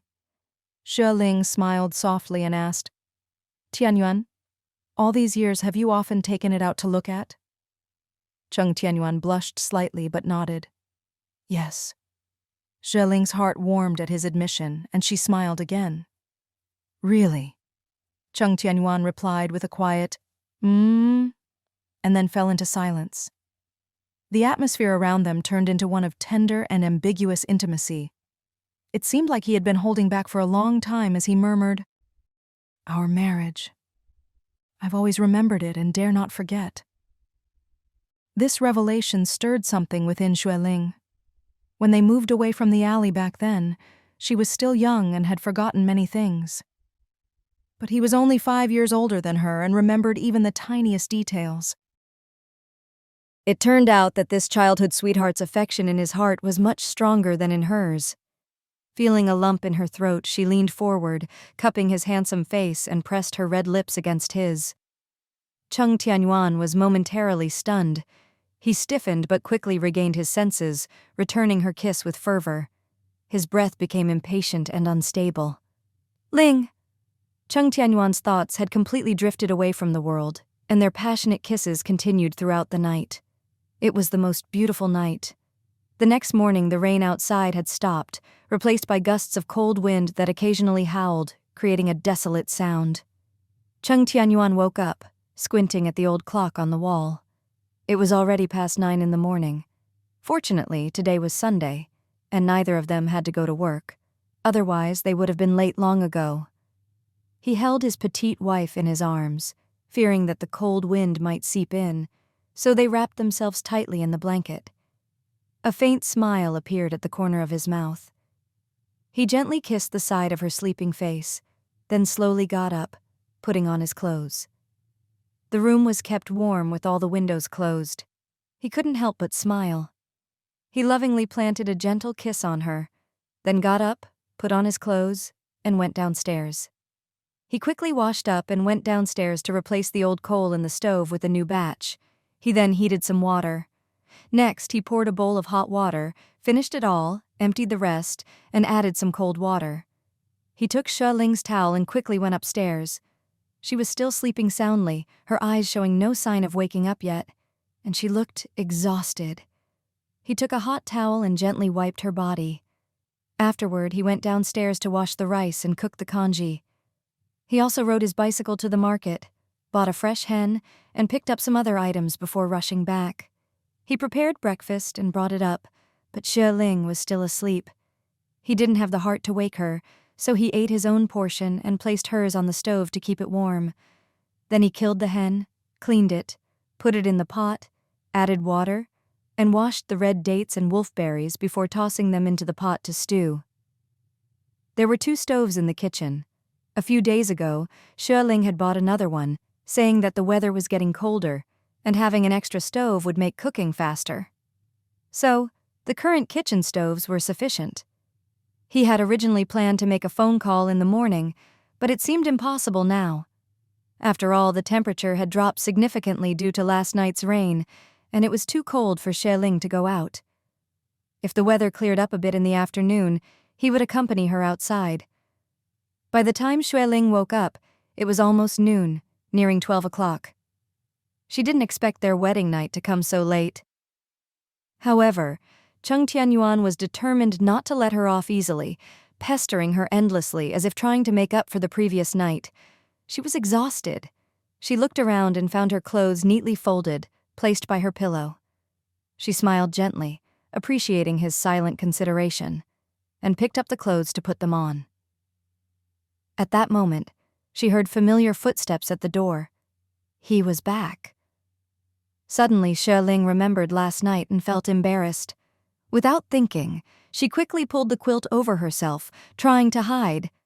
At this moment, Cheng Tianyuan had already pushed open the door, his sharp eyes immediately catching on something. Seeing the conspicuous lump under the blanket, he couldn't help but smile, a hint of affection in his eyes. His little wife was feeling shy.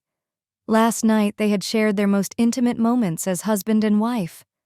However, they had been married for several months, and he felt it had taken too long. A slight blush crept onto his handsome face as he stepped forward, trying to appear calm and natural as he spoke. "Wife, are you awake?" Inside, he was actually feeling embarrassed too, but he was a man and didn't want to show it. He told himself that this was a normal part of married life, and he shouldn't act awkward or say anything to tease her. Otherwise, she would feel even more embarrassed. Under the blanket, Xue Ling hesitated for a moment, her face blushing. She was indeed awake, but suddenly she didn't dare to come out. Oh no, what should she do? Cheng Tianyuan cleared his throat uncomfortably, speaking gently. "It got colder outside last night. I found 2 sweaters for you. Hurry up and put them on." Xue Ling felt uneasy, fearing he would mention what happened last night. Her face blushed, but his casual talk about the weather made her heart settle a bit. "All right," she replied softly. She sneakily peeked out from under the blanket, her face buried, and a shy smile tugging at her lips as she slowly put on the sweaters. Cheng Tianyuan reached out naturally to help her with the sleeves. "It's already noon. You must be hungry. Put on your clothes and I'll bring lunch." Xue Ling's heart was pounding as she hadn't finished getting dressed below, and the emptiness under the blanket was quite evident. She thought it would be awkward to dress in front of him.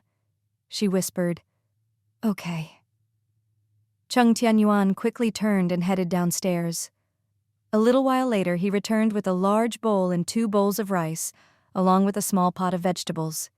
He smiled gently and called out, "Wife, come and eat." There was no table in the room, so he quickly cleared her study desk, placed everything neatly, and arranged the bowls and chopsticks. Xue Ling had dressed herself neatly and arranged the blanket. She carefully climbed out of bed, but as she moved, she felt a soreness that made her whimper, her pretty face blushing deeply in embarrassment. Cheng Tianyuan noticed her struggle and rushed to her side, quickly helping her by the arm. "Is it uncomfortable?" Xue Ling bit her lip lightly, speaking softly. "It's quite uncomfortable." Cheng Tianyuan blushed too, but tried to stay composed. He gently patted her arm. You didn't have breakfast and now it's already noon. Your stomach must be really empty. Eat something to fill up first. I'm heating water on the stove. After you finish eating, you can take a hot bath. That should help. After a pause, he couldn't help but add, I might have been a bit too rough last night. Xue Ling heard the sincerity in his words and quickly shook her head. It's not your fault. Let's eat first. Cheng Tianyuan, still slightly embarrassed, nodded. Let's eat together then. They enjoyed a sweet and intimate lunch, their earlier awkwardness fading away as they chatted and laughed. Xue Ling suddenly remembered something and asked, Is it still raining outside? Cheng Tianyuan replied, It's occasional light rain with a chilly north wind. It's quite cold. In the morning, he had gone to the market to buy groceries and wore his military coat to stay warm. Xue Ling thought for a moment and said, Then, I won't go make the phone call today. Cheng Tianyuan glanced at her and whispered, Your body hasn't fully recovered, and it's too cold outside. We'll stay inside today. He continued, Do you have anything urgent to discuss with your father and mother? Any important tasks this afternoon? Xue Ling replied, There's nothing urgent with my parents, just catching up and showing them some care. When I realized it got colder outside last night, I thought of finding a warm blanket for you, so I went looking for one. Surprisingly, I couldn't find it and instead stumbled upon our childhood photo. Cheng Tianyuan felt a bit embarrassed and explained, I only have that one blanket. Xue Ling frowned and asked, You use that same blanket in the winter? Isn't it enough? How did you manage in previous winters? Cheng Tianyuan sheepishly replied, I have a thick coat. When it gets too cold, I put on the coat and then sleep. Xue Ling realized he must have been saving money and couldn't bear to spend it on himself. She thought about buying him several pairs of winter pants and sweaters, and maybe even another coat. She decided not to let him know, and wanted to surprise him later. That settled it. After breakfast, as usual, Cheng Tianyuan cleaned up the tableware and headed downstairs. You should bring your clothes down and your coat, too. I've already boiled hot water, he suggested to Xue Ling. Xue Ling grabbed some clean clothes and took small steps downstairs. Cheng Tianyuan was considerate as ever. He had already prepared the hot water and made sure the windows were tightly closed. She took a warm bath, paying special attention to cleaning herself, and then dressed in warm winter clothes. She felt much more comfortable, and the discomfort in her private area had lessened. Cheng Tianyuan had already washed all the dishes and said softly, I'll wash your clothes for you. You can go upstairs. Xue Ling hesitated. I can do it myself. Cheng Tianyuan gave her a knowing look and gently pushed her out, taking her clothes to wash. Next, he wrung out each piece of clothing and hung them outside on the balcony upstairs. The wind is strong, so the clothes will dry quickly, he explained. Xue Ling, feeling grateful, suggested, Your hands must be freezing. Come and soak them in warm water. Cheng Tianyuan didn't mind, but explained, No need. I'm a rough man, and my hands are tough. Washing them with cold water in winter is common for me. Xue Ling insisted, Since I've already prepared it, it would be a waste not to use it. Reluctantly, Cheng Tianyuan submerged his hands into the warm water she had prepared. His hands warmed up, and his heart felt warm as well. Before, no one had cared for him like this. It was a wonderful feeling. Later, Xue Ling went back to her room and asked him to help her write the final draft. Cheng Tianyuan agreed. Of course, but how many characters do you have this time? Xue Ling truthfully replied, Probably tens of thousands. Last time I had to rush, which is why there were so many characters. Cheng Tianyuan chuckled. That's still impressive. Tens of thousands will bring in a significant income. He couldn't help but admire her ability to earn a substantial income just by writing in a foreign language while staying at home. He had a decent salary at the supply and marketing cooperative, but it was only 140 yuan per month. When he went out to haul goods at night, he earned only a few yuan. During bad weather, the docks and bus stations were practically deserted, and he couldn't make any money. He knew that the off-season was coming, and he would have to endure a few more months until business picked up again during Chinese New Year. Xue Ling could sense his admiration in his words and reassured him, "We'll hang in there a bit longer, and when the opportunity comes, we can change careers together." She knew that the county town had started attracting investment, and things would get better. They just needed to save up some capital and seize a chance to start a small business. In the previous life, she had her own company and made a lot of money. Although she initially suffered a loss, she eventually turned a profit, and her assets multiplied several times. Her company even went public. Cheng Tianyuan, coming from a rural background, had limited exposure to the world. He suggested, "I can change careers, but you don't have to. Your job is stable and you can take on part-time work. It's already something to be envied." Xue Ling just smiled and said, "We'll see." After a hard day's work, Xue Ling finally finished writing tens of thousands of characters. She had written for an entire afternoon and added another 2 hours after dinner to complete the task. Cheng Tianyuan patiently helped with the writing, making sure the final draft was neat and orderly. Xue Ling was very satisfied. Then, they drank some hot water and went to bed early. The thick, warm quilt still carried her scent, and Cheng Tianyuan felt a bit restless at first, but thinking about her body not fully recovered yet, he quickly redirected his thoughts. Soon, he fell asleep. Xue Ling also woke up without any fuss. Suddenly having someone else beside her took some getting used to, but the warm quilt made her feel comfortable, like having a hot water bottle in the winter. She couldn't help but smile. After a night of good dreams, Cheng Tianyuan woke up early the next morning. He quietly put on his coat and went downstairs to prepare breakfast. Realizing there was no warmth beside her, Xue Ling woke up as well. She brushed her teeth and washed her face before going downstairs to help in the kitchen. Cheng Tianyuan was currently steaming buns when she arrived. "It'll be ready soon. Get some side dishes ready. Once the porridge is done, we can eat," he instructed. Xue Ling complied and fetched some side dishes. Just then, they heard a knocking sound at the door. Both of them were taken aback. They quickly opened the inner door, and standing in the courtyard was a sturdy man in military-style clothing, smoking a cigarette. It was Hu. Seeing the husband and wife open the door, Hu grinned. "Morning. I was on my way to work and passed by here, so I wanted to share some good news with you. I hope I'm not disturbing. You two haven't left for work yet, have you?" Cheng Tianyuan invited him inside. "It's still early and we haven't had breakfast. Join us." Hu laughed heartily. "My old lady is feeling better now, so she's the one preparing 3 meals a day. She gets up early and already made breakfast. I've eaten, and I'm on my way to work." Xue Ling didn't know what Hu did for a living, so she brought a small stool for him to sit on. "Hu, what kind of work do you do?" Hu answered, "I'm with the traffic brigade stationed there, but right now I'm working in the station's logistics department to make some extra money." Xue Ling couldn't help but ask, "So you can drive like those big trucks?" "Sure can." Hu grinned.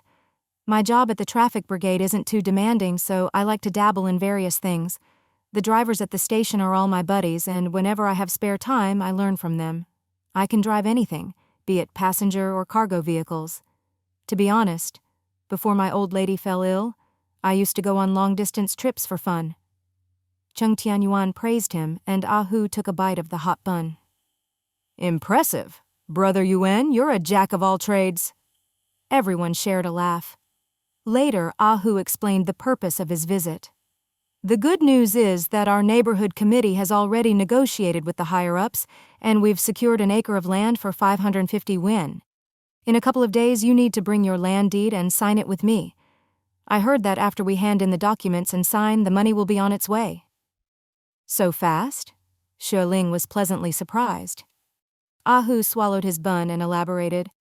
"They say they'll start construction on the factory land right after the Chinese New Year. They want to get things rolling as soon as possible. The neighborhood committee said the money will be ready in no more than half a month. They want us to sign the deed as soon as possible so they can send the money over.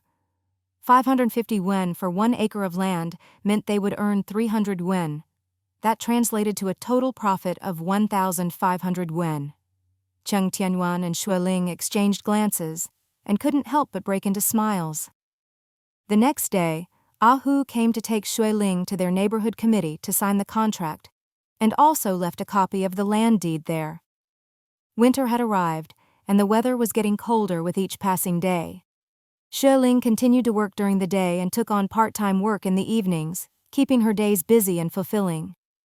Perhaps it was because she had reminded Xiao Jiayue once before, but this time the money was quickly sent over, along with a message. The better. Director praised you after reading your work. Keep up the good work, old classmate. On Saturday afternoon, Xue Ling checked her manuscript early and then handed it over to editor Lin. Linjie, I wanted to discuss something with you. Lin, the chief editor, was in her 40s with fair skin and a slightly plump figure, and she had a very friendly smile. What's the matter? Xue Ling whispered. I want to leave early this afternoon. The weather is very cold and the post office closes half an hour earlier. I want to go there to pick up something, and I'm afraid if I wait until after work it'll be too late, so I'd like to leave earlier in the afternoon. Sure. Linjie smiled and said, You've always submitted your manuscript early. After lunch you can go. Xue Ling quickly expressed her gratitude and poured a cup of hot water for her. Thank you, Linjie. On Saturday afternoons, about half of the staff at the newspaper office left early, while the other half stayed behind to check or send manuscripts to the printing house. Xue Ling rarely left early, so Linjie readily agreed. Wang Ting's manuscript had some sentences that didn't make sense, so she had to stay behind to continue editing. Xue Ling didn't dare to leave right after lunch, so she waited until a little past 3 before leaving. However, just as she walked to the entrance of the newspaper office, she saw Director Liu and Deputy Director Zhen walking in together. They were having a conversation as they walked, speaking in low voices. The office is too cold. Keeping the doors and windows closed all the time is not good for our colleagues' health, I just inquired, and government agencies in the county have already started heating. Our newspaper office's profitability is good, so I plan to apply for some heating facilities to be installed next week. Everyone can use them. What about our 2 offices? We can't be left out, can we? Don't worry, the offices won't be left out. Xue Ling adjusted her military-style bag on her shoulder and politely greeted them when they approached. Director Liu smiled gently and didn't say much. Deputy Director Zhen, on the other hand, stared at her with narrowed eyes behind her black-framed glasses. Xue Ling, are you planning to leave early? Deputy Director Zhen asked unexpectedly.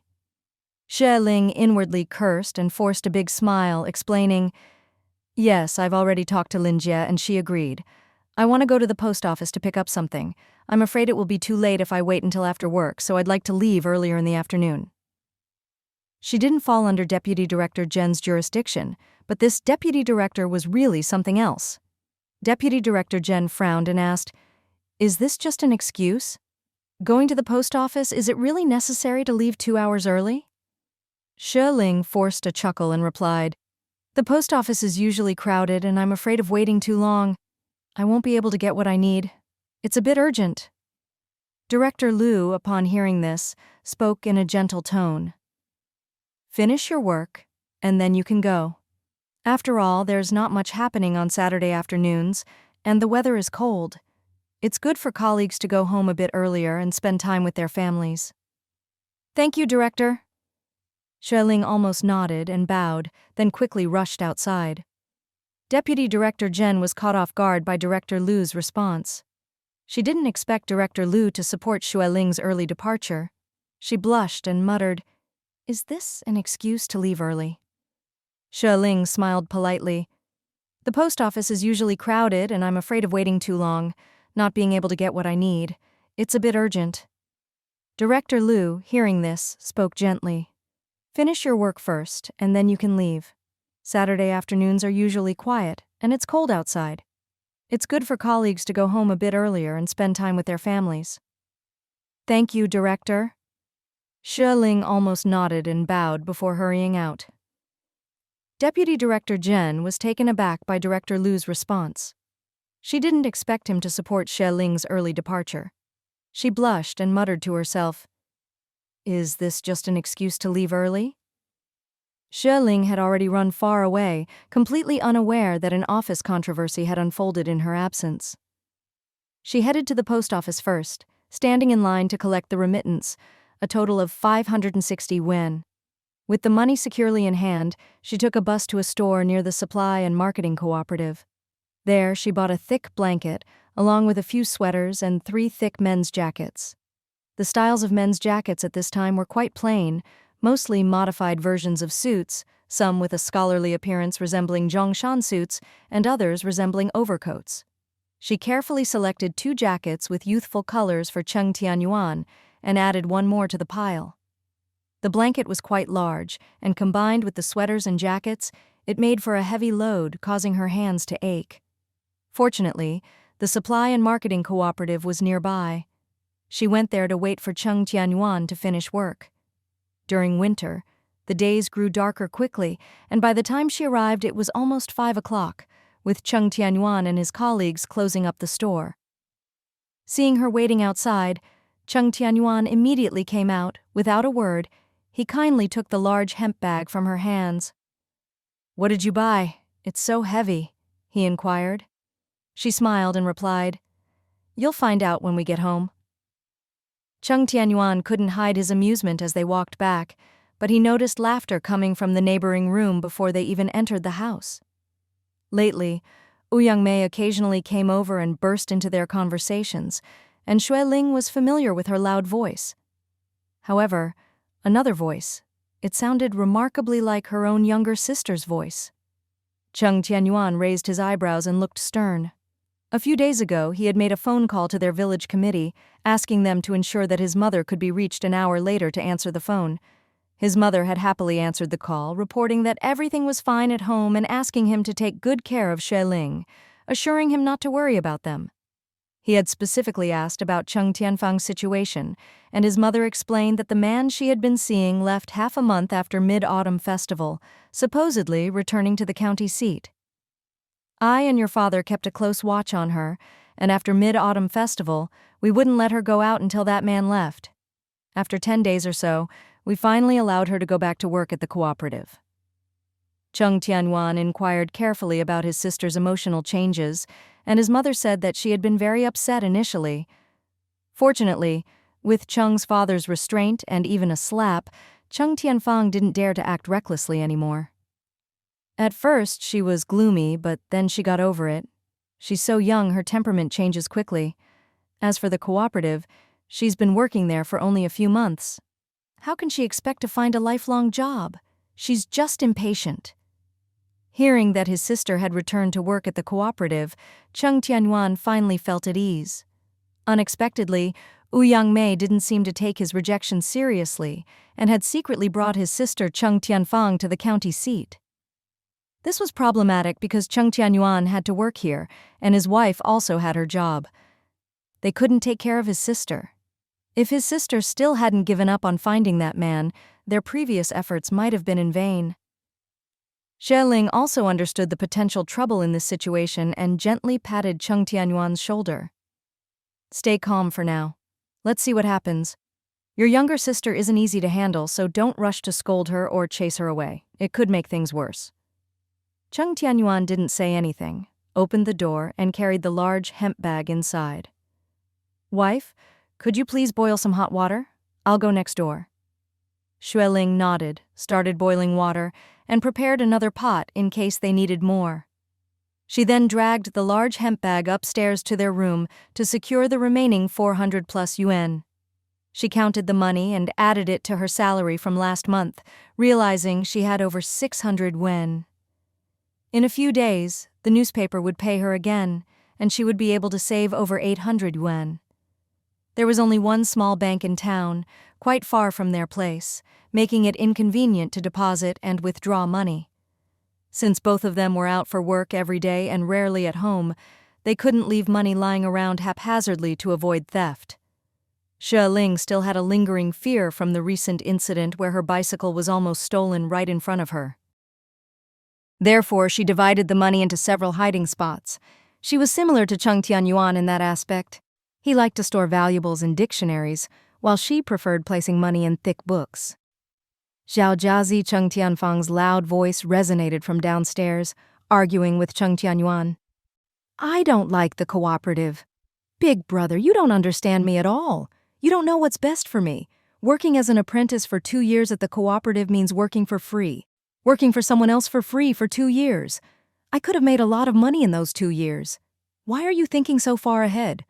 Who works the same job for a lifetime? I don't want that. I don't have the patience for it. Xue Ling sighed, realizing that their peaceful life might have just been disrupted. Cheng Tianyuan frowned and said in a deep voice, Why are you making such a fuss? There's a reason I don't want you coming to the county town. He'd spoiled this younger sister since she was little. She didn't do well in school, wasn't hard-working, and now she was in her rebellious phase, with a stubborn personality that was just impossible. The Ouyang family were all bad news. It was one thing for her to be close to Ouyang Mei, but there was no way she could stay here and work for their family. He'd heard from Ouyang Mei that her eldest brother would be coming up from the south with goods in a few days and might settle down in the county for good. That Ouyang Xiang guy looked shifty and untrustworthy. Nothing good would come from getting too close to him. Hearing this, Cheng Tianfang grew even angrier. Who are you to control me? Maybe I was too young to come before, but now I'm almost 16. I can go wherever I want. Mom and Dad already agreed. Sister-in-law's only been married a day and you brought her to the county. But no matter how many times I begged, you never let me come. You're just soft-hearted and listen to your wife about everything. Earlier, Ouyang Mei had secretly told her that this new sister-in-law, Xue Ling, was really something. She made her brother do all the chores at home, acting all delicate like a pampered young lady. Not only that, her brother listened to everything Xue Ling said. If Xue Ling said 1, he'd never dare say 2. Xue Ling didn't even like Ouyang Mei coming over, and even stopped her brother from working at their appliance store. The more she heard, the angrier she got. She used to think her brother was strict but capable and decisive. Who would have thought that less than half a year after getting married he'd completely change and wasn't like himself at all? Cheng Tianyuan said coldly, Listen to yourself, huh? Always talking with your nose in the air like a shrew. What did you just say? Mom and Dad agreed to let you come to the county? How come I don't know about this? On Mid-Autumn Festival night, their father had been so angry with her that he'd promised to discipline her strictly from then on. Before, Father Cheng always thought that since his daughter was a girl, she'd eventually get married and leave, so he spoiled her as much as he could at home, not knowing what her life would be like in another family. In the countryside, most girls married in their early 20s, some even earlier, at 15 or 16. After getting married, girls had to help with farm work, bear children, and even take care of the elders. The burden was heavy. Because of this, Father and Mother Cheng doted on their youngest daughter, reluctant to let her do chores, always giving her the best food and drink. Their son had always been sensible and never caused them any trouble, so they never really thought about disciplining their daughter. Who would have thought that not disciplining her would almost lead to disaster? Father Cheng was honest and sincere, but deep down he was a traditional rural man who cared about family reputation. If his youngest daughter did something shameful and word got out in the village, it would be a disaster. That night, Father Cheng smoked and regretfully explained to Cheng Tianyuan that he would be strict from now on. Luckily, his daughter was still young, so there was still time. A while ago, when he called home, his mother said she'd already gone back to work at the co-op, and that they kept a close eye on her comings and goings, not letting her wander after work or hang out with the neighborhood women. It had only been half a month. How could their parents possibly have agreed to let her come to the county? Cheng Tianfang's eyes darted around and she turned her head away. Yes, they already agreed. Sister May's appliance store is opening in a few days and I'm going to help out there. She even promised me a high salary, at least 120 yuan a month, plus a bonus at the end of the year. No way, Cheng Tianyuan said sternly. You can't keep changing your mind. You barely worked at the co-op for 3 or 4 months before wanting to switch jobs. That's just not right. Cheng Tianfang stomped her foot and shouted, I've already decided. Don't try to control me. When did you get here? Cheng Tianyuan remembered Xue Ling's reminder and asked calmly. Cheng Tianfang pouted and replied, At noon? My luggage is in Sister May's room. Cheng Tianyuan said flatly. Go get it. There's a small room on the second floor. You can stay there tonight. Stay here tonight? Cheng Tianfang looked around the rental house and said irritably, You and sister-in-law live in such a big place. Really know how to enjoy life. 40 yuan a month, not even including utilities. So expensive. I don't care. I'm living here from now on. Cheng Tianyuan said in a deep voice. I'll call Dad first thing tomorrow morning and ask him. If you lied to me or if Mom and Dad didn't actually agree, I'll send you straight home. Hearing this, Cheng Tianfang blinked nervously and swallowed hard. I'm here to work. Why wouldn't Mom and Dad agree? Cheng Tianyuan narrowed his eyes at her. Go get your luggage. I'll make dinner. Cheng Tianfang walked out, glancing anxiously at her brother, nervously squeezing her hands as she left the yard for next door. Xue Ling hurried downstairs and saw Cheng Tianyuan washing rice and getting ready to cook. She quickly asked, Do we have enough food at home? I can go check the market. We have enough, Cheng Tianyuan explained. It's getting colder, so I bought some dried noodles and eggs for the kitchen. I'll fry a few eggs, use the beef you bought yesterday, and add a vegetable dish. That'll be plenty. Xue Ling had already gathered the gist of the siblings' argument and couldn't help but quietly advise. Don't argue with her for now. Wait until you talk to Mom and Dad tomorrow. If your sister really wants to stay in the county, you'll have to keep a close eye on her and make sure she doesn't go looking for that Lin Kong. That scumbag Lin Kong probably still lived near the big alley. He hadn't gotten into college, was lazy and greedy, and would definitely try to scam money. Her sister-in-law was young and naive, easily fooled. She absolutely couldn't be allowed to get involved with him again. Cheng Tianyuan nodded and said quietly, I'll call first thing tomorrow. By the way, what did you buy earlier? There was so much. Did you bring it all upstairs? Xue Ling smiled.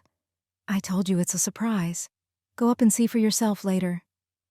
Cheng Tianyuan guessed she'd used her part-time wages to buy him some clothes. He'd already felt the packages when tying up the sack. She still worked late into the night, earning money the hard way, but she was generous. Even though she spent a lot, she never wasted money, only buying necessities. He'd put on some weight and looked much healthier lately, all thanks to her care. She was always buying meat and bones to make soup for him. Xue Ling helped pick vegetables and turned to throw the wilted leaves into the trash bag. At that moment, Cheng Tianfang swaggered back in through the yard door. She didn't walk fast, but she was a bit chubby and liked to swing her arms outwards like the plump aunties in the countryside, which looked rather comical. Xue Ling clapped her hands and greeted her with a smile. Little sister-in-law, you're here. Cheng Tianfang shot her a disgruntled look, brushed right past her and went straight into the kitchen. When she saw Cheng Tianyuan washing vegetables, her face immediately darkened. Sister-in-law, you sure know how to boss my brother around, huh? My family didn't marry you in so you could act like a princess and have my brother wait on you. Look at you. You even make him wash the vegetables. Don't you feel embarrassed eating like that? Cheng Tianyuan glared at her and explained, The water's cold in winter, and your sister-in-law's skin is delicate. Her hands get chilblains easily, and she needs to use a pen for work. If her hands get frostbitten, how can she write? Cheng Tianfang rolled her eyes and snorted, You always have an excuse. You're just siding with her. Careful, you'll end up being a hen-pecked husband. I'm happy to be one. Cheng Tianyuan was annoyed too, his face stern. I like siding with her and spoiling her. I want to be a hen-pecked husband. What's it to you? Mind your own business. Cheng Tianfang was stunned. She'd never expected her usually silent, cold-faced brother to say something like that. Xue Ling was also caught off guard, her cheeks flushing as she didn't know what to say. Cheng Tianyuan looked at his sister's stunned face, his expression serious. What? Only you can talk like that, but I can't? Fang, think about the way you speak, your tone, and those self-righteous things you say. Think about whether you should talk to others like that. Cheng Tianfang's face turned red and then pale, and she muttered, I'm not staying with you guys. Xue Ling raised her eyebrows in surprise and asked, Why not? There's a small room upstairs, plenty for you to sleep in. No, Cheng Tianfang said. Sister May's place has more rooms and more furniture, not like your place, which is so empty. Sister May is timid and wants me to stay with her from now on." Cheng Tianyuan was about to refuse, but then thought it was only for a night or two, and the small room here only had a thin quilt, so he let her be. "If you need anything, just say so. There's another quilt upstairs." "No need," Cheng Tianfang replied. "I'll just eat here with you. Oh, and cook more, brother. Sister May is coming over to eat too." Cheng Tianyuan just gave a faint, and kept washing the vegetables. Xue Ling was secretly annoyed, thinking that Ouyang Mei, seeing there was no way to get close to them, had brought the little sister-in-law over to stir up trouble. Really, she'd stop at nothing. Oh well, the little sister-in-law had just arrived, and it was cold and windy outside. Better to let things settle for a couple of days before making any plans. Cheng Tianyuan soon finished cooking, and the four of them sat down to eat together. There were 3 coal stoves in the kitchen, so it was quite warm. As soon as the food was served, they started eating. The food was hot, with both meat and vegetables, and even a meat soup.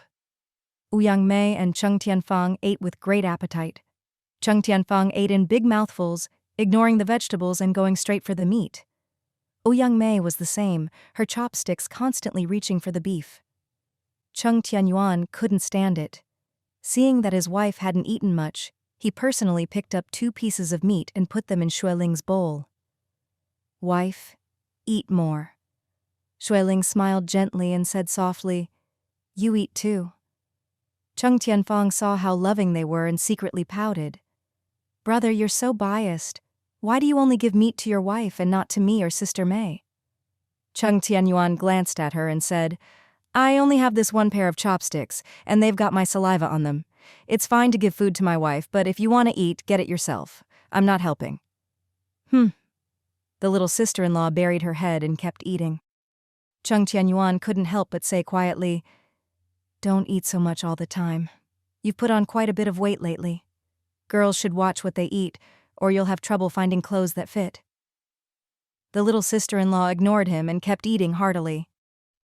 Ouyang Mei, hearing this, stopped her chopsticks from reaching for more beef and didn't dare eat too much rice either. She'd also gained a lot of weight recently. The sweater she made last winter didn't fit anymore, and her winter pants were too tight. She couldn't even tell where her waist was. She was just a ball of flesh. Thinking of this, she couldn't help but glance at Xue Ling. Under the light, Xue Ling's face was rosy and her skin fair, like snow in winter. Her face was slender, her neck delicate, and even in a winter coat, her slim waist was obvious. "So unfair," she muttered to herself. After eating, Ouyang Mei took Cheng Tianfang with her when she left, reminding them that they'd be back for breakfast the next morning. Cheng Tianyuan nodded, saying nothing. Tomorrow was Sunday, so neither he nor Xue Ling had to work. They could eat breakfast a bit later. The weather was cold and gloomy, and it would probably snow at night. He'd planned to go home and ask his parents in person, but with the snow, the buses probably wouldn't run, so he gave up. He boiled some hot water, washed all the dishes, and then soaked them in hot water. Xue Ling had told him before that if guests came over, they should wash the dishes and cups thoroughly and soak them in hot water to disinfect them. Ever since then, whenever Ouyang Mei or other guests came, he always did this. Xue Ling was very hygienic, and he liked cleanliness too. Good habits should be kept. "All done?" Xue Ling looked up after sweeping the floor. Cheng Tianyuan dried the big porcelain bowl and said, "Almost. By the way, are you taking a shower? There's still hot water." Xue Ling nodded and explained, "I'm used to showering, otherwise I can't sleep well." Cheng Tianyuan chuckled and gently reminded her, "Close the window tight so you don't catch a cold." Outside, the north wind howled. Xue Ling wrapped herself in a coat and worked on her translations under the lamp. Cheng Tianyuan sat on the edge of the bed with a book, but he was distracted and read slowly. The docks and stations were quiet in winter, with no part-time work available. After dinner, it was only a bit past 6, and there were still 4 or 5 hours until bedtime at 11. He couldn't just waste the time. Xue Ling put down her pen and rubbed her hands together. He turned his handsome face toward her, and without thinking, reached over to take her hands in his, gently rubbing them. Xue Ling smiled sweetly and whispered, "Your hands are so warm." Then she snuggled into his arms. Cheng Tianyuan hugged her tightly, his big hand gently stroking her back. "Wife, thank you for buying me the coat and sweater. And for my mom, too. They must have been expensive. Sorry to make you spend so much." Xue Ling shook her head, rubbing her pretty face against his warm chest. "What are you saying? I'm going to buy a few more things for Dad in a few days. Oh, and I'll take little sister-in-law to buy a couple of things too." The little sister-in-law's clothes were really old-fashioned. Might as well take this chance to get her something new. Cheng Tianyuan frowned and said quietly, "She's got such a sharp tongue, just ignore her. She's not lacking clothes. Just buy for Dad." Xue Ling snuggled in his arms, mumbling sleepily, "Brother Yuan, you're so warm." Cheng Tianyuan's back stiffened, and a passionate light flashed in his eyes. He was at the age when his blood ran hot, and sometimes he just couldn't control himself. These days, now that they shared a bed, he always clung to her at night. A few days ago, when she had her period, he could only force himself to sleep. Still, both when he first lay down and when he woke up, it was hard to bear. He took a deep breath, wanting to push her away, but he couldn't bring himself to do it, so he just held her tighter. He'd heard that girls were especially sensitive to the cold during this time, especially in winter, and should avoid anything chilly or it could cause health problems. Before, when they weren't this close, she'd never told him about it. It wasn't until recently, after they started sharing a bed, that she told him about her period. These past few days, he'd taken care of all the chores in the rental house himself, not letting her touch even a bit of cold water. Not only that, he boiled hot water every morning and night, filling all the thermoses so she could wash her face and brush her teeth with warm water, and even wash her hands with it. Earlier, she'd sat by the window working on translations for over an hour. Sitting still for so long, she naturally got cold. Holding her in his arms could help warm her up, especially her hands. He quickly took a few more deep breaths, reminding himself that her body still wasn't ready, and tried to think about something else to distract himself. Blushing, she whispered, I'm fine now." Cheng Tianyuan was momentarily stunned, then pulled her up into his arms with his big hands. Night had fallen, snowflakes drifted down outside, and the temperature kept dropping. But inside, it was as warm as spring, and their passion was endless. The next morning, Cheng Tianyuan woke up early. The bed was so warm that he suddenly didn't want to get up, reluctant to leave this sweet, cozy moment with her. Since neither of them had to work today, and it was still snowing outside, there was no need to make breakfast too early, so he stayed snuggled under the covers. He closed his eyes and dozed off again. It wasn't until nearly 8 o'clock that Xue Ling lazily woke up. She thought he'd already gotten up, as usual, but to her surprise, he was still beside her, like a big human heater, radiating warmth. She chuckled softly and asked, "Are you being lazy with me today?" Cheng Tianyuan kissed her hair and said in a low voice, "I wanted to stay with you a bit longer. It's so cold outside. I was afraid if I got up, you'd wake up freezing." Xue Ling smiled sweetly and snuggled into his shoulder. "You're so good, Brother Yuan." Looking at her delicate, beautiful face, Cheng Tianyuan swallowed hard, took a deep breath, and crawled out of bed. "I'll go downstairs to boil water and make breakfast. You can rest a bit longer since we don't have to work today. Sleep another half hour. Once breakfast is ready, you can eat something warm before getting to your translations." Xue Ling was still sore and really didn't want to leave the warm bed. "Then I'll nap a bit more." Cheng Tianyuan quickly put on his sweater and coat, feeling warm all over, and couldn't help but touch the wool sweater underneath. She'd said she bought it especially for him, and it was really warm. It was his first time wearing such an expensive sweater, light, warm, and soft. It was incredibly comfortable. Not only was his body warm, but his heart was too. He looked back at her one more time, then tiptoed out and gently closed the door. Yesterday he'd made char siu buns. The weather was cold, so the buns kept well, and he'd made a lot at once. He cooked millet porridge, remembering that 2 more would be coming over to eat, so he made half again as much. One stove steamed the buns, another cooked the porridge, and the third boiled water. The water pipes in the rental house were buried underground, with only a short section exposed. He was worried the faucet would freeze and be hard to use, so he poured the leftover hot water from last night over it and filled several big pots with cold water to keep in the corner as backup. Next door was still quiet, not a sound. His sister always liked to sleep in, sometimes until 10 in winter. Ouyang Mei wasn't an early riser either, and with the cold she'd be even more reluctant to get out of bed. When the millet porridge was almost ready, Xue Ling came downstairs wrapped in a long coat.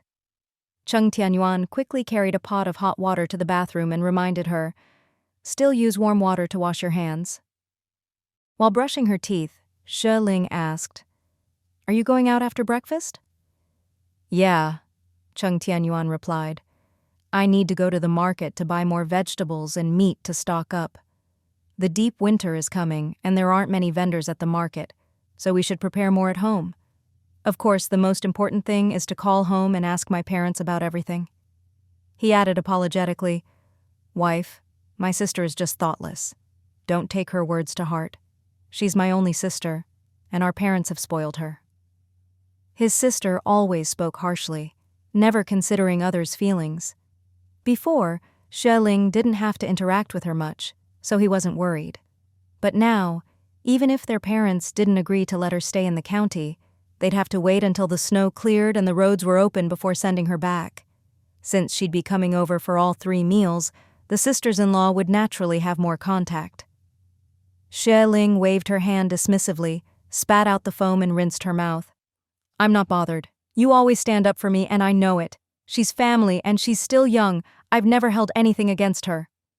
Hearing this, Cheng Tianyuan secretly breathed a sigh of relief. "That's good. Don't worry, I won't let her keep running her mouth. If you're ever upset, don't keep it to yourself. Tell me anything." Xue Ling smiled and said softly, "But she's family, while Ouyang Mei isn't. So you know what I mean." After all, the little sister-in-law was part of the Cheng family. If anything happened to her, their parents would worry, and as the eldest brother, he'd have to help shoulder the consequences. So, both emotionally and logically, she had to guide the little sister-in-law in the right direction, so the whole Cheng family wouldn't be dragged down. But Ouyang Mei was different. She was an outsider coveting her husband, with no ties to the Cheng family. Xue Ling wouldn't give her any face, nor allow her to cause trouble. Cheng Tianyuan was momentarily surprised, but quickly understood the hidden meaning in her words. "I understand. Don't worry."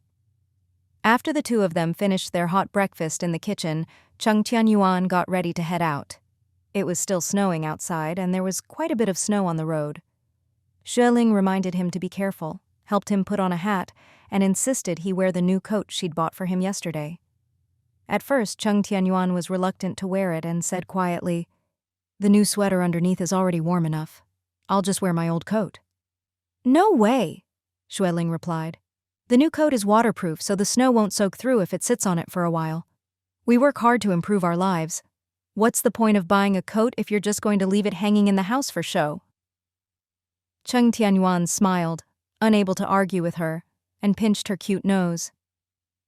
"All right, I'll wear it." Xue Ling then took out 10 yuan and handed it to him. Cheng Tianyuan's handsome face darkened a little. "Who said you were going to support me? You bought the bicycle, I'll support you. We agreed on this from the start."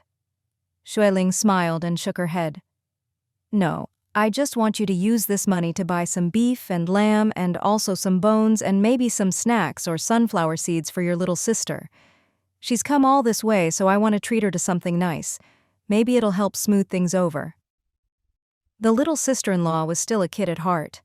If you gave her some treats, she might be less sharp-tongued with you. Cheng Tianyuan smiled and took the 10 yuan. "I'll tell her about it when I get back."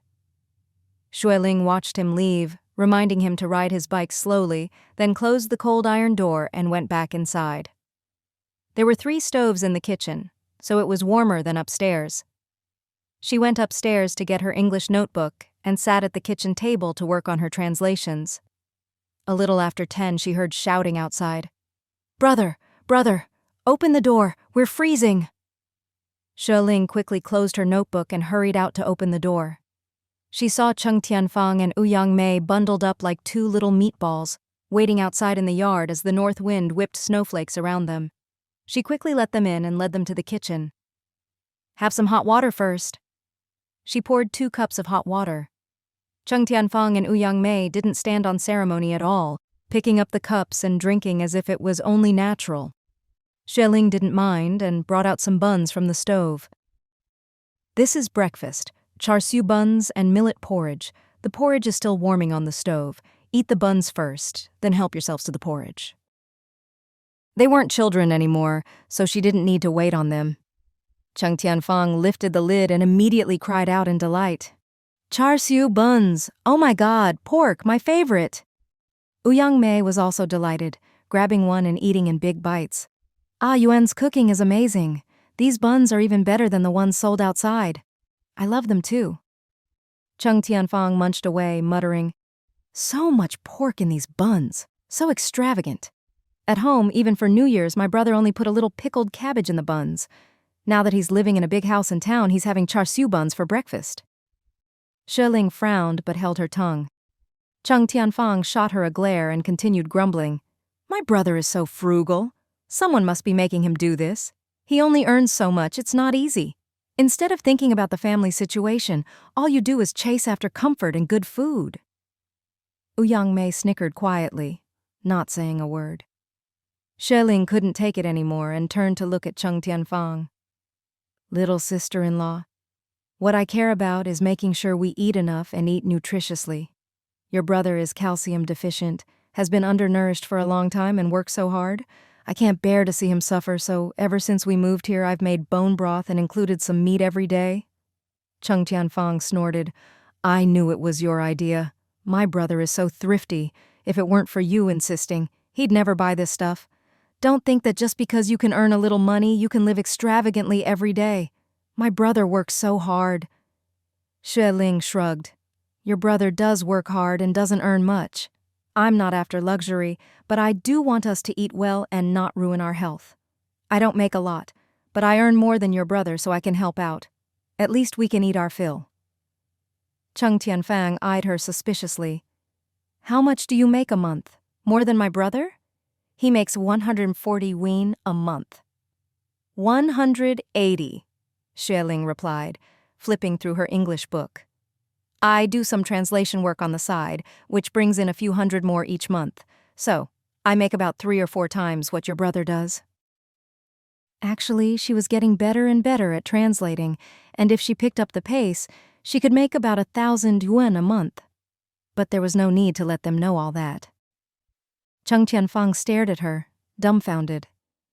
Mei swallowed and asked in surprise, "What kind of translation? How can it pay so well?" Xue Ling waved her book. "Translating English into Chinese for a publishing house in the capital. They pay every 2 weeks, and I pick up the money at the post office." Cheng Tianyuan was shocked. "You know English? Foreign writing?" Xue Ling nodded, thinking there was no point explaining further. She wouldn't understand anyway. It was enough if she changed her attitude a bit. Cheng Tianyuan fell silent, biting her bun and eating quietly. Mei looked a little embarrassed, absent-mindedly sipping her millet porridge. In this era, a man earning 20 or 30 yuan a day was already doing well, let alone a woman. In the countryside, some women did embroidery or made shoe soles, but couldn't even earn 5 yuan a day. Who would have thought Xue Ling was so capable, not only working for a newspaper, but also making so much money on the side, even several times more than Cheng Tianyuan? No wonder their meals were so good. Millet porridge and char siu buns for breakfast, with big chunks of meat in the filling. The kitchen fell quiet, with only the sound of the 2 of them eating. After they finished, they didn't want to leave, huddling in the kitchen to keep warm. "It's so cold outside, and it's almost lunchtime anyway. Let's just stay here for lunch before heading out." They started chatting, their voices getting louder and louder. Xue Ling couldn't concentrate on her book, so she changed the coal in one of the stoves, boiled another pot of water, and went upstairs. Their conversation topics were odd. Who in the village was getting engaged? Whose niece was getting married? How much the bride price was? How much dowry? Xue Ling found it all boring. The snow outside hadn't stopped. She put on her coat, grabbed a broom, and swept the snow that had drifted into the yard, then cleared the snow outside the yard so it wouldn't freeze and get slippery. Wife! She looked up to see Cheng Tianyuan pushing his bicycle, walking quickly toward her. There was a big basket on the back of the bike and bags of food hanging from the front, swaying as he walked. His shoulders and coat were covered in white snowflakes. He explained, "There's too much snow on the ground, so I couldn't ride. I just pushed it instead." Xue Ling hurried over to help, pushing the bike into the yard and then into the house. Here's the English translation of your text. Fortunately, Xue Ling had already cleared the snow at the gate, so even with the bike loaded down, it could be pushed inside smoothly. Hearing the commotion, Ouyang and Cheng Tianyuan, who were warming themselves by the stove in the kitchen, came out one after another. When Cheng Tianyuan saw her brother wearing a very nice leather coat, she couldn't help but exclaim, "Brother, that must have been expensive!" Cheng Tianyuan gently brushed the snow off the leather, noticing that only a little water had soaked in, and after wiping it, it dried quickly. Just as his wife had said, the leather coat was both warm and snowproof. He smiled as he brushed off the snow and replied, "I don't know how expensive it was. Your sister-in-law bought it for me. She got me 2 yesterday and they're really warm." Hearing this, Cheng Tianyuan couldn't help but glance at Xue Ling, her expression a bit odd. A leather coat like that would cost at least several dozen yuan, something an ordinary worker might not be able to afford even after a month's wages. But Xue Ling was good at making money and generous too, buying 2 coats at once. Xue Ling didn't pay much attention, busy unloading the dried goods from the front of the bike. "Brother Yuan, did you get lamb and beef?" Cheng Tianyuan smiled. "I did. It's the middle of winter and snowing, so the market was quiet. I bargained and bought a whole lot. Look, 2 lamb legs for just over 5 yuan plus lots of bones, and several beef shanks all frozen solid. If we slice them thin, they'll be great." He remembered what Xue Ling had said earlier and turned to his sister. "Fang, your sister-in-law said it's rare for you to visit, so she gave me 10 yuan this morning to buy meat and vegetables to treat you. Look, she even had me buy a bag of sunflower seeds and peanuts for you." Cheng Tianyuan awkwardly took them, her mouth moving as she finally mumbled, "Thank you, sister-in-law." Last time they went home, they'd brought back a bunch of tasty dried goods, and she'd been so happy eating them. She knew her brother well. He was very frugal, and except for rice and flour, he was reluctant to buy anything else. All this meat and snacks today were definitely Xue Ling's idea. Ouyang was always bragging about how rich her family was, but she was stingy, only ever sharing a few snacks at most. Nothing like Xue Ling, who spent 10 yuan in one go. Xue Ling smiled and said, "I'm simmering bone broth right now. It's so cold, I asked your brother to set up a small charcoal stove. Let's have hot pot later." Cheng Tianyuan's mouth watered at the thought, and she nodded eagerly. "Great. That sounds great." Cheng Tianyuan unloaded the big basket and carried it into the kitchen. Xue Ling quickly poured him a cup of hot water and handed it over. "Drink some to warm up." Cheng Tianyuan smiled, taking sips. "It's not cold once you're inside. The kitchen is really warm. You should do your translation work here this afternoon. Your desk is too close to the window and it's chilly." Xue Ling smiled and said softly, "I already brought my books down this morning." Cheng Tianyuan grabbed a handful of sunflower seeds, crunching away happily. "So tasty! I love sunflower seeds the most." Xue Ling and Cheng Tianyuan exchanged a glance and both smiled. Standing outside, Ouyang looked a bit gloomy, feeling anxious inside. Fang was so clueless, just a bit of meat and some sunflower seeds, and she was won over. Had she forgotten who would really be her brother's biggest support in the future? If the Cheng family wanted to be truly wealthy, they'd have to rely on her and her brother. There was a small charcoal stove in the corner of the kitchen, a bit old but still usable. Cheng Tianyuan took it outside, cleaned it with snow, then filled it with charcoal and lit it. Next, he sliced the beef and lamb into thin pieces, making 2 big plates. Xue Ling brought out the bone broth, added mushrooms, and put in some ginger. It's cold, so let's add more ginger to the soup. It's good for the body and helps ward off the chill. Cheng Tianyuan readily agreed. I bought several big pieces of ginger earlier, enough to last us until New Year. Soon everything was ready, and the 4 of them gathered around for hot pot. Cheng Tianfang ate happily, grinning. This is so good, I'm stuffed. No, wait, brother, give me some more. The county is amazing. I'm so glad I came. Ouyang Mei chimed in. I told you to come. Look, you can eat and drink whatever you want here, not like the countryside where there's nothing. Cheng Tianyuan glanced at his sister but didn't want to say anything in front of Ouyang Mei, so he just kept cooking lamb for Xue Ling. Ouyang Mei was in high spirits and talked even more. My brother's already on his way, bringing lots of goods. Our store is almost ready. Once the shelves are delivered in a couple of days, we'll be able to open and start making big money. Ha ha ha ha! Cheng Tianfang was excited too. I'm going to stay in the county from now on, and with Brother Kong, with you and Brother Xiang, we'll make a fortune. After eating, Ouyang Mei and Cheng Tianfang took the sunflower seeds and peanuts next door. Xue Ling cleared the table, and Cheng Tianyuan boiled water and washed all the dishes. The snow outside had stopped, but the cold wind kept blowing, sending snowflakes swirling. It was still freezing. Xue Ling sat at the table working on her translations, thinking carefully and checking the context before writing anything down. Cheng Tianyuan went upstairs to clean, only coming down to the kitchen for water when he got thirsty.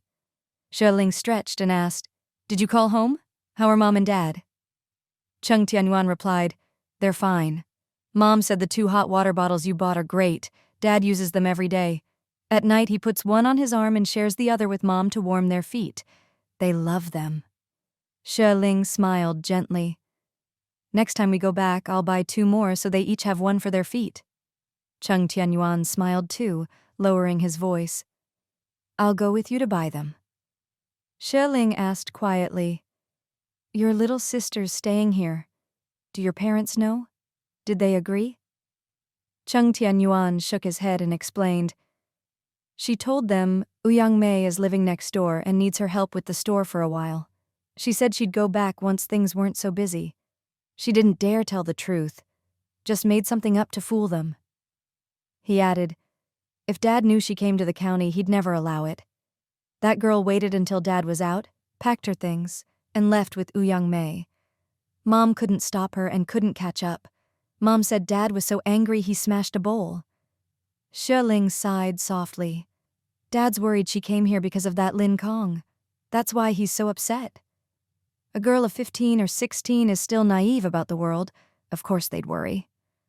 Cheng Tianyuan said seriously, I already told Mom that once the weather clears and the roads are open, I'll take her back. Okay. Xue Ling nodded.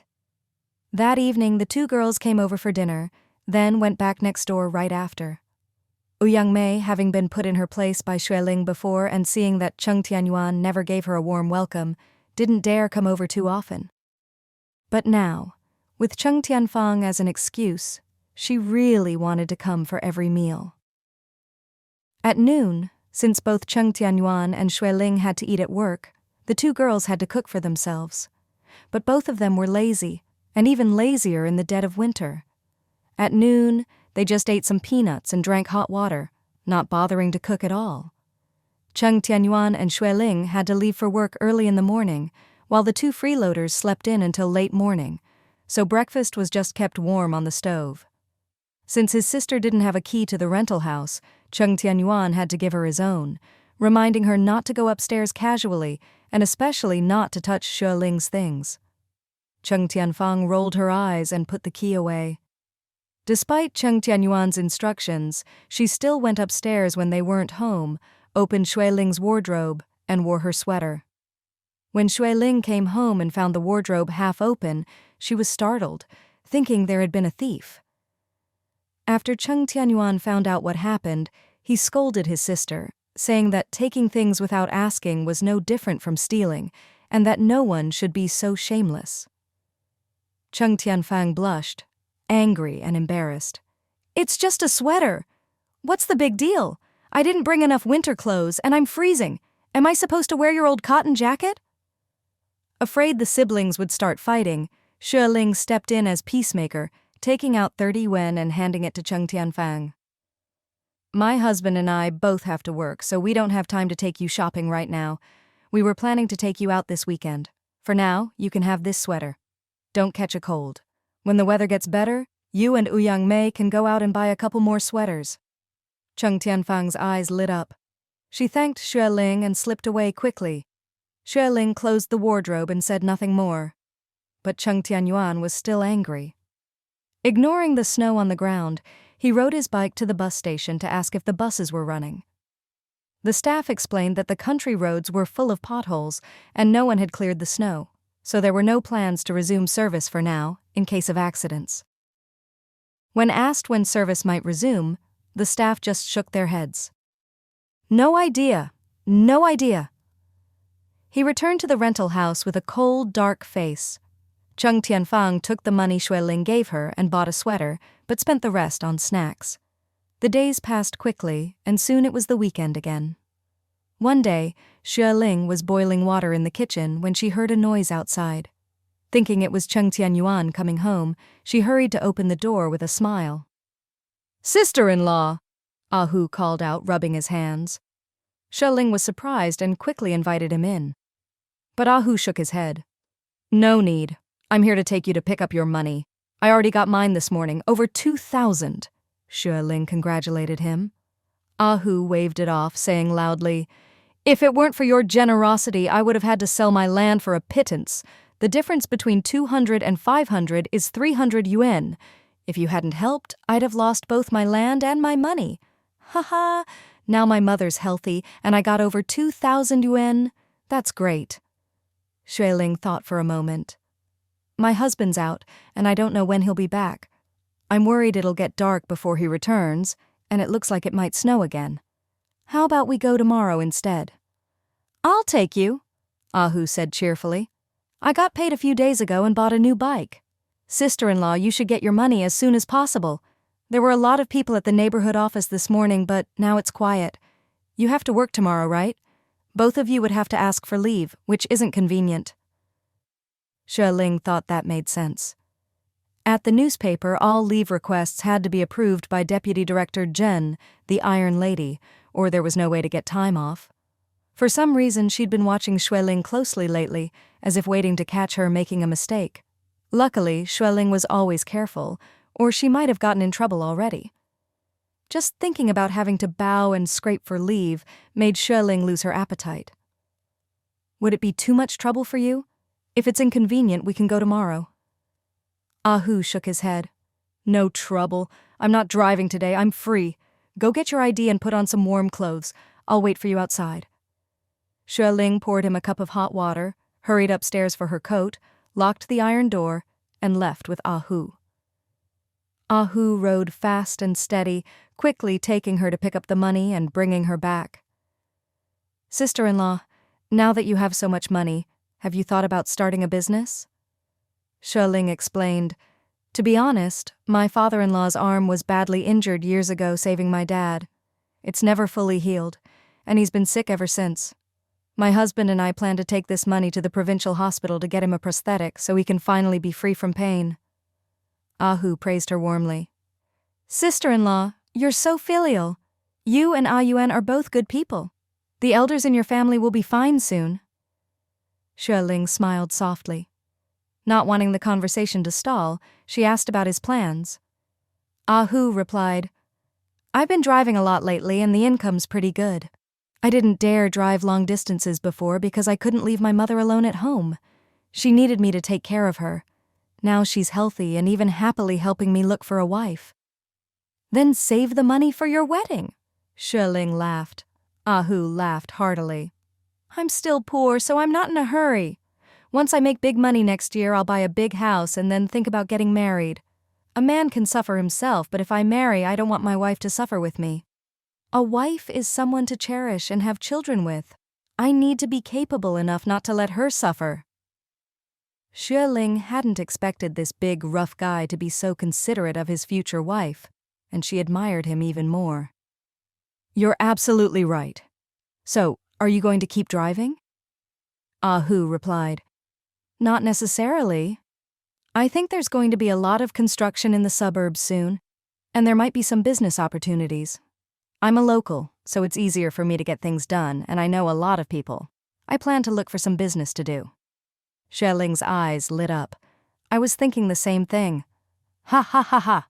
Ah Hu laughed. Sister-in-law, are you thinking of going into business too? Honestly, you've got guts. You have the air of a scholar, but I think you could be a real businesswoman and make a lot of money.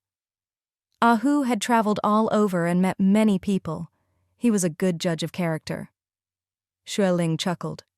Brother Ah Hu, if you find a good business and need a partner, count me in, okay? Of course, Ah Hu agreed readily. You're a great benefactor to me and my mother, no problem. It's a deal then? Deal. Ah Hu took Xue Ling home, but when they arrived, it was quiet. Cheng Tianyuan still hadn't returned. Xue Ling said goodbye with a smile and went inside. Ah Hu watched her go in before riding away. She took the money upstairs, found a big dictionary, and carefully divided the 2,700 yuan into several bundles, pressing them neatly inside. She kept the remaining 50 yuan on her, planning to buy more food the next day. For over a week now, her little sister-in-law and Ouyang Mei had been clamoring for hot pot because of the cold. Hot pot needs broth and meat, which is definitely more expensive. Brother Yuan's salary was limited, and he needed to save for the elders at home. If she gave the money directly to him, he'd definitely refuse, so she'd just buy things herself after work or during lunch break. She put 20 yuan in her army green shoulder bag and left 30 yuan in the drawer as backup. Seeing that it was getting dark outside and it looked like it would snow again at night, she hurried to the balcony to bring in the dry clothes. Just then, she heard her sister-in-law and Ouyang Mei downstairs. Her sister-in-law had a key to the rental so she could come and go as she pleased. Ouyang Mei said her older brother's delivery truck was stuck by the snow, still more than 3 counties away. They'd have to wait a few days for the snow to melt and the roads to clear before the goods could be delivered to Rongcheng. In this era, there were no highways and few provincial roads. Transportation was still very inconvenient. If it snowed for 2 or 3 days, the roads could easily get blocked, and trucks could only wait. But her sister-in-law and Ouyang Mei were happy about it, saying they didn't have to start work yet, and could just stay home, eat, and relax in the cold weather.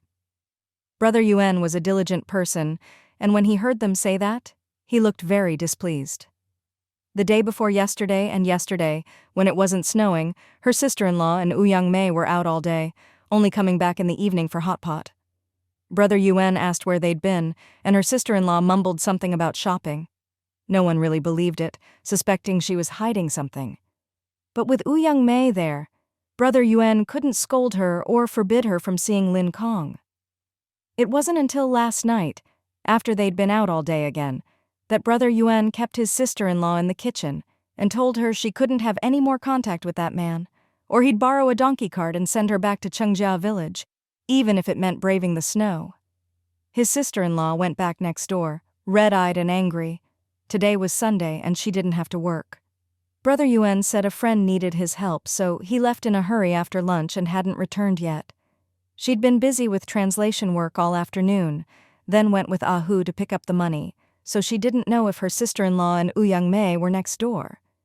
She looked down from the balcony and saw a trail of footprints leading from the alley to the house next door, then 2 people coming out together and heading into her own house. The snow hadn't melted, so she could see clearly. Was it her sister-in-law who went out, or Ouyang Mei? She thought about it as she brought the clothes back to her room, opened the door, lit the charcoal stove, and set the clothes by it to dry. Just then, she heard the door open and the sound of a bicycle outside. It must be Brother Yuan coming back. "Brother, you're finally back. We have something to tell you." Xue Ling smiled sweetly, poured a cup of hot water, and hurried downstairs. But as soon as she reached the stairs, she heard her sister-in-law's naturally sharp voice, and she was cursing at her. "Brother!" Sister May saw it with her own eyes. A man came looking for sister-in-law, came inside and chatted for a long time, then took her out. He was a big, burly guy. Sister-in-law is so shameless. As soon as you're not home, she's flirting with other men. They were laughing and joking, even the neighbors could hear. That guy took her out and they were gone for over an hour. When he left, he was sneaky, afraid you'd come back. Brother, this is absolutely true. You have to believe it. Women who work outside, coming and going all the time, you have to keep an eye on them or you'll end up with a scandal. Sister-in-law is definitely taking advantage of your honesty. Xue Ling stopped in her tracks, the smile fading from her face, her fingers tightening around the cup, furious inside. This little sister-in-law really just wanted to stir up trouble, she'd thought. Since the girl was young and her husband's only sister, family, she could just put up with her and things would stay peaceful. Once she married off, they might not even see each other a few times a year. But she was going too far. She believed every rumor she heard and was now trying to sow discord in their marriage. This was truly intolerable. She wanted to go down, but curiosity held her back. She wanted to hear how Brother Yuan would respond. Her sister-in-law wasn't done, still chattering away. Ouyang Mei chimed in quietly. "Ah, Yuan, why aren't you saying anything? I saw and heard it myself. You're busy with work, out early and back late, so you might not know everything. You two haven't been married long, so you probably don't know her that well yet. You should keep a closer eye on her in the future." Strangely, Cheng Tianyuan hadn't said a word. His sister-in-law seemed annoyed and shouted, "Brother, why are you still cooking? Are you still going to cook for her? She's the wife, but she never cooks, makes you do everything, and has you waiting on her. Don't think making a bit of money is so great. Who knows if that money is even clean?" "Pa!" A crisp slap rang out. The kitchen fell silent. After a long moment, his sister-in-law burst into tears. Cheng Tianyuan roared, "You dare cry. You say whatever comes to your mouth. I wish I could tear that mouth off. You're just like those gossipy old women in the village, stupid and always spreading rumors. I know my wife better than anyone. If a man comes to the door, he's either her friend or mine. Just because friends come and go, you make it sound so shady. I slapped you to teach you a lesson. Unless you see it with your own eyes and hear it from their own mouth, don't make wild accusations." "She's your sister-in-law, my wife. There's an old saying, the eldest sister-in-law is like a mother, and you show her no respect. Your minds are filthy, always thinking the worst of people. There's no hope for you." His sister-in-law sobbed, not daring to speak again. But Cheng Tianyuan wasn't done, shouting, "From now on, if you say one bad word about your sister-in-law in front of me, I'll slap you every time. Let me tell you, this rental is paid for by her, and most of the things here were bought by her. You eat her food, live in her house, and still dare to slander her. Tomorrow I'll get a donkey cart and send you home." His sister-in-law cried even harder, shouting in anger, "How do you know I'm making it up? That man really came." "Shut up." Cheng Tianyuan was so angry his face turned dark, and he raised his hand to slap her again. "Brother Yuan!" Xue Ling hurried down the stairs. Cheng Tianyuan saw her, his eyes flickering as he lowered his hand. "You didn't hear anything just now, did you? They were just talking nonsense. Don't take it to heart." Xue Ling felt warm inside, smiled, and handed him the cup. "It's cold outside. Have some hot water first." Cheng Tianyuan, still fuming, took the cup and drank deeply. Ouyang Mei shot her a glare, then quickly looked away. Cheng Tianfang glared at her resentfully, her lips pouting high, her eyes full of grievance and complaint. Xue Ling glared back coldly and said with a stern face, "You have no evidence. How can you just make things up and slander my reputation? This is too much." Cheng Tianfang shouted angrily, "You're still trying to argue. Sister May saw it. A man, really big and strong, came on a bicycle to pick you up, and you were gone for over an hour before coming back." Xue Ling, instead of getting angrier, laughed. "And that's supposed to mean something? If I was up to something shady, would I be stupid enough to bring someone to my own house? He came right to my door to pick me up and brought me back. Am I not afraid your brother would find out? Honestly, brains are a good thing. You two should try to get some more. Cheng Tianyuan set down his cup, took a deep breath, and looked at her with concern. Wife, don't be angry. I am angry, Xue Ling said in a low voice. I've always conducted myself with integrity and done things openly and honestly. I won't let anyone slander me or insult me to my face. She turned to Cheng Tianyuan and said, This afternoon, it was Chen Min's cousin Ah Hu who came by. He said the payment for the land by the river had finally come through. He'd already picked up his share at the neighborhood office this morning and rushed over to tell us so we could go too. Cheng Tianyuan nodded, anxious. Wife, you don't need to explain. How could I not believe you? No, Xue Ling said. I know you believe me, but others don't. I'd rather explain everything clearly so there's no more arguing and I don't have to feel so upset. Hearing this, Cheng Tianyuan shot a cold glare at his sister. Since marrying his wife, he'd never seen her this angry before. This troublemaker. Not only did she worry their parents, now she'd made his wife this upset. Xue Ling continued. Ah Hu said everyone was picking up their money this morning and told us to hurry. I explained that you weren't home and maybe we'd go tomorrow, but then I thought we'd both have to take time off work, which would be a hassle. Ah Hu had just bought a new bike and offered to take me. The roads were bad, so it took over an hour to get back.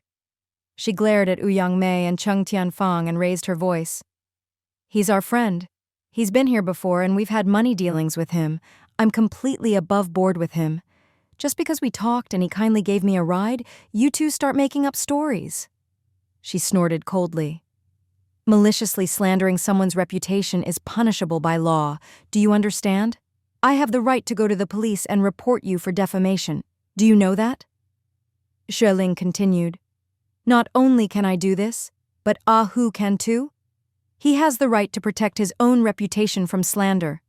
If you have a problem with someone, you can confront them directly. You're the little sister of this family.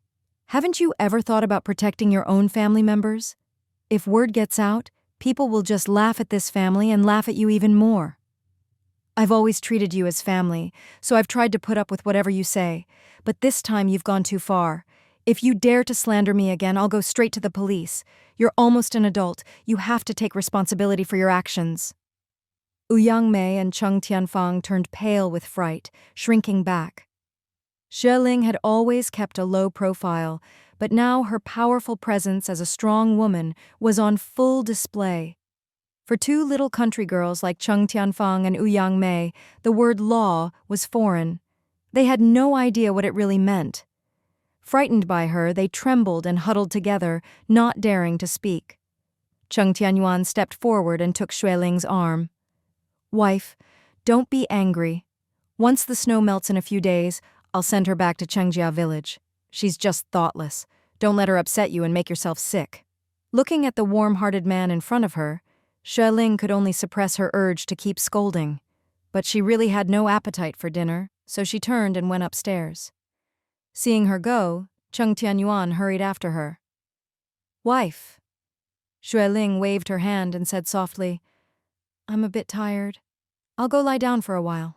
We can talk later. Cheng Tianyuan didn't dare move, frowning as he watched her. You don't look well, Xue Ling said quietly. I'm just too angry. I'll be fine. Cheng Tianyuan helped her into the room and closed the door. Get under the covers and rest for a bit. He helped Xue Ling onto the bed, gently opened the quilt, tucked her in and made sure she was comfortable.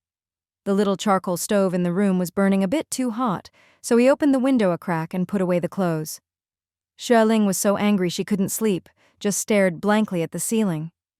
Cheng Tianyuan went out, poured a cup of hot water, and brought it up, but Xue Ling said she wasn't thirsty and didn't want any. He felt terrible, sat on the edge of the bed, and held her hand. I'll go make you a bowl of beef noodles, okay?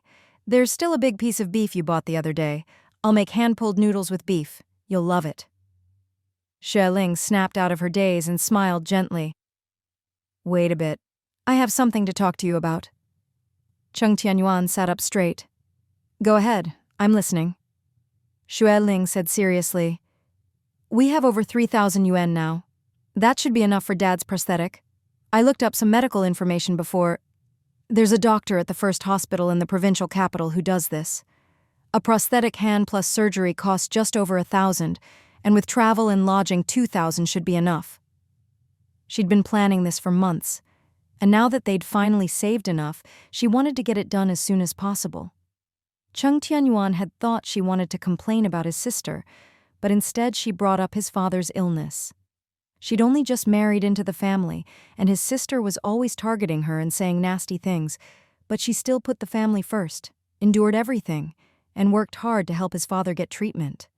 What good deed had he done in a past life to deserve such a wonderful wife? He composed himself and said softly, "I've saved a few hundred myself. We can put it all together. When should we go?" Xue Ling replied, "I cut out the article about it, and it should have the hospital's contact number. I'll find it tomorrow, and we can call to ask, then talk to Dad and make arrangements." Cheng Tianyuan thought for a moment. "I'll go with Dad. Your job is more formal, and it's harder for you to get time off. Besides, it's so cold. I'd worry about you traveling." Xue Ling smiled. "Let's wait until we've called and made arrangements. Family health is more important than work. We work so our family can have a better life." Cheng Tianyuan was deeply moved and hugged her tightly. "Wife." He wasn't good with words, so he could only use this simple embrace to express his gratitude and emotion. Xue Ling suddenly remembered the footprints from earlier and tugged at his sleeve. "Don't scold your sister anymore. She snuck out again today. You need to pay more attention and make sure she doesn't get involved with Lin Kong again." Cheng Tianyuan's eyes turned cold, but he nodded. Cheng Tianyuan went downstairs. Xue Ling took a moment to compose herself, lifted the covers, and put on her coat. Earlier, Mei had said she heard movement here in the afternoon, which proved that the set of footprints turning in from the alley earlier belonged to her sister-in-law. It was freezing cold, and this was her first time in the county. Where could she possibly go? Yesterday, Xue Ling had overheard her asking her brother for money, saying she was out of cash. Cheng Tianyuan, with a stern face, gave her 5 yuan and told her not to spend recklessly if she wasn't earning, but didn't ask what she needed it for. Just a few days ago, Xue Ling had given her 30 yuan, and the very next day, she went out shopping with Mei. Now she was out of money again, yet still went out alone. Something was definitely off. That Lin Kong was still in the county, living in Taolin Alley near the big main street. Last month, when Xue Ling called home, her mother had asked if she'd visited a distant aunt. Xue Ling didn't want to say much, just explained that she was too young back then, and the county had changed a lot, so she didn't recognize many places. Her mother didn't think much of it, saying they'd only met by chance years ago, and it didn't matter if she couldn't find her. Brother Yuan, on the other hand, knew a bit more. He'd quietly told her that after Lin Kong left the Cheng family's co-op, he'd become an accountant at the county co-op. Apparently, he took time off all the time and was always out and about, so the co-op manager was very unhappy with him. Cheng Tianyuan had worked at the supply and marketing co-op for years and knew a lot of people. He'd quietly asked around about Lin Kong, which was how he knew all this. Xue Ling didn't even have to guess. She knew that guy was lazy and only cared about having fun, never willing to sit in an office for 100 yuan a month. Her sister-in-law had been sneaking out these past few days, most likely to see him again. Xue Ling could only remind Cheng Tianyuan to keep a close eye on his sister. If it really didn't work out, he'd have to send her back to Chengjia village as soon as possible. After all, travel was difficult and communication poor at this time. Once they were separated, there'd be no more trouble. Downstairs was quiet, with only the faint sound of Cheng Tianyuan kneading dough. When Xue Ling went down, she found that her sister-in-law and Mei were gone. Only Cheng Tianyuan was there, making hand-pulled noodles, with bone broth simmering in the pot, filling the air with a delicious aroma. Cheng Tianyuan seemed to sense her question and explained calmly, "I sent them next door. Just seeing them was annoying." Xue Ling nodded. Thinking of the things they'd said about her earlier, she still felt angry. With those two around, she'd definitely lose her appetite. Cheng Tianyuan said, I told her, since she came here to work and Ouyang Mei personally invited her, her food and lodging should be handled by her employer. If she wants to be independent and work outside, she needs to learn to be independent. As her brother, I can't be responsible for all her meals. Xue Ling couldn't help but ask, "So, they're cooking for themselves next door?" "Yeah," Cheng Tianyuan said irritably. "We're just acquaintances, but they're always freeloading at our place. Unbelievable." Xue Ling's eyes flickered and she said quietly, "About your sister? You really do need to keep an eye on her, like I said earlier." Cheng Tianyuan nodded. "It's snowing again, so the roads are still blocked. I'm planning to find a donkey cart or a tricycle and take her back as soon as the snow stops. I have to work. You have to work. We can't watch her 24 hours a day. If she won't behave, there's nothing we can do. The only solution is to send her home and not let her stay in the county." Xue Ling gave a wry smile. "That's all we can do." Cheng Tianyuan finished making the noodles and soon had them cooked. The two of them enjoyed a hot bowl of noodle soup and went to bed early. The next morning, Cheng Tianyuan made breakfast for them both, cleaned up, and took Xue Ling to work. The snow had been heavy the night before, and the ground was thick with it, so the bicycle had to stop and start along the way. When Xue Ling arrived at the office, it was just 8 o'clock, and she saw that many colleagues hadn't arrived yet. Director Liu was rubbing his hands and stomping his feet, quickly telling everyone to light the heater. "This weather is so cold. There's a lot of snow on the roads, so everyone be careful coming and going. It's fine to be a little late. Just get here by 8:30. Of course, you still have to finish your work before you leave." Everyone agreed, praising Director Liu for being considerate. The kitchen auntie came in to pour water, smiling. "It's too cold outside and there's no heater out there. From now on, everyone can eat in the office." Director Liu agreed to put another table in the middle and I'll make extra hot soup for everyone to warm up. The colleagues all cheered. Being able to have hot soup in the winter? What could be better? The auntie beamed. "How about some seaweed soup to start? I'll add some meatballs. You'll love it." Colleagues arrived one after another, shivering from the cold and crowding around the heater to warm up. Once she was warm, Xue Ling quickly gave up her spot and started working. Deputy Director Zhen came in, stomping her feet and looking around the office, frowning. "Why isn't Wang Qing here yet? She's late." Liu Xing muttered. "Director said as long as we're here by 8:30, it's fine. The snow makes the commute longer in winter." Xue Ling smiled and explained, "Wang Qing lives a bit far away. Maybe there's too much snow and the bus is slow." Deputy Director Zhen glared at them coldly. "Did I ask you? Don't talk back."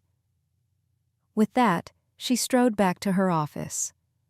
Liu Xing rolled his eyes and muttered a few curses. Xue Ling just shrugged and didn't take it to heart. Around 9, Wang Qing finally arrived, her face red from the cold and her shoes soaked. She said the bus wasn't running, so she'd walked the whole way. Xue Ling clicked her tongue in sympathy, quickly helped her take off her shoes and socks, and brought her to the heater to warm up, chatting with her for a bit. Deputy Director Zhen happened to come out for water, saw the two of them, and couldn't help but shout, "Xue Ling, are you always this lazy? Wang Qing, you're almost an hour late and you're still chatting with your colleague?" The office fell silent, and everyone looked over. Wang Qing, timid, quickly lowered her head. I'm sorry." Xue Ling was a little angry and couldn't help but say, "Deputy Director, is it not allowed to talk to a colleague about work? Why are you always so nitpicky?"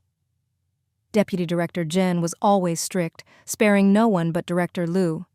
She'd never liked Xue Ling, thinking she was too pretty, got married too young, and didn't put her career first. Last time, when Xue Ling asked for leave, Director Liu had scolded her, making her lose face, so she'd held a grudge ever since. But Xue Ling was always careful and never made mistakes at work or was late, so she never had a chance to get her in trouble. Now, hearing Xue Ling talk back in public, she was furious and stormed over. "You're slacking off at work and dare to talk back to me? What kind of attitude is that?" Xue Ling lifted her chin, calm and unyielding. "I don't mean anything else. I just hope you'll stop being so aggressive.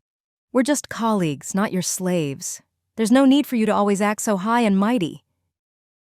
Deputy Director Zhen's face went pale, then red, and she snapped, You actually dare talk to me like that?"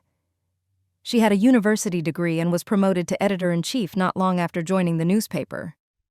When the previous deputy director was transferred to a neighboring city's paper, she became the deputy director. In this newspaper office, she was second only to Director Liu, and everyone else was under her authority. Since her promotion, no one had ever dared speak to her like this to her face. This was outrageous. Xue Ling stared right back, eyes wide, not a trace of fear. "Why wouldn't I dare? I'm a formally hired employee just like you, so is everyone here. We're all employed by the newspaper, working for the paper, not for you. You're one of our managers, not God, and certainly not the Empress, so you can't just insult us whenever you like. We're colleagues, and yes, there's a hierarchy, but we're not your slaves who have to bow and scrape and obey your every whim." Deputy Director Jen was never good with words, and Xue Ling's retort left her so angry, flustered, and embarrassed that she couldn't even respond. The office was dead silent. Everyone stared, stunned. But Xue Ling wasn't done. She let out all the frustration she'd been bottling up. "At work, you take all the credit for big achievements and push all the blame for mistakes onto your colleagues. We're supposed to work together, communicate, and care for each other to create a good work environment. But you're always nitpicking, losing your temper, and constantly looking for people's mistakes. Working with you is really unpleasant. I've never offended you, but you keep finding reasons to scold me. Every time I submit an article, you block it from getting to Chief Editor Lin, just hoping to catch me making a mistake. I work carefully and seriously, but you treat me like a thief, always on guard, just waiting to pounce on any slip-up." The bus wasn't running, so Wang Ting walked here. Her shoes and socks were soaked. "As a colleague, I helped her and chatted for a moment, and you call that gossiping and accuse me of being lazy? I was only away from my desk for half a minute, and you insulted me so harshly. You're a director, a leader, but you can't just wave your authority around like a magic wand. That's disrespectful to your colleagues and to people in general. Only if you respect others will they respect you." The office was so quiet you could hear a pin drop. Everyone stared, glancing at each other with different expressions. Suddenly, there was a round of applause. Everyone instinctively looked over. It was Liu Xing. He stood up, clapping and laughing. "Xue Ling, well said, that was perfect. You said everything I've been holding in for years. Thank you, thank you." Deputy Director Jen's face turned bright red, and she gritted her teeth. You all don't want to work anymore, is that it?" Liu Xing got angry too, lifting his chin. "Whether we want to work or not isn't up to you. We're hired by the newspaper, not by you. You have no right to fire us." I'm going to talk to the director right now." Deputy Director Jen shouted, "Let him see how arrogant you all are. I'll have him kick you all out." Everyone was startled, nervously looking at Xue Ling and Liu Xing. Chief Editor Lin couldn't take it anymore and spoke up loudly. "Deputy Director, that's not right. Our newspaper has rules. Unless someone repeatedly makes serious mistakes, they can't be fired. Xue Ling and Liu Xing haven't done anything wrong, so you can't do that. That's how it is with crowds. Once someone takes the lead, others get braver and start to chime in. Yeah, Deputy Director, they were just giving you feedback. Was that really necessary?" Colleagues need to communicate a lot for work. Chatting a bit is normal. Besides, caring about each other's lives is a good thing. Good relationships and mutual help make for better teamwork. Peace is best, don't make a fuss. People their age are bound to be outspoken. Honestly, I don't think they said anything wrong. You're not easy to get along with, and everyone knows it. Exactly. Xue Ling was right. You're just a supervisor and we're subordinates. You always act superior and talk down to us. Can't you just speak nicely?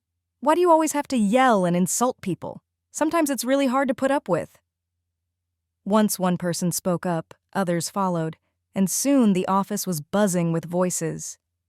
Wang Qing, teary-eyed, choked out, "You're too much.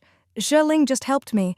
After I walked for half a day, my feet were frozen, and she kindly helped me take off my shoes and socks. She was just helping me and caring for me. Did you have to be so mean?" She was always timid and gentle, a true writer, not good at arguing, just saying a few words brought tears to her eyes. Chief Editor Lin had always cared for Wang Ting and Xue Ling. Seeing Wang Ting cry, he felt bad and joined in the crusade against Deputy Director Zhen. Deputy Director Zhen argued with this one and that one, left and right, unable to keep up. Seeing everyone united against her, she grew angrier and even started to gasp for breath. "Quiet, quiet," Director Liu rushed out, looking around in alarm. "What's going on here? What are you all doing? Why all this commotion? What happened?" He'd been on the phone in his office. He was older and his hearing wasn't great. Halfway through the call, he realized things were getting noisy outside. He thought maybe everyone was just having a lively discussion, but the noise only got louder, and it sounded like something big was happening. He hurriedly hung up and rushed out. Was this a fight? Not just 2 or 3 people, but the whole office, 20 or so colleagues all arguing. Director Liu was truly shocked. Everyone at the newspaper, except the kitchen auntie and the security guard, was highly educated and cultured. Usually, everyone spoke gently and politely. Aside from the occasional joke, people were always friendly. A scene like this, everyone arguing at once, was unheard of. Deputy Director Zhen wailed, "Director, you're finally here. Please help me judge who's right." Director Liu shouted irritably, "Enough! Quiet! Quiet!" Xue Ling raised her hands, signaling everyone to stop talking. Everyone gradually fell silent, but their faces were still flushed with excitement, clearly relieved after finally finding an outlet for their pent-up frustrations. Xue Ling felt the same way. She was genuinely happy. After being oppressed by the Iron Lady for so long, she'd been fed up for ages. Rather than living in constant fear of being caught out, it was better to just let it all out in one go. Say everything she needed to say, vent all her frustrations. She'd already thought it through. At worst, she'd just quit. She was planning to resign sooner or later anyway. She just hadn't found a good business opportunity yet and didn't have enough capital, so she had to keep working as an editor for now. She was a bit reluctant, since aside from the Iron Lady, all her other colleagues were very kind and had treated her, the newcomer, very well. But since she'd started this fire, it was only right for her to speak up first. She stepped forward and quickly explained to Director Liu everything that had just happened. "I admit my attitude toward the deputy director wasn't good, but I really couldn't take it anymore.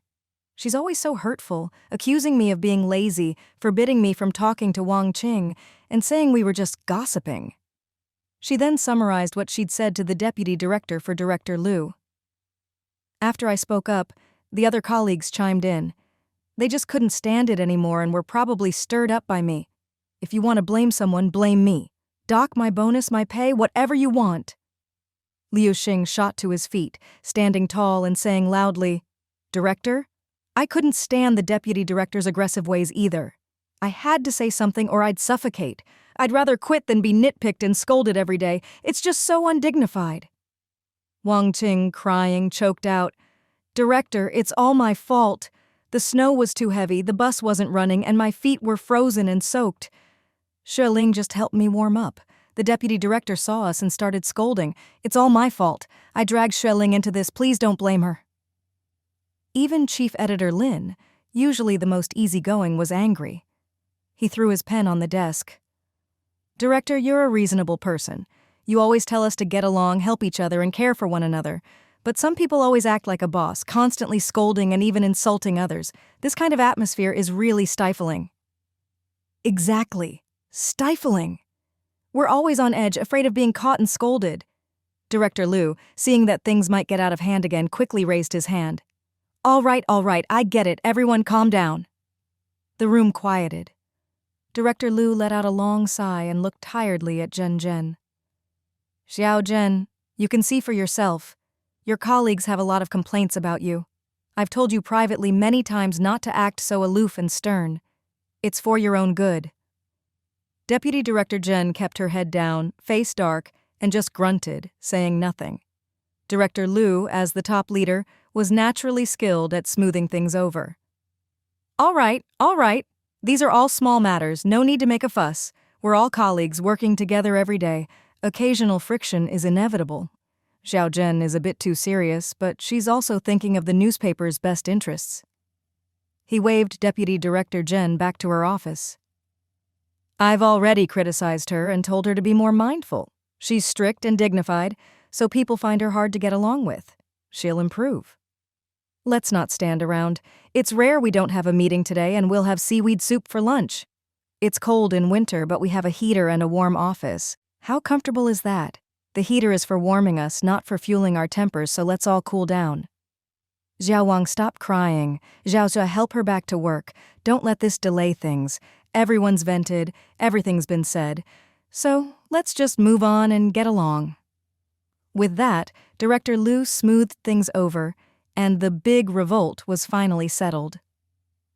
That afternoon, Director Liu even sent the security guard to the market to buy a basket of tangerines for everyone. Xue Ling took 6, ate 1, and happily saved the rest. Liu Xing was overjoyed, eating as he said, "I finally got all that frustration out, and now I get to eat such sweet tangerines. My God, am I dreaming?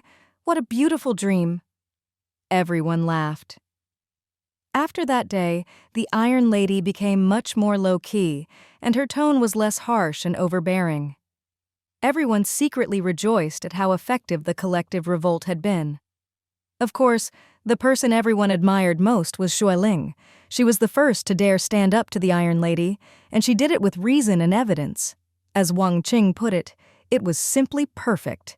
But Xue Ling didn't dwell on it. She worked hard every day, did translation work after hours, and focused on saving money. Cold waves kept coming, and the snow fell on and off for days before finally stopping.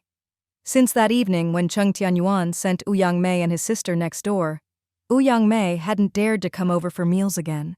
Cheng Tianfang still had a key to their rental, so she came and went as she pleased, sometimes grabbing food or hot water, and helping herself to whatever she liked in the kitchen, acting as if it was only natural.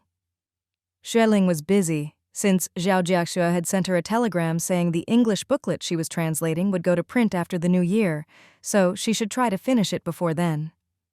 She'd only finished half so far, with more than half left to go, so she had to work overtime to get it done. With work early and late and translating until midnight, Xue Ling really didn't have time to deal with Cheng Tianfang.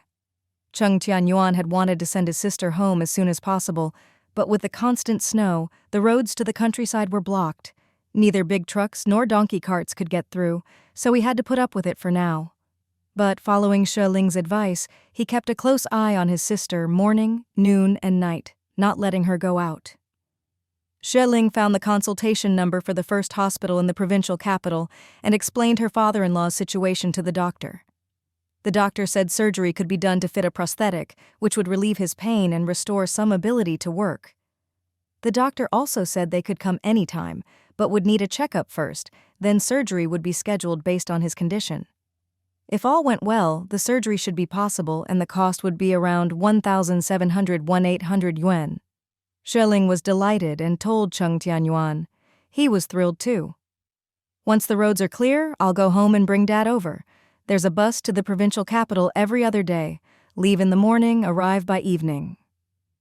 They decided that once the roads were open, they'd send Cheng Tianfang home, bring Cheng Muhai over, and then go to the provincial capital for the prosthetic surgery. One lunch break, Xue Ling saw the sun finally shining and ran out to use the public phone to call the capital. Soon, the call went through. Her mother answered, excitedly asking about her and her husband.